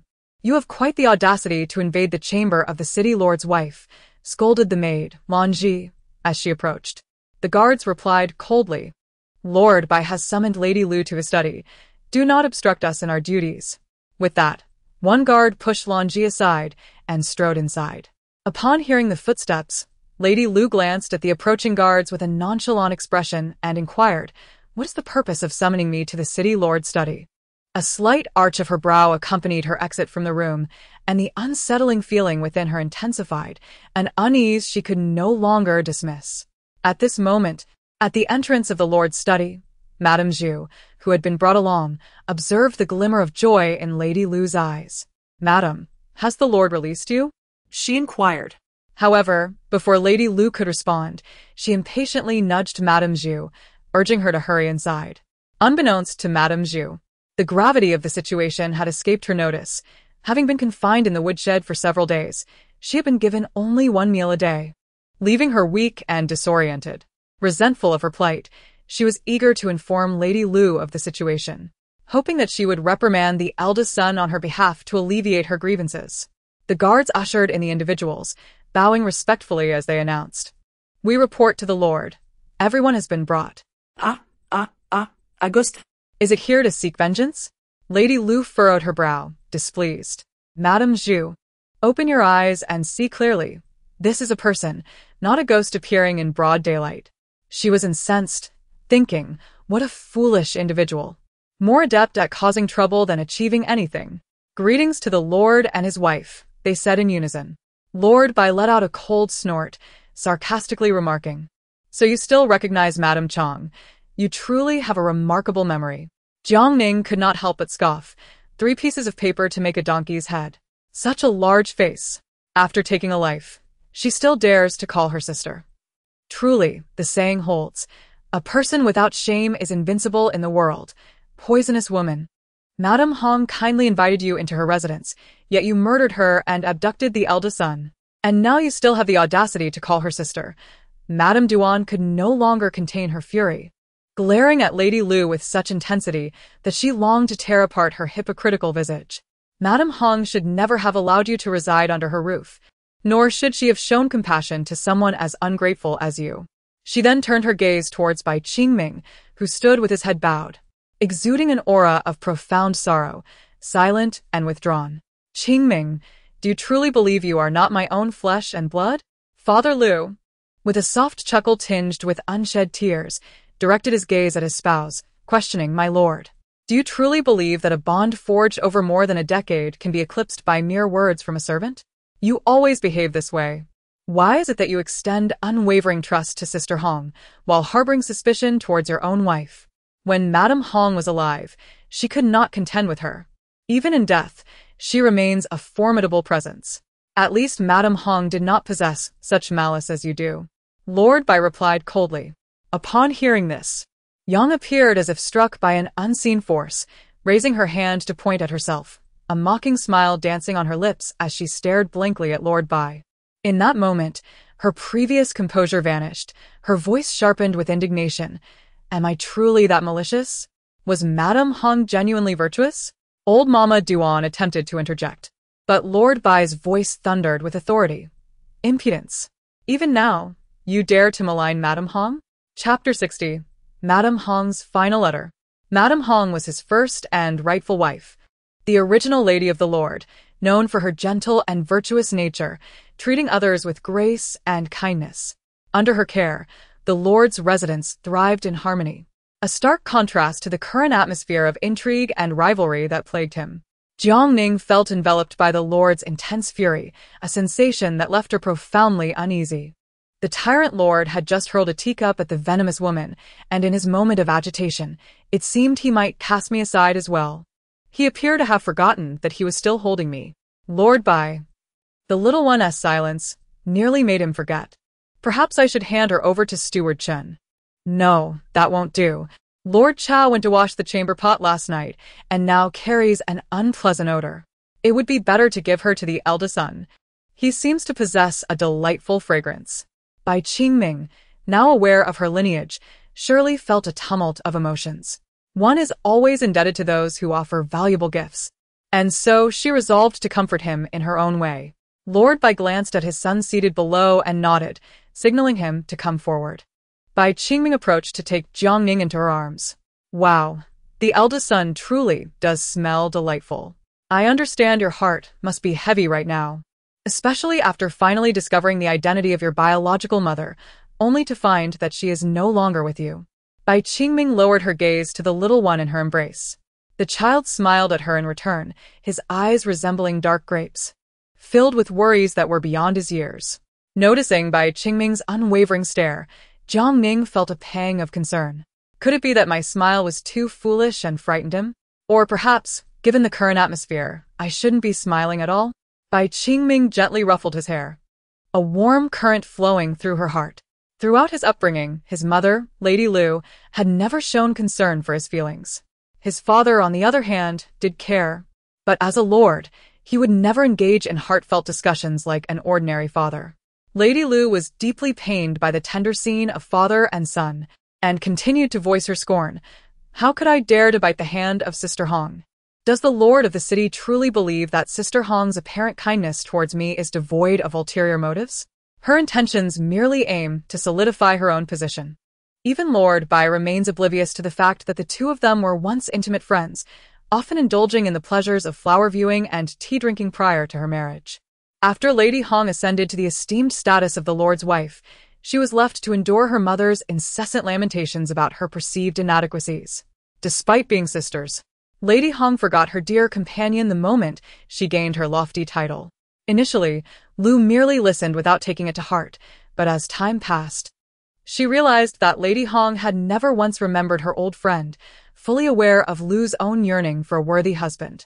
Ultimately, it was her father who restored a painting for Lord Bai and attributed the restoration to her, granting Lu her long-desired entry into the Lord's residence. The events of that day remain vividly etched in Madame Lu's memory, particularly the unusual warmth from her typically indifferent mother, who spoke at length, subtly reminding her not to forget the family's useless brother. Upon entering the Lord's household, she was reunited with the familiar Lady Hong. While she cannot recall the specifics of their conversation, the image of the handsome and imposing emperor from his high seat lingers in her mind. "You speak nonsense," exclaimed Granny Duan, her eyes aflame with indignation. "If Lady Hong sought to exploit you to strengthen her own standing, she would have long since facilitated your marriage into the Lord's estate. The very reason she refrained from doing so was to protect you, hoping you would find a more suitable match." Madame Lu suddenly turned around and scolded, "You speak nonsense. She simply does not wish me well. What does a suitable husband matter? I aspire to marry the most esteemed individual in Ningen City. Only with a noble husband can I attain nobility myself. Mrs. Hong is fully aware of my unfavorable position in my mother's eyes, so how could she possibly concern herself with my marriage?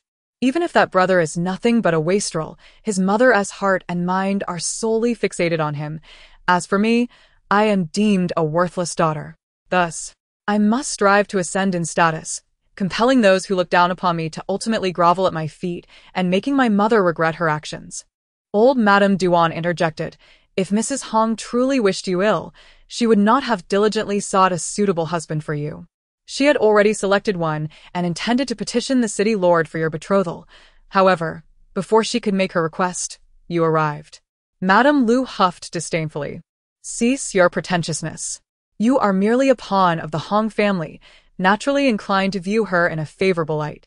Indeed, after my marriage, she was quite kind to me, and initially, I too believed this to be true. I ought to harbor resentment towards Mrs. Hong, yet when she treated me well, my heart softened. It was only upon overhearing the conversation between the imperial physician and Mrs. Hong that I realized all of this was mere manipulation and scheming." Wiping away the tears that had unknowingly streamed down her face, Madame Lu spoke with a sorrowful tone. "Had I not overheard the dialogue between Mrs. Hong and the physician that day, learning of her deteriorating health, I fear I would have fallen victim to her deception." Upon grasping this revelation, Madame Lu decided to turn the tables, secretly replacing all the people in Mrs. Hong's chamber with her own trusted confidants. Yet, she did not anticipate that on that day, she would give birth to a stillborn, while Mrs. Hong would have a smooth delivery. Thus, Lady Ru was consumed by both rage and fury, and ultimately took the drastic step of harming her dear sister-in-arms.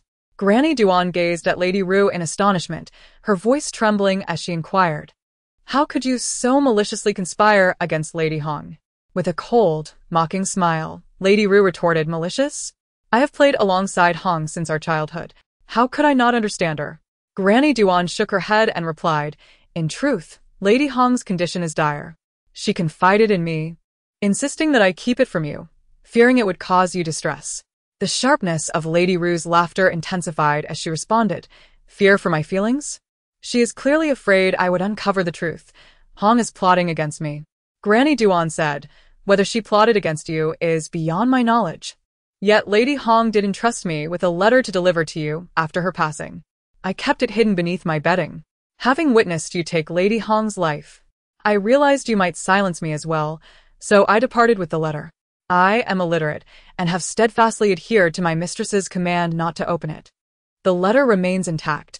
I present it to you now. Perhaps it will unravel the knots in your heart." Lord Bai rubbed his temples and glanced at Chen Xian beside him, instructing, "Let her see the letter." Soon, Chen Xian delivered the letter into Lady Ru's hands. Young Jiang Ning stretched her neck, curious about its contents. Lady Ru seized the letter eagerly, tearing it open with impatience. Upon reading, she erupted into a wild, uproarious laughter, which, as tears streamed down her face, left onlookers uncertain whether she was laughing or weeping. Chapter 61. The first entry into the Lin mansion, so this is how it is. All that I took pride in was bestowed upon me by Sister Hong. I was mistaken. Lord Bai looked on in confusion, pondering what words Mrs. Hong had penned that left the ruthless Lady Lu alternating between tears and laughter. What could possibly be written above? Has Lady Lu lost her mind? Lord Bai cast a glance at Chen Xian, who instantly understood and stepped forward to retrieve the letter from Lady Lu's hands, presenting it to Lord Bai. The letter bore the familiar handwriting of Mrs. Hong. "You wear Lady Lu's childhood name. By the time you read this letter, I will no longer be with you. In truth, I do not wish for you to see this letter. My health deteriorates with each passing day, and I fear that my time is limited. Thus, I implore the Lord to allow you to take my place after my departure. We have grown up together, and Sister Hong believes you will fulfill the role of the lady of the city well. Furthermore, I carry a child within me. Should they be born safely, I would find solace in knowing they are in your care. Given our sisterly bond, I trust you will treat them with kindness. The intrigues within the Lord's mansion are as deep as the ocean. Sister Hong originally hoped you would not marry into this family. However, since you have come, I shall do my utmost to protect you. Consider this letter as my final act of guardianship over you." Lady Lu, appearing as though possessed, wept uncontrollably. She realized her folly. She had believed that her own talents would enable her to govern Ning'an City with grace, unaware that it was Sister Hong's plea that granted her this opportunity. Wiping her tears, she closed her eyes and knelt upon the ground. Speaking in a tone of repentance, "I have slain Sister Hong and passed off her child as my own. I am acutely aware of my grievous sins, which are beyond forgiveness, and I am willing to offer my life as atonement." The Lord of Baiqing had no intention of sparing her and called out, "Bring the Lu woman outside and grant her white silk to end her own life." Madame Lu prostrated herself heavily on the ground, pressed her lips together, and asked, "May I inquire, my lord, if the guilty woman may offer incense for Sister Hong?"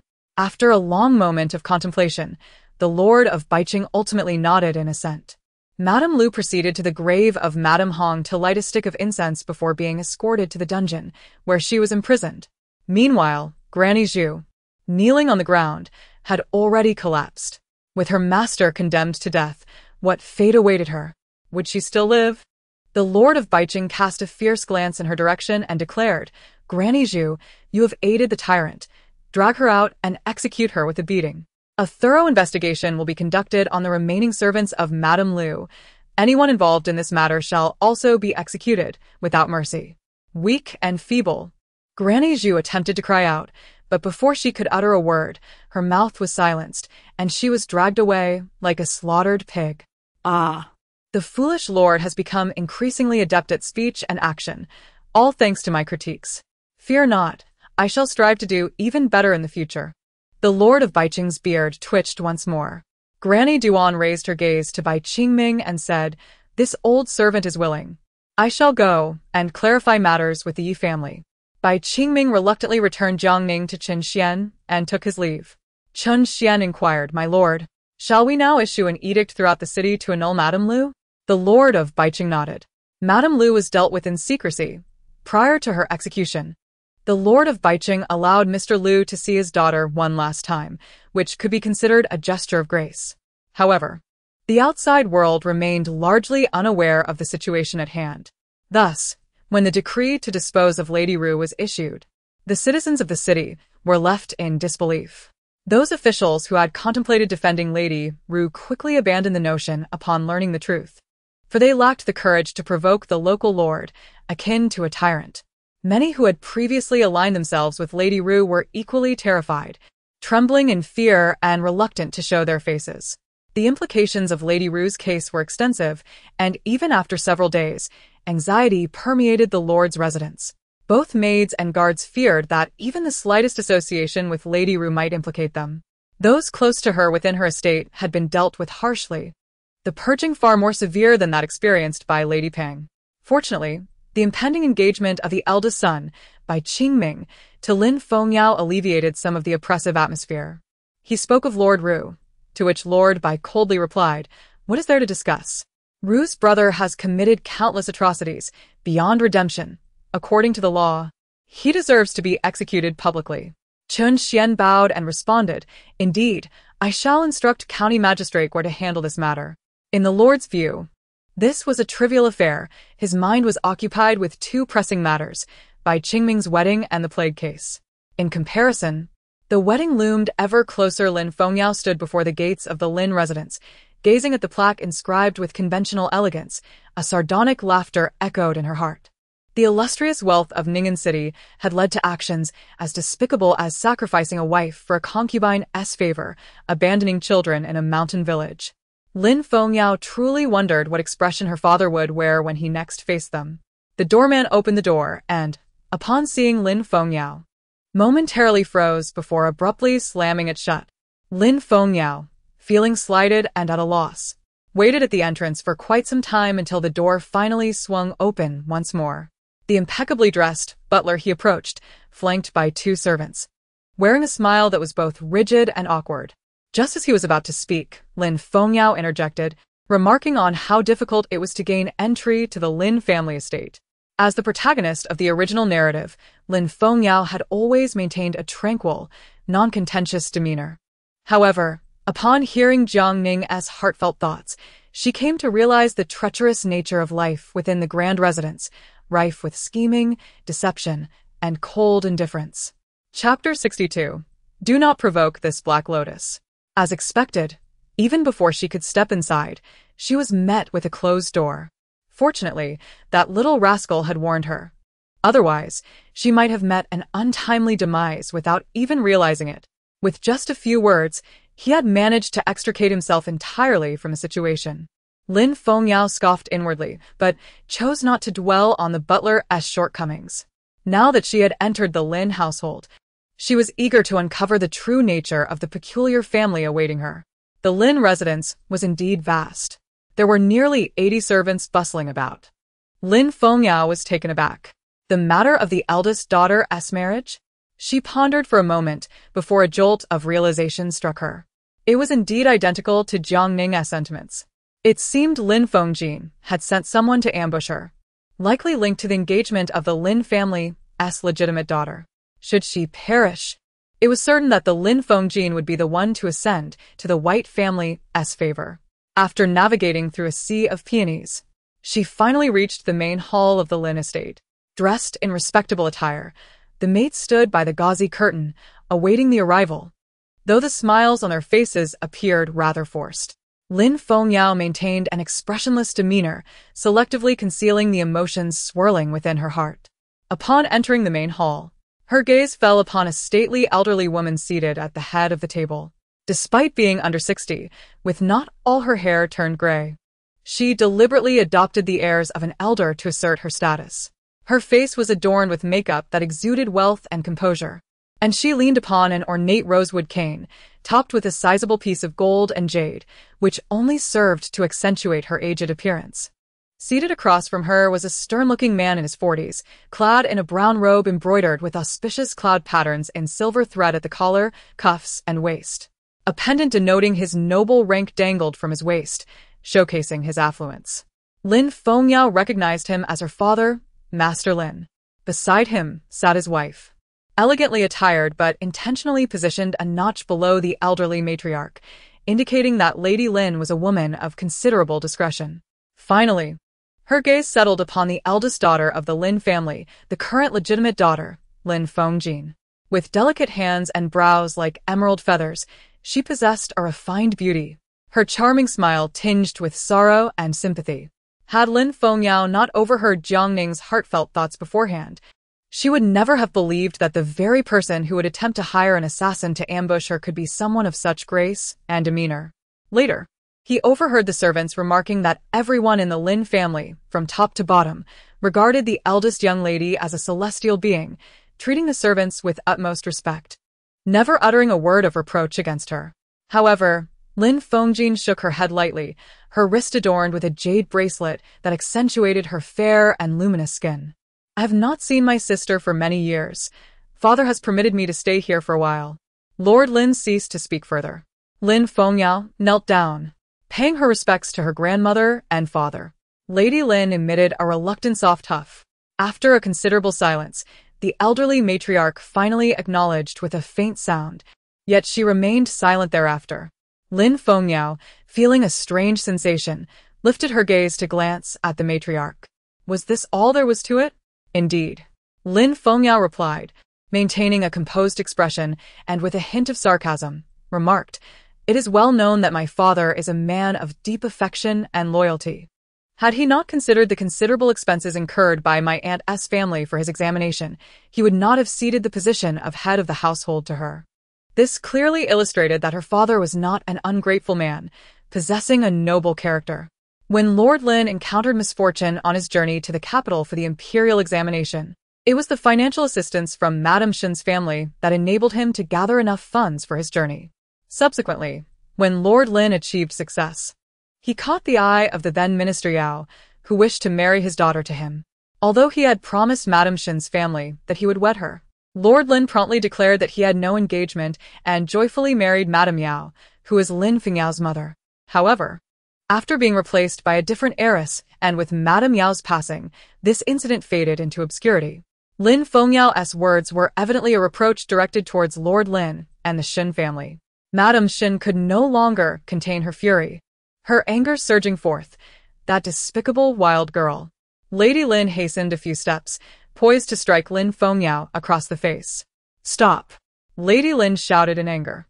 She was incensed not only by Lin Fengyao's sharp tongue, which publicly undermined her son and daughter-in-law, but also by Madame Shen's inability to maintain composure during their first encounter, which could easily provide fodder for others to criticize her treatment of a stepdaughter. In an instant, the main hall descended into chaos. Madame Shen clenched her fists, glaring furiously at Lin Fengyao. She had never anticipated that this little wretch would be so formidable, causing her to lose face in front of a crowd. "Humph. I shall surely avenge this grievance." Master Lin, his expression darkened, was displeased with Lin Fengyao's defiance, yet he found it difficult to chastise his wife, the head of the household, for her lack of decorum.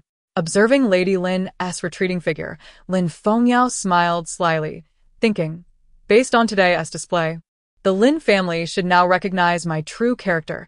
They are unlikely to bully me again, lest life in the Lin household becomes utterly tedious. Her father's awareness was palpable. Lin Fengyao's heart skipped a beat as she mused. "Very well. You wish to declare war upon me, do you?" Lady Lin struck her staff forcefully against the ground, one after another. This is becoming intolerable. The legitimate mother lacks the grace befitting her status, and the illegitimate daughter shows no semblance of propriety. Are the rules of the Lin family merely for show? "Mother, please calm your anger." Master Lin rose and bowed respectfully, then waved his hand, instructing the servants, "Take the second young lady to the south garden to settle in, and ensure that all her needs in clothing and provisions are met according to her status." Chapter 63. Eavesdropping. Lin Fengyao followed the old maid out of the hall and inquired, "Mother, how far is Nanyuanzi from here?" A smile escaped Lin Fengyao's lips as she realized the Lin family had grown to detest her to such an extent that her residence was arranged so far away. Not only were no servants accompanying her from the main house, but had it not been for someone to guide her, she would undoubtedly have had to expend considerable effort in conversation. Nanyuanzi was a modest place, featuring a single courtyard, 3 main rooms for side rooms, 2 ear rooms, and a diminutive kitchen. It had been uninhabited for an extended period, and the few trees in the courtyard had long since withered. The furniture that once adorned the courtyard had succumbed to years of exposure to the elements, rendering it entirely unusable. The eaves were laden with dust, and most of the window paper was torn. However, the structure of the house remained intact, indicating that when Feng Ziho had constructed this courtyard for Luer, he had indeed paid attention to detail. Yet, Lin Fengyao was unfazed. Having endured the harshest of conditions in the northern borderlands, even having resorted to consuming clay during the most desperate times and sharing a bed with rats, what was there for her to fear? In the courtyard stood a few servants, evidently having arrived earlier to await her. There was an elderly woman, 2 maids, and no more than that. Upon her arrival, their previously expressionless faces instantly transformed into professional smiles as they bowed, saying, "We greet the second Mississippi. I am Li Mama, the steward of this garden." Under Li Mama's guidance, the other 2 maids approached to pay their respects. Lin Fengyao recognized them as Manshi and Baoding. She nodded lightly. "Now that everyone is here, why stand idly? Let us commence our work." The entire courtyard's dust was entrusted to Manshi and Baoding for cleaning, while old Madame Li lent a hand and accompanied me in tidying up the inner rooms. Dust from the window frames, dirt from the roof, and all the dilapidated items in the yard must be thoroughly cleaned. The floor should be washed down and then scrubbed to reveal its original hue. As servants, I trust you know what to do without excessive instructions, so let us hasten. Once completed, you shall be rewarded with lunch. Ah, old Madame Li, please fetch me a bucket of water and find an empty basin. The servants had never encountered such a decisive young lady. They furrowed their brows in a mix of perplexity and resignation. The matriarch had sent them under the pretense of assistance, but who was unaware that it was merely for show. Given the status of these few near the matriarch, no master would truly dare to treat them as mere servants. Old Madame Li felt discontent, yet proceeded with caution, sensing that the newly arrived second miss was not easily intimidated. "Madam," Manshi furrowed her brow and inquired, Must we truly perform such menial tasks? The two young maids, frightened by the reprimand, dared not speak further, even neglecting their concern for their garments, as they seized brooms and began sweeping while pinching their noses. Before long, the courtyard and rooms were transformed, becoming quite a pleasant abode. The following afternoon, Manshi whispered to old Madame Li, her voice low, as if deliberately trying to avoid Lin Fengyao's ears. Old Madame Li replied sharply, "Hush, speak softly. Did you see it?" "No, I heard it from others." Madame Li contemplated and remarked, if that were the case, the First Lady would surely come to issue commands. "You must keep a close watch on the second miss when she leaves the hall. Do not let her wander aimlessly." Lin Fengyao mused to herself. Indeed. It seems that Madame Shan has given instructions to find every means to prevent me from marrying the eldest son, instead insisting that her daughter, Lin Fengjin, should wed him. She had initially believed that encountering Bai Qingming in Beijiang was a stroke of fortune, especially since she had never denied being captivated by his visage, despite his disheveled state from grievous injuries at the time. The person she thought she would never see again had inexplicably become her fiancé. Although the Lin family's stance remained enigmatic, she, Lin Fengyao, was determined that the man she had chosen would not fall into another's hands. She cast her gaze out the window, contemplating. It seems that when the night deepens and silence envelopes, I must take a stroll within the Lin residence. At the third watch of the night, a slight figure flitted out from the southern garden. The Lin residence, devoid of the day's clamor, was now shrouded in a chilling stillness, punctuated only by the whispering of the cold wind through the branches. Lin Fengyao, still unfamiliar with the estate and hindered by her short stature, found herself breathless by the time she finally reached her father's study. A faint scent of pine lingered in the air. Yet, despite the abundance of pine trees that adorned the garden, it had seemingly done little to elevate the Lin family's stature, instead allowing the fragrance to mingle with the merchant's avarice. As Lin Fengyao entered the courtyard, she caught a glimpse of the flickering candlelight within the pine-clad building, shadows moving intermittently. Her curiosity piqued, she wondered, what could be the reason for so many figures lingering in my father's study at such a late hour? The guard she encountered on her journey to Ning'an City was the very same warrior who had intervened when the stableman attempted to take her life, clad in similar attire. Lin Fengyao recognized him as an official from the Lord's residence and held her breath, pressing her ear closely to the window in an attempt to discern the ensuing conversation between the two. The guard spoke, "Master Lin, I have gathered the information. Although the eldest prince has emerged victorious, he sustained grave injuries in the final battle, leaving his appearance disfigured. Moreover, following today's examination, it seems he has no hope of siring offspring." "What?" Master Lin exclaimed, his breath quickening in astonishment. "What shall we do? If our daughter were to marry him, would that not amount to her living as a widow?" Had she not been privy to Jiang Ning's thoughts beforehand, Lin Fengyao would have been genuinely alarmed. However, she now understood that this was merely a ruse, for Jiang Ning had cautioned her not to believe any claims of the eldest prince being gravely injured or disfigured. Indeed, the young lad's words rang true. Lin Fengyao composed herself, recognizing that the entire scenario was an act. It was likely that this guard had been bribed by the Shin family to relay false information to her father. Tomorrow, her father would undoubtedly share this news with her. And should she express any fear, Lin Fengjin would seize the opportunity to propose a marriage. In such a case, she would be celebrated for her fortunate match, while Lin Fengyao would be branded a coward, losing her chance to enter the Lord's residence and thereby sealing her fate forever. Stealthily, Lin Fengyao exited her father's study, eagerly awaiting the unfolding drama of the morrow. The following morning, as Lin Fengyao opened her eyes, she immediately sensed that something was amiss with Li Momo and the others. Although they wore amiable smiles, their eyes flickered with an unsettling glimmer, as if they were concealing something. Lin Fengyao understood that they were deliberately trying to elicit her inquiries, but she chose not to cooperate. "Second miss, the master requests your presence in the study," came the announcement. Lin Fengyao mused inwardly that their subtle tactics had proven ineffective, and it seemed they were prepared to confront her directly. Very well. She followed Li Momo to the front courtyard, where Lin Laoi's study awaited. To her surprise, she found Lin Lao Furen, Shin Foren, and Lin Fengjin all gathered there. Even the eldest son Lin Bei's, who had been away on business, was present. Clearly, a theatrical performance was about to unfold. Lin Leoi began, Feng Yao, there is something of great import I must share with you. The Bai family has sent a marriage proposal. But concurrently, I have received critical news. The eldest son of the Bai family has sustained severe injuries on the battlefield, rendering him not only disfigured, but also incapable of siring offspring. Lin Feng Yao was momentarily taken aback. She noticed a hint of smugness in Shen Foran and Lin Fingjin's expressions. Feng Yao, do you still wish to marry into the Bai family? Lin Leoi inquired. Your father offers you the opportunity to choose. If you are unwilling to proceed with this marriage, I shall arrange another for you. Lin Fengyao's countenance displayed her inner turmoil as she replied, the Lin family, rooted in commerce, values integrity above all. Furthermore, my father, in gratitude for the Shen family's assistance, took in a concubine. These actions reflect our deep sense of loyalty and duty. Given the current state of the Bai family's eldest son, I naturally would prefer not to marry him. However, if I refuse, would that not render the Lin family as one lacking in both trust and honor? Do not speak of the White City Lord's household as one we cannot provoke.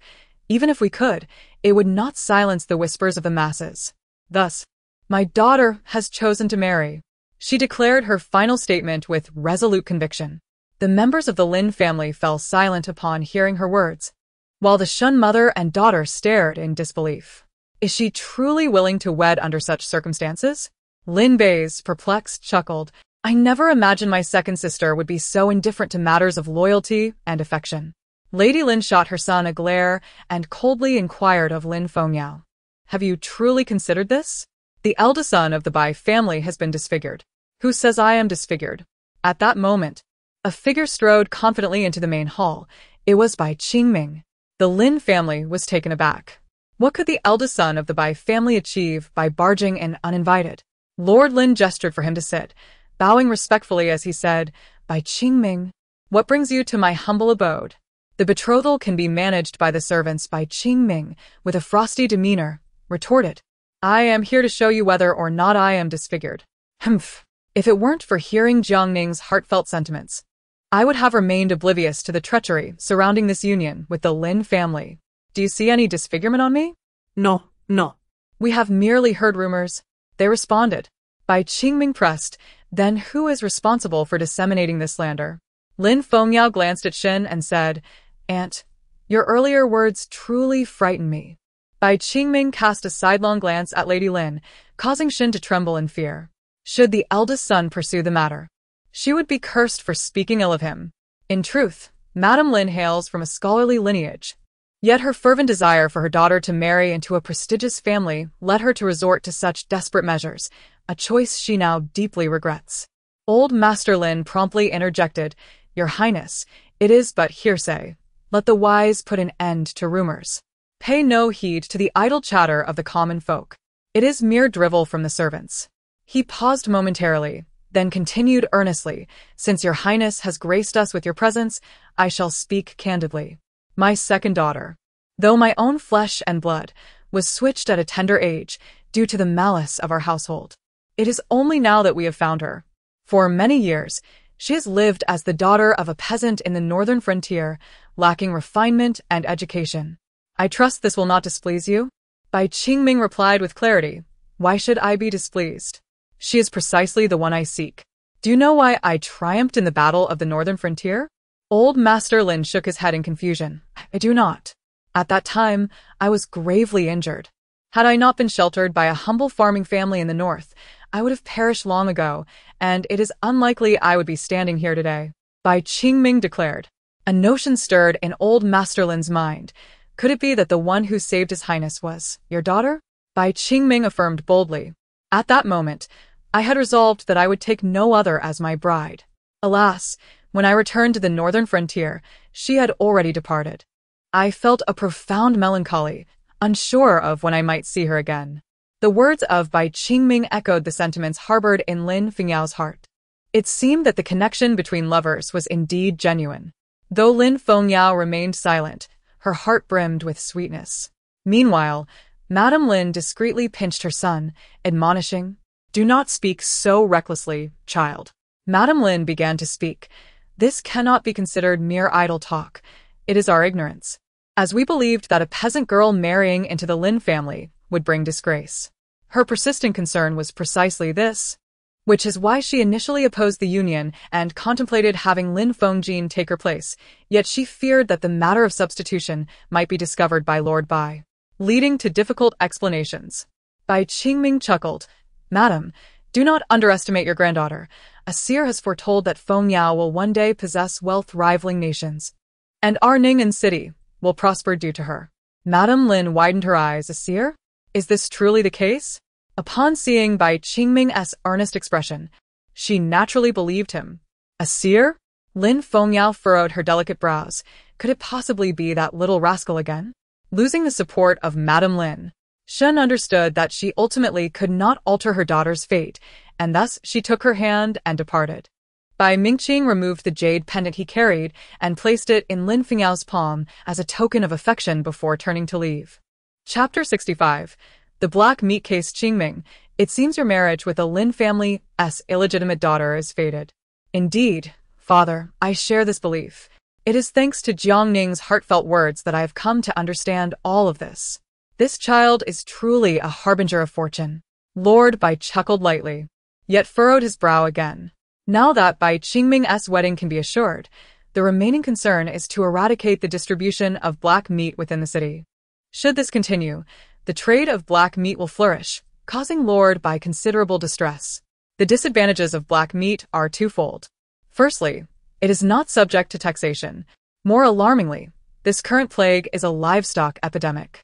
Humans cannot be infected, but the meat from infected animals becomes inedible.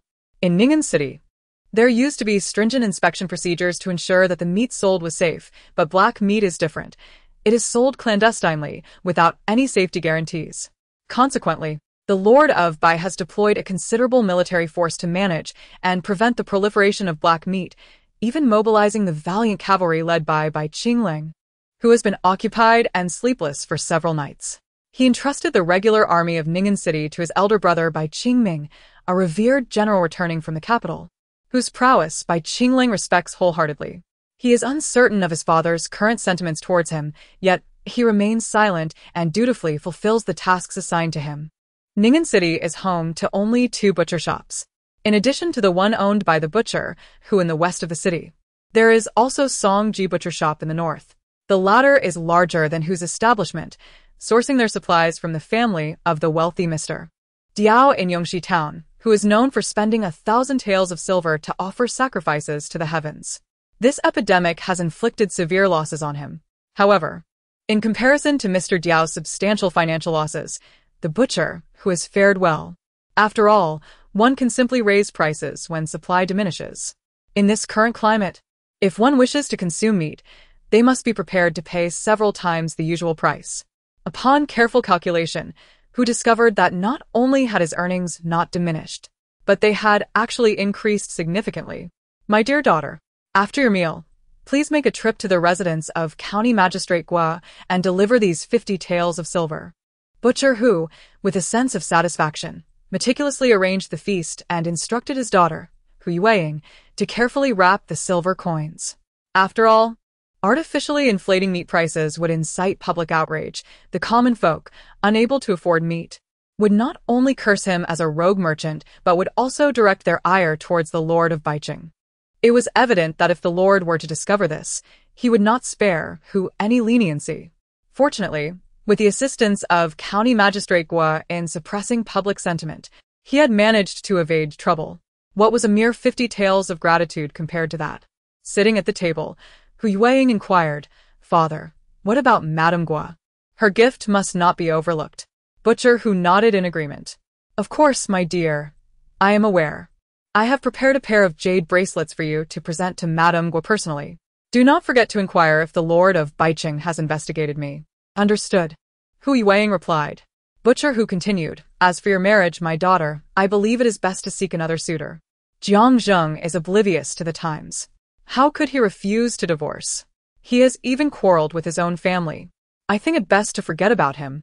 Hu Yueying lowered her gaze and replied nonchalantly, "Very well, then." Though Butcher, whose eyes were filled with reluctance, they were overshadowed by resentment. How could his daughter be outmatched by that daughter of the Qiao family? What merit did the Qiao family have to compare with the Hu family? He was determined to find a man for her who was 1,000 times better than Jiang Zheng. After finishing her meal, Hu Yuang stepped out to deliver the silver coins. Observing this, Butcher, who immediately called for his apprentice and inquired, "Have all matters been attended to?" The apprentice nodded. "Rest assured, master. We have successfully swapped the meat in the Song family storeroom. They now possess tainted meat. Once sold, they can expect to be embroiled in legal troubles." The butcher who, with a face full of excitement, laughed heartily, exclaiming that he had not anticipated that merely 200 taels of silver could secure the cooperation of the Song family's warehouse manager, allowing him to stealthily obtain the key to the storeroom where the Song family kept their meat. He felt as though he had pulled off a clever switch. Has that warehouse manager left the Song residence yet? He mused. Good. After our meal, let us venture to the cellar and inspect those meats. Earning profit with the money of our adversary, this business is truly remarkable. Who downed his cup of wine in one gulp, bursting into a boisterous and exuberant laughter. That night, Bai Qingling was patrolling the city with his guard. This duty had originally belonged to Lang Juntian, but after the demise of his biological father, this responsibility had unexpectedly fallen upon him. Bai Qingling shook his head with a sense of irony, feeling the weight of the situation. Just then, 3 men suddenly rushed towards him, followed closely by 2 others, one carrying a medicine box, resembling a young apothecary, and the other an elderly man, akin to a physician. Although Ning'an City did not enforce a curfew, the streets were largely deserted past the midnight hour, with only a few groups of revelers indulging in wine and visiting brothels, all jovially laughing. Bai Qingling paid little heed to them, but he was somewhat taken aback to see a physician out on a night call. Surely someone must have fallen gravely ill. The men were running swiftly, just as he suspected. Suddenly, a door on the street swung open, and a man rushed out in a state of distress, seizing the physician's arm and pleading, "Doctor, please save my mother." Before the physician could respond, the man who was running ahead interjected, "This doctor was summoned to tend to my father, who has fallen seriously ill, frothing at the mouth and on the brink of unconsciousness." The man by the roadside paused momentarily, expressing his astonishment. "Why does your father suffer from the same affliction as my mother? It is one thing to experience simultaneous headaches and fevers, but the occurrence of foaming at the mouth and losing consciousness is indeed rare. The fact that 2 individuals are afflicted simultaneously raises significant suspicions." The townsfolk, naturally fearful in the presence of soldiers, timidly recounted the entire situation to Bai Qingling. An ominous foreboding washed over Bai Qingling as he contemplated the possibility of a devastating epidemic sweeping through Ning'an City. He instructed the physician, "Let us first visit the nearest healer. I wish to ascertain the nature of the malady ravaging Ning'an." The physician nodded. Though the young man who had initially summoned him appeared discontent, yet dared not voice his grievances. Chapter 66. From where do these plagues emanate?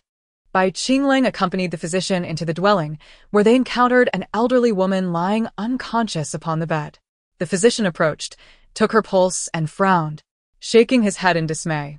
Her vital energy is weak, her meridians feeble, and it appears as though there is a stagnation of foulness within her body. He pondered deeply, occasionally glancing at the ailing matron. The woman's son, his face etched with worry, was about to speak when he too collapsed limply to the ground. Bai Qinglong's eyes widened in astonishment. He had initially assumed the young man fainted from concern for his mother's critical condition, only to witness the young man begin to foam at the mouth as well. The physician exclaimed, This family shares the same affliction. This is no ordinary illness. It must be either poisoning or the consumption of tainted food." No sooner had he uttered these words than an idea sprouted in Bai Qinglong's mind. He commanded, "Let us inspect their kitchen." Several guards rushed to the kitchen, retrieving the unfinished dishes. Upon noticing the presence of meat, Bai Qingling's eyes sparkled with intrigue. This household, seemingly modest, had meat for dinner. Could it be? His brows furrowed in concern, his complexion paling slightly as he directed a stern inquiry at the young man from earlier. "Did your family also partake in meat this evening?" The youth nodded, hastily clarifying, "We purchased some, but I assure you it was not black market meat. All was procured from Songji Meat Shop." The Songji Meat Shop is a legitimate establishment sanctioned by the Ning'an City government, where the meat is meticulously inspected for safety. The young man's assertion regarding the source of the meat seemed credible, barring 2 possibilities. Either the meat sold by Song Ji was genuinely compromised, either overlooked by the authorities or willfully neglected, or the young man was fabricating his account. However, the youth's demeanor betrayed no deceit, instead reflecting genuine fear, leading Bai Qinglang to accept his explanation. The thought struck Bai Qinglang, the Song Ji meat shop might be distributing tainted meat. He contemplated the implications. Tainted meat could have spread to numerous households, placing those who consumed it at significant risk. Someone swiftly seal off the Song Ji meat shop. At that moment, the Song family remained in slumber, abruptly awakened by the stern pounding on their door by the guards. Bai Qinglang's expression was grave and resolute as he demanded, "Who is the proprietor of the meat shop?" Song Taiping, hastily donning his garments, rushed forward, bowing in a flustered manner. "It is I, a humble commoner." Bai Qinglang inquired, "How much meat has your shop sold recently?" With this, Bai Qinglang exhaled, pressing further. "Where is the excess meat stored?" Song Taiping replied, "I fear the tainted meat. It is all stored in the meat vault, preserved with ice. Please, lead me to the storage." Not daring to delay, Song Taiping escorted Bai Qinglang to the chamber where the raw meat was kept and summoned an attendant to open the door. "General, please inspect." Bai Qinglang, sensitive to the pungent odor of the meat, turned away, permitting only his attendant to cut a piece. He then summoned a yellow dog to feed at the meat. Before long, the dog exhibited a violent reaction, foaming at the mouth and collapsing, convulsing uncontrollably on the ground. Song Taiping stood frozen for a moment, his complexion suddenly paling. Stammering in disbelief, I do not know. What has happened? Why is the meat from my shop like this? I was just about to inquire of you." Bai Qinglang's gaze was as sharp as a curved blade, probing Song Taiping with a piercing question. "Why are you selling infected meat? Do you comprehend the harm it brings? Have you no conscience, allowing such filth to be consumed?" In a panic, Song Taiping fell to his knees, desperately proclaiming his innocence. I truly do not know what has occurred," he pleaded. "All the meat in my shop is sourced from Mr. Diao. Could it be that there was an issue with the supply?" The spread of infected meat into the marketplace was no trivial matter. Bai Qinglang could not take it upon himself to deal with the Song family. He ordered Song Taiping imprisoned and resolved to report the matter to Lord Bai the next day. After the plague, the price of meat and the potential proliferation of tainted products were undoubtedly the foremost concerns of Lord Bai, particularly the control over infected meat, which required his utmost vigilance. In Ning'an City, all the meat is sourced from the estate of the esteemed Diao Yuanwei in Yongxi Town, which indeed simplifies management. The city lord Bai had long decreed that Diao Yuanwei could only sell live livestock, a measure intended to prevent the spread of contaminated meat. Yet even now, there are still citizens afflicted by illness due to consuming tainted meat, a perplexity that leaves him in deep contemplation. After a moment of distraction, Bai countered with a question. "Did you inquire?" He quickly dismissed the thought, acknowledging the multitude of official duties at hand. Noting that his elder brother was preoccupied with military affairs and that the youngest brother had yet to fully recover from his injuries. The selection for this investigation. He pondered in silence for a considerable time before speaking again. Bai Qinglang found the situation peculiar. Wasn't the candidate already apparent? Gua County Magistrate. This matter also falls within his jurisdiction, does it not? "My lord, have you forgotten about Gua County Magistrate?" Bai shook his head decisively. "I do not intend to involve him in this matter." His tone was resolute. "Gua County Magistrate is rather cunning. I fear he may be inextricably linked to this case. I cannot engage in the sort of dealings that would equate to allowing a ghost to act as a judge. Indeed, one cannot place complete trust in a man of Gua's character." Suddenly, Bai inquired, "What of Jiang Zheng? He possesses considerable talent. I shall appoint him as a special investigator for this case. You are to inform him immediately and relay this development," he commanded. "Understood." As Bai Qinglang turned to leave, Bai called out, "Wait." Bai Qinglang, taken aback, nodded slightly, yet it was evident that the city lord's gaze held a complex mix of emotions. He proceeded to the Jiang residence, where he relayed the details of the contaminated meat case to Jiang Zheng, along with the news of Bai's appointment of him as a special investigator. It should have been a cause for celebration. Yet Jiang Zheng found himself unable to muster any excitement. The reason was simple. This case was exceedingly intricate. Even the process of slaughter is conducted in an open manner, intended to assure the public, whether it be the Song family or the butcher, who, upon purchasing live livestock, they promptly proceed with the slaughter and subsequent storage. After all, livestock require sustenance for each day they are alive, which would subsequently elevate the price of the meat. In Chapter 67, to Jiang Ning, Jiang Ning deduces that the tainted meat is unlikely to have originated from the Diao family. It is more probable that it is the doing of the Song Ji butcher shop. However, he has also heard that no matter the severity of the torture inflicted upon Song Ping'an in the prison, he steadfastly refuses to confess, vehemently proclaiming his innocence. At least from Jiang Ning's perspective, Song Taiping does not strike him as the kind of despicable person who would forsake righteousness for profit. It is highly likely that Song Taiping is an innocent man. Bai Qingling, in a serious tone, coldly remarked, "You assert that Song Taiping is innocent, yet the current evidence points entirely in his direction. Moreover, the city lord has tasked you with investigating this case to uncover the source of the tainted meat. This is not a difficult matter. I am well aware. Let us not forget, there are 2 butcher shops in Ning'an City, aside from the Song Ji butcher shop. There is also Hu's butcher shop in the west of the city." Upon hearing Jiang Ning's inner thoughts, Bai Qingling smiled faintly, shaking his head as he responded, "I have already investigated Hu's butcher shop.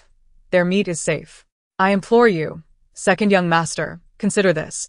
With only 2 butcher shops in Ning'an City, if the Song Ji were to falter, who would stand to gain the most?" Bai Qingling felt a sudden clarity, as if pricked by a needle. It dawned upon him. Of course, it would be Hu the butcher.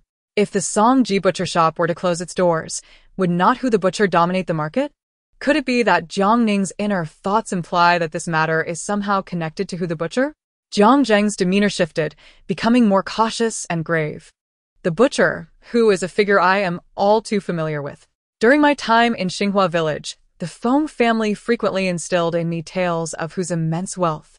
Such a man aligns perfectly with my mother's mercenary worldview, yet I regard him with disdain. It is said that Hu's rise to prominence was drenched in blood. Emerging from the ranks of ruffians, he clawed his way to success through violence and has numerous connections with outlaws.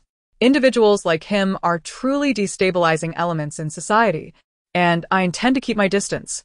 My father, on his inaugural case as an official, ironically enlisted the aid of my mother's romantic rival's father. The nefarious antagonist portrayed in literature, a rather delightful twist. Within the narrative, who employs despicable tactics to dismantle the larger Songji meat shop, thereby monopolizing the meat market of Ning'an City and amassing considerable wealth. However, upon witnessing the rise of the heroine Lin Fengyao, he resorts to underhanded schemes to undermine her, ultimately leading to his downfall at her hands. I believe that since I have arrived, it is unnecessary for the heroine to take matters into her own hands regarding Hu. The mere mention of his name fills me with aversion. To my father, he is undoubtedly a thorn in the flesh that must be removed. It is worth noting that the custodian of the Songji meat shop, Huiqi, is a gambler drowning in debt, who has bribed him to surreptitiously swap the shop's meat with tainted supplies under the cover of night. This is not Hu's first foray into such treachery. Hua, possessing the keys to the storeroom, found it quite easy to execute the switch. Fearing that the authorities might trace the matter back to him, who has already provided Hua with funds for his escape. Jiang Ning nodded, observing that this Huiqi bore a striking resemblance to Mo Rushua, both willing to betray their benefactors for trifling gains. Huiqi had already fled to Jiangling City, a man of little merit, indulging in laziness and relying on deceitful tactics to earn a living. Given his gambling nature, it was only a matter of time before he squandered his money. In the narrative, Huiqi's first act upon arriving in Jiangling City was to revel in the casino, and once his funds dwindled, he resorted to swindling. He deceived the local populace under the pretense of establishing a freight depot, enticing them to invest, only to engage in a cycle of borrowing and repaying, reminiscent of financial fraud. The common folk, lacking discernment, regarded Huiqi as a wealthy magnate, falling victim to his schemes, clamoring to invest in his enterprise, ultimately suffering significant losses. Bai Qingling remarked that since Huiqi was still alive, questioning him could yield evidence against the butcher Hu. Jiang Ning concurred, stating that he should set forth for Jiangling City, hoping that the second young master could allocate some personnel to assist him. Bai Qingling assured him of this. noting that Huiqi would not surrender easily. He advised Jiang Zheng to first visit the city lord's residence to request the necessary documents and permits, as protocol dictated that the Jianling city administration operated with official documentation. Without the proper papers, the county magistrate would not cooperate. Jiang Zheng furrowed his brow, inquiring if the documents were not to be requested from the government office. Bai Qingling swiftly countered, cautioning him against such an approach, for it was the city lord's intent that this matter remain undisclosed to Magistrate Gu, as there were concerns regarding his reliability. The suspicion was justified. The butcher Hu and Magistrate Gu shared a close rapport, and it was conceivable that he might have been involved in the case of the tainted meat. Jiang Zheng marveled at Bai Qinglong's astute intelligence, yet he couldn't help but feel that addressing him merely as the city lord was rather distant, considering he was, after all, his father. Following Bai Qinglong's advice, Jiang Zheng visited the city lord's residence the next day and successfully obtained the official documents. Upon returning home, he found that the guards arranged by Bai Qingling had already completed their duty, standing in a disciplined formation, their gazes sharp and alert. Qiao Shi emerged from within, cradling Jiang Ning, and informed her husband, "I have prepared your travel provisions. You can depart at any moment. Mother worked tirelessly last night to eliminate the butcher, so you must not let her down. But I fear you will disappoint her." Upon hearing his daughter's lack of faith in him, Jiang Zheng felt a pang of sadness. Why must I fail? Just look at the guards the second young master has summoned. Could Huiqi possibly escape from their grasp? What good does that do? They are merely brutish fighters. What you truly need is wisdom to complement your strength. Without evidence, how could Huiqi possibly comply with your demands? Jiang Zheng understood then that his little girl wished to accompany him. Sweet daughter, whom do you refer to when you speak of wisdom? Of course, it's me. It was said that Jianling, a picturesque water town in the south, boasted an intricate network of waterways and breathtaking scenery. Unlike Ning'an City, Jianling was one of the 4 great cities of the realm, prosperous and thriving, serving as a nexus for 5 provinces. The gentle hills and soft waters offered a lavish array of culinary delights and amusements, far surpassing those of Ning'an City. We could easily apprehend a criminal there. Jiang Zheng chuckled, but before he could voice his thoughts, Qiao Shi interjected with concern. How can this be? Jiang Ning is still so young. What if she falls ill on such a long journey? Jiang Ning was momentarily taken aback, only to suddenly recall the dire situation of the citizens who had consumed the tainted meat. Most of them were perilously close to death. Nevertheless, he reassured himself, I possess a means to save them. Subsequently, Jiang Ning focused his thoughts and activated the universal remedy system to search for a formula to combat the plague. Chapter 68. Capturing Huiqi, Dampi, Wait An, Licorice, Bamboo Leaves, Rhinoceros Horn, Xian Shen, Lian Qiao, Shengdi, Huang Qin, Qi Shao, and Zhu Gang, each weighing 1 qian. Boil them in water for an hour and consume the concoction. Mother, please hurry to the Lord's residence and convey this prescription to Lord Bai, urging him to swiftly assist the citizens of the city. Qiao promptly handed her daughter to her husband, jotted down the prescription, and hurriedly made her way to the Lord's residence. Father, Mother has left. Let us also set off for Jianling. Very well, my dear daughter. Let us depart.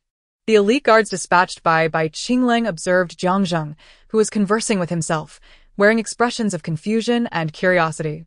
It was merely a trip to Jianling. Was such excitement truly warranted? Engaging in dialogue with oneself, indeed. The journey from Ning'an City to Jianling would take over 10 days. Fortunately, with the guidance of road signs, their passage through various states, towns, and counties proceeded exceptionally smoothly. Jiang Zheng and his companions enjoyed a steaming bowl of glutinous rice balls at a roadside stall, while also sending individuals to inquire about Huiqi's whereabouts. This inquiry proved fruitful, revealing that Huiqi was quite a notable figure in the expansive city of Jianling. Many affluent families and gentry had invested in his trading house, and the common folk in the bustling streets of Jianling were abuzz with tales of the remarkable individual who had established a trading post, generating a staggering 3-fold income each month. What an opportunity! Capturing Huiqi now would surely yield both the criminal and the evidence. Upon hearing his daughter's heartfelt words, Jiang Zheng was momentarily taken aback, bewildered by the implication. Caught red-handed? What could that possibly mean? He pondered, perplexed by the insinuation of wrongdoing. Though confusion lingered in his heart, Jiang Zheng resolutely believed in his daughter's account. Thus he proceeded to the Jiaxuan restaurant accompanied by his guards. Inside the establishment, Huiqi was engaged in lively discussions with the affluent merchants of Jiangling, exchanging toasts and sharing insights on business. Suddenly, a loud shout echoed through the hall. "Seize Huiqi. Do not let him escape." Huiqi, taken aback, looked up to see a formidable group of roughly 10 armed officials storming into the restaurant, their eyes fixed intensely upon him. Quick-witted as he was, Huiqi immediately deduced their purpose, yet he feigned confusion, displaying an expression of bewilderment. "Do you know why we have come to Jiangling in search of you?" Jiang Zheng inquired, his hands clasped behind him, his gaze piercing into Huiqi. Huiqi, fully aware of the situation, maintained a facade of surprise. Responding with a sardonic smile, "Esteemed official, how could I possibly misunderstand your words? Moreover, I have encountered many from the Jiangling government, but I do not recognize you."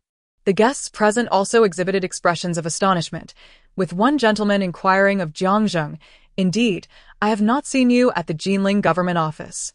Which jurisdiction do you represent?" Jiang Zheng replied with confidence, "From Ning'an City."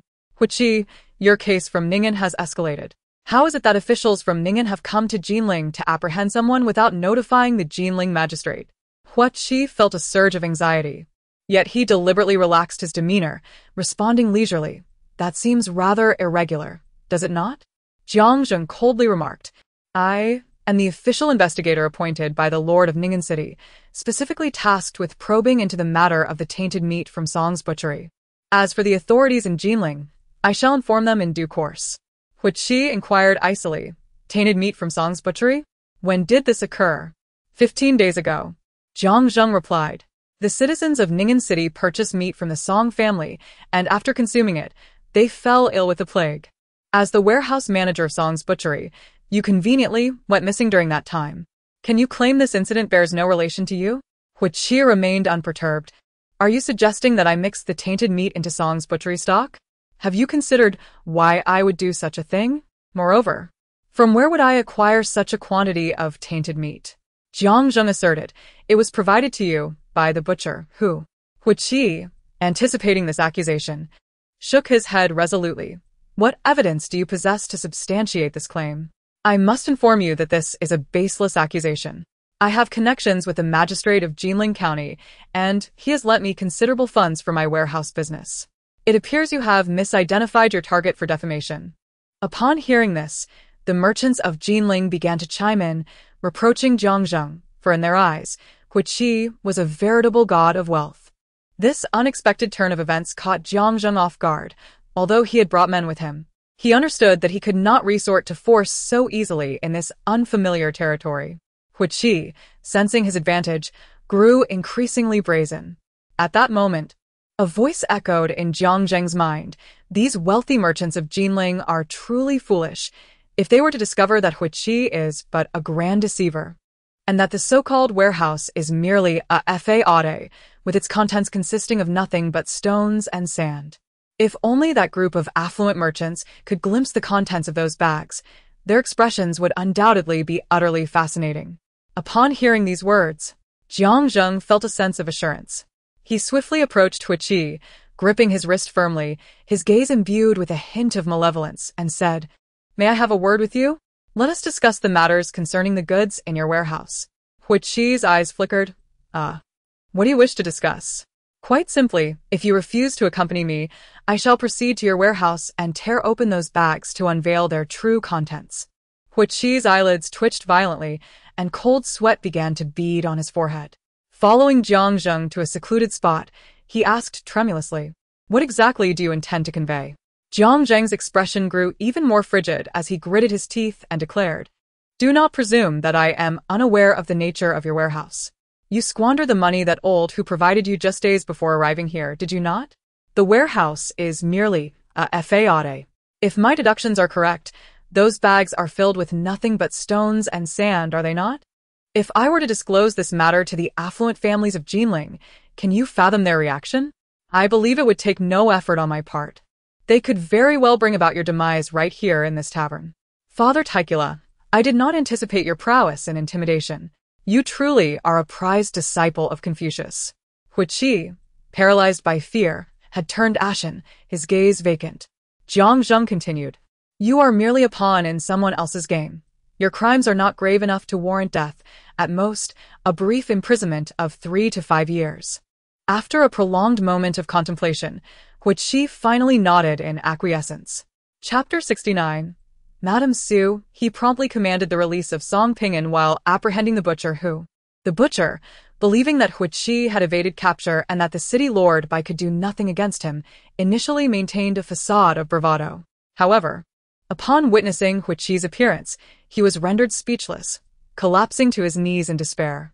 Jiang Zheng further reported Hu's past schemes to bribe Mo Rushua in order to frame Qiao Danian. Enraged by Hu's frequent use of despicable and insidious tactics to ensnare others, the city lord sentenced the butcher to be executed in public. In the dim confines of a cell, Hu curled up in a ball. Although Ning'an City lay in the southern region, the chill persisted after the onset of winter, and the cell lacked any source of warmth.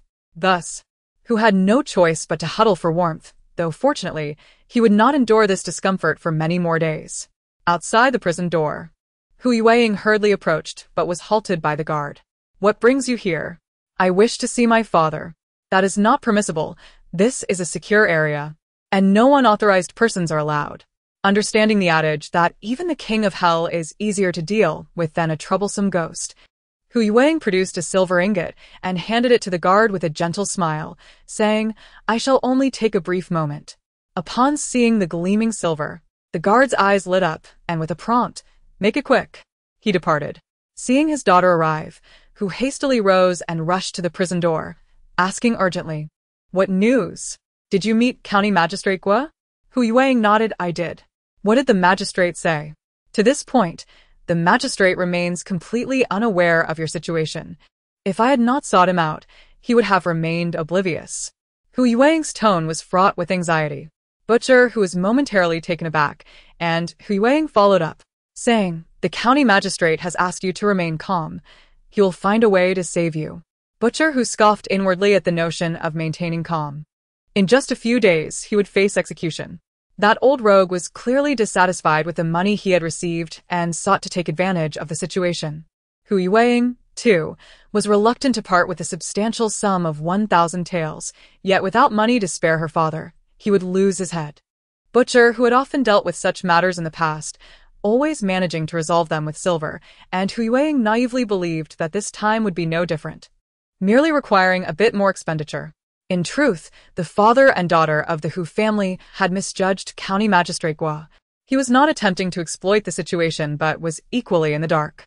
Butcher, who was his benefactor, and how could Jiang Zheng, of all people, choose to arrest Butcher, who without notifying him? After all, it was with the support of this official that Jiang Zheng had achieved his current standing. What a betrayal! A wolf in sheep's clothing. Filled with indignation, he clutched the 1,000 taels of silver that Hu Yueying had sent and declared, Do not worry, my lady. I shall take charge of this matter. Regardless of whether your father's situation is serious or trivial, he is under my jurisdiction. And Jiang Zheng had no right to apprehend him unilaterally. I shall make my way to the lord of the city and inform him. I intend to impeach Jiang Zheng for his overreach. Thus, the beleaguered county magistrate Gua hastily made his way to the city lord's residence. My lord, he announced, I wish to lodge a complaint against Jiang Zheng. Lord Bai, already aware of his intentions, sipped his tea and inquired nonchalantly, What is your complaint against him? The official chastised him for overstepping his authority, asserting that the case of the plague-ridden meat should have rightfully been adjudicated by the local magistrate. Instead, he had taken it upon himself to act with unwarranted bravado, invoking the power of his position to apprehend individuals in Jiangling City. This not only stirred resentment among the citizens of Jiangling but also cast a shadow of disorder over our own Ning'an City. County Magistrate Gua argued passionately, stating, Jiang Zheng has previously benefited from my patronage, yet he fails to communicate with me. Regardless of the solidity of the evidence he presents, his actions are devoid of proper procedure and decorum. Mayor Bai's expression turned icy, and he suddenly shattered the teacup in his hand, startling Magistrate Gua. He was well aware of the mayor's penchant for breaking teacups in moments of anger, yet he could not fathom the source of the mayor's ire at that moment. Bai. I ask you, what if the case of the plague-ridden meat was specifically commissioned by me for Jiang to investigate? Magistrate Gua, taken aback, retorted, why would the mayor personally select Jiang for this investigation? The unspoken implication of distrust hung heavy in the air, and his eyes brimmed with skepticism. Mayor Bai. Perceptive as ever, let out a cold snort. Hasn't Who the Butcher been generous to you over the years? Just moments ago, his daughter delivered 1,000 taels of silver to your residence, did she not? At this revelation, Magistrate Gua felt a jolt of shock. His face turning pale as he struggled to find his voice, rendered speechless, as if turned to wood. Mayor Bai remained silent, a slight smirk playing on his lips as he observed him. And the Major, you are aware of this? Gua stammered, deflated and kneeling as if all the air had been let out of him. Mayor Bai rebuked him, as a public servant, you ought to advocate for the people. Yet you, instead, conspire with merchants. It is no wonder Jiang Ning has branded you a corrupt official. Were it not for my cousin's sake, I would have long since dismissed you from your position as county magistrate. Magistrate Gua, looking as though he were a withered leaf, nodded incessantly in agreement. I am guilty, he repeated. Just then, with a gentle call, Madame Gua, the wife of the magistrate, entered. She was a distant cousin of Lord Bai, the city lord, and the aunt of Bai Qingming. What brings you here? Madame Gua shot a cold glance at her husband. What trouble have you stirred up this time? Every visit here seems to end in chaos. Lord Bai quipped, Dear cousin, surely you have come to plead for your husband's sake? Upon realizing her intentions had been exposed, Madame Gua's face flushed crimson as she quickly retorted, who said that? I am here regarding Qingming's marriage. Cousin, I must ask, have you prepared the betrothal gifts for the Lin family? Have you arranged the wedding attire, the invitations, and the guest list? Lord Bai shook his head in bewilderment. Fortunately, I have thought of everything for you. Madame Gua scoffed. If I had not come, you would surely find yourself at a loss in just a few days. How would the Lin family regard you? The city lord, then? Lord Bai, filled with regret, lamented, It is all my fault. I am an incompetent father. I am lucky to have you, my aunt, to assist me. A proud expression crossed Madame Gua's face as she replied sincerely. Such matters should indeed fall under the purview of the household, managed by the lady of the house. It is a pity that the Pang and Lu families. But there is still the Su family, isn't there? The moment the Su family was mentioned, Lord Bai's countenance darkened abruptly, and he coldly interjected, Cousin, do not speak of her. But what wrong has she committed that you have chosen to confine her? In Madame Gua's impression, Madame Pang and Madame Lu indeed possess rather poor character, a sentiment she deeply resonates with. However, Madame Su stands out as an exceptional figure, both in reputation and virtue. Truly a rarity. Chapter 70. Splitting one's behind.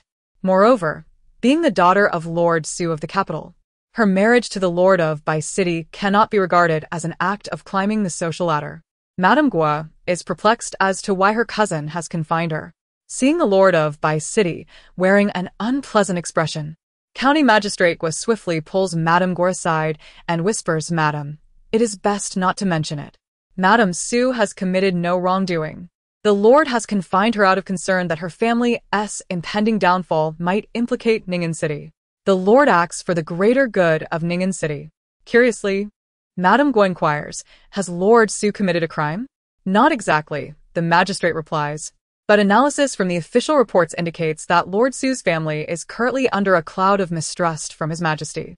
However, with the mountains high and the emperor distant, the happenings in the capital remain unknown to the Lord, who is far away in Ning'an City. The magistrate continues.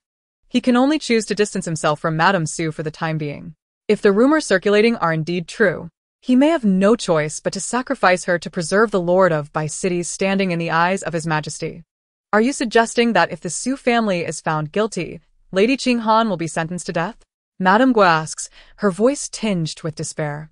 The magistrate sighs. It is indeed a lamentable situation.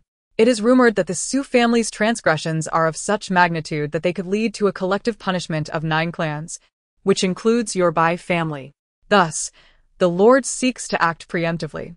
Understanding the gravity of the situation, Madame Gua laments, Madame Su is indeed pitiable. Her fate is fraught with hardship, suffering the consequences despite her innocence. To speak of the more pitiable, it is indeed the unfortunate Qing Han, who can only helplessly witness his mother's demise. Outside the door, a figure stood motionless. It was Bai Qing Han. He had absorbed every word spoken within the study, and after a moment of contemplation, he chose not to enter, instead turning away with tears glistening in his eyes. Ever since his mother had been confined, he had not laid eyes upon her. The city lord forbade anyone from visiting Madame Su, and Bai Qing Han had initially thought his father might simply be angry with his mother, unaware of the gravity of the situation. It now appeared that his mother might face execution due to the troubles of her family. Yet, as her son, he found himself utterly powerless. In a storm of grief and indignation, Bai Qing Han dashed out of the lord's manor, seeking solace in a tavern where he drank heavily throughout the day, only leaving when he was thoroughly intoxicated. The following morning, burdened with melancholy, Bai Qing Han wandered the streets and fortuitously spotted Miss Qiao entering a pharmacy, cradling Jiang Ning in her arms. Upon seeing Jiang Ning, the shadows that loomed over Bai Qing Han's heart dissipated significantly, prompting him to approach and greet them. Sister Qiao, what brings you here? It is the third young master. What brings you to my brother's apothecary? Bai Qing Ming exclaimed, suddenly enlightened. So this establishment belonged to your brother. After exchanging pleasantries, Miss Qiao noticed Bai Qing Han's pallor and the evident weight of unspoken troubles upon him, prompting her to inquire about his distress. After a moment's hesitation, Bai Qing Han confided in her, revealing his sorrow. I am troubled by my mother's confinement imposed by the city lord. In truth, my mother has committed no wrongdoing. It is merely that a calamity has befallen her family, and my father, fearing repercussions, has confined her. Bai Qing Han, with a gaze lost in reverie, murmured, if misfortune truly befalls my mother's family, my father will have no choice but to condemn my mother to death. His countenance was steeped in sorrow, evoking a sympathetic response from Qiao. Folding his hands in prayer, Bai Qing Han implored, I now only wish for my mother's family to weather this impending calamity safely.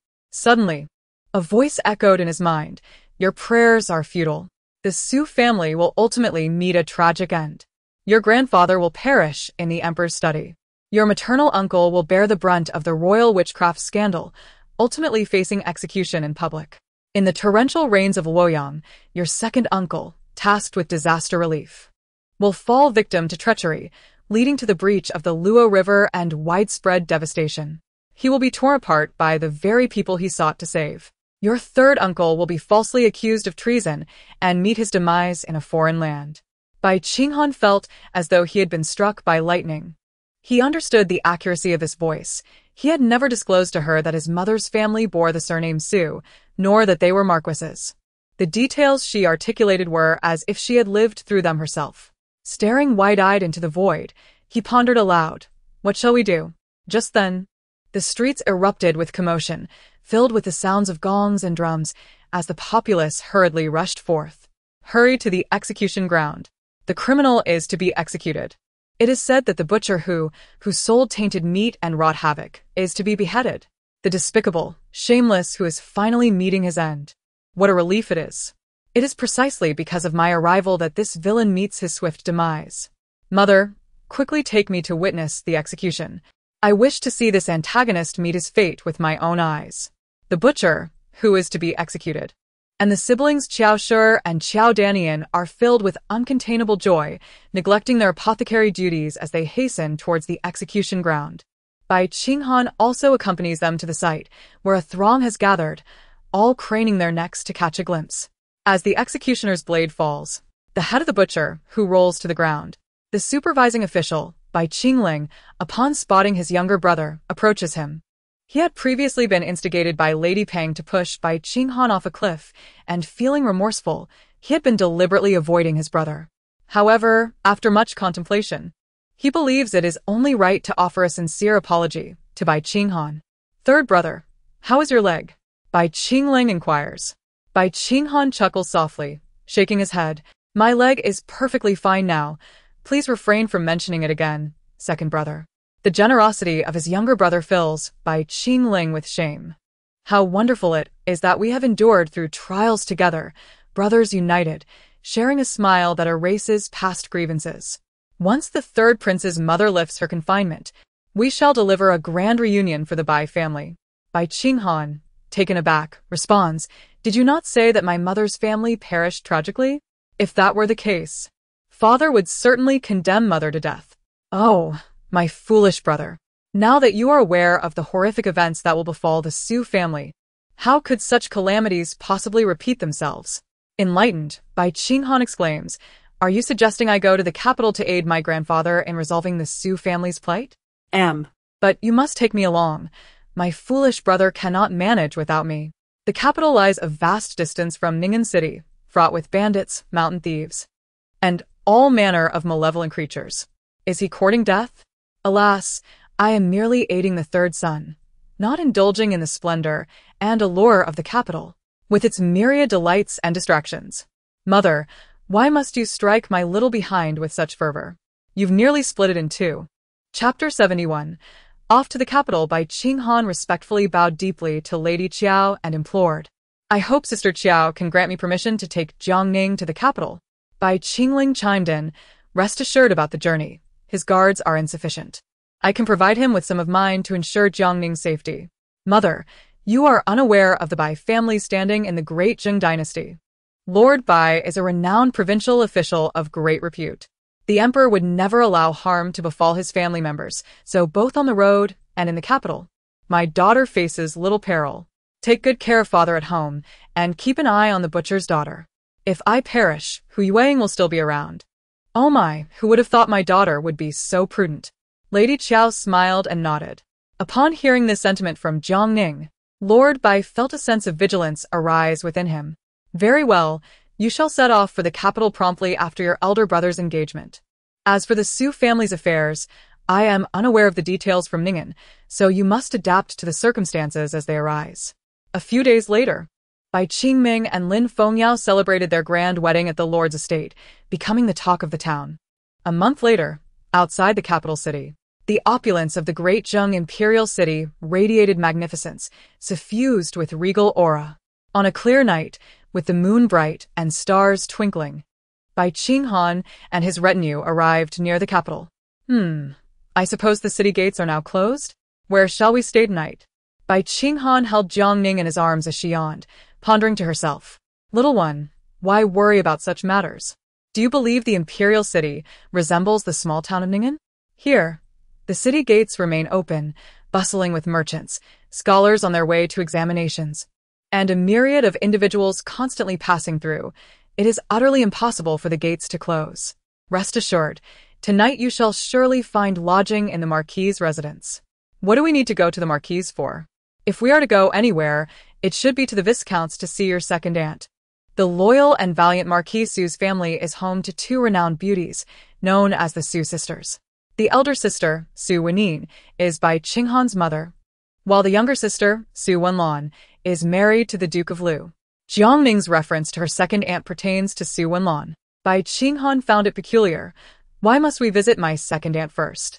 "Because she is the root cause of the Marquis's downfall." Bai Qinghan's heart raced at this revelation, and she urgently inquired, "What do you mean by root cause?" Cough. "Throughout this entire tale, I have never encountered such a feeble woman." Jiang Ning retorted with exasperation. Madame Lu, of the Su family, bore 3 sons for Viscount Lu. Believing her marriage to be blissful and her relationship with her mother-in-law harmonious, unaware that her life was nothing more than an elaborate and devastating deception, she was deceived her entire life. After her marriage, she discovered that her husband had been secretly meeting with his cousin. When she confronted them, her husband and cousin shed tears, claiming that her humble background would not benefit his career. Thus, she dared not marry into the Lu family, resorting instead to clandestine meetings.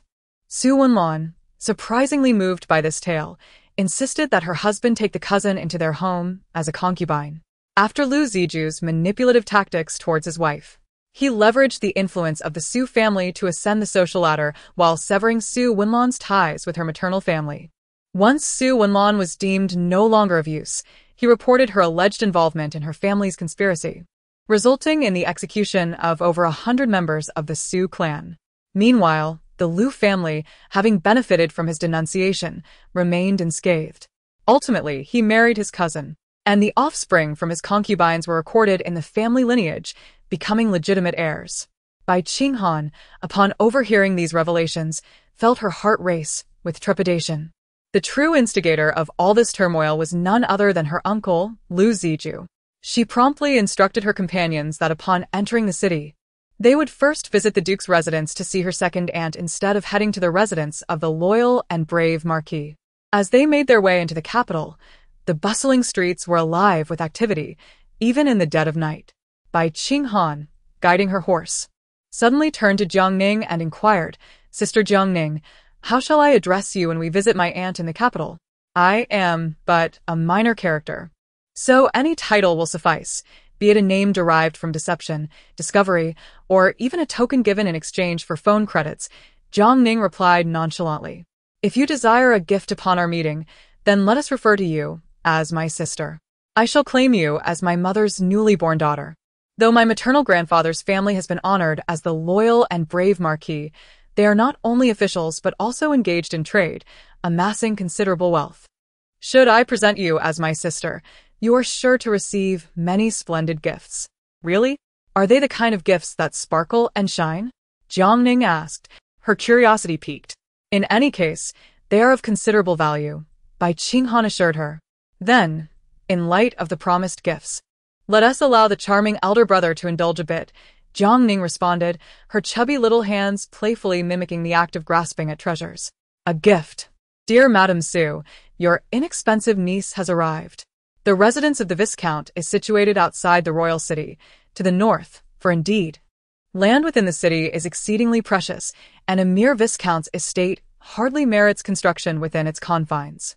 The entourage wound its way to the gates of the Viscount's manor, where Bai Qinghan dispatched a servant to announce their arrival.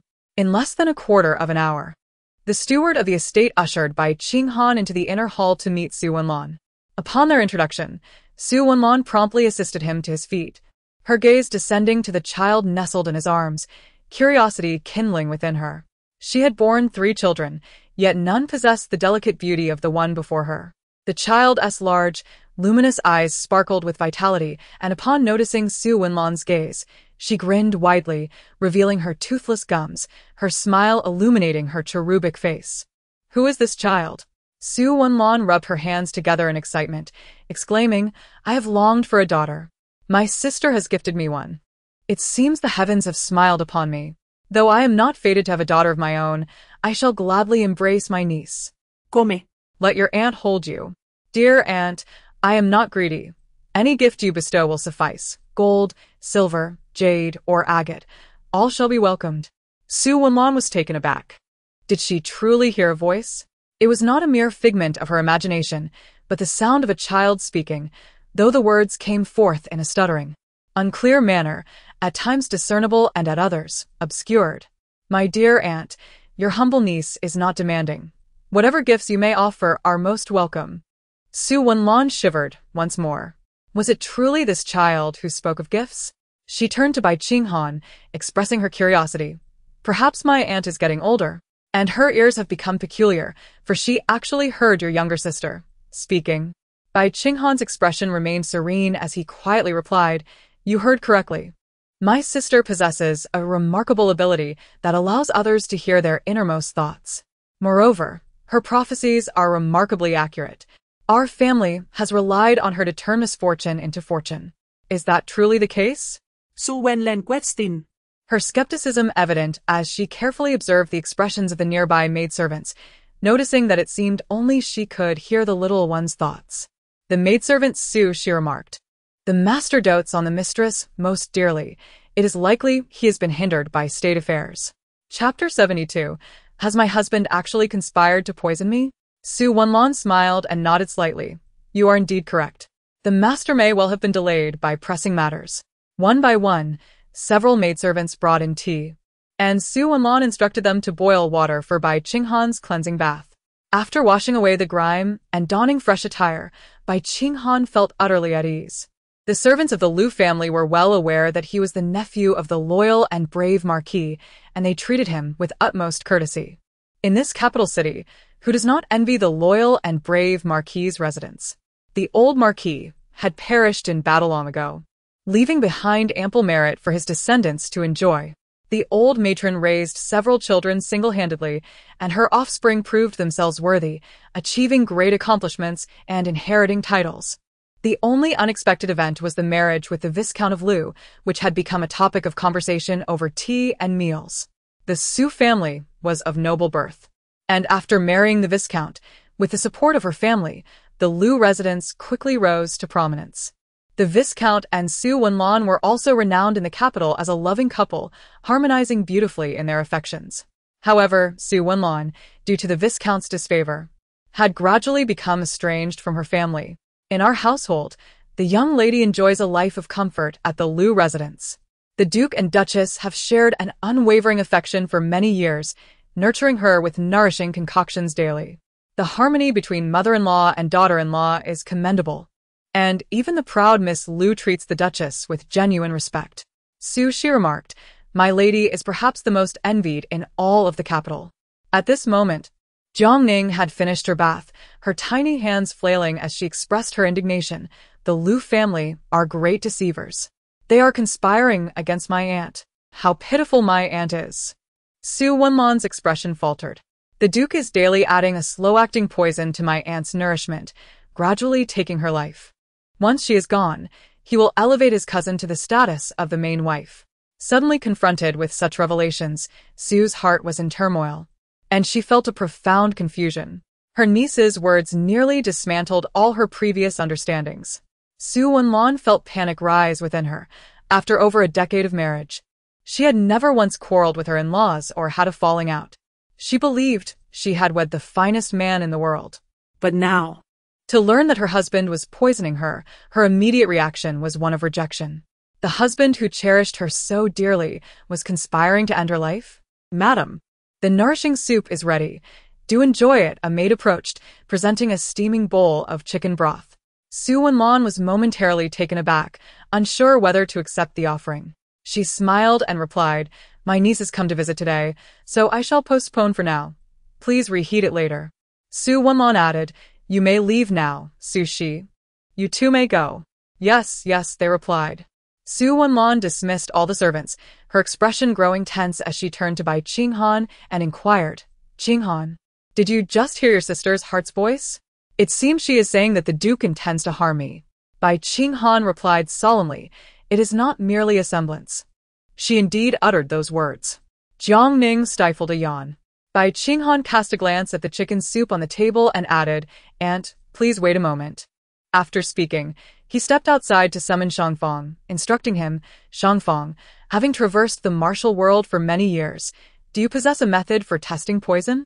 Please examine whether this bowl of chicken soup contains any toxins." "Yes." Shangfang extracted a silver needle and tested the soup. Observing the needle darkening slightly, he nodded. "There is some poison, albeit not in abundance. However, if one were to consume such soup over the years, death would be inevitable within 5 or 6 years. Su Wenlan's heart jolted. She had been drinking this soup for an entire year, and the realization struck her with disbelief that her husband was, in fact, poisoning her daily. She sat in silence, the chill in her heart deepening. "Qinghan, thank goodness you are here. What shall we do now?" Bai Qinghan replied, "This matter is of utmost gravity. I believe it is prudent to avoid alarming the snake in the grass." Su Wenlan nodded in agreement. Her nephew was correct. After all, they were in the territory of the Lu family. Yet, the thought that she had severed ties with her own family to marry Lu Ziju, only to be subjected to such treatment, plunged her deeper into despair. Jiang Ning accessed the universal prescription system with his mind, retrieved a formula, and then projected a heartfelt thought. "Dear aunt, there is no need to rush. You may use angelica, fish roe herb, and atractalodes as remedies to eliminate the residual toxins within you. How remarkable that my little niece possesses such medical knowledge. Could she possibly be a little fairy?" Su Wenlan mused, a sense of wonder blossoming in her heart. Suddenly, a wave of cheers erupted from outside, and a spirited little boy burst into the room like a cannonball. "Third young master, be careful not to fall." A maid hastily pulled him back just in time to prevent a tumble. The lively child tilted his head, gazing at Bai Qinghan with curiosity. Who is this Bai Qinghan? Yuan, this is your cousin Bai Qinghan. Quickly greet your cousin, Su Wenlan introduced. This is your third brother Lu Yuan, who is 8 years old this year, and quite mischievous. And who is that? Lu Yuan suddenly covered his mouth, his eyes sparkling as he pointed at Jiang Ning. That is your little cousin from your aunt's family. So adorable. Lu Yuan grinned, his lips curling as he pointed at the swaddled infant. May I go and see my little cousin? Without waiting for a response, he ambled over. As if recalling something, she furrowed her brows and asked, Have you skipped class again? Lu Yuan chuckled softly. Grandmother protects me, and father dares not scold me. I simply do not enjoy studying. He had certainly faced punishment for his aversion to books. Su Wenlan felt a vain throb at her temple, her brows knitted in concern. Yuan, You ought to learn to be more sensible. Lu Yuan huffed defiantly. I won't read, not even if it kills me. Reading is impossible. I will never love books in this lifetime. Su Wenlan could only sigh softly in response. Lu Yuan leaned over the bedside, his chubby little face peering inquisitively at Jiang Ning. Jiang Ning was taken aback by his sudden appearance. It's my troublesome cousin, she thought, amused by his cute, round face. Lu Yuan was momentarily stunned. What was that sound? Could it be her voice? I seem to be able to hear my sister's thoughts. How delightful.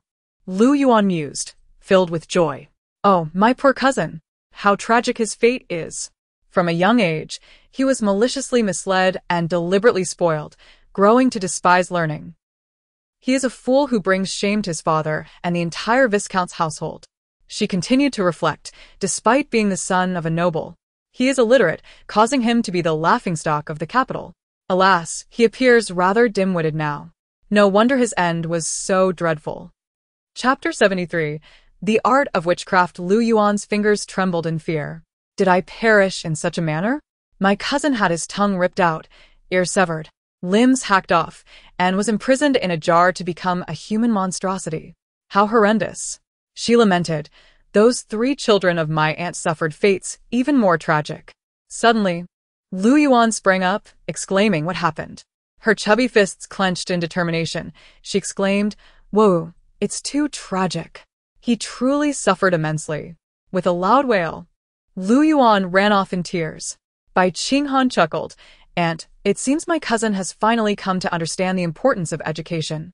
Indeed. The master would be overjoyed to hear this. The maid, Su Shi, chimed in. Madam, the master's affection runs deep, yet if there's one regret, it is that the 3 children lack promise. Hearing this, Su Wenlan's lips curled into a bittersweet smile. Oh, dear aunt, please do not sigh so. Beneath the crooked tree of your maternal home lies the concealed destiny of the current sovereign. Jiang Ning lamented her inability to articulate her thoughts.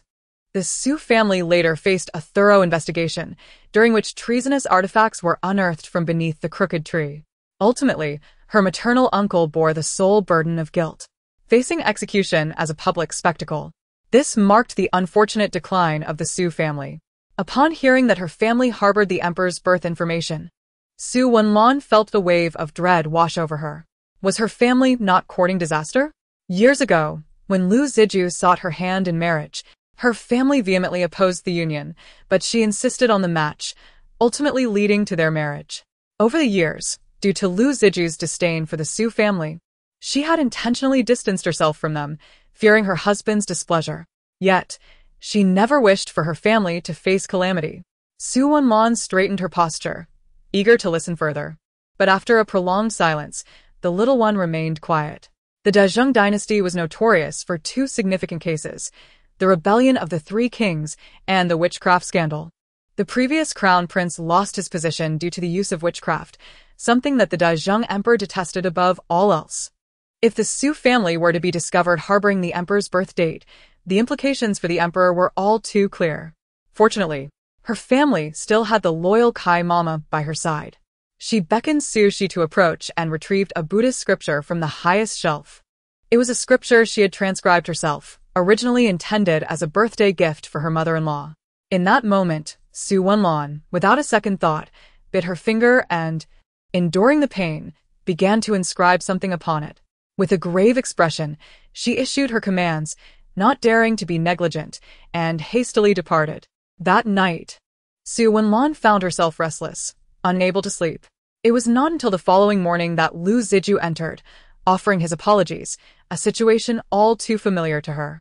Once, whenever he acknowledged his faults, Su Wenlan would always comfort him with great tenderness, emphasizing the importance of official matters. Yet now, she could hardly muster the energy to address her husband. "My nephew has arrived from my family. You should go and see him." Lu Ziju expressed mild surprise. "Nephew?" "From Ning'an City, named by Qinghan." Su Wenlan made a concerted effort to suppress the anger brewing within her, speaking calmly. No sooner had she finished her sentence than Bai Qinghan entered the room. What kind of uncle visits his nephew?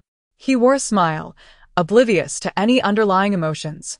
Jiang Ning, cradled in her arms, scrutinized Lu Ziju. He was in his 30s, still possessing a handsome figure, with an elegant demeanor and an extraordinary presence.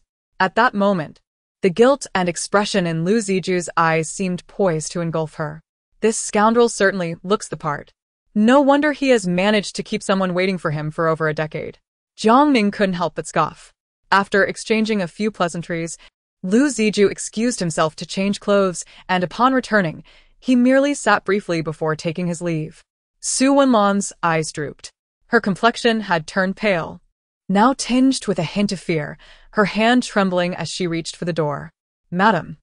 As Su Shi entered, she instinctively knelt on the floor with a soft thud, not daring to utter a word, trembling as she retrieved a small wooden carving wrapped in white cloth from her bosom. "Oh dear, isn't this the witchcraft that caused the death of my uncle? There truly exists witchcraft?" Su Wenlan's hand involuntarily shook, nearly dropping the wooden carving. This was personally unearthed by Granny Kai? Indeed, when this servant discovered it, my legs turned to jelly. If this were to be uncovered, our Su family might face utter ruin. Su Wenlan shook her head, realizing the precariousness of the situation. It was certain that they would face severe repercussions. For many years, the Ho residence wielded substantial power, and should any hint of treachery arise, it would undoubtedly evoke the Emperor's suspicion. Having painstakingly alleviated the Emperor's wariness, to provoke it again would likely require the Su family's blood to prove their innocence.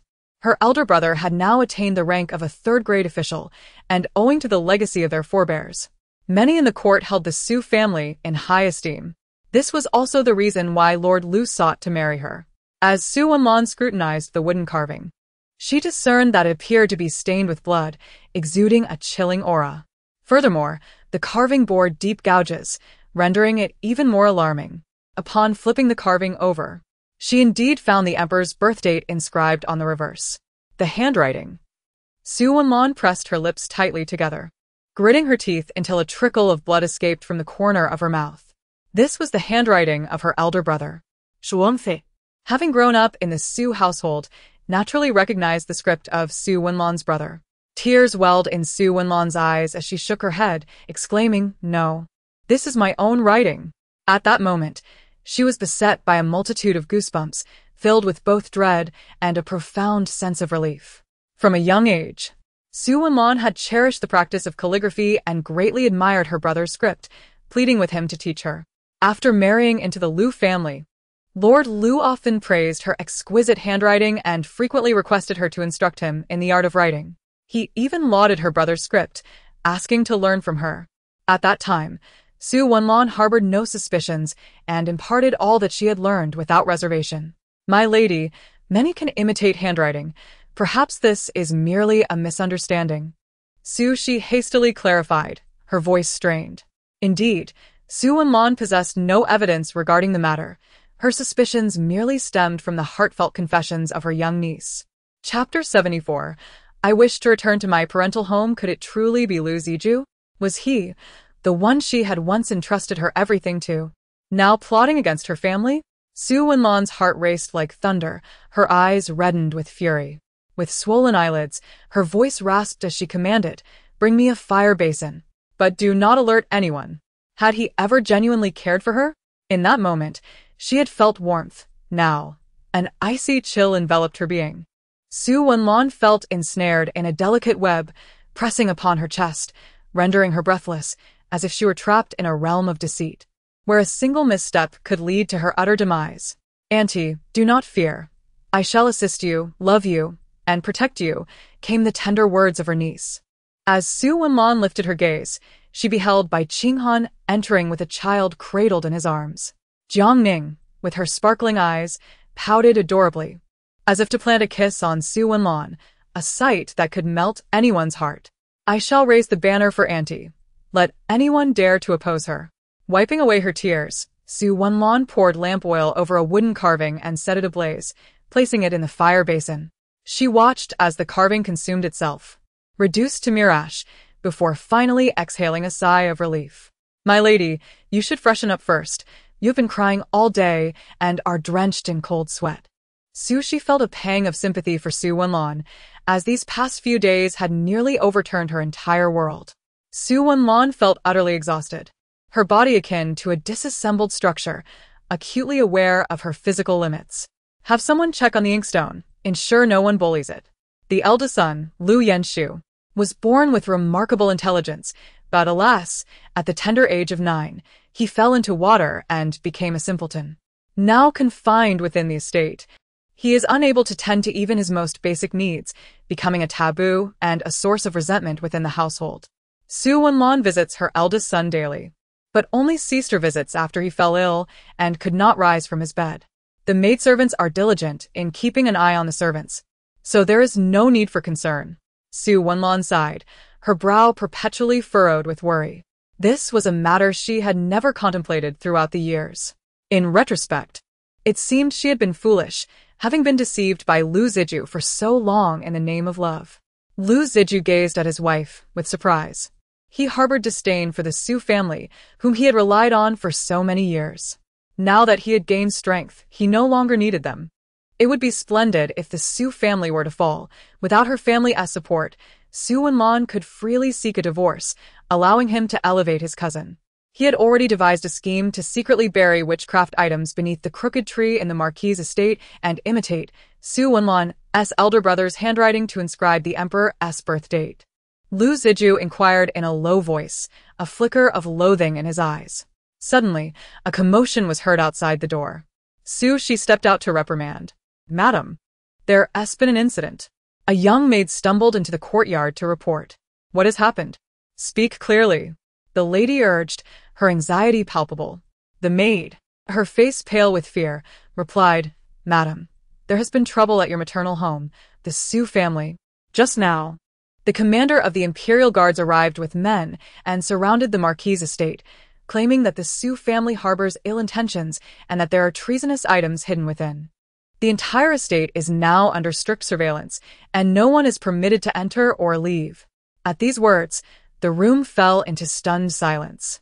Su Wenlan's figure swayed slightly. At long last it had come.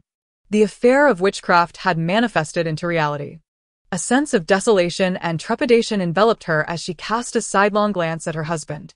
Lu Ziju's face bore an inexplicable expression of satisfaction, yet he perplexedly inquired, "What has transpired in the Marquis' residence?" "Hurry and investigate." The matriarch of the Lu family scoffed coldly. "If something has occurred in the Marquis' household, I wonder if it will implicate our Lu family?" Su Wenlan forced a smile and asked her husband, "My lord, we are united as one, regardless of what transpires. You shall not abandon me, correct?" The husband, who had always showered affection upon his wife, suddenly remained noncommittal, lost in thought. "My lord, I implore you to devise a plan and intercede on behalf of my parents before His Majesty," she urged. Lu Ziju cast her a fleeting glance. "Naturally, I empathize with my father-in-law's plight, but the Emperor's wrath leaves no room for counsel. My priority is to safeguard the Ziju residence. Wenlan, you are a sensible person. Do not jeopardize the estate." Su Wenlan stared blankly at her husband, as if beholding a stranger. "Blood letters?" Lu Ziju was momentarily taken aback. What he had buried within was clearly an object of witchcraft. How had it transformed into blood letters? He turned to glance at Su Wenlan, noticing a semblance of ease upon her visage, yet when he raised his gaze again, she remained furrowed in concern. Perhaps he had misjudged. Su Wenlan pressed her lips tightly together, remaining silent. Since her marriage into the Liu family, she had gradually lost her sense of agency, depending entirely on her husband for everything. She bore children for him and prepared his meals, her former brilliance as a talented woman of the capital now a distant memory. She had even forsaken her beloved family. A trace of bitterness lingered at the corner of Su Wenlan's mouth. Madame Liu sighed, expressing her belief that the was on the brink of collapse. Fortunately, her son possessed remarkable foresight. Lord Liu furrowed his brow, shaking his head in confusion over the unfolding events. How could a finely crafted wooden sculpture transform into a blood-written letter? It was utterly baffling. Su Wenlan spoke with resolute conviction. A gentle smile graced her lips as she responded, "Very well." Chapter 75. Return to the Lord Liu's brow was etched with concern. Sensing a change in his gentle and virtuous wife, she no longer regarded him with the same reverence. Yet, since the Su family was willing to depart, it was all the better for him, as it would allow him to share a deeper bond with his cousin, living in harmony. He did not hinder Su Wenlan's departure, permitting her to leave freely. Bai Qinghan inquired softly, "Aunt, have you indeed exchanged the wooden sculpture for a blood-written letter?" Su Wenlan nodded in affirmation. "Then why has grandfather been summoned to the court for a reprimand?" It seemed that one could easily fabricate accusations. The following morning, Jiang Ning awoke to discover herself freshly attired and seated in a carriage. "Madam, do not worry. The master and lady will not blame you. She cherishes you dearly," she reassured, noticing Su Wenlan's apprehension. Su Wenlan pressed her lips together in silence, reflecting on her years away since marriage. How foolish she had been. "Where is the marquis?" As she disembarked from the carriage and beheld the Su family gate, Su Wenlan was momentarily lost in thought. Her expression remained impassive, yet the profound ache in her heart was known only to her. As she made her entrance, the gatekeeper exclaimed in astonishment and rushed inside, calling out loudly. As Su Wenlan and her companions traversed through the entrance, the estate still bore the resemblance of her memories, despite her long absence of over a decade. Upon seeing her, the household maids bowed deeply in respect. Bang! Bang! Bang! As she passed through the Weeping Willow Gate, she beheld fireworks illuminating the sky outside. The matrons hurried towards her, tears welling in their eyes upon seeing her. The old matriarch and several sisters-in-law were awaiting her arrival. The June day was somewhat warm. "Is this the son of our esteemed aunt?" The matrons, unfamiliar with Bai Qinghan, mistakenly assumed he was one of Su Wenlan's sons. After all, due to years of estrangement, the servants of the Ho residence had not encountered Su Wenlan's children. "He is the son of my eldest sister, Bai Qinghan." "The son of our great-aunt?" The matrons wept even more, urging someone to inform the matriarch of the arrival of her great-aunt's son. "This little infant. She is also the daughter of my eldest sister, named." Su Wenlan glanced at Bai Qinghan, who paused in surprise before hastily fabricating. "She hasn't been named yet." Jiang Ning. "Well, all right, I shall play along with you. However, I have yet to receive my appearance fee." With a creak, the heavy door swung open. The old matriarch, forcing herself to maintain composure despite her exhaustion, eagerly raised her head to gaze outside. In that fleeting moment of eye contact between Su Wenlan and her mother, tears cascaded down their faces, rendering them speechless. "You heartless girl. You are going to drive your mother to despair." The old matriarch, usually composed and dignified, was now weeping inconsolably. The gentle touches she bestowed upon her daughter were almost featherlight. Zhou, the wife of her eldest son Su Yiting, approached with red-rimmed eyes to support the elderly lady. The old matriarch, her hair streaked with gray, had fainted several times from weeping, and Su Wenlan's heart ached as if it were being cleaved in two. "I am a disobedient daughter. I acknowledge my wrongdoing." She knelt before the hall, her heart heavy with regret. The three sisters-in-law of the Su family came forth to offer their comfort. "Wenlan, awaken, dear. Your mother cherishes you dearly, and she thinks of you every single day." Third sister-in-law extended her finger and gently poked her forehead, chiding, "You mustn't throw tantrums anymore. We came to the Liu family to honor you, yet you ended up driving us away." Third sister-in-law possessed a cool demeanor, resembling a proud snow lotus. In the second year of Su Wenlan's marriage, several sisters-in-law visited her. Once a bright and radiant young lady from a prominent family, after a year in the Liu household, she had become timid and indecisive. A mere glare from her mother-in-law would cause her to shrink away, unable to voice a rebuttal. The dignified Miss Su, once a lady of the Su family, found herself serving foot baths for the elderly matriarch. The three sisters-in-law were infuriated and confronted the Liu family, yet astonishingly, Su Wenlan sided with her in-laws, expelling them from her presence. Thus, their connection severed, and despite being in the capital, Su Wenlan unilaterally cut ties with them. It was indeed Wenlan's fault, for she had squandered her sisters-in-law's earnest efforts. Su Wenlan solemnly bowed her head to the sisters-in-law, startling them. Before her marriage, she was the very heart of the Su family. The matriarch, upon seeing her long-yearned daughter and her eldest daughter's child journey from afar, felt rejuvenated, her spirit lifted significantly. Especially when she beheld the little one, her joy was boundless. Su Wenlan inquired about their findings. They had indeed uncovered a blood letter, pointing out that the Ho family had used this letter to harm His Majesty, leading to the Marquis being summoned to the palace. Su Wenlan finally exhaled in relief, smiling. This is indeed a blessing in disguise for our Su family. Indeed, it is a case of misfortune turning into fortune. However, Lady Su slightly furrowed her brow, sensing an air of peculiarity in the matter. How could His Majesty possibly know that beneath the gnarled tree lay an object of great disrespect? Moreover, who penned that bloodied letter? My lord vehemently denies authorship, yet the handwriting bears a striking resemblance to that of your elder brother, who is far away at the frontier. Su Wenlan also shook her head, choosing not to disclose to her parents that she was the author of the blood letter. Chapter 76. The Su family is startled. This situation is exceedingly intricate. The only one who could have informed the emperor must be her husband, Lord Liu Ziju. However, due to her marriage to Lord Liu, she has severed ties with her maternal family. To her dismay, Lord Liu's treachery has led to the disgrace of the Marquisate. Yet it was her own choice at the time, and should she now reveal that all of this is the doing of Lord Liu, her own reputation would be tarnished. Furthermore, Su Wenlan is aware that her knowledge stems from the whispers of her little niece, which indeed sounds absurd and ethereal.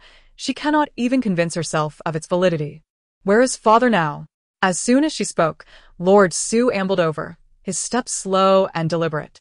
Su Wenlan approached to pay her respects, while Bai Qinghan also bowed to her grandfather. Lord Su, initially lost in thought, brightened at the sight of his kin gathered together. The family convened around the large round table, lively and animated, though the younger members of the clan were absent today, having gone to school. This inquiry left Su Wenlan somewhat dazed. Observing her father's expression, it seemed he had sensed something amiss. She nodded in affirmation. What was the purpose of sending her to Granny Kai at your residence? Is there any connection between that blood letter buried beneath the gnarled tree and this matter? The Marquis is a sagacious individual, quickly deducing that the matter may be connected to this. But who could be the one to slander and malign my Marquisate before His Majesty? After a moment of contemplation, Su Wenlan finally spoke. It is my husband, Lord Liu. A wave of astonishment swept through the gathering. Lord Liu, why would he act in such a manner? And how did you come to this conclusion? Suedi Aberli stood, Indignantly exclaiming, for so many years, our Marquisate has supported him. His rise to prominence is largely due to our family's influence. He once knelt at our door for 3 days, while you fasted at home for 3 days, all for the sake of marrying him. Your affection for him, our family's assistance, how could he repay us with such treachery? I cannot comprehend it. Such an occurrence would baffle anyone. Thus the family turned their gazes towards Su Wenlan, hoping she would elucidate the entire situation. Su Wenlan stiffened, biting her lower lip, uncertain of how to articulate her thoughts. As the daughter of the eldest sister, she might reveal her innermost feelings. It was only after hearing the child's words that she understood Lord Liu was betraying our Marquisate. Innermost feelings? The Su family could not help but scrutinize Jiang Ning, each expressing disbelief. Suddenly, Jiang Ning began to mumble. Lord Liu is a great deceiver. Woe is me. My aunt has fallen victim to his trickery, and he will lead the Su family to ruin. Woe is me. With a clatter, Su Eri's chopsticks fell from his hands in shock. It seems one could truly hear the child's innermost thoughts. Grandfather was killed in the imperial study. Uncle bore the blame for the sorcery, executed, and displayed to the public. In Luoyang, a torrential downpour ensued, prompting the second uncle to venture out to provide disaster relief.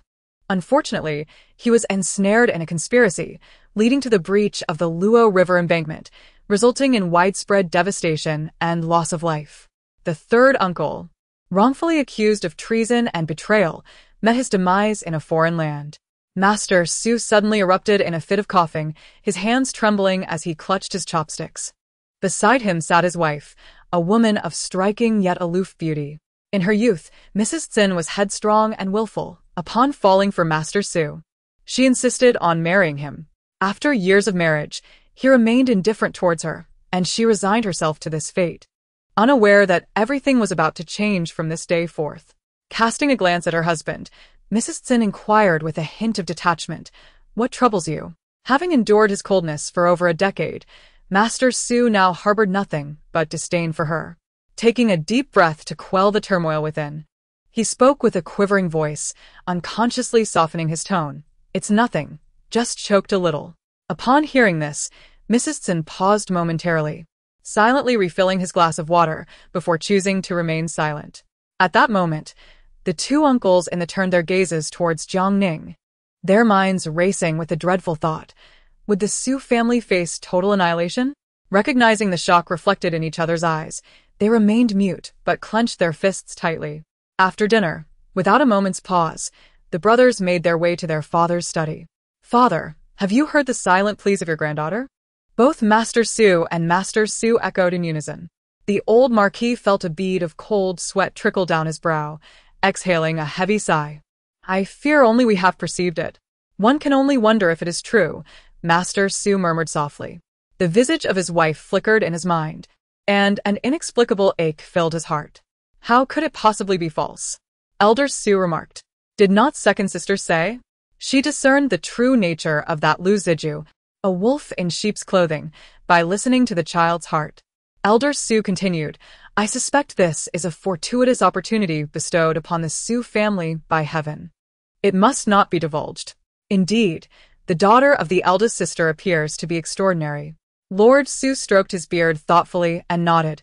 "First, let us dispatch someone to investigate this Lu fellow. Years ago, he swore an oath to the heavens to marry Wenlon. If he has wronged her, I shall ensure he suffers a fate worse than death." Fury surged in Elder Su's eyes as the father and son engaged in a lengthy discussion throughout the night. Su Maoting, steadfastly stationed at the border, remained the backbone of the Marquisate. However, upon discovering that blood letter beneath the gnarled tree, it became apparent that Lu Ziju had likely buried something that could bring great peril to Su Yiting, potentially costing him his life. Lord Su furrowed his brow, pondering why Lu Ziju, whom the Marquisate had treated with kindness, would resort to such treachery. Could it be that a sinister force lurked behind him? In the murky waters of court intrigue, Lord Su sensed that the matter was far from simple. Chapter 77. Assisting the princess in seeking a child. The following morning, the loyal and valiant Marquisate was abuzz with activity. Today marked the return of the Su family's eldest son, Su Maoting, and grand preparations were underway for a lavish banquet, inviting numerous esteemed guests. This grand feast was meticulously arranged, with the Su family providing rice porridge for 3 days, offering prayers for their son's well-being. It is worth noting that although the loyal and valiant Marquisate held a title to inherit, it relied entirely on the old Marquis's merits earned by serving the founding emperor. However, the current sovereign is troubled by the prominence of the Marquis's house, which has compelled Lord Su to retire earlier than expected. The military power of the Su family is now entirely in the hands of their eldest son, Su Maoting. It can be said that Su Maoting's official fortune directly correlates with the family's domestic fortune. Fortunately, Su Maoting has not disappointed. He has amassed countless military achievements, which have afforded the Marquis's house a period of stability. Dressed in a dark, long cloak, the venerable matriarch of the Su family sits high in the hall, gazing at the guests. Her brow furrows slightly. Although several visitors have arrived, members of the royal family remain conspicuously absent. This absence is of great significance regarding the Su family's standing in the eyes of His Majesty. Originally, she had extended an invitation to the esteemed princess, yet her arrival is still awaited. A sense of unease permeates the hearts of the Su family. At noon, the steward finally reports, the princess has arrived. Instantly, the eyes of the Su family brighten. The princess is the sole sister of the sovereign, having been married for many years without offspring, which has elicited the emperor's enduring sympathy. If the loyal and valiant marquis's house could establish a friendship with the princess, it would undoubtedly bring countless benefits to the marquis without a single detriment. The princess, draped in a grand cloak and adorned in a flowing gown, enters with an enchanting presence. Upon seeing her, everyone pays their respects, and Lord Su, taken aback by her grace, exclaims, "I never anticipated the esteemed princess would truly grace us with her presence. Our Su family is indeed honored." With a gentle smile, the princess motions for everyone to rise. Suddenly, her gaze falls upon a cradle holding a baby, and she is instantly captivated. "How adorable!" she exclaims. With no children of her own, she cannot help but feel drawn to such a delightful little one, her legs instinctively moving toward Jiang Ning. "What an enchanting child you have in the Su family." The princess beams. Observing her delight, Lord Su promptly replies, "Quickly, bring the young lady out for the princess to see." The eldest princess, taken aback, instinctively took the milk doll from the maid's hands. Oh, the girl's skin was as white as snow, her fine hair as dark as ink, and she possessed a delicate, tender appearance, with a pair of sparkling eyes that twinkled with life. The princess felt her heart swell with joy upon seeing her. For many years she had been childless, and now, gazing upon Jiang Ning, she felt a profound affection that resonated deep within her soul. This was indeed the daughter of her dreams. At that moment, Jiang Ning was staring back at her, thinking, the eldest princess is truly beautiful. Upon hearing this unvoiced thought, the princess's smile gradually faltered. What was happening? Had she just heard this little one speak? How could she be so young? Why is such a wonderful person as the princess so pitiful?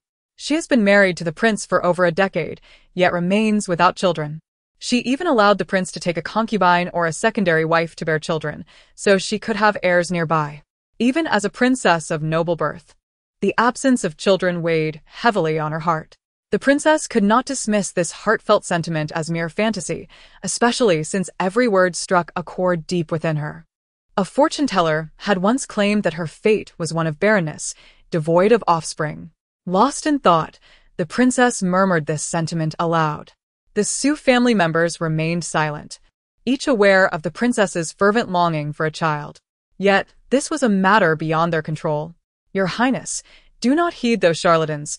Superstitions can lead to despair." Jiang Ning activated the universal pharmacy system to search for remedies for infertility. The princess paused in surprise. Over the years, she had tried countless folk remedies in her quest for a child, yet none had yielded results. In her desperation, she had resigned herself to the notion of giving up on treatment altogether. Nonetheless, the fact that an infant can express their innermost thoughts is indeed a rare marvel. And, astonishingly, it even provided its own prescription. Could it be that the goddess of fertility is using this child as a conduit to reveal her miraculous remedy? It must be so. Otherwise, how could a mere child articulate such profound insights or concoct a remedy? With this thought, the princess bestowed a smile upon the little one. "Thank you, dear child. Although your family and I are not related, I find myself particularly fond of you, which is why I share this with you." Lord Su was so startled that he broke into a cold sweat and hurriedly inquired, "May I ask, Your Highness, who is it that has cast such misfortune upon my household?" The princess's expression turned even colder. "How could I possibly disclose that? Such revelations could provoke ire. Just remember my words and exercise caution. I shall also speak favorably of your household." Haha, the princess truly understands the nuances of human interaction. This individual is quite agreeable. Jiang Ning chuckled, causing the princess to double over with laughter. "This little one is exceedingly delightful. By the way, if I consume your medicine, will it truly enable me to bear a child?" "Indeed. Take my potion, and I assure you will conceive a healthy baby within 2 months."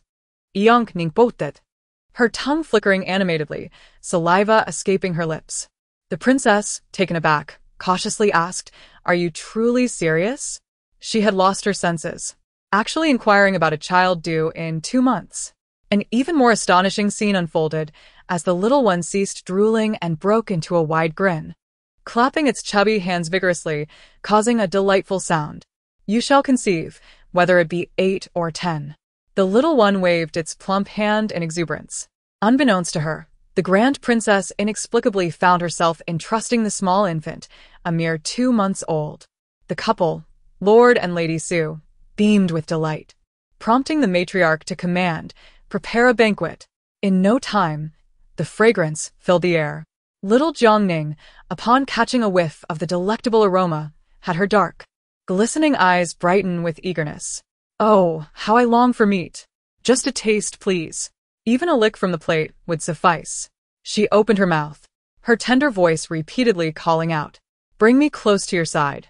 The Grand Princess urged the nurse to hand the child to her with haste. "Are you tempted? You have yet to sprout your teeth.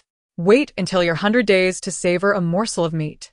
The Grand Princess grew increasingly fond of the child, feeling as though she had captured her heart. Why could one not choose to give birth to such a delightful creature? In a rare moment, the Grand Princess cradled the child with one arm while wielding her chopsticks in the other, momentarily disregarding royal etiquette. As she lifted her silver chopsticks to bring a piece of food to her mouth, a short, plump little paw unexpectedly shot out from her bosom. Swiftly grasping the chopsticks and snatching the tender morsel, shoving it eagerly into her mouth. The Grand Princess, taken aback by this audacious act, was startled into a cold sweat, rushing forward to seize the child's hand. "Quick, someone! Don't let her bite my hand. What if she chokes? She doesn't even have teeth yet." The maidservants, initially stunned by the spectacle, soon regained their composure and nodded, approaching to take Jiang Ning away. "Goodness, this little one is remarkably quick. I barely had time to react." Although the princess had never borne children and lacked common sense, she was startled into a cold sweat. The two were deeply concerned about hurting her and had no choice but to gently pry open her small, delicate hand to extract the meat within. "Meat, my precious meat," she cried, refusing to let go, her adorable demeanor eliciting both laughter and frustration from those around her. "Once you grow your teeth, I shall prepare meat for you, every day. Please release it, you cannot eat this." After much coaxing and persuasion, Su Wenlan finally managed to retrieve the food from the little one's mouth. Jiang Ning resolutely refused to let go of the oily morsels on her hands, tightly clenching them into little fists, occasionally popping them into her mouth with satisfaction. Her exquisite, fair face radiated contentment as she slurped. So delicious." The princess exclaimed in astonishment. The swiftest hands in the world belong to infants. Indeed, this statement proved true, as she could hardly catch her. To prevent her from grasping the bowl, she had to hold Jiang Ning at a distance. What a delightful child. The princess thought to herself, "I must bestow some gifts." With a grand gesture, she showered the room with an abundance of jewels. Among them, Jiang Ning's favorite was a golden apple symbolizing peace and health, which she clutched tightly, unwilling to part with it. "I am rich. I am rich. Is this gold real?" she exclaimed, her mouth full of drool as she munched on the golden apple. The princess laughed heartily at her antics. Before departing, she invited Su's family to bring Jiang Ning for visits to her palace in the future. Su Wenlan had stayed at her family home for half a month, during which Lord Ziju had neither shown his face nor sent anyone to inquire about her. Yet, an air of uncertainty lingered within the Ziju residence. Why had the Su family not fallen yet? Lord Ziju pondered, curious about what had transpired. Why did things not unfold as he had envisioned? The more he pondered, the more perplexed he became. He summoned a servant to prepare the carriage, intending to visit the Ho residence to consult with the Su family. Upon the arrival of Lord Liu, the Su family members naturally did not extend him a warm welcome. His 3 sisters-in-law urged Su Wenlan to consider divorce. Su Wenlan's expression darkened. Divorce? How could that be so simple? What would become of her 3 sons? As she stepped into the carriage, Lord Liu's countenance suddenly fell. On the night of their marriage, he had revealed his swollen knees, which had suffered 3 days and nights of kneeling before Su Shiyan. He expressed his awareness of the Su family's disdain for him, confessing that he could never hold his head high in front of his father and brothers, feeling deeply repressed. This had gradually estranged Su Wenlan from her family. Yet at this moment, Su Wenlan coldly stated, "For your sake, I have endured 17 years away from home. My father is aging, and my mother's hair has turned white. Lu Lang, I have sacrificed enough for you. Furthermore, your promotion is not easily attained. Why not seek assistance from your elder brother and father? They will surely lend you their support. These words from Su ignited a storm of fury within Lord Lu. He valued the connections of her family, but was reluctant to humble himself, while Su Wenlan consistently needed to coax him into accepting help from her kin. It was a true case of living off another's efforts. A man of iron should not beg for favors. Moreover, am I not striving to preserve your dignity? Lord Lu suppressed his anger, grasping Su Wenlan's hand with deep affection. My father is a marquis, my elder brother holds the second rank, and I myself possess the third rank title. Lu Lang, I do not lack in dignity. I merely wish to spare you from undue hardship. Su's words had indeed trampled upon Lu Yuanzhi's pride. He trembled with indignation, feeling that Su Wenlan had changed. Yet, her words of reluctance for him to endure hardship seemed to imply that nothing should change. She still harbored deep affection for him, loving him to the core. He suppressed his anger and inquired, "How did your family manage to be released from prison?" The petition for clemency from Duke Lu was tightly clutched in his hand, revealing his apparent anxiety.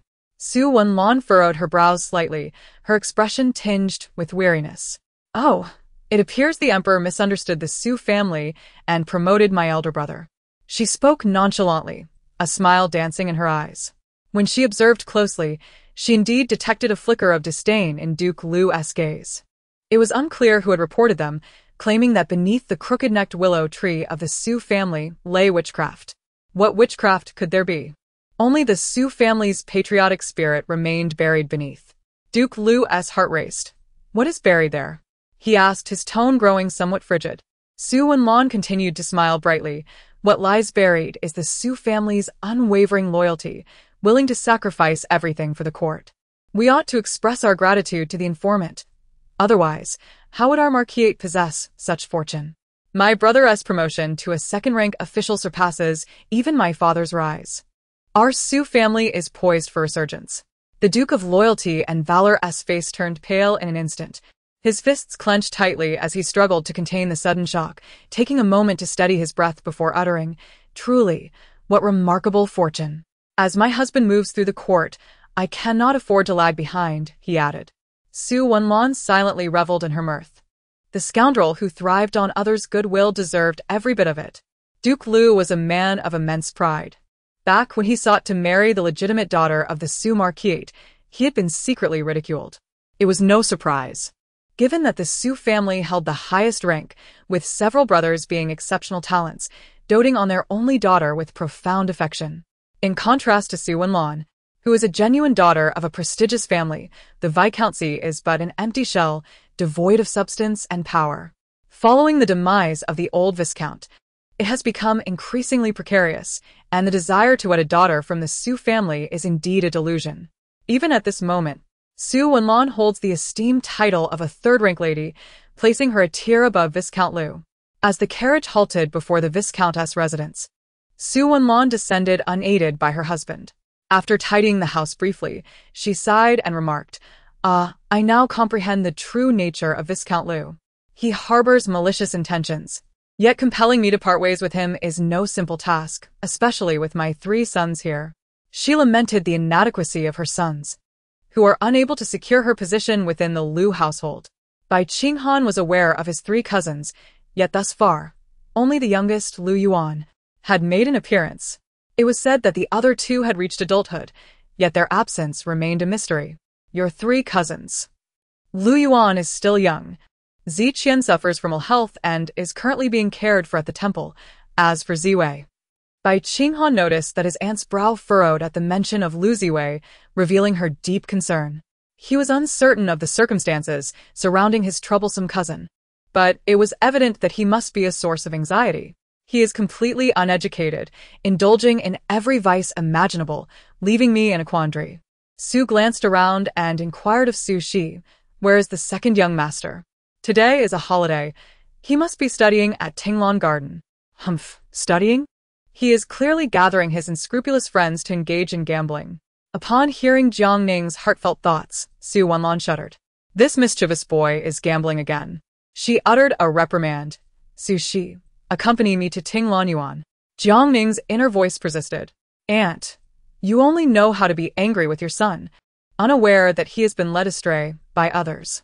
Lu Ziju's cousin often gives him money to frequent brothels, indulge in lavish feasts, and gamble. How could he not go astray? Su Wenlan felt a chill within her. No wonder her son had devolved into such a state.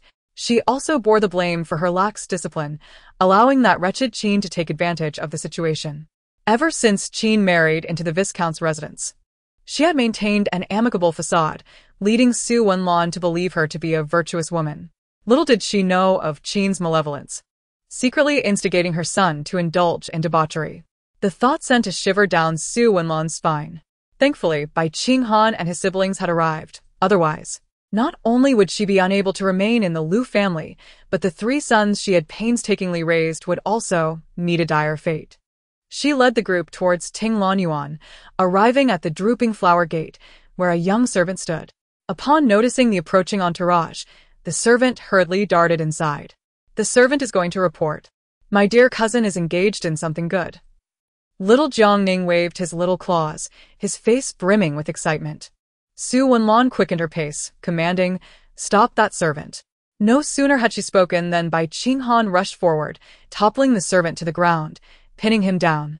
Shuonfe, In a voice laced with anger, inquired, Why do you flee in such a panic upon seeing the lady? The young servant trembled, his face a mask of anxiety. Su Wenlan remained silent, striding purposefully inside. Outside the door, one could hear the muffled sounds of suppressed whispers. Open wide, wide, wide. I bet on a large. The servant, being coerced, turned pale, his legs quaking in fear. As Su Shi prepared to knock, Su Wenlan raised a hand to stop her, disregarding the dignity expected of a matriarch. With a swift motion, she kicked open the grand door. Inside the room, Lu Ziwei cursed loudly. Are you trying to frighten me? Who seeks death here? Beware. He clutched a pair of dice in one hand and money in the other, his eyes gleaming with the fervor of a gambler.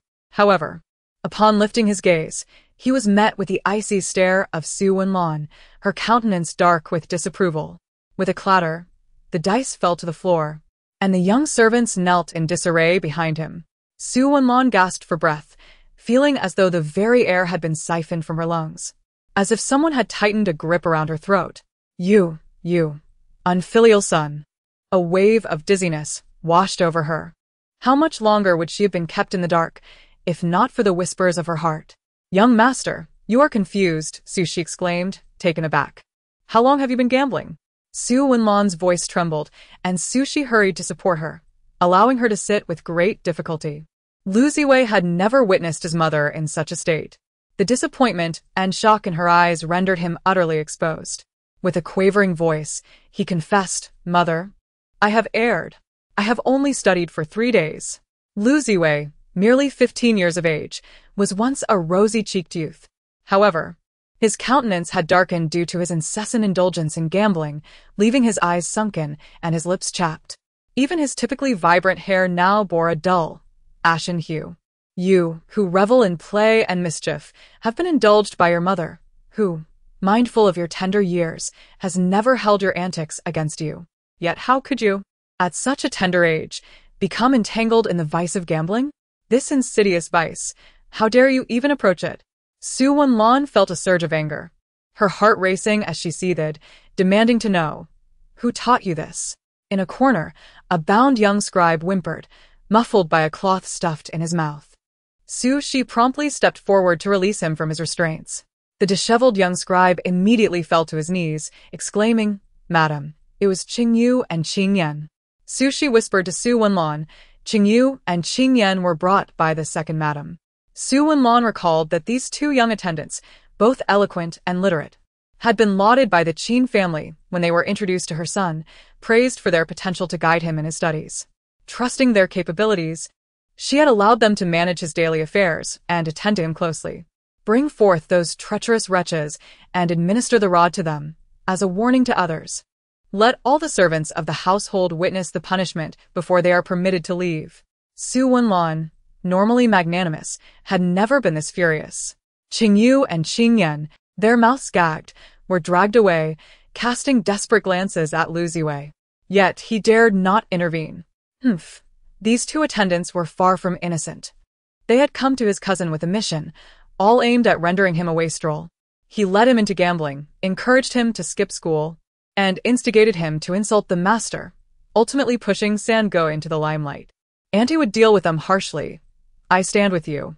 Following Su Wenlan's lead, all the servants around her son were dismissed, and she rewarded the scholarly boy with 50 taels of silver.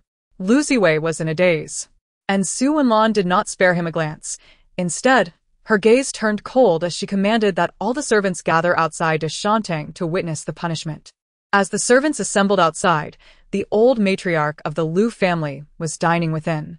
The sound of the punishment was unmistakably clear to her. Chapter 8.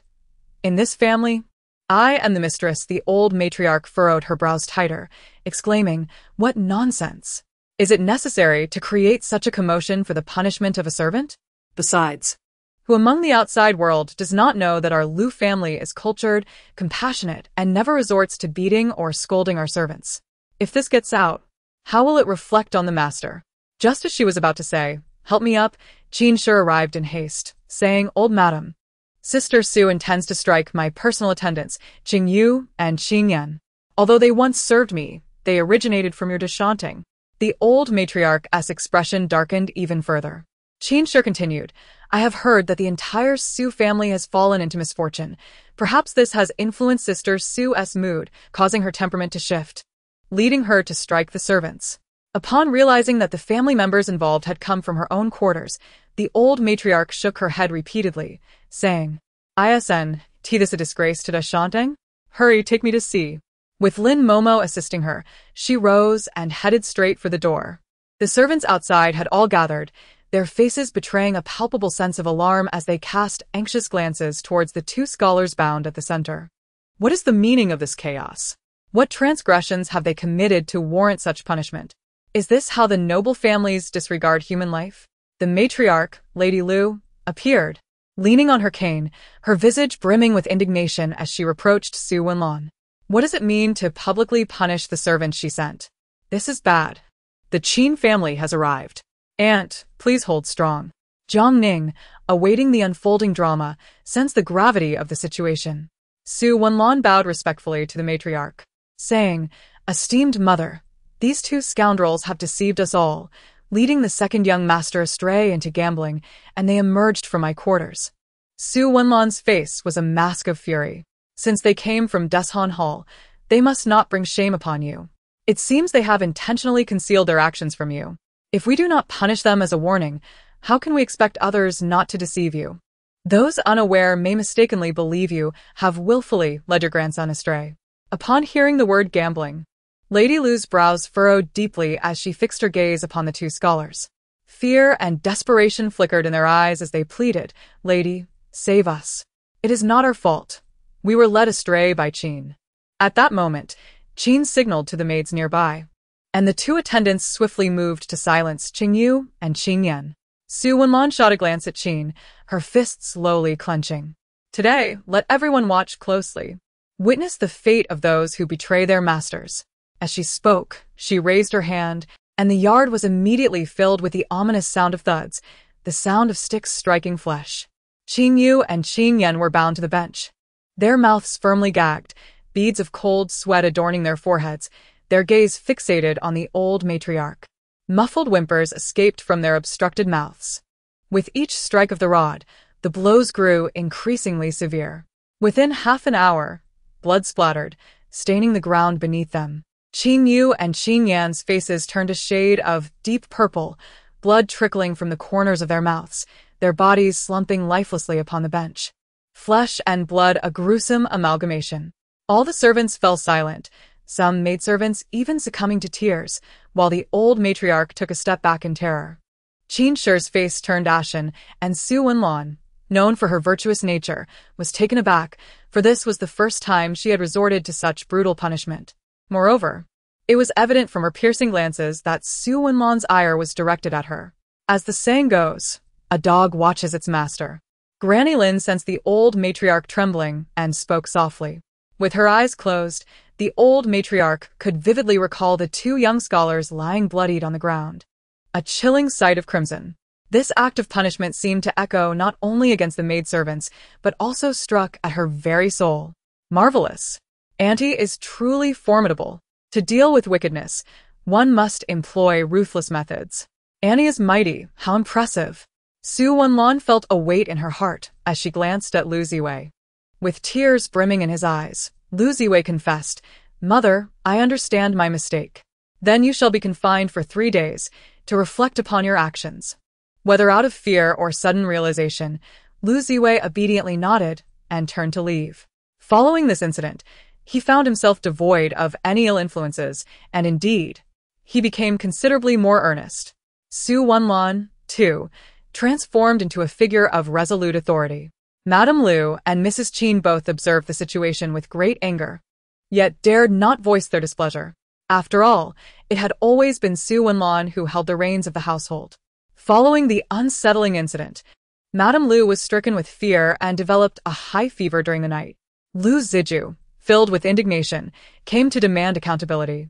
Su Wenlan could no longer contain herself and queried whether it was more crucial for a son to stray from the righteous path or to uphold the dignity of Madame Lu. In a fit of rage, Lu Ziju stripped her of her managerial authority and rebuked Su Wenlan for her disrespect towards her mother-in-law, confining her to solitary reflection in the courtyard. Su Wenlan was thus placed under house arrest. 2 months passed in this manner when suddenly, a eunuch from the palace arrived at their doorstep. Lu Ziju found this peculiar. He had maintained a low profile before the emperor, and visitors from the palace were a rare occurrence. Typically, such visits were for either rewards or punishments, and he could not fathom what reward the emperor might bestow upon him. Thus, the notion of punishment loomed ominously in his mind. Anxiously, he inquired of the eunuch, "Esteemed supervisor, what is the emperor's command?" Your wife, Mrs. Su, is summoned to the palace," the eunuch replied. Lu Ziju was bewildered. "My family is being called to the palace?" Indeed, all members of the Su family have been summoned. Upon hearing the eunuch's words, a sudden realization struck Lu Ziju. This must pertain to the witchcraft incident involving the Su family. It dawned on him that Su Wenlan had deceived him all along. The so-called loyal blood letter unearthed by the imperial guards was nothing but a wooden talisman associated with witchcraft. He had crafted that very object himself and had entrusted it to a servant of the Marquis's residence to bury beneath the crooked tree. For days, he had allowed himself to be misled by Su Wenlan, taking her words at face value. With this newfound clarity, Lu Ziju hastened to Su Wenlan's quarters. "Madam, the palace has sent for you. You are to enter the palace." Su Wenlan replied coolly, "I am still under house arrest. You may leave, my lord." Lu Viscount's expression stiffened. Defying the emperor's command would not only bring calamity upon Su Wenlan, but would also implicate him as her husband. Chapter 81. Audience with the emperor. We are one in marriage, and I regard Wenlan as my own. Yesterday, I spoke thoughtlessly. I hope you will not hold it against me. Previously, Su Wenlan had been particularly susceptible to such persuasion, but today, she retorted sharply, "My parents toiled to raise me, and now our entire family is imprisoned. Yet, you wish for me to sever ties. What sort of filial duty is that?" Lu Viscount's brow furrowed slightly, his gaze filled with suspicion as he regarded his wife. Su Wenlan seemed different from before. However, her years of obedience had not been feigned. She had revered her husband as a deity, heeding his every word. Her recent peculiar temper must surely stem from his neglect. A flicker of satisfaction crossed Lu Viscount's features. After years of guiding Su Wenlan, how could she harbor any disloyalty? He earnestly advised, "If you defy the emperor, it will bring misfortune upon us all, including the Su family." Su Wenlan shot him a glance. "Am I not aware of this? I shall merely take a moment to tidy myself before receiving the edict." Lu Viscount smiled and followed her to the front courtyard, where a eunuch awaited, bowing upon Su Wenlan's approach. "Miss Su, please proceed." As Lu Viscount attempted to accompany her, the eunuch interjected, "My lord should remain at home. Without summons, you cannot enter the palace." He then glanced at the swaddled infant in Su Shi's arms. "Ah, the Grand Princess has commanded that the young lady from the Su family be brought along. She has been longing to see her for quite some time." "Ah." "We are heading to the palace." Jiang Ning exclaimed with a beaming smile. Su Wenlan pondered to herself, fearing that the blood letter she had placed beneath the crooked tree had indeed taken effect. Upon entering the palace, they made their way directly to the imperial study. The atmosphere within was stifling. As Su Wenlan entered, she caught a glimpse of her father and elder brother kneeling in the center, while the formidable emperor sat before them. Her head bowed as she prostrated herself on the ground. Your servant pays her respects to your majesty. After the customary formalities, Su Wenlan was drenched in sweat. The emperor remained silent, merely gesturing with a gentle wave of his hand. The eunuch then presented the writing materials, calling out in a shrill voice, Miss Su, please take the brush and inscribe a few characters. Su Wenlan's heart raced, yet being a woman of experience, she managed to maintain a semblance of composure as she lifted the brush. The onlookers could not discern what she had written, but the eunuch standing nearby slightly furrowed his brow. After a moment, Su Wenlan set down the brush and knelt once more. The eunuch then took the writing to the emperor for his perusal. Upon seeing the 8 large characters on the paper, the emperor remained silent for a considerable time. Su Haoi, whose hair and beard had turned gray, knelt with unwavering resolve despite being a civil servant, pondering that he had initially intended to die for his convictions. However, upon witnessing the emperor summon his daughter, a tear of murky sorrow fell from his eye. Your Majesty, the old minister acknowledges. Before he could finish the phrase acknowledge guilt, the emperor erupted into hearty laughter, clapping his hands and exclaiming, Excellent! Excellent! What a time of peace and tranquility, where all is harmonious. With these words, the emperor rose from behind the desk and personally assisted the kneeling Su Haoi to his feet. Old Marquis, I have wronged you. Your family, the Su clan, has been unwaveringly loyal to the great Jiang for generations. Even the daughters of your esteemed house have devoted everything to the cause. The Emperor of Great Jiang expressed his heartfelt sentiments, a flicker of indignation crossing his brow as he declared, the one who reported the Su family truly deserves to be condemned. Behind him, a eunuch presented a blood-written letter, stating, This is what we have unearthed from the Su family. Old Marquis Su trembled as he rose, gazing at the sorrowful words, momentarily stunned. The document was inscribed with blood, containing Buddhist scriptures that demonstrated their piety, along with the phrase, I am willing to sacrifice 30 years of my life to pray for the peace and stability of the Great Jiang, wishing for your majesty as safety and longevity. In the corner, the names of all the descendants of the Su family were signed, each in different handwriting, accompanied by a blood handprint. The emperor nodded approvingly. The entire Su lineage is commendable. Upon hearing this, Marquis Su's heart quivered. Only Su Wenlan could replicate the handwriting of the entire family. Had she not replaced the puppet in advance, the Su family would surely have faced a bloody fate today. Su Wenlan bowed sincerely and said, Though I am but a woman, I have been taught by my parents since childhood that the children of the Su family hold the duty of serving the court as their responsibility. Our entire family adheres to this belief. As I reside in the inner chambers, I can only pray daily for blessings and longevity for your majesty. I hope I do not cause you any embarrassment. The emperor laughed heartily. Dear Su, you have raised a wonderful daughter, a remarkable descendant. The entire Su family is commendable. He then assisted her to rise. Su Maoting, the eldest son of the Su family and Su Wenlan's elder brother, felt a pang of sympathy for the Su family. The Emperor Taisho appeared to be in exceptionally high spirits. Originally, he harbored a degree of trepidation towards the Su family, who held a prestigious position, yet at this moment, that apprehension melted away imperceptibly. He patted Su Maoting on the shoulder, proclaiming, The Marquisate has been unwaveringly loyal to me. Heaven and earth can bear witness to this. Summon someone to bestow upon Minister Su the title of Grand Secretary, effective immediately. Su Maoting, with a demeanor as cold as ice, remained composed and knelt deeply, exclaiming, I vow to not disappoint your majesty's expectations. The emperor's face radiated joy as he nodded and remarked, Though the Su family is comprised of women of the inner chambers, their hearts are devoted to the foundation of the nation. Bestow upon them the rank of 3rd class. Viscount Liu had navigated the bureaucratic waters for 36 years, relying on the residual favor of his ancestors to secure a 4th-class position. The sudden elevation of Su Wenlan to 3rd class would undoubtedly infuriate Viscount Liu. The emperor then instructed all members of the Su family to exit the imperial study, before turning to Su Wenlan and saying, "Miss Su, the grand princess is with child. I must ensure you are informed to visit her palace." "Really?" Su Wenlan clasped her hands in reverence and bowed. The emperor nodded. "Indeed, it is a blessing from the Bodhisattva. The princess has generously distributed porridge and clothing for many years, performing countless acts of kindness. After 14 years of marriage, she has finally conceived. Moreover, I have heard that this matter is particularly extraordinary, as the princess received the formula for conception upon hearing the heartfelt wishes of the Su family's youngest daughter. This is the Bodhisattva's decree for granting children. Regardless of its veracity, I must extend my gratitude to you and your family, the Su family." The princess also mentioned she wishes to send a grand gift to express her thanks to your young lady. Su Wenlan was overjoyed and hurried off to the princess's palace.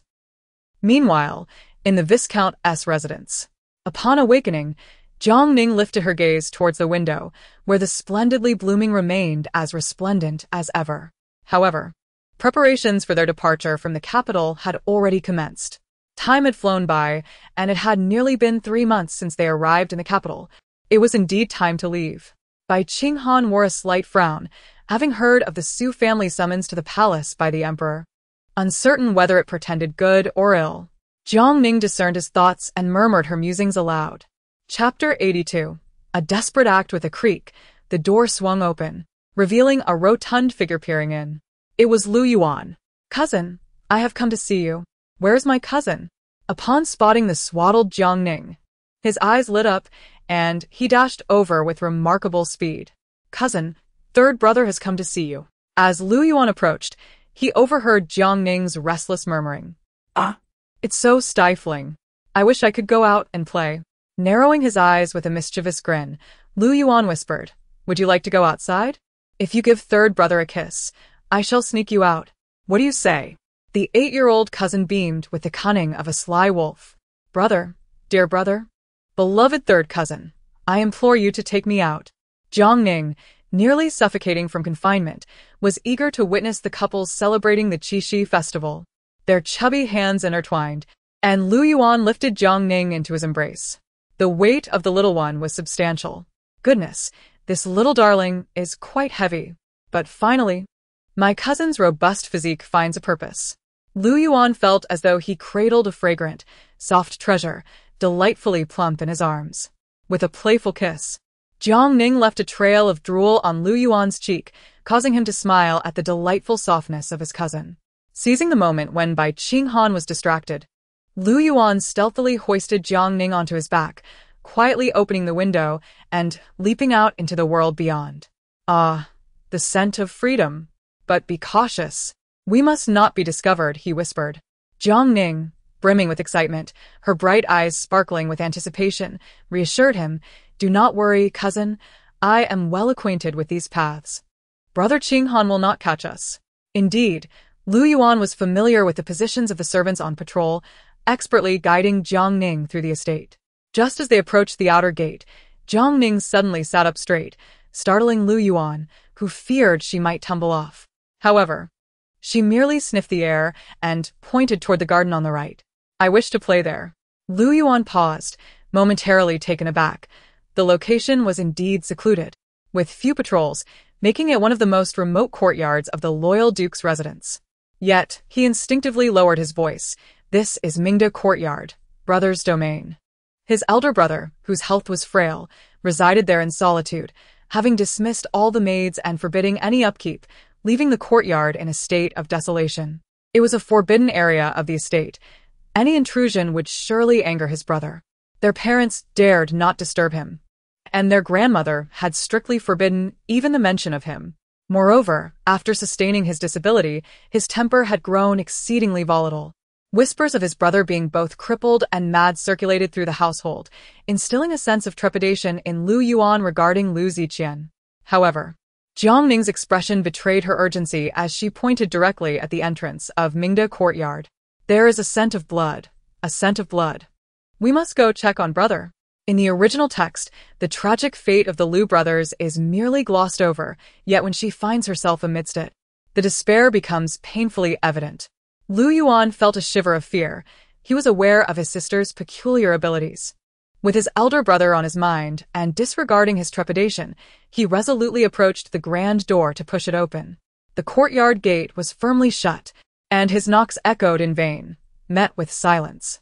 His elder brother forbade any attendance, having expelled all the servants from the premises. It was said that he had retained only a devoted servant to attend to him.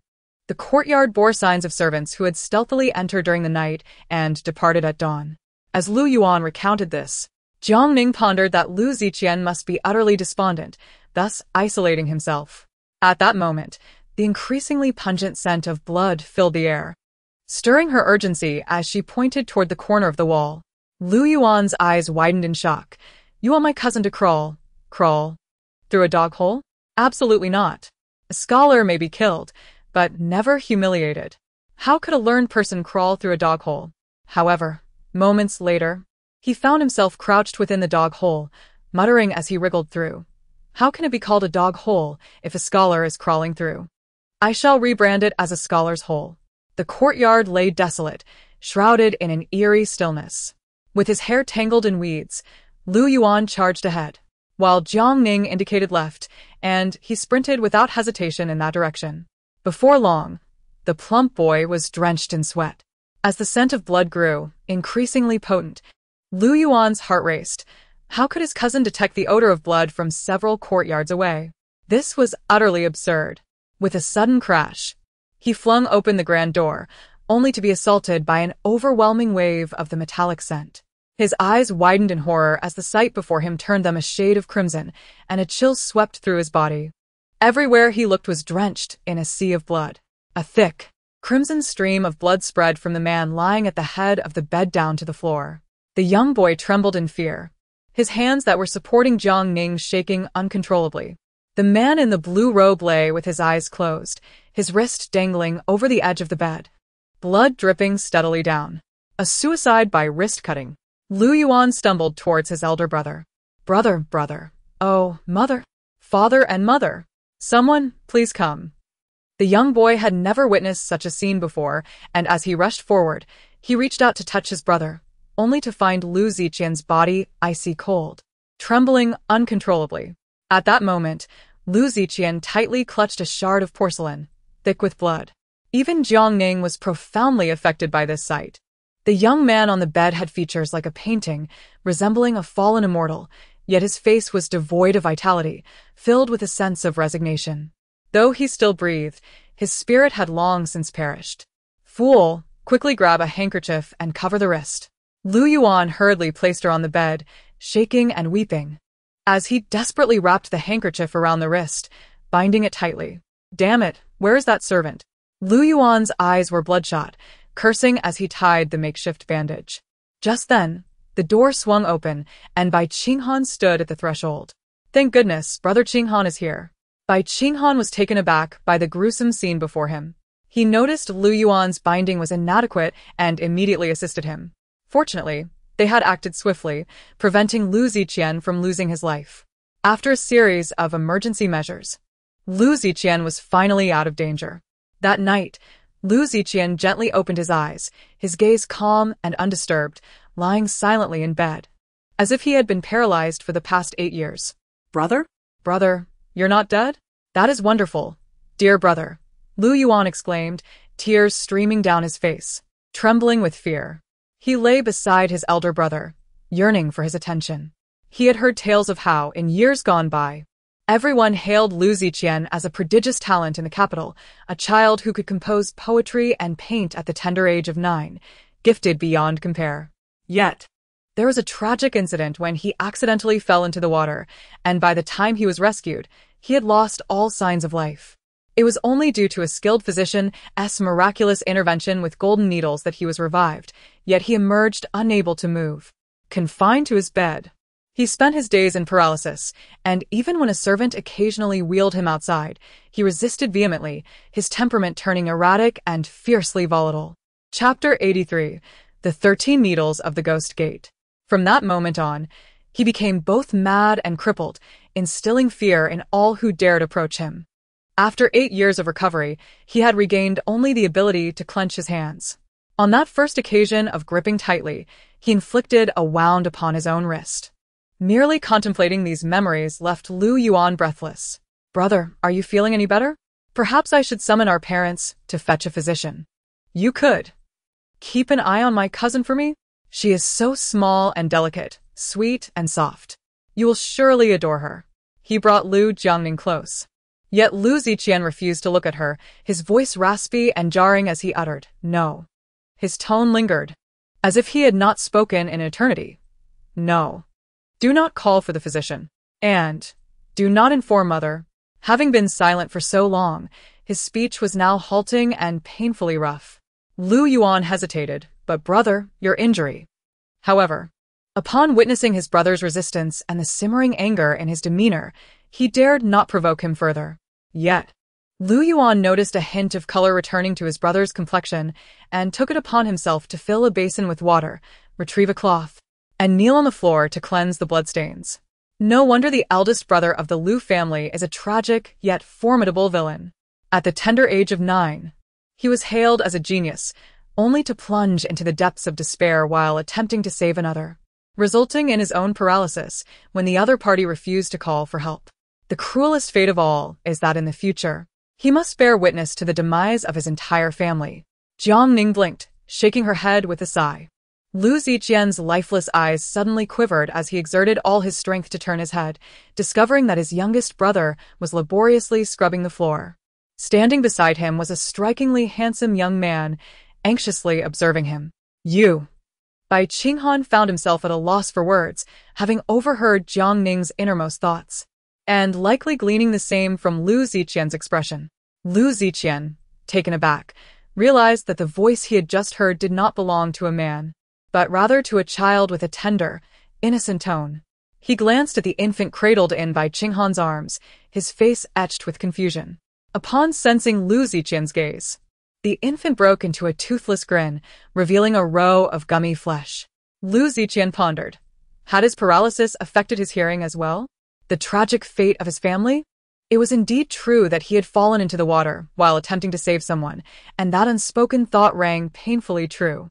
For this reason, Lu Ziqian had shut himself off from the world for 8 long years, remaining indifferent even as his mother wept to death before his eyes. Yet at this moment, he suddenly heard those inner thoughts. Lu Ziqian let out a self-deprecating laugh. But what of it? He was merely a cripple, a paralyzed being. He required assistance for the most basic of needs, unable to care for himself. A tremor coursed through his body, filled with despair and dread. "Get out." He widened his eyes, gritting his teeth, his entire form taut with suppressed anguish. Lu Yuan was diligently mopping the floor when he was suddenly startled by his elder brother's thunderous roar, causing him to freeze in place. After a moment, he timidly stammered, "Brother, I won't disturb you." However, Lu Ziqian seemed to have succumbed to a frenzied state. "Get out. Get out. Get out of here. I want you to leave." A palpable agitation coursed through him as his wild gaze fixated on the others. "Since you regard me as your brother, then just go away. I do not wish to see you. You all disgust me." Lu Ziqian's voice was hoarse, his fists clenched tightly, veins bulging ominously. The young boy felt a pang of sorrow, his eyes reddening, yet Bai Qinghan shook his head. At that moment, Lu Ziqian's taut composure shattered, caught in an ambiguous blend of laughter and tears. Once, he was a radiant youth, celebrated and admired, yet now he found himself rendered worthless. His pride was trampled beneath foot, repeatedly ground into the dirt. He feared the gaze of others, rejecting all offers of help and closeness.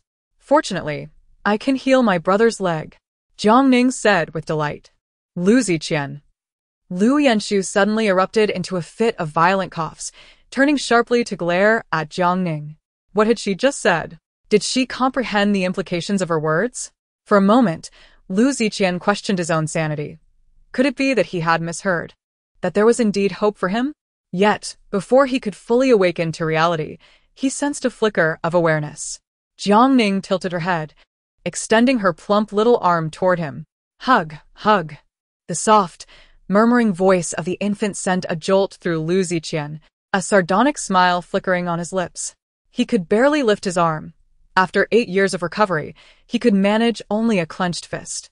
Bai Qinghan remarked, "Cousin Lu's leg has been injured for 8 years. It is not comparable to my situation. Merely applying some herbal remedies and resting will not suffice. Rest assured."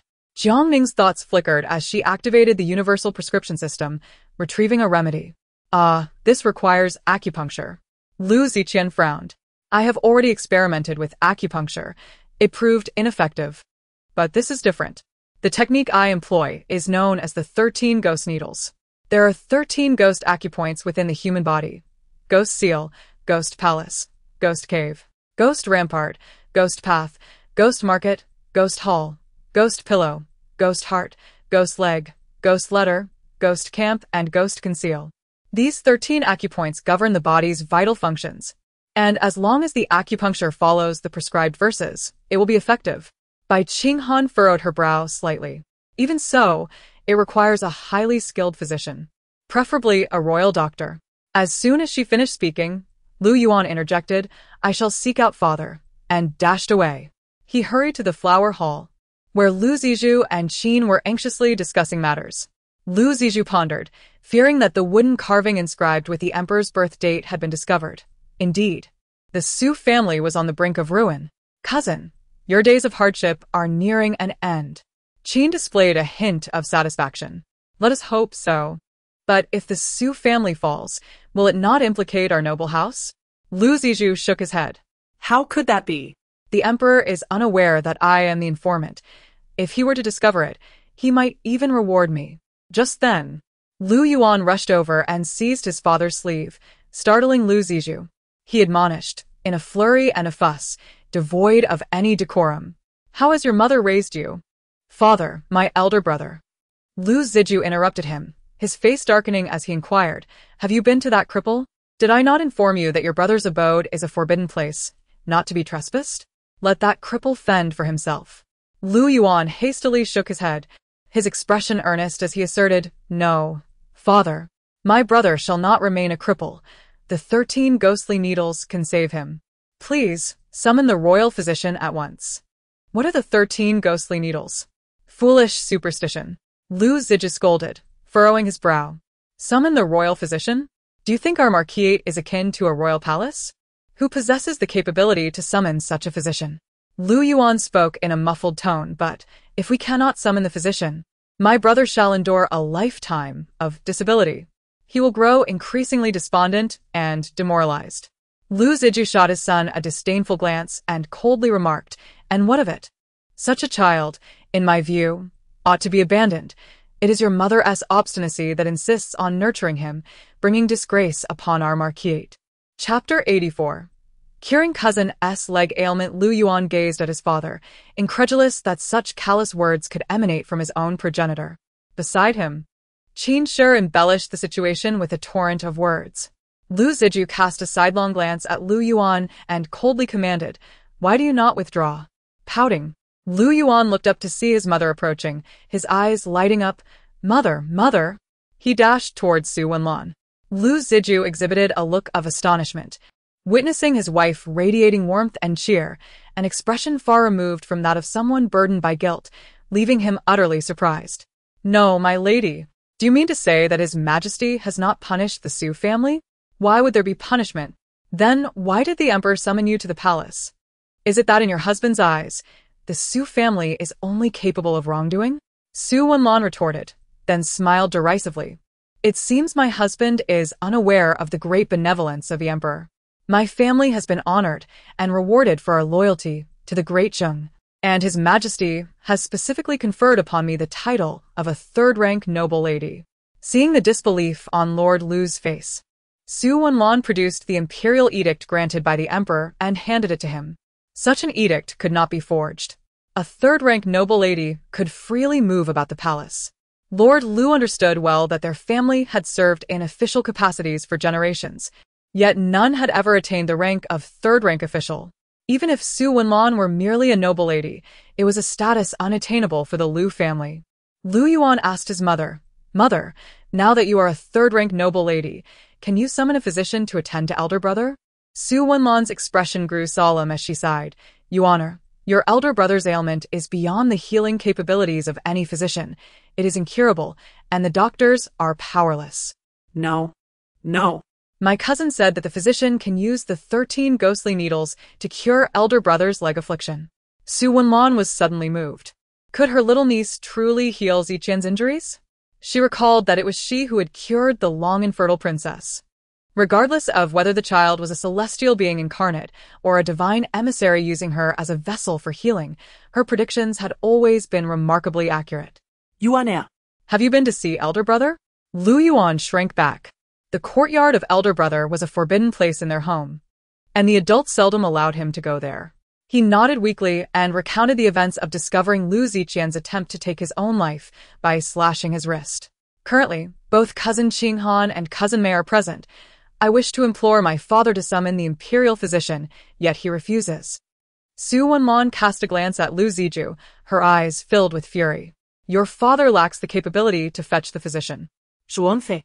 Hasten to the palace and inform the Grand Princess of this matter, requesting her to dispatch a physician knowledgeable in the 13 ghost needles. Understood. She turned and departed. Su Wenlan, accompanied by her son, proceeded towards the courtyard where Lu Ziqian resided, leaving behind the bewildered and astonished Lu Ziju and Qin Shi, who stood in disarray amidst the wind. Upon arriving at Mingde Garden, the sight of blood-soaked ground compelled Su Wenlan to embrace Lu Ziqian and weep bitterly. My child, why have you acted so foolishly? Why must you despair? Lu Ziqian, pale and weak, replied, Mother, living in such agony is unbearable. He drew a labored breath, weakened from blood loss, and Su Wenlan, unable to chastise him further, permitted him to rest. After an hour, Shi arrived with a physician, heading directly to Mingde Garden. Madam, the Grand Princess inquired among the palace physicians, yet none are familiar with the 13 ghost needles. Only old physician Feng has heard of such a technique. Old physician Feng, his hair already streaked with gray, spoke slowly. In my earlier years, before entering the palace, I witnessed a master employing this technique in the martial world. I merely grasped its surface, and I cannot guarantee that I will be able to cure your son's leg ailment. This is not a difficult task. I shall recite the verse for the 13 ghost needles, and you may follow it to manipulate the needles accordingly. Very well then. The affliction wrought by 100 malevolent spirits manifests itself through the art of acupuncture, which necessitates recognition of 13 vital points. In all instances, the initial needle is to be inserted at the ghost palace, followed by the needle at the ghost trust, both of which yield responses. Methodically, one must inquire from the beginning, with males commencing from the left and females from the right. The first needle is to be placed in the center. At the ghost palace, the left side receives the needle, while the right side allows for its exit. The second needle is to be inserted beneath the thumbnail, known as the ghost's trust, penetrating to a depth of 3 fun. The third needle is to be placed beneath the big toenail, referred to as the ghost's rampart, entering to a depth of 2 fun. The fourth needle is to be inserted at the great ridge point on the palm, going in 5 fun, which signifies the ghost's heart. The fifth needle, placed at the shun pulse, represents the ghost's path, followed by 3 fiery needles descending with a sharpness akin to 7 strikes. The sixth needle is to be sawed above the great vertebra, entering 1 inch into the hair, known as the ghost's pillow. The seventh needle is to be pricked 5 fun beneath the earlobe, aptly named the ghost's bed. It is essential that this needle be warmed. The eighth needle is to be inserted at the Chengjiang point, designated as the ghost's market, with the needle entering from the left and exiting to the right. A detail of utmost importance. The 9th needle at the Laogong point is known as the ghost's cave, while the 10th needle at the Shangxing point is referred to as the ghost's hall. The 11th needle is to be placed at the yin underseam 3 times robustly. For females, the Yumen point marks the ghost's sanctuary. The 12th needle at the Kachi point is known as the ghost's minister, with fiery needles again needing to strike sharply 7 times. The 13th needle is to be inserted in the middle of the tongue, a point named the ghost's seal. Needles are to be inserted symmetrically on both hands and feet. Should one encounter the fox point, it is to be merely traversed. This wisdom originates from the teachings of my esteemed predecessor, a truly exquisite secret to expel the rampant malevolent spirits. Upon hearing this, Su Wenlan hastily summoned paper and pen. meticulously transcribing Jiang Ning as heartfelt revelations before presenting them to Dr. Feng.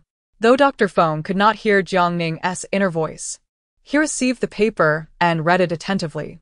Suddenly, he slapped his thigh in astonishment, exclaiming, "Marvelous!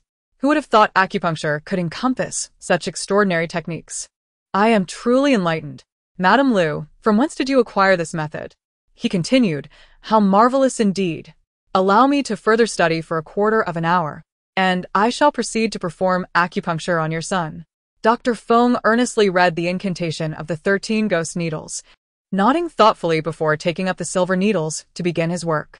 Lu Ziqian was caught in a state of half-sleep, his frail body on the verge of slumber. Yet the conversation of Dr. Feng and others was too raucous for him to truly rest. Suddenly, a warm sensation surged from his acupoints, gradually nourishing his weakened form. Lu Ziqian was momentarily taken aback, feeling a delightful warmth enveloping him, as if his parched body had finally received sustenance. With his fingers tightly interlocked, he impulsively attempted to raise his arm, sensing a flicker of strength within him, albeit only a mere trace. Nevertheless, tears brimmed in his eyes. After so many years, this was the first time he felt the presence of vitality. Could it be that the 13 ghost needles truly hold the power to heal my affliction? He found it hard to believe, yet he could not suppress the thought. Upon the completion of the acupuncture, Lu Ziqian felt an abundance of energy coursing through him, prompting an involuntary smile. Dr. Feng took his leave, and he sank into a deep slumber, never having experienced such restful sleep before. The following morning, Jiang Ning chattered excitedly about going to Mingde Courtyard. When Bai Qinghan carried her into Lu Ziqian's room, Su Wenlan was also present. The little one eagerly leaped into Lu Ziqian's embrace. "Cousin, you might crush Big Brother," she exclaimed, startled by the sudden appearance of the plump Lu Yuan, who wheeled himself over. Most concerning was the fear of inciting Big Brother's wrath. His temper was notoriously volatile. Even their parents were met with his icy demeanor, leaving no one in favor. Lu Yuan cautiously interjected, "Big Brother, cousin didn't mean it. She's only 6 months old, and doesn't he understand?" Chapter 85. Barbecue. Though Lu Ziqian remained immobile, he had never felt so invigorated, his spirit remarkably uplifted. His voice was gentle, almost timid, as if afraid of startling the infant cradled in his arms. "It's nothing to worry about." Lu Yuan's eyes widened in astonishment. What had transpired in just a day that his elder brother had taken to protecting their cousin? After Lu Ziqian settled into his wheelchair, Bai Qinghan pushed him along as the family strolled through the garden. However, Lu Ziqian appeared emaciated, his robes fluttering in the wind, while Jiang Ning nestled against him. "Elder cousin is too thin. It's uncomfortable to hold him. He should eat more meat. I'm feeling a bit pinched," she thought to herself while her mouth watered. The garden, once vibrant, now bore a desolate air, lacking its former splendor. Wow, what a large pond! It would be perfect for raising fish and turtles. "Why aren't the flowers blooming?" the little girl murmured. Lu Ziqian felt her youthful vitality and, for the first time, lifted his gaze to the sky, realizing he had not stepped outside in a long while. "Elder cousin is smiling. Oh, How lovely it is to see him smile." Jiang Ning's soft, innocent eyes widened in surprise.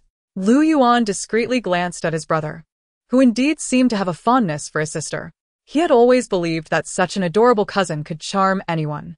He yearned to take his sister to school, for studying alone was dreadfully dull. Having her company would make it infinitely more enjoyable. After meandering through the garden, they were suddenly interrupted by a servant, calling out in haste, young master." Since he had become unable to care for himself, Lu Ziqian had subsisted on plain rice porridge and simple dishes, rarely indulging in meat, all in an effort to minimize his trips to the restroom. For the past 8 years, he had been incapable of managing even his most basic needs, and this was his way of preserving the scant dignity he had left.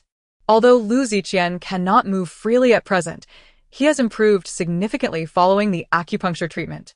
Should Dr. Feng administer the needles a couple more times, Lu Ziqian is likely to recover even faster than Bai Qinghan did. Jiang Ning, with her petite face scrunched up, glared at her elegant cousin, her chubby little fists clenched, exuding an air of impending mischief. Lu Ziqian's heart melted at the sight, and he nodded with a gentle smile. The young servant, Yuan Bao, was left in a state of astonishment. The young master laughed, and oh my! After 8 long years, it was the first time he had witnessed such a smile from him. Having spent all his days attending to the young master, Yuan Bao was acutely aware of how desperately he wished for death. Lu Ziqian had attempted to end his own life countless times, yet each time, he found himself pleading for just a little more time to linger. "Let us go to the pavilion and set up a barbecue stall," Lu Ziqian suggested. "And prepare some meat porridge for me." He was far too thin, and his cousin had mentioned he was unwell. "Indeed, indeed," Yuan Bao exclaimed, overwhelmed with joy, limping toward the small kitchen. Before long, a small stove appeared in the center of the pavilion. Today, a gentle breeze swept through, rendering the atmosphere quite pleasant. The pavilion housed a small stove with a clean iron plate atop it. The stone table was adorned with an array of thinly sliced meats and various sauces, while the meat porridge simmered gently on the iron grill, bubbling enticingly. After toiling for most of the day, Yuan Bao was ravenous, and upon seeing the abundant spread of meat dishes, his eyes gleamed with anticipation. Yuan Bao filled a bowl of meat porridge, eager to feed the young master. Meanwhile, Lu Yuan deftly placed delicate, gossamer-thin slices of meat onto the iron plate, and in an instant, the grill erupted with a fragrant sizzle. Sprinkling on some seasoning, the air was filled with the aromatic scent of cumin. The meat was both tender and delectable. "Hiss, it's so hot." Lu Yuan took a bite, and the scalding food made him flail his arms and grimace, yet he stubbornly refused to spit it out. Bai Qinghan observed him with a smile, and also picked up a piece of meat. Jiang Ning inhaled sharply, her mouth watering uncontrollably. "Cousin cannot eat meat here. Drink some milk." Lu Yuan had brought her milk when he left. Jiang Ning glared furiously, her eyes wide with indignation, pointing at the meat on the table and then at her milk, her expression of vivid accusation. Her furious demeanor brought amusement to the others. Although little Jiang Ning could not articulate her thoughts, everyone understood her grievances and sense of injustice. Lu Yuan, unabashedly grinning, said, "Cousin, you haven't grown any teeth yet. You're only 5 months old and can't eat meat, but you can smell it. Isn't your brother good to you? I'll eat the meat and let you enjoy the aroma." The little one's eyes turned red with fury. Lu Ziqian, noticing their playful banter, felt a weight lift from his heart. "Yuan Bao, go fetch a ripe banana." Su Wenlan had someone deliver fresh fruit daily, and Yuan Bao soon returned with one. "Use a spoon to mash it into puree and let your sister have some. At over 5 months, she can eat fruit puree." Before his paralysis, he had once fed his younger brother. Lu Yuan cautiously scraped a spoonful, and Jiang Ning's face lit up with joy. "Whoa, I finally feel alive. So sweet and delicious. I love you, my dear cousin. You are my favorite." Third cousin may be a bit foolish, but I love him dearly too. Lu Yuan fed her 7 or 8 spoonfuls before pausing. "We'll have more tomorrow. Eating too much may upset your stomach. Let's take it slow." After finishing, he roasted a chicken leg on the stone table, pulled the meat off, and then handed the bone to Jiang Ning. Overjoyed, Jiang Ning immediately climbed up and planted a kiss on him, settling in her elder cousin's embrace, happily licking the grease off the bone, sighing contentedly. This life is worth it. The others watched with barely suppressed laughter. For years, Lu Ziqian had subsisted on merely a few spoonfuls of thin porridge, clinging to life. Yet today, he devoured the bowl of meat porridge clean, his eyes sparkling as if he had been reborn. They lingered until the afternoon, and when they noticed Lu Ziqian's waning energy, they prepared to depart. Lu Yuan inquired, "Elder brother, do you need me to summon a doctor?" "I won't tell anyone. Just between us, all right?" He remained concerned about the frightful wound on his elder brother's wrist. Lu Ziqian caressed his fingers, noting their increased dexterity compared to before. "No need. Dr. Feng's acupuncture treatment has proven effective. After 2 more sessions, I should be fully healed." Wow, it's truly wonderful that elder cousin is so confident. If you view life through a sunny lens, it will greatly benefit your leg's recovery. Lu Ziqian smiled and nodded. His little cousin was indeed an angel. Watching the sunset, his spirits lifted considerably, and he felt an unprecedented appreciation for the beauty of the world around him. Subsequently, every 10 days, Dr. Feng would visit the Viscount's residence to perform acupuncture on Lu Ziqian. After 2 consecutive courses of treatment, Lu Ziqian's leg ailment had diminished significantly, allowing him to walk with ease. Chapter 86. The incident in Ning'an City. This event became a cherished tale throughout the capital. It is indeed astonishing and uplifting to witness a person who has been paralyzed for 8 years move as if they were an ordinary individual. After all, nothing in this world lasts forever. Observing Su Wenlan transform into a decisive figure, while Lu Ziqian, Lu Ziwei, and Lu Yuan also experience positive changes, brings a sense of reassurance regarding Jiang Ning's departure. And, although you have found stability within the Lu family, you must remain cautious as the formidable Qin family has yet to be eradicated, she warned. When we return to the capital, we shall ensure her removal. The Qin family has been entrenched within the Viscount's residence for many years, making their elimination a formidable task that cannot be undertaken lightly. Su Wenlan understood this well. She gently patted Jiang Ning's little head and assured her, "Do not worry, dear aunt. We will ensure that the vile Qin does not gain an inch of advantage." That would be splendid, Jiang Ning replied. In stark contrast to the bustling capital, the Lord's residence in Ning'an City was enveloped in a dismal silence. Lan Jiaojia rested her chin in her hand, feeling dejected. It had been quite some time since she had last seen the second young master by Qingling. Despite residing in his courtyard, she believed her actions to be discreet, assuming the second young master could not possibly be aware of them. Yet, had Madame Pang divulged anything to him before her passing? If that were the case, why would the second young master still allow her to remain in his abode? After much contemplation, Lan Jiaojiao arrived at a reasonable conclusion. The second young master still held feelings for her. Noticing her lack of cheer, a concerned maid inquired, "Miss Lan, would you like to take a stroll?" Lan Jiaojiao was permitted to roam freely throughout the residence, save for the study and the second young master's chambers, which remained off-limits to her. The outside world holds little allure. Lan Jiaojiao sighed listlessly and beckoned her maid to sit beside her. "Miss, this may not be appropriate." "What is inappropriate?" Lan Jiaojiao retorted, her expression stern. "How many times have I told you? We are all human. There is no distinction between master and servant. Come here and tell me if there are any interesting happenings outside." The maid hesitated, slowly approaching but still standing to the side. Lan Jiaojiao pulled her onto a chair with determination and said, "Speak." The achievements of the Su Marquis's residence this time are quite significant, with no chance of collapse. Lord Bai can finally rest easy. Not only has Su Wennin been released from her confinement, but he also intends to transfer the authority of managing the household to her. With the Su Marquis's support in the capital, Lord Bai no longer fears any unfavorable occurrences. What is there to discuss about a household banquet? Miss Lan, you may not be aware, the maid replied in a hushed tone. The third young master's companion, Jiang Ning, has made remarkable contributions and has won the affection of the Su family. This banquet is primarily to reward her. As the maid continued her chatter, Lan Jiaojiao interrupted. "Enough." She stood abruptly and strode towards the door, only to find the cheerful guard, Ziang, approaching with a radiant smile, blocking her path. "Miss Lan, where are you off to?" Lan Jiaojiao shot Ziang a glare and pushed his hand aside. "I am going to find Qingling Ge. Step aside." Ziang furrowed his brow as he observed her outburst. Coldly threatening, "Miss Lan, I advise you to abandon all hopes.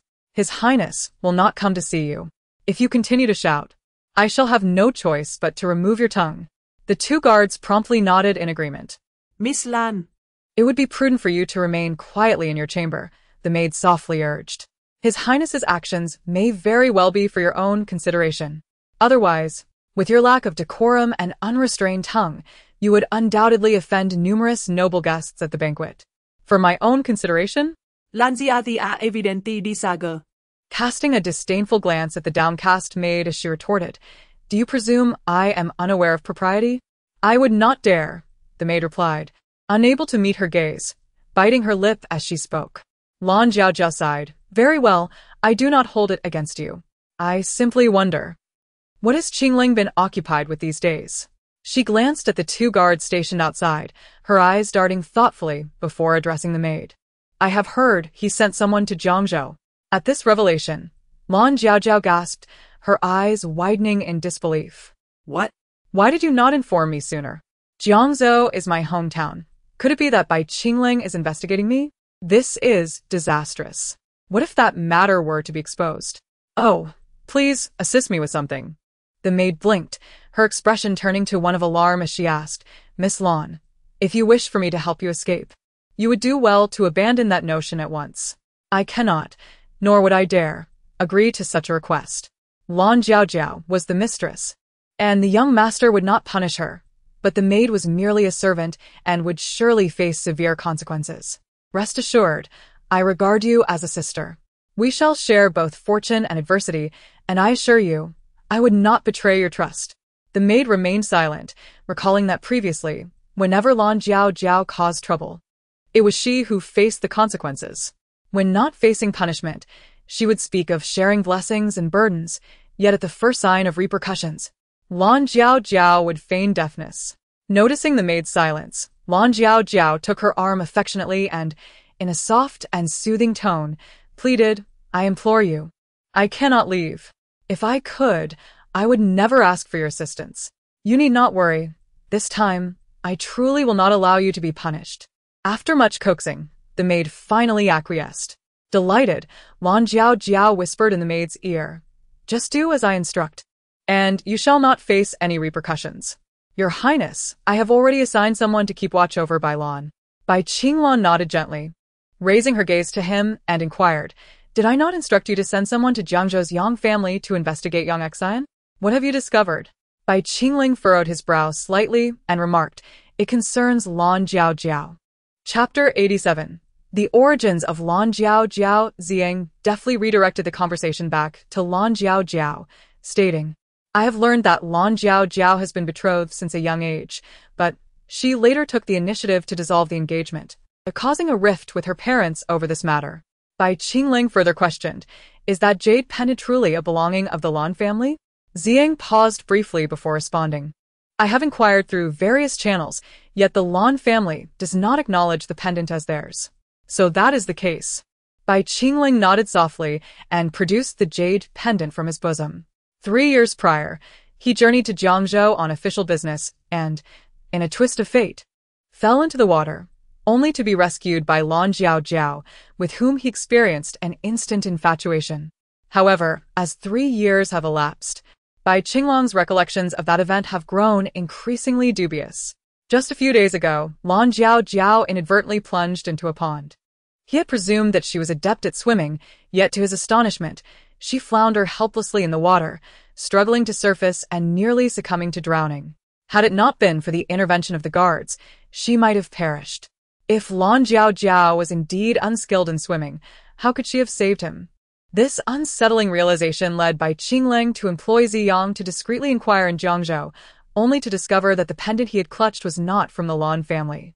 After Bai Qingling fell into the water, his consciousness faded, and he could not recall the details of his rescue, only that it was a woman who had come to his aid, and in his panic, he had inadvertently severed the jade pendant from her waist. He held the pendant tenderly in his palm, his thoughts a tumultuous whirl. If the one who saved him was not Lan Jiaojiao, then who could it be? Where was his true savior now? He mused silently. Bai Qingling expressed such thoughts, yet the confusion lingered. Ziyang, taken aback, inquired, Your Highness, since you have ascertained that Lan Jiaojiao was not the one who saved you, why do you not expel her from the residence? Bai Qingling lowered his gaze, revealing that it was not a matter of desire to banish Lan Jiaojiao, but rather a concern that her indiscreet nature might lead her to divulge the secrets of his lineage, a disgrace not only to himself but also to the Bai family. Jiang Ning possessed much knowledge. Could he possibly know the whereabouts of his true benefactor? Rising from his seat, Bai Qingling commanded, Ziyang, accompany me. We shall venture out. At the entrance of the Lord Bai's study, the child greeted his father. Bai Qingling bowed respectfully. Why do you not enter and wait? Lord Bai scrutinized his son for a moment, gestured for him to rise, and then stepped into the study. Waiting outside for a while posed no issue. Bai Qingling followed.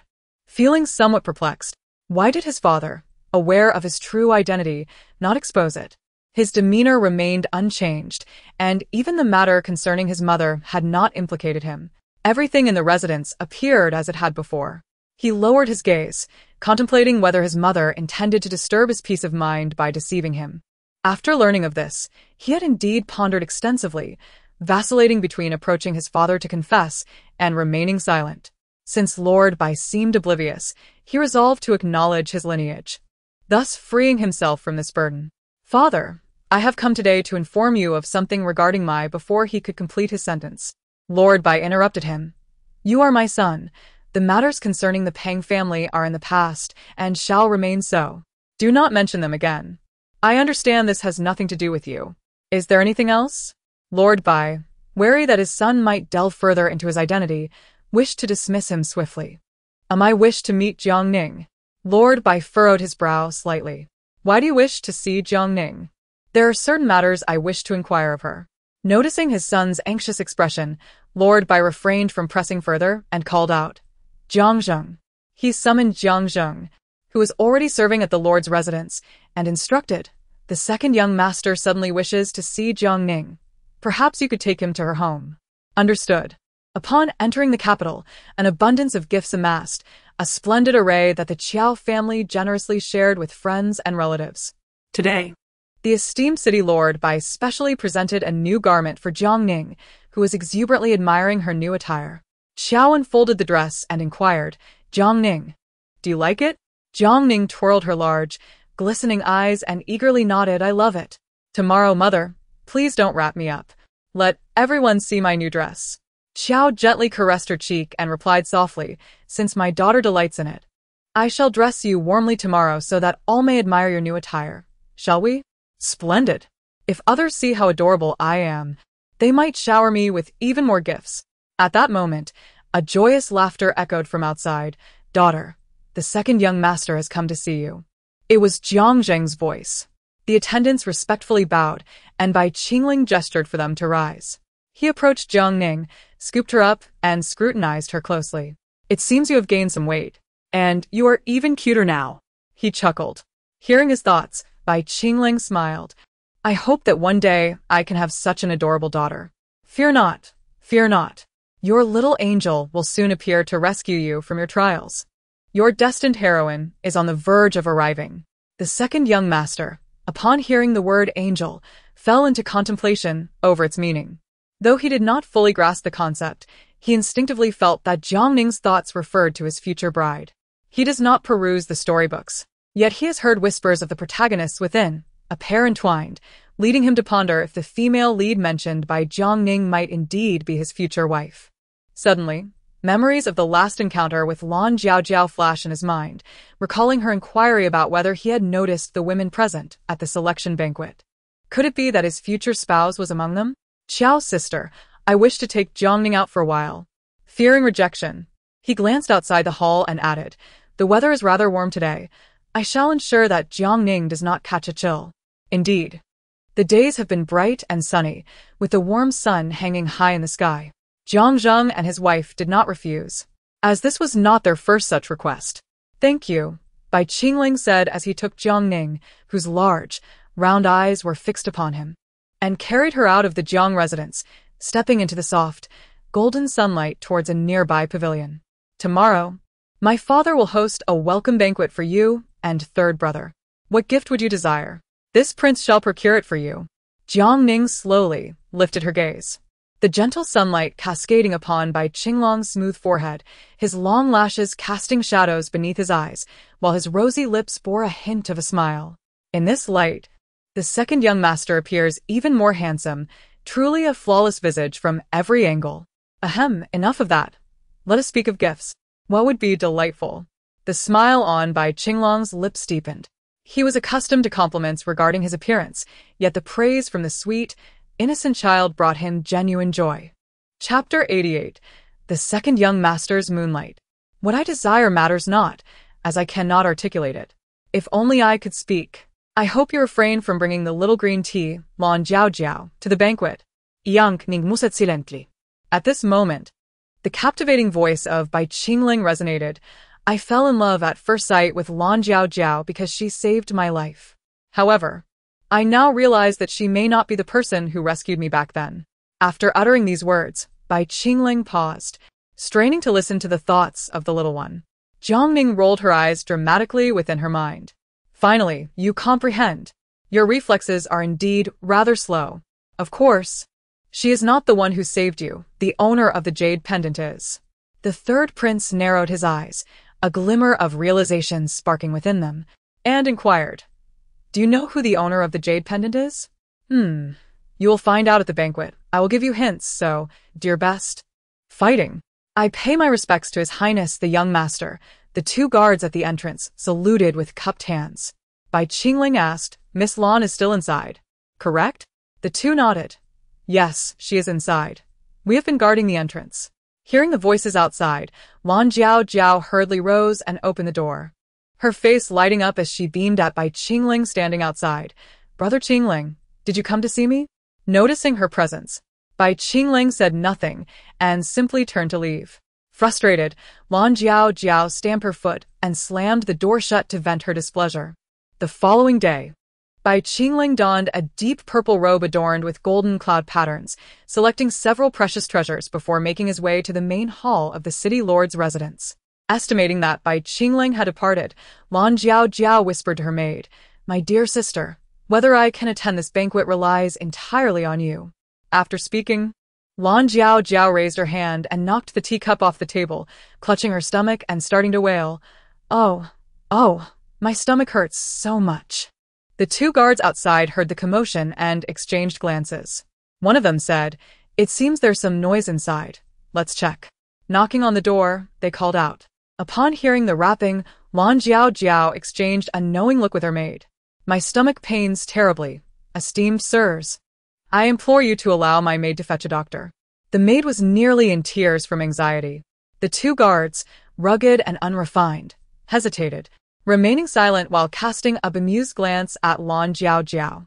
Clutching her abdomen, which ached intensely, she exclaimed, His Highness entrusted you to watch over me. Not merely my maid. If anything were to happen to me, do you think His Highness would not hold you accountable? After a moment's contemplation, the guards, acknowledging the validity of her argument, consented to let the maid step out. What do you want? Go away.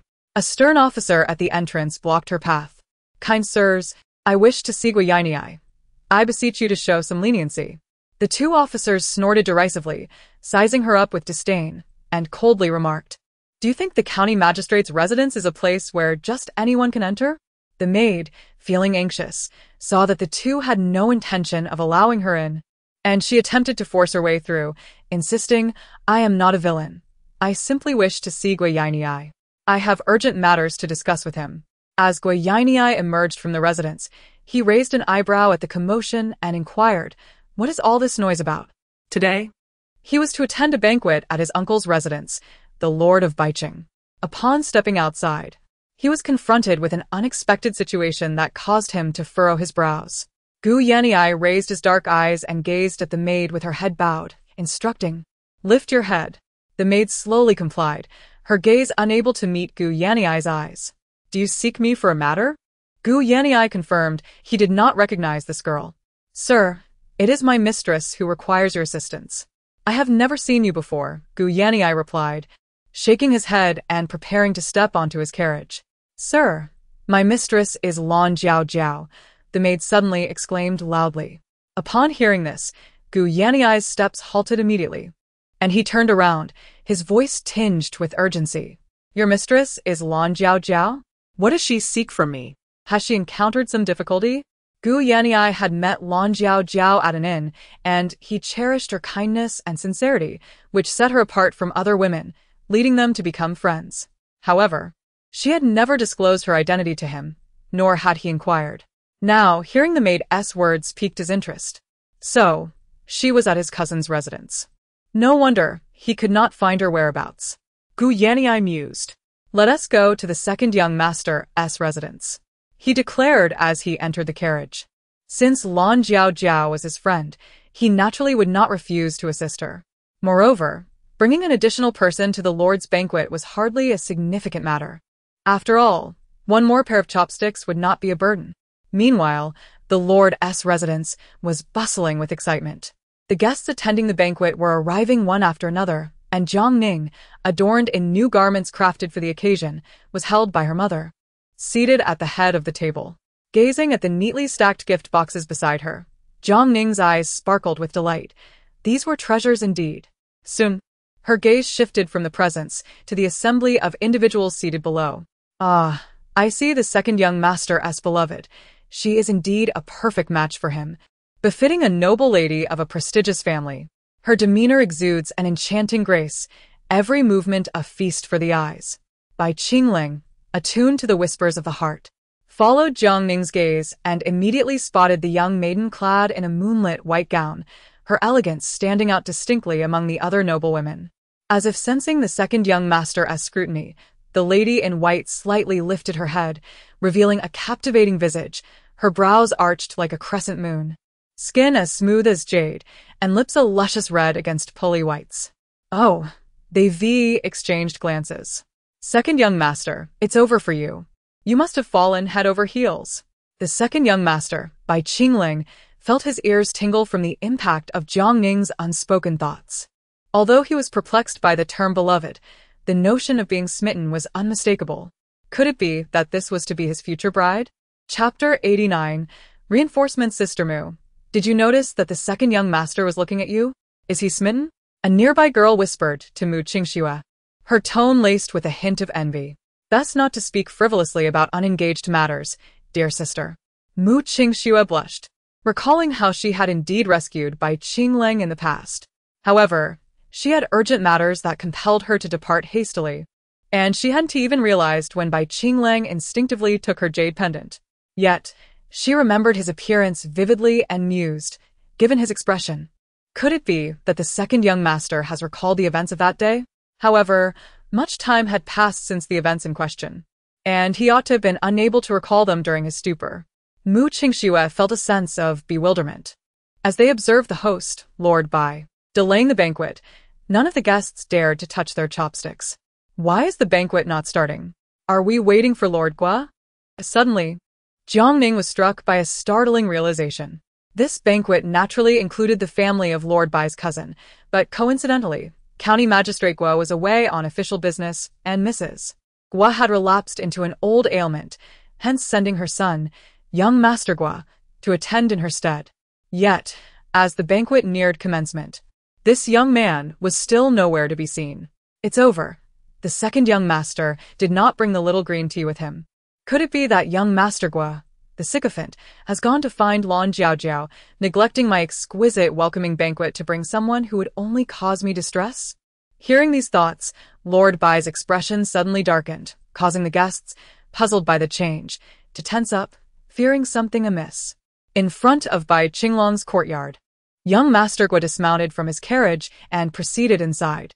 The guards, recognizing him, hurriedly said, "Young Master Gua, His Highness has already gone to the main hall. You should seek him there."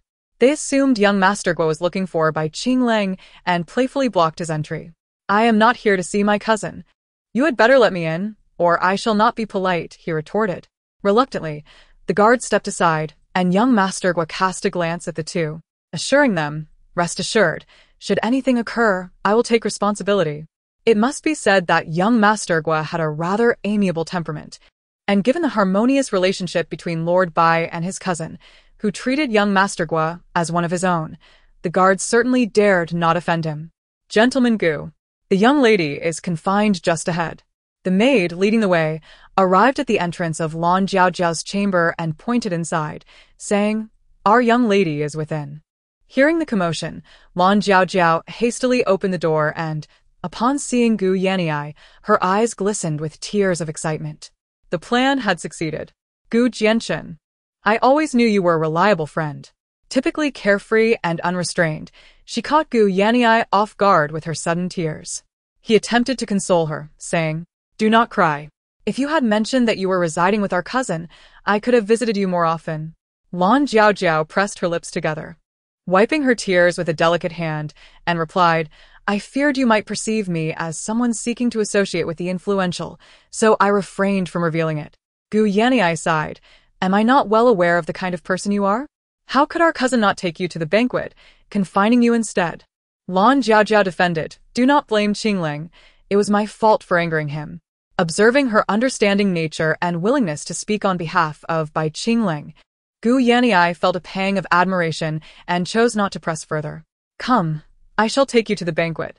However, the guards at the entrance appeared troubled, realizing they had been deceived by Lan Jiaojiao. Initially, it was agreed that the maid would fetch a doctor, yet it turned out that she sought reinforcements instead. Gu Yanniai asserted, I will explain the situation to my cousin. Should my attendance at the banquet be delayed? Do you think you can bear the consequences of my uncle's displeasure?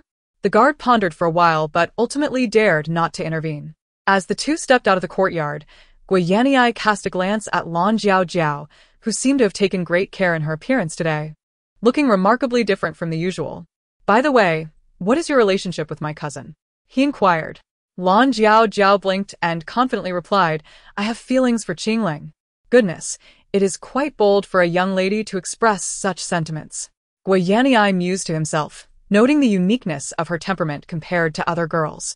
Yet, he found himself quite fond of her carefree nature. Suddenly, Lan Jiaojiao leaned closer and playfully asked, Why the sudden question? You don't have feelings for me, do you? As they conversed, they reached the entrance of the grand hall.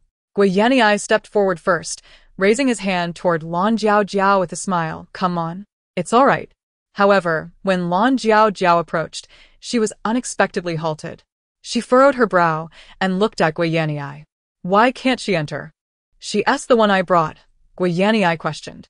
Furrowing his brow, he thought, is my uncle truly so wary over a banquet? Surely there are no assassins lurking about. He emphasized, she is my friend. Gui Yanniai fell silent. You may go in. Don't worry about me. Lan Jiaojiao pressed her lips together and spoke, her heart racing with urgency, yet her expression remained understanding. All right, you wait here for me. I will speak to my uncle shortly and come back to get you. After saying this, Gui Yanniai hurriedly made his way into the hall. The banquet had been in full swing for quite some time, with guests enjoying their meals while relishing in the performances of the dancers, creating a lively atmosphere.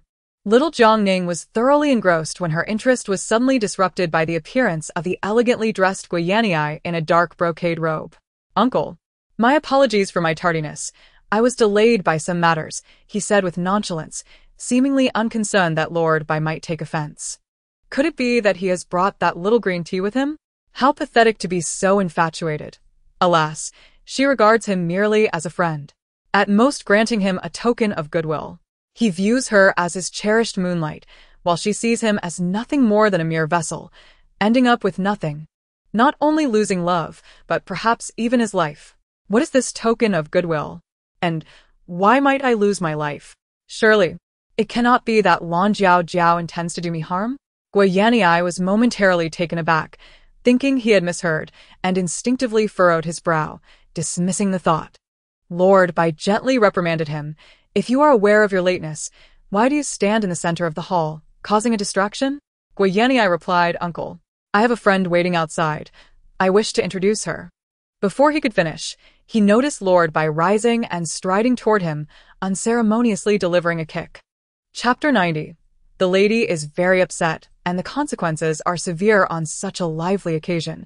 Must you compel me to kick you in front of everyone? Fearing that the festivities might be disrupted, Lord Bai had taken the initiative to ensure everything was in order beforehand, granting Gui Yanniai ample consideration. Yet this troublesome nephew had the audacity to speak in front of so many guests. Were it not for the sake of his cousin, such reckless behavior would undoubtedly incur a heavy penalty. With so many delectable dishes before me, why must I refrain from indulging? Oh, how I yearn for a taste. He gazed longingly at the exquisite array of dishes, nearly salivating. Well, if I cannot indulge, I shall settle for dog food, she chuckled lightly, shaking her delicate, fair hand. Her laughter ringing like a sweet chime as she noticed Bai Qingling seated below. I must say, second young master, how is it that you are so engrossed in feasting and revelry? One might assume you are unable to procure a meal. After finally encountering your beloved, ought you not to maintain a respectable image? And conversing so merrily with other gentlemen, your reputation is already tarnished. I fear you may earn the additional title of the broken sleeve. At that moment, Bai Qingling, having just sipped his drink, found himself choking as her words penetrated his ears. Hearing the commotion, Mu Qingxue glanced toward Bai Qingling. Jiang Ning, who had been observing the pair intently, immediately noted Mu Qingxue's gesture. Ah, It seems I have misjudged the second young master. He is merely attempting to captivate her attention. Lord Bai furrowed his brow slightly, his gaze subtly shifting to Bai Qingling, curiosity peaking within him regarding the young man's companion. Second young master, are you all right? Inquired the scholarly Mu Qingjun, who had been conversing with Bai Qingling. Noticing his persistent cough, shall I assist you with a pat on the back? Upon seeing the scholar raise his hand, Jiang Ning could barely contain her excitement, internally exclaiming, "Oh, do let the second young master be. Allow his beloved to come forth." Scholar, surely you are not smitten with our dashing second young master at first sight? Do you aspire to be his lifelong companion, nurturing a close bond? With a smile, the second young master politely declined, recognizing the scholar's good intentions, but resolutely steering clear of any misunderstandings. As the evening progressed, the wine flowed freely, and the performances reached their zenith. Lord Bai signaled for the dancers to take their leave. With this announcement, the atmosphere became even more vibrant. In the lobby, one sat with a certain unease, for the delicate Phalaenopsis orchid is not merely something one can admire at will. Thus, we express our gratitude for the Lord's generous intentions. The crowd rose in unison to convey their thanks, and under Qin Xian's guidance, they made their way towards the imperial garden in a grand procession. However, Gui Yanniai recalled the waiting Lan Jiao Jiao outside and, seizing the moment when no one was paying attention, discreetly slipped away. Lan Jiao Jiao remained motionless, gazing at the door, shaking her head and murmuring, "Let us wait a while longer." She harbored no doubt that Gui Yanniai would not forget her presence outside. At last, Gui Yanniai arrived, breathless, and upon seeing Lan Jiao Jiao still waiting in the same spot, a twinge of guilt stirred within him. "Have you been waiting for me all this time?" Gui Yanniai steadied his breath and explained, "My uncle would not allow you to enter, and I was momentarily unable to leave. Now that I am free, I have come to find you." Lan Jiao Jiao, feeling a bit vexed, smiled with a slight nod and replied, "I feared that if I left, you would worry upon not finding me, so I chose to wait for you before departing." Seeing no trace of reproach in her demeanor, Gui Yanniai felt the sentiments he had overheard in the lobby to be utterly absurd. How could a refined young lady, who treated even the servants with equality and kindness, ever wish him ill? Noticing Gui Yanniai lost in thought, Lan Jiao Jiao called to him lightly, raising an eyebrow. "Shall I take my leave then?" As the discussion of various flowers continued, Gui Yanniai found himself increasingly distracted. Meanwhile, on the other side, Jiang Ning, resting on her mother's shoulder, was utterly fatigued, yawning repeatedly until she finally succumbed to sleep. The following morning, at the Gui County Magistrate's residence, young Master Gui sauntered towards the entrance when he suddenly caught sight of the maid Taohua approaching him. Taohua was his mother's personal maid, and she typically did not reside in the same courtyard as him. Whenever she came to this side, it invariably meant she was summoned to fetch him to his mother's quarters. "Young master, please wait for me," Taohua said breathlessly as she caught up with him. "Madam has sent me to invite you to her room." A look of distress crossed Gui's face, but he knew evasion was futile. With a heavy heart, he followed Taohua towards his mother's domain, an ominous premonition gnawing at him. "Taohua, do you have any inkling as to why my mother has called for me?" Taohua maintained her composure and shook her head. "I do not know, young master."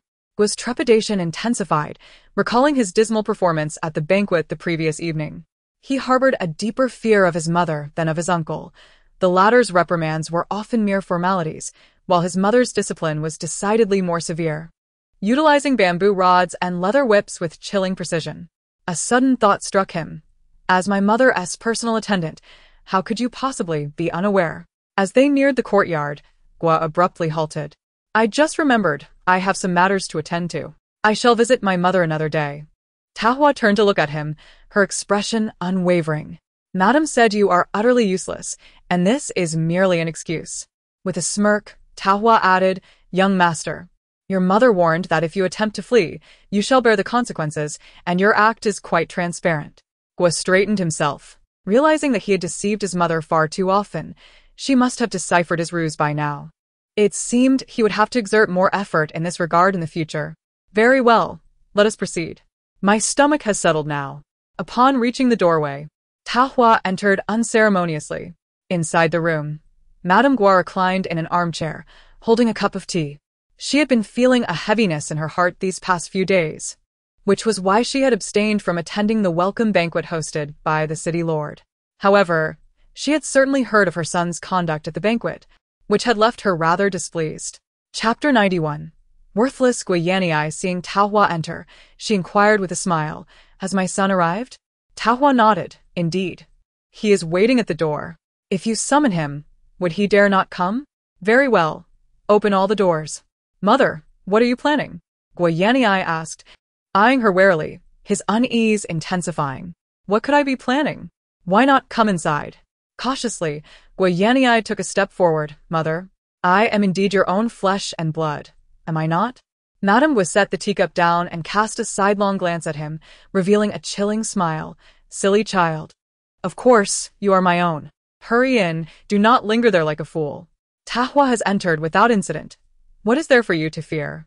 Tentatively, Guiyanii took a couple of steps forward, and upon realizing that no harm was imminent, a smile crept onto his lips. "It seems Mother has no intention of punishing me after all." Suddenly, upon witnessing the scene before him, Guiyanii was struck with terror. "Mother, why have you summoned the executioner to the courtyard?"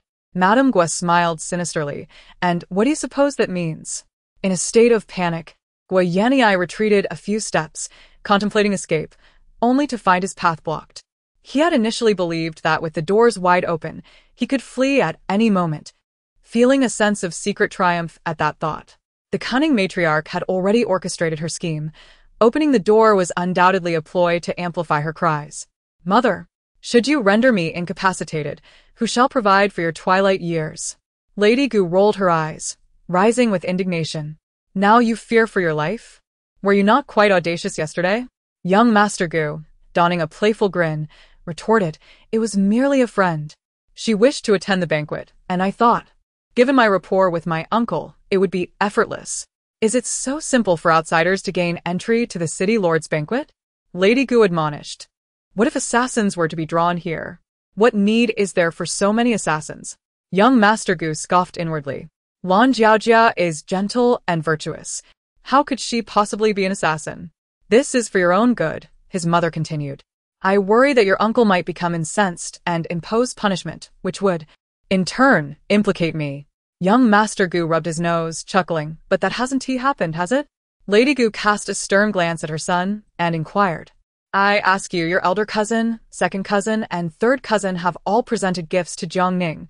When do you intend to make amends?" "Who is Jiang Ning?"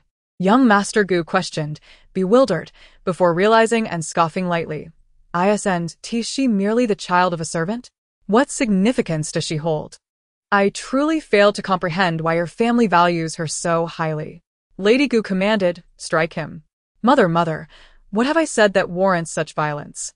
"By virtue of your previous words, you deserve to be punished." Madame Gua exclaimed with indignation. "How many times has your uncle proclaimed in front of everyone that Jiang Ning is a harbinger of good fortune? Very likely a reincarnation of celestial beings, capable of bringing blessings to our Ningen city? Is that true or not?" Young Master Gua, somewhat skeptical, questioned. Madame Gua asserted, "Regardless of its veracity, your uncle is the city lord. Every word he utters in Ningen City carries the weight of imperial decree." Young Master Gua, belatedly realizing the implications, nodded in agreement. "Since my uncle holds such affection for that child, it is indeed prudent to curry favor with her." He then recalled his dwindling finances and, with a beaming smile, suggested, "Mother, could you lend me some silver? I assure you, I shall repay you in due time." Having already lent all his money to Lan Jiaojiao, he found himself unable to afford even modest gifts. Madame Gua, with a twinkle in her eye, responded, "Recite what you just said." Young Master Gua paused, contemplating. Could it be that Mother has truly acquiesced? "Mother, might you lend me?" Before he could finish, he was met with a swift reprimand. "Behave yourself." Terrified, young Master Gua made a hasty retreat. Days later, young Master Gua arrived at the city lord's residence, where Lord Bai was engrossed in reading a treatise in his study. Suddenly, he was informed, "My lord, young Master Gua requests an audience." "What brings this young rascal here?" Lord Bai mused, a frown creasing his brow. To him, this nephew was a frivolous character. He had contemplated bestowing an official position upon him, but could not fathom what role he might fulfill. Let him enter, he commanded, setting aside his scroll. Lord Bai regarded the entering young master Gua. What is it that you seek from me? Gua Yanniai scratched his head and said, Hee, I have come to present a gift to Jiang Ning. It dawned upon him that he had mistakenly assumed this fellow sought to discuss ambitions of officialdom. Why else would he seek him out? Jiang Ning resided on Zhuke Street. After the Bai city lord finished speaking, he inquired, By the way, it has been a few days now. I am quite curious to see what you have brought. Why don't you present it? He then commanded, Bring Jiang Ning here, and inform him that my nephew has sent a gift. Gua Yanniai, moving at a sluggish pace, stepped forward to offer a small box, standing uneasily to the side. Was it too heavy for him? The Bai city lord scoffed internally, opened the box with a glance, and promptly tossed the contents back to him. Is this all you brought to appease me? The Bai city lord glared at Gua Yanniai, questioning, How could you dare present such a thing? Aren't you ashamed? At that moment, the Qiao family approached, carrying Jiang Ning, who wiggled his chubby little body. Goodness, after several days, now he remembers to give me a gift? He then glanced at the contents of the small box. No way, just a plain hairpin. Surely he squandered his money on that little green tea girl. Truly a sycophant, presenting me with nothing but this meager hairpin is rather pitiful.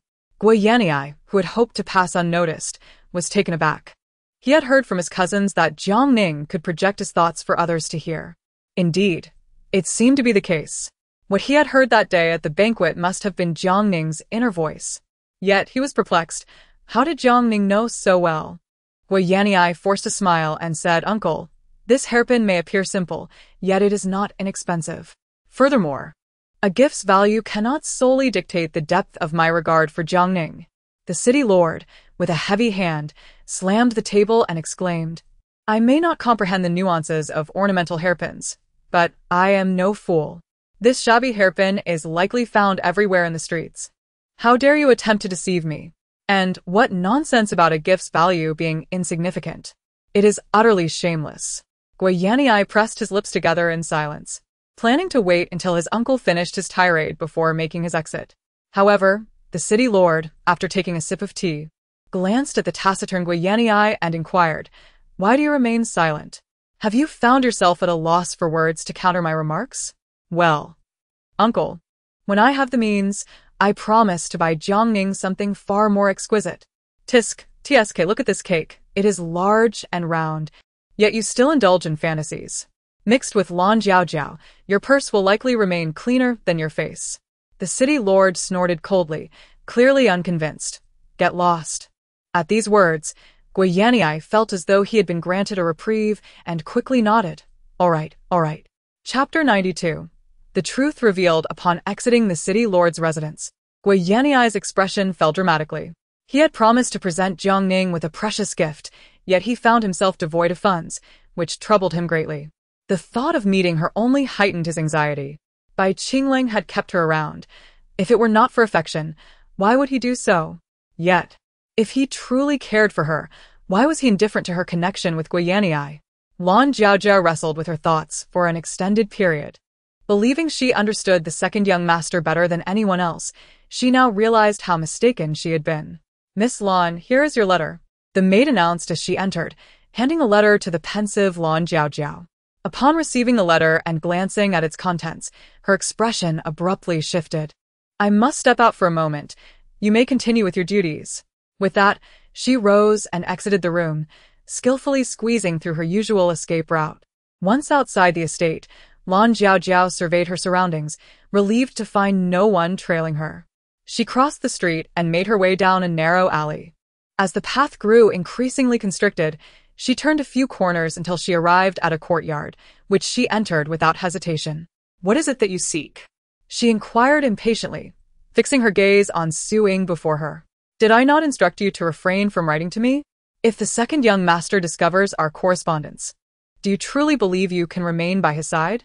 Were it not for this woman's lingering utility, Lan Jiaojiao would scarcely bother with her. It was sheer folly. It is not my desire to meet you. Rather, it is his, Su Ying replied, seething internally, yet too fearful to voice her grievances. Bai Qinglang had dismissed all the charming figures from the estate, herself included. Only then did Lan Jiaojiao notice the imposing figure standing nearby, marked by a scar on his face and exuding an aura of formidable strength. "What is your purpose in seeking me?" she queried, her tone noticeably softer toward the man. He strode directly into the room. "Let us discuss matters inside," he stated. Upon entering, Lan Jiaojiao discovered others present, those she had recruited for Bai Qinglang, remnants of the once influential Pang Zaifu. Maintaining her composure, she pulled out a chair and seated herself, fixing her gaze on the scarred man. "Now speak." "What is it that you wish to discuss?" The man was rather forthright, cutting straight to the chase. With Madame Pang gone and Commander Lang no longer present, what are the intentions of the second young master? "Surely, you must enlighten us." Lan Jiaojiao narrowed her eyes and replied, "Why the urgency? Have you not heard that haste makes waste? The second young master undoubtedly has his plans. Qinglang, I have something to discuss with you." As she spoke, she attempted to close the door. Although Bai Qinglang had never treated her harshly, the way others in the household regarded her had shifted, with whispers suggesting she had fallen from grace. In the past, they would have never dared to speak so, and any such remarks would have resulted in punishment. The carefully prepared words Lan Jiaojiao had been contemplating lodged in her throat, her heart engulfed in shock. No wonder they were so indifferent toward her. They were aware of these matters. What else did Bai Qinglang know? Seemingly reading her thoughts, Bai Qinglang continued, "I assume my mother has informed you of my true identity." "I am aware, but my silence is for your own good, is it not?" Lan Jiaojiao sniffed and stammered, "Now that you are aware, you should seek vengeance for them." While she spoke thus, she internally berated Madame Pang. Revealing Bai Qinglang's true identity would undermine her efforts to convince him that Lord Bai treated him poorly. Bai Qinglang scoffed. "For your own good? Or do you have ulterior motives, yearning for a higher position?" Perceived through her facade, Lan Jiaojiao lowered her gaze to conceal the turmoil within her eyes. "I confess that I intentionally approached you, for I truly harbor feelings for you. Had I not been fond of you, I would not have acquiesced to Lady Pang's requests. My affection for you blossomed the moment I rescued you years ago, and my presence here is solely for your sake." In response to her heartfelt confession, Bai Qinglang merely gazed at her, and after a moment's reflection, he slowly inquired, "Were you truly the one who saved me back then?" Lan Jiaojiao found herself momentarily breathless at the question. "If you were indeed the one who rescued me, then why could you not swim that day when you fell into the pond?" The individual who saved Bai Qinglang was not her. However, she had witnessed Mu Qingxue pulling him to safety. Recognizing that Mu Qingxue appeared to be in a hurry, she urged her to leave, assuring her that she would take care of Bai Qinglang. Yet, once Mu Qingxue departed and Bai Qinglang regained consciousness, Lan Jiaojiao chose to omit Mu Qingxue's name entirely, claiming the role of his savior and allowing Mu Qingxue to become a mere pawn in her narrative. Lan Jiaojiao had initially believed that her deception would remain undiscovered, yet she was unaware that Bai Qinglang had long been cognizant of the truth, that she was not his rescuer.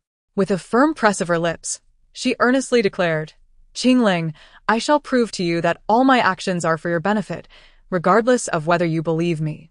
Having spoken, she fled in tears, colliding with Jiang who was approaching. Bai Qinglang shook his head and remarked, "There is no need to concern yourself with her. Focus solely on monitoring the remnants of the Pang Mo case." Lan Jiaojiao exited the estate and made her way directly to Guiyaniai. Upon learning that Lan Jiaojiao was seeking him, Guiyaniai promptly came out to escort her inside. Noticing her reddened eyes, he inquired with confusion, "What has happened? Did you have a quarrel with your second cousin?" Hearing his question, Lan Jiaojiao's tears, which she had managed to hold back, began to fall once more. With her head bowed, she replied, "It wasn't exactly a quarrel. Perhaps I am not gentle or considerate enough, nor a proper lady," which led him to scold me a few times. Before she could finish, Guiyaniai interrupted, "Who says you are not gentle and considerate? Jiao, you are unlike anyone else. Yet, why is it that despite my kindness towards him, he remains unappreciative?"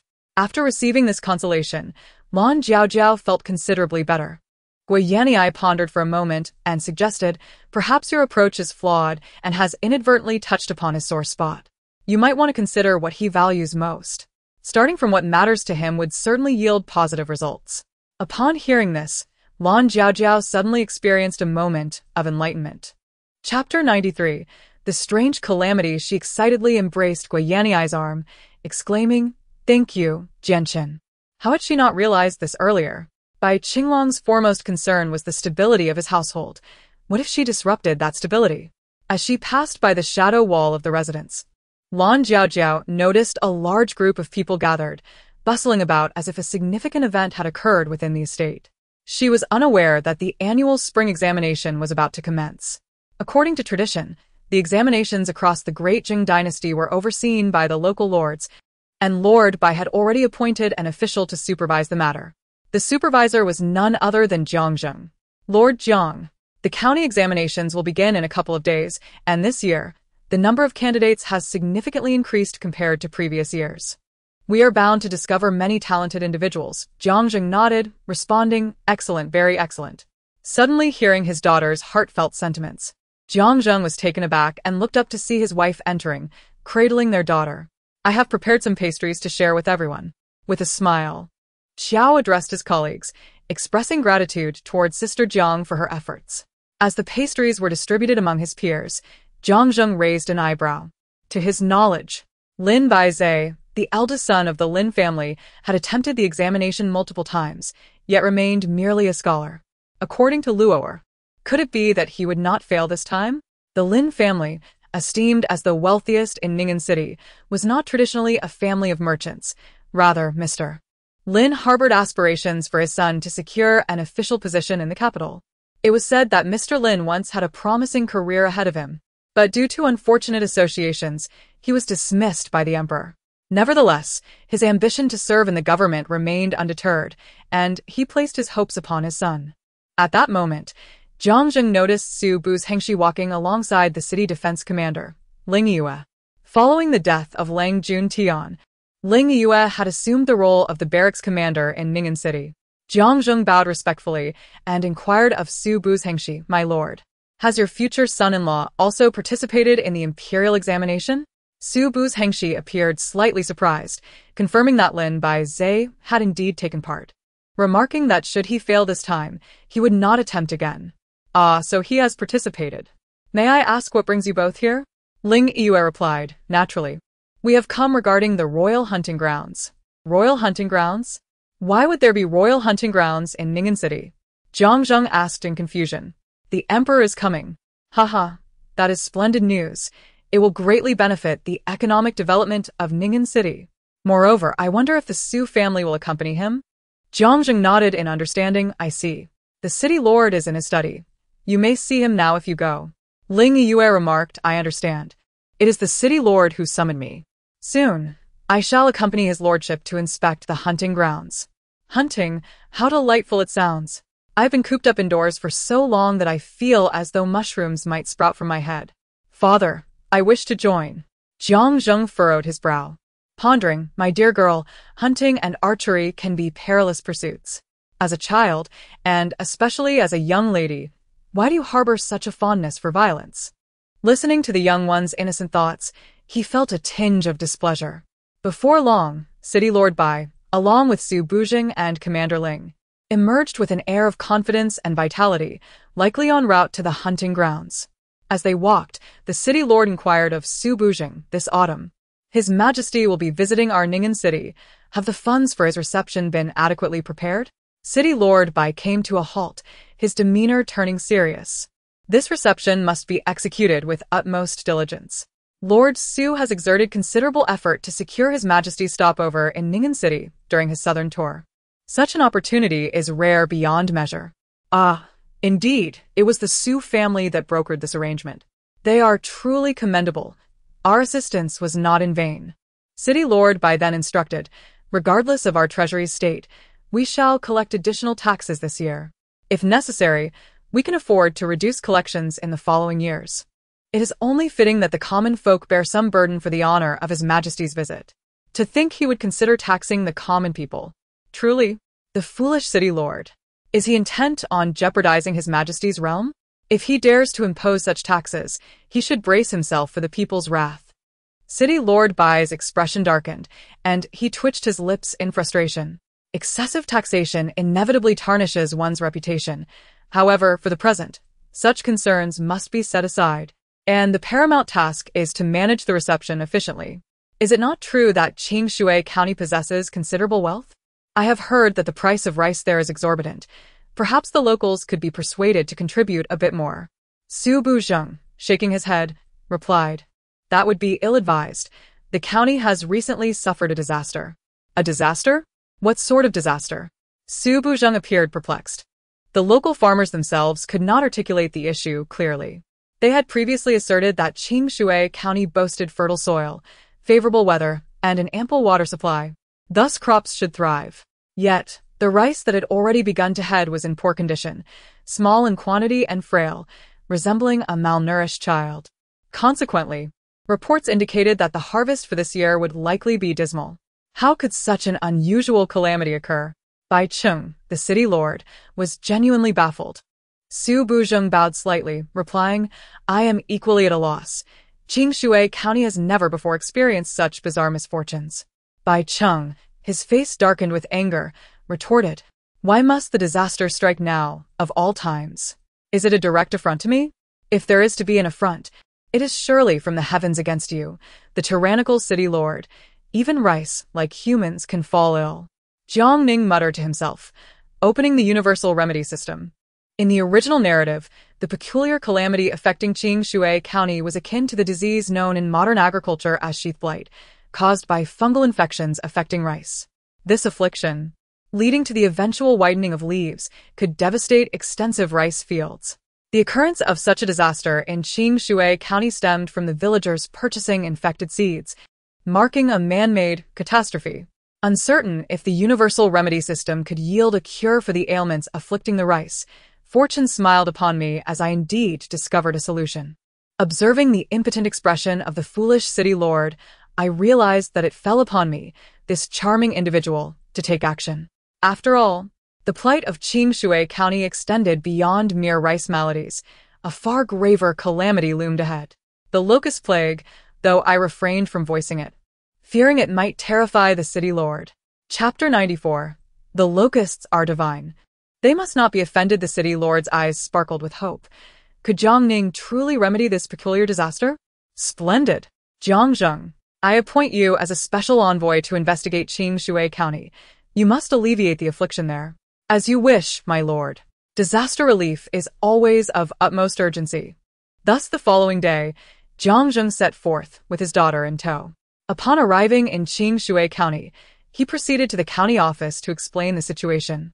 The county magistrate welcomed him with a broad smile, exclaiming, "Ah, it is indeed the esteemed official. It seems the city lord is quite considerate of us in this region." "Oh dear, esteemed official, you are truly remarkable, managing your duties while caring for your daughter. Do you not have a wife?" Jiang Zheng was at a loss for whether to be irritated or amused. He responded earnestly, "This is my daughter, Jiang Ning. The relief efforts for your county's calamity will rely heavily upon her." The county magistrate struggled to comprehend his words and dared not inquire further. Yet he sensed that this official was somewhat unconventional. The two proceeded to the fields, where they encountered the village head and several elderly men standing at the edge of the land, shaking their heads in despair. "There is little to complain about. Compared to those who have harvested nothing, our village is indeed blessed by the heavens," the village head remarked. A melodious burst of childlike laughter echoed, prompting him to glance up and behold a dignified official, cradling a child, approaching alongside the county magistrate. As they drew nearer, he observed the little girl nestled in the official's arms, her complexion radiant and delicate, as if adorned with a layer of creamy sheen. Her cherubic face, round and plump, resembled a soft dumpling, while her long eyelashes fluttered like tiny fans, and her large, sparkling eyes shimmered as though they contained the very essence of stars. The sight of this lively and adorable little cherub brought an abundance of smiles to the weathered face of the village headman. Such a vivacious and lovable child was truly a treasure, enchanting all who beheld her. Upon noticing the village headman, Jiang Ning pursed her lips into a smile and waved her tiny arms in delight. "Sir, this child is—" The county magistrate interjected, This is the daughter of the esteemed official, who, despite his numerous responsibilities, has come to assist in our relief efforts. Upon hearing the mention of disaster relief, the farmers gathered around, eagerly inquiring how much silver Jiang had brought for their aid. Jiang shook his head, clarifying, "I am not here to provide monetary relief, but rather to assist you in treating the blight affecting your rice crops." The village headman gestured dismissively, saying, "Esteemed sir, the crops are nearing the critical stage of grain filling. There is no time left to save them.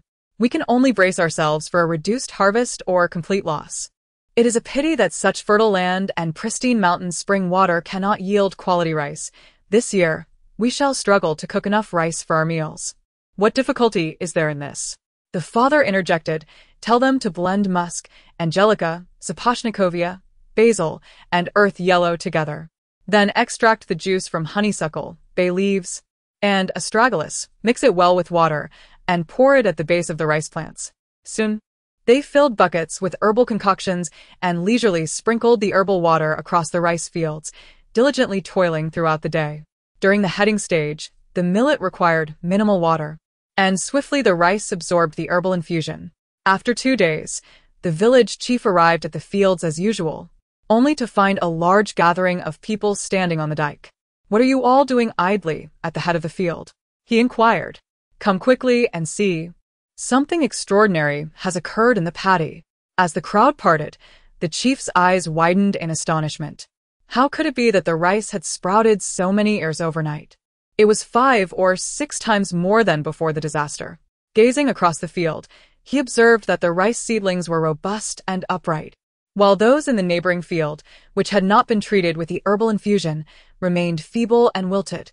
The contrast was striking. The chief could scarcely believe his eyes. Could it be that the herbal treatment had indeed proven effective? His heart raced with excitement.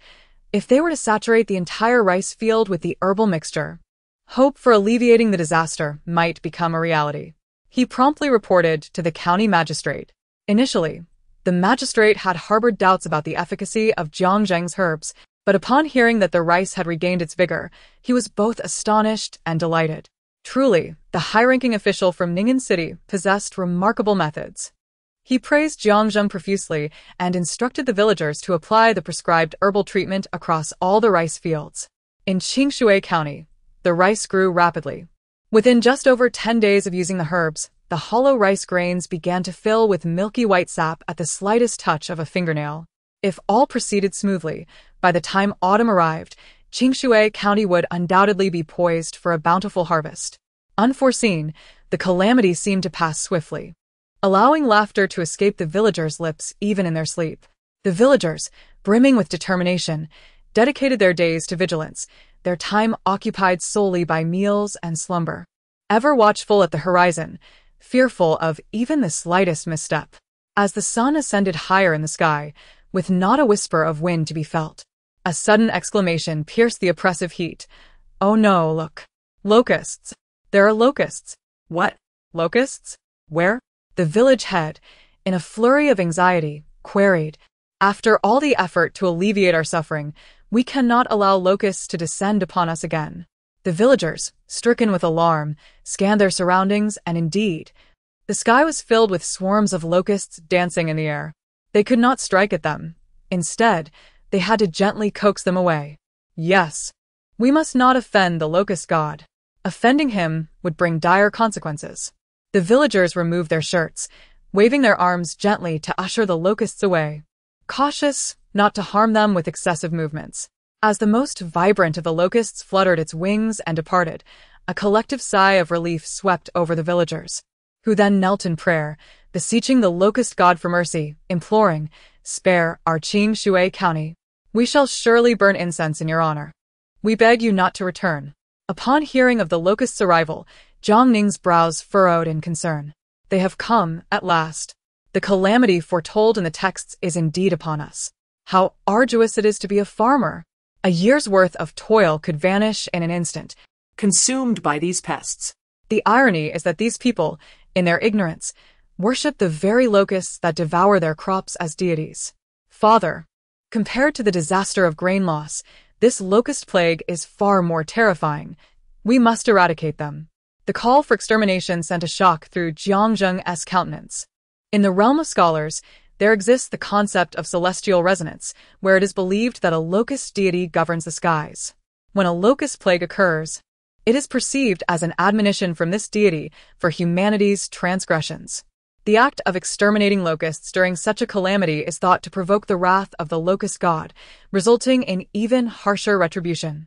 Consequently, upon the onset of a locust disaster, not only do the common folk refrain from slaughtering these pests, but the emperor also issues a self-reproach edict, acknowledging governance failures and seeking forgiveness from the locust deity. Meanwhile, the populace erects altars, burning incense and offering prayers, imploring the locust god to safeguard the people and beseeching for the locusts to spare their crops.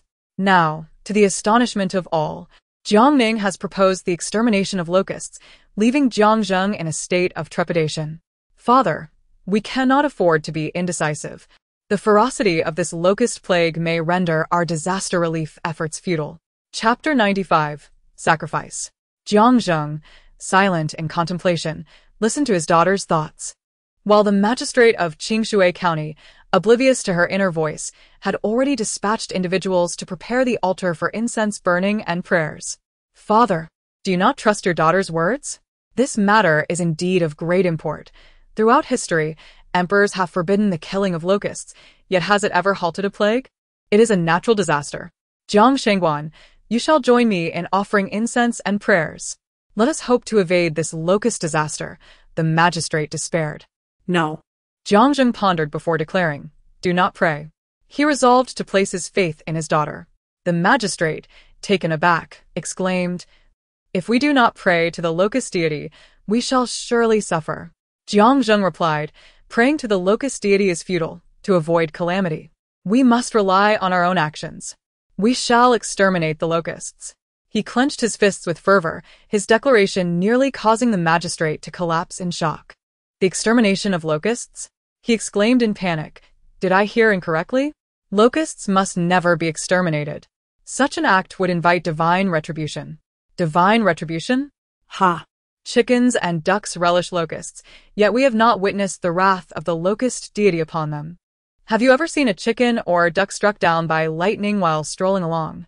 Father, do not heed his words. Let the common folk gather all the chickens and ducks in the county to assist in devouring the locusts.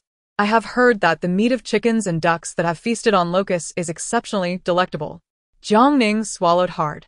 Jiang Zheng, with a righteous demeanor, declared, I have been dispatched by Lord Bai to the county of Qingshui to alleviate the disaster, and shall see it through to the end. Should this venture encounter misfortune and invoke the locust deity's wrath, I shall bear full responsibility. However, if the rice yield in Qingshui County diminishes or is completely lost, it will undoubtedly impact the tax burden of the county, which could also affect the emperor's southern tour. Your county will find it impossible to withstand the consequences. The magistrate of Qingshui was taken aback, pondering, you did not mention the emperor's southern tour. It seems this matter is of great significance. Qingshui County must not suffer a decline in yield today. Subsequently, Jiang Zheng instructed the constables in the Qingshui County office to scour every household for chickens and ducks to drive into the fields. The sound of the gong echoed once more in Qingshui County as the villagers gathered at the threshing grounds. The emergence of locusts cast a shadow over the hearts of villagers who had recently been in high spirits. It was around this time in a previous year that locusts had swept through, and the villagers had resorted to offering incense, beating drums, and ringing gongs to fend them off, managing to preserve a meager portion of their grain, though many had been left bloodied by the locusts' sharp spines. Little did they expect that the locusts would return this year. The village head said, everyone, please do not be anxious. I observe that the number of locusts this year is not particularly high. Starting tomorrow, let us all burn incense and pray in our homes. For I believe that as long as our hearts are sincere, the locust deity will grant us a bountiful harvest. How the ancients were.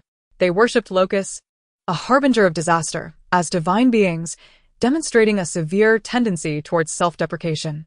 Father, hurry and send the chickens and ducks to catch those locusts. Jiang Zheng nodded and addressed the magistrate of Qingshui County. Sir, let us exterminate the locusts. Upon hearing the proposal to eradicate the locusts, the villagers panicked. we cannot do that. If we kill them, The locust deity will seek revenge, and soon we shall be overwhelmed, leaving not a blade of grass behind. The villagers held a profound trust in the government, yet in this matter, they were resolute. The village had recounted many years ago. When a locust plague struck the neighboring county, it began with only a few scattered insects. However, 3 days after the extermination, a massive swarm descended like a dark cloud, leaving not only crops but even the leaves of trees utterly bare. Everyone claimed this was the locust deity's vengeance. Had we not killed those few locusts at the outset, we would not have faced such a calamity later on.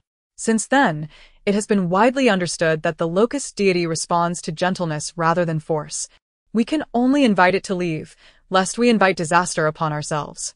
The village had glanced at Jiang Ning, recognizing him as a person of insight and capability. Yet this time, he could not heed Jiang Ning's counsel, for Jiang was a novice in matters of agriculture. Sir Jiang, our tradition in Qingshui County is thus. Other counties that adopted your extermination method suffered great losses and lamented their folly. Let us proceed cautiously and adhere to traditional methods. We are on the brink of a bountiful harvest, and we cannot afford to take unnecessary risks. Indeed, Sir Jiang, you may not be aware that previously, when we set up incense altars in the fields, the locust would take a detour, for the locust god is well aware of such practices. It is quite remarkable. Wouldn't you agree?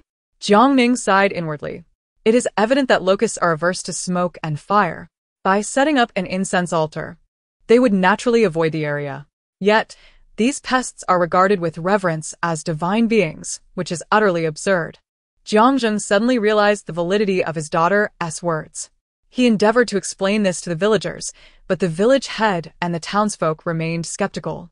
Expressing their fears, Sir Jiang, please lower your voice. We cannot let the locust god hear such remarks. To offend the locust god could lead to grave consequences. Indeed. It is fortunate that there are no locusts this evening. Had the locust god been listening, our rice crops would surely be in peril. The villagers were eager to silence Jiang Ning. An elderly villager even knelt in prayer, beseeching, "Oh, locust god, forgive Sir Jiang. He is unaware of his transgressions. It was not his intention to offend. We implore you to pardon such heretical words." Jiang Ning was at a loss for words. In this remote valley, everyone deifies locusts, and it seems an arduous task to dismantle such deeply entrenched beliefs. At that moment, someone rushed in, breathless, bearing alarming news. It is terrible. It has been reported that Pongjia village and Hujia village have been struck by a locust plague. These two villages, surrounding the fertile lands of Qingshui County, indicate that Qingshui County itself may be in jeopardy. The village head commanded urgently, "Quickly, prepare the incense. Let us pray and ready the gongs and drums." At his command, women, the elderly, and children began to light incense, while the men, armed with gongs and drums, prepared to drive away the locusts.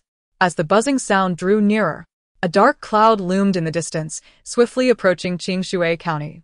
The sight of such a dense swarm of locusts was terrifying. Even the village elders had never witnessed such a multitude. "Oh heavens! Great Lord of the Locusts, have mercy!"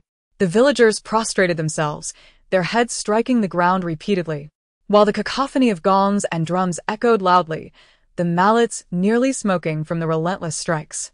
Yet, the locusts showed no sign of altering their course. They descended like a dark cloud upon the fields. Witnessing this, the villagers of Qingshui County turned pale, their faces ashen. Such a swarm would surely strip the bark from trees. Their dreams of a bountiful harvest of plump rice grains seemed but a fleeting fantasy. In that moment, they realized the futility of their incense offerings and prayers, for despite their sincere reverence for the Lord of the Locusts, he remained indifferent to their plight. The villagers felt both suppressed and wronged. After toiling in the fields from spring to autumn, barely scraping by, their efforts seemed in vain. Chapter 96. Fried locusts. Every obstacle faced was met with difficulty.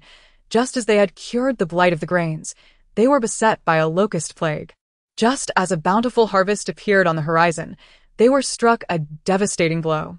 Anger and helplessness coursed through everyone's veins. What is this? Even the lowly ant deserves a chance at survival, does it not? These accursed creatures dare to torment us. To hell with the Lord of the Locusts. If death is inevitable, then let us fight back with all we have. Indeed, we shall fight with all our might. The rice is our lifeblood.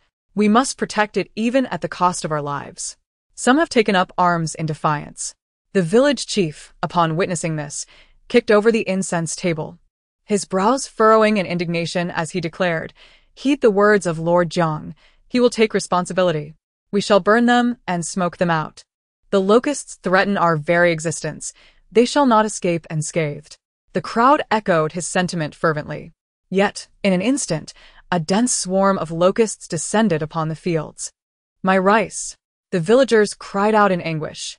Suddenly, an overwhelming tide of chickens and ducks surged forth. The villagers rubbed their eyes in disbelief, exclaiming, "Where did all these chickens and ducks come from? Ah, it is Lord Jiang who brought them to combat the locusts." They had never seen such a multitude of poultry before, easily numbering in the thousands. The chickens and ducks acted with astonishing swiftness, their necks extended and beaks ready. The locusts that flew low became a feast for them. The villagers, astonished yet elated, clapped their hands in delight. Had they known that chickens and ducks were so effective, they would have raised them long ago. Before long, the locusts had been decimated by more than half, the remaining ones wary of the avian army, retreating to heights beyond their reach, biding their time. With the rice ears in Qingshui County plentiful and of superior quality, the locusts were reluctant to abandon their prize. However, Jiang Ning was already prepared for this eventuality. "Father, it is time to deploy the secret weapon," he remarked. Jiang Ning nodded in agreement and instructed his subordinates. "It is your turn to take action. Spray." The subordinates, receiving their orders, wielded buckets and began to scatter powder into the sky. Soon, a cloud of dust enveloped the area. The villagers, perplexed, wondered, "What is happening?" Unbeknownst to them, the powder was a meticulously crafted insecticide designed by Jiang Ning specifically to exterminate the locusts. The villagers were oblivious to the insecticides, just as the locusts were. Upon seeing the absence of chickens and ducks, the locusts assumed they had a chance and immediately swooped down, only to succumb to the lingering pesticide powder in the air. In a swift turn of events, the once mighty swarm of locusts suffered devastating losses, and those that remained, wary of the pesticide, took flight, brightening the sky in their wake. The locusts were gone. "We have been saved. What a relief!" The jubilant cries of the villagers in Qingshui County echoed through the heavens. Jiang Ning turned her gaze towards the fields, observing the villagers as they collected the corpses of the locusts, preparing to incinerate them. Suddenly, a spark of inspiration ignited in her mind. She recalled a dish from her past life. A barbecue establishment had once introduced a delicacy known as fried locusts, which had patrons clamoring to indulge. Tears of excitement cascaded down her cheeks as she beheld the mound of locusts. So much exquisite protein, enough to satisfy the entire village. "Father, I want to eat fried bugs." Upon witnessing his daughter drooling over the locust remains, Jiang Ning felt a shiver of discomfort. "My dear daughter, do you truly wish to eat bugs?" Jiang Ning swallowed hard, managing to utter 3 words, "fried bugs," though she had not yet reached the age of coherent speech. Her urgency allowed her to express herself with some clarity. Jiang Ning gasped in horror. "You cannot eat bugs. They're delicious. Locust meat is tastier than any other meat. I cannot resist. Especially when fried to a crisp in hot oil and sprinkled with salt and cumin powder, it would surely make the children and adults from the neighboring village weep with longing." Jiang Ning's eyes widened in disbelief. "Really? Better than meat?" As the villagers prepared to burn the locusts with torches, Jiang Ning immediately gestured for them to pause, exclaiming, "Wait a moment. Destroying the locusts would be a waste. They are a delicacy." The villagers gaped in astonishment. In times of poverty, they had resorted to consuming grass and even dirt, yet they had never stooped to eating insects. Their final act of defiance against starvation was to refuse such fare.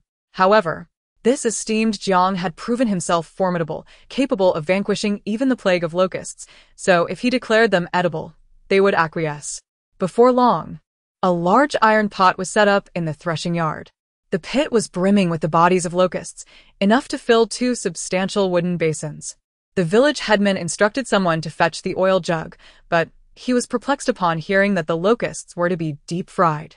What did frying entail?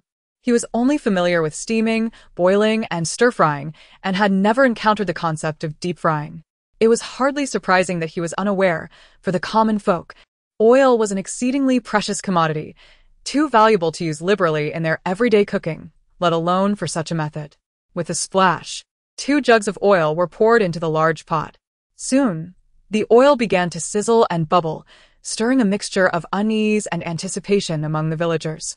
What could the locusts, long revered as divine by their ancestors, possibly taste like?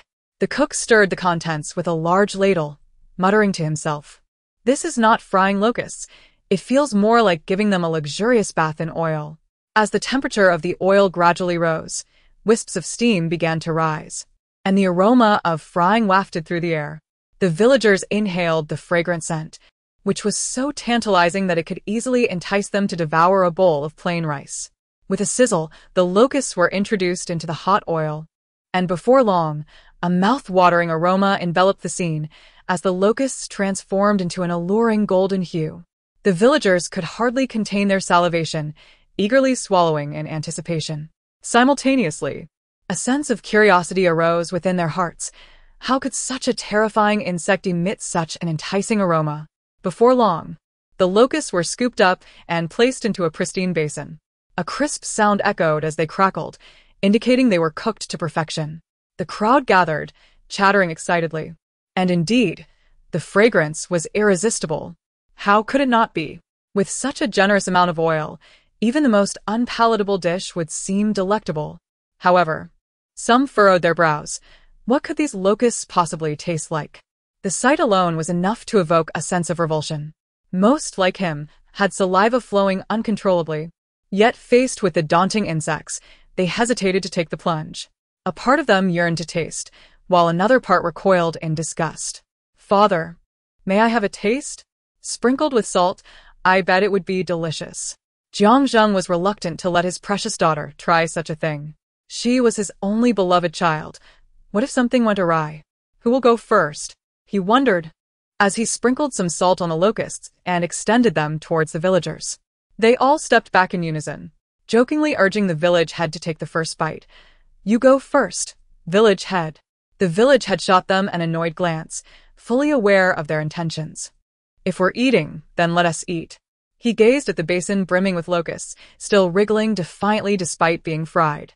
Who would have thought that just in the morning they had worshipped the locust deity, and by afternoon they would be tossed into the frying pan, only to be consumed? Such madness! With a resolute heart, the village had seized a locust, closed his eyes, and promptly stuffed it into his mouth. Chapter 97. The official went to lick again. Crunch. The flavor. The village had opened his eyes wide in astonishment. It was utterly extraordinary. Crispy on the outside and tender within. It is exquisitely delicious, surpassing the flavors of chicken, pork, beef, and lamb. With each bite, one feels as though their soul soars to the heavens while their body remains earthbound, forever chasing after that elusive ecstasy. The other villagers gazed intently at the village headman, unable to restrain their curiosity, one even stretching their neck to inquire, "Village headman, how does it taste?" "The taste? It is rather unimpressive." The headman feigned a shake of his head, yet his hand instinctively reached for another. Indeed, it was as he suggested. Laughter erupted among the crowd, for this response was entirely expected. After all, they were merely insects. It was fortunate enough that they were not poisonous, let alone palatable. The headman continued to munch away. Crunch, crunch. In this day and age, having something to eat is a blessing in itself. Crunch, crunch. A sympathetic villager lamented. Alas, what a waste of 2 jars of oil. Crunch, crunch. The villagers were engaged in lively conversation when suddenly they sensed something amiss. Why was the headman silent, so engrossed in eating? Had he not claimed that fried locusts were unappetizing? Yet, he hastily grabbed another without hesitation and tossed it into his mouth. The villagers found this increasingly perplexing, suspecting both the magistrate and the headman of harboring a disdainful appetite. Consequently, a few villagers, filled with skepticism, cautiously sampled a locust, only to be startled by its rare and delightful flavor. No, these locusts cannot be taken away, they reasoned. After all, It is we villagers who have suffered the calamity. These locusts rightfully belong to us. Indeed, these locusts came for us, and they ought to be considered our property. In time, the delectable nature of the locust spread across towns and counties, prompting merchants to replicate the deep-frying technique, swiftly establishing it as a fashionable trend. Upon hearing of the disaster in Qingshui County, Lord Bai wore a perpetual frown, neglecting even the inspection of the hunting grounds. It was not until Jiang Zheng returned with news that the calamity had passed that a smile returned to his face. Jiang Ning was indeed a paragon of capability, a true blessing for our Ningen city. This sentiment deepened further in Lord Bai's mind.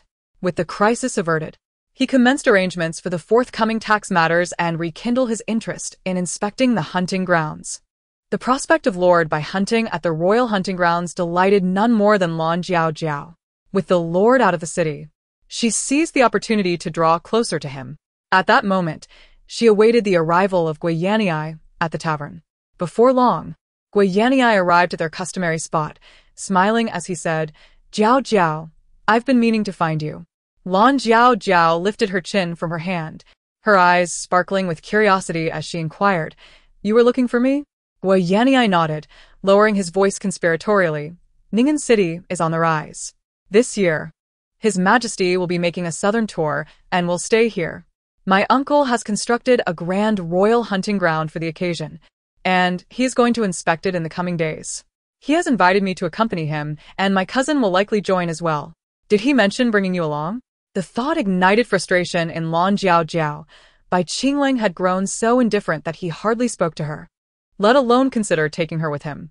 Noticing her silence, Gui Yanniai surmised her feelings and cheerfully reassured her, It's all right. If you wish to go, I can take you. Yet, a sense of uncertainty lingered within Lan Jiao, for Gui Yanniai had a tendency to boast without delivering substantial results. Last time, he mentioned he could bring himself into the banquet, yet he ended up waiting outside for over an hour. Nevertheless, hope is always a positive sentiment. A glimmer of joy illuminated Lan Jiao's eyes as she eagerly grasped Gui Yanniai's hand, inquiring, Really? Her excitement led her voice to rise, drawing the attention of nearby diners. Lan Jiao lowered her voice, suggesting, Let us find another place to converse. I truly despise dining amidst such cacophony. No need. Gui Yanniai replied, I find this location quite pleasant. Not only can we eavesdrop on gossip, but we also save some coins. The thought of money reminded Gui Yanniai that he still owed Jiang Ning a gift, causing him to experience a twinge of discomfort. What's the matter? Noticing his furrowed brow, Lan Jiao poured him a cup of tea and asked, Is it that you dislike this place? Gui Yanniai slowly shook his head and suddenly proclaimed, When the time comes, I will take a few companions hunting. According to the rules, I can bring 2 people, so you may accompany me then.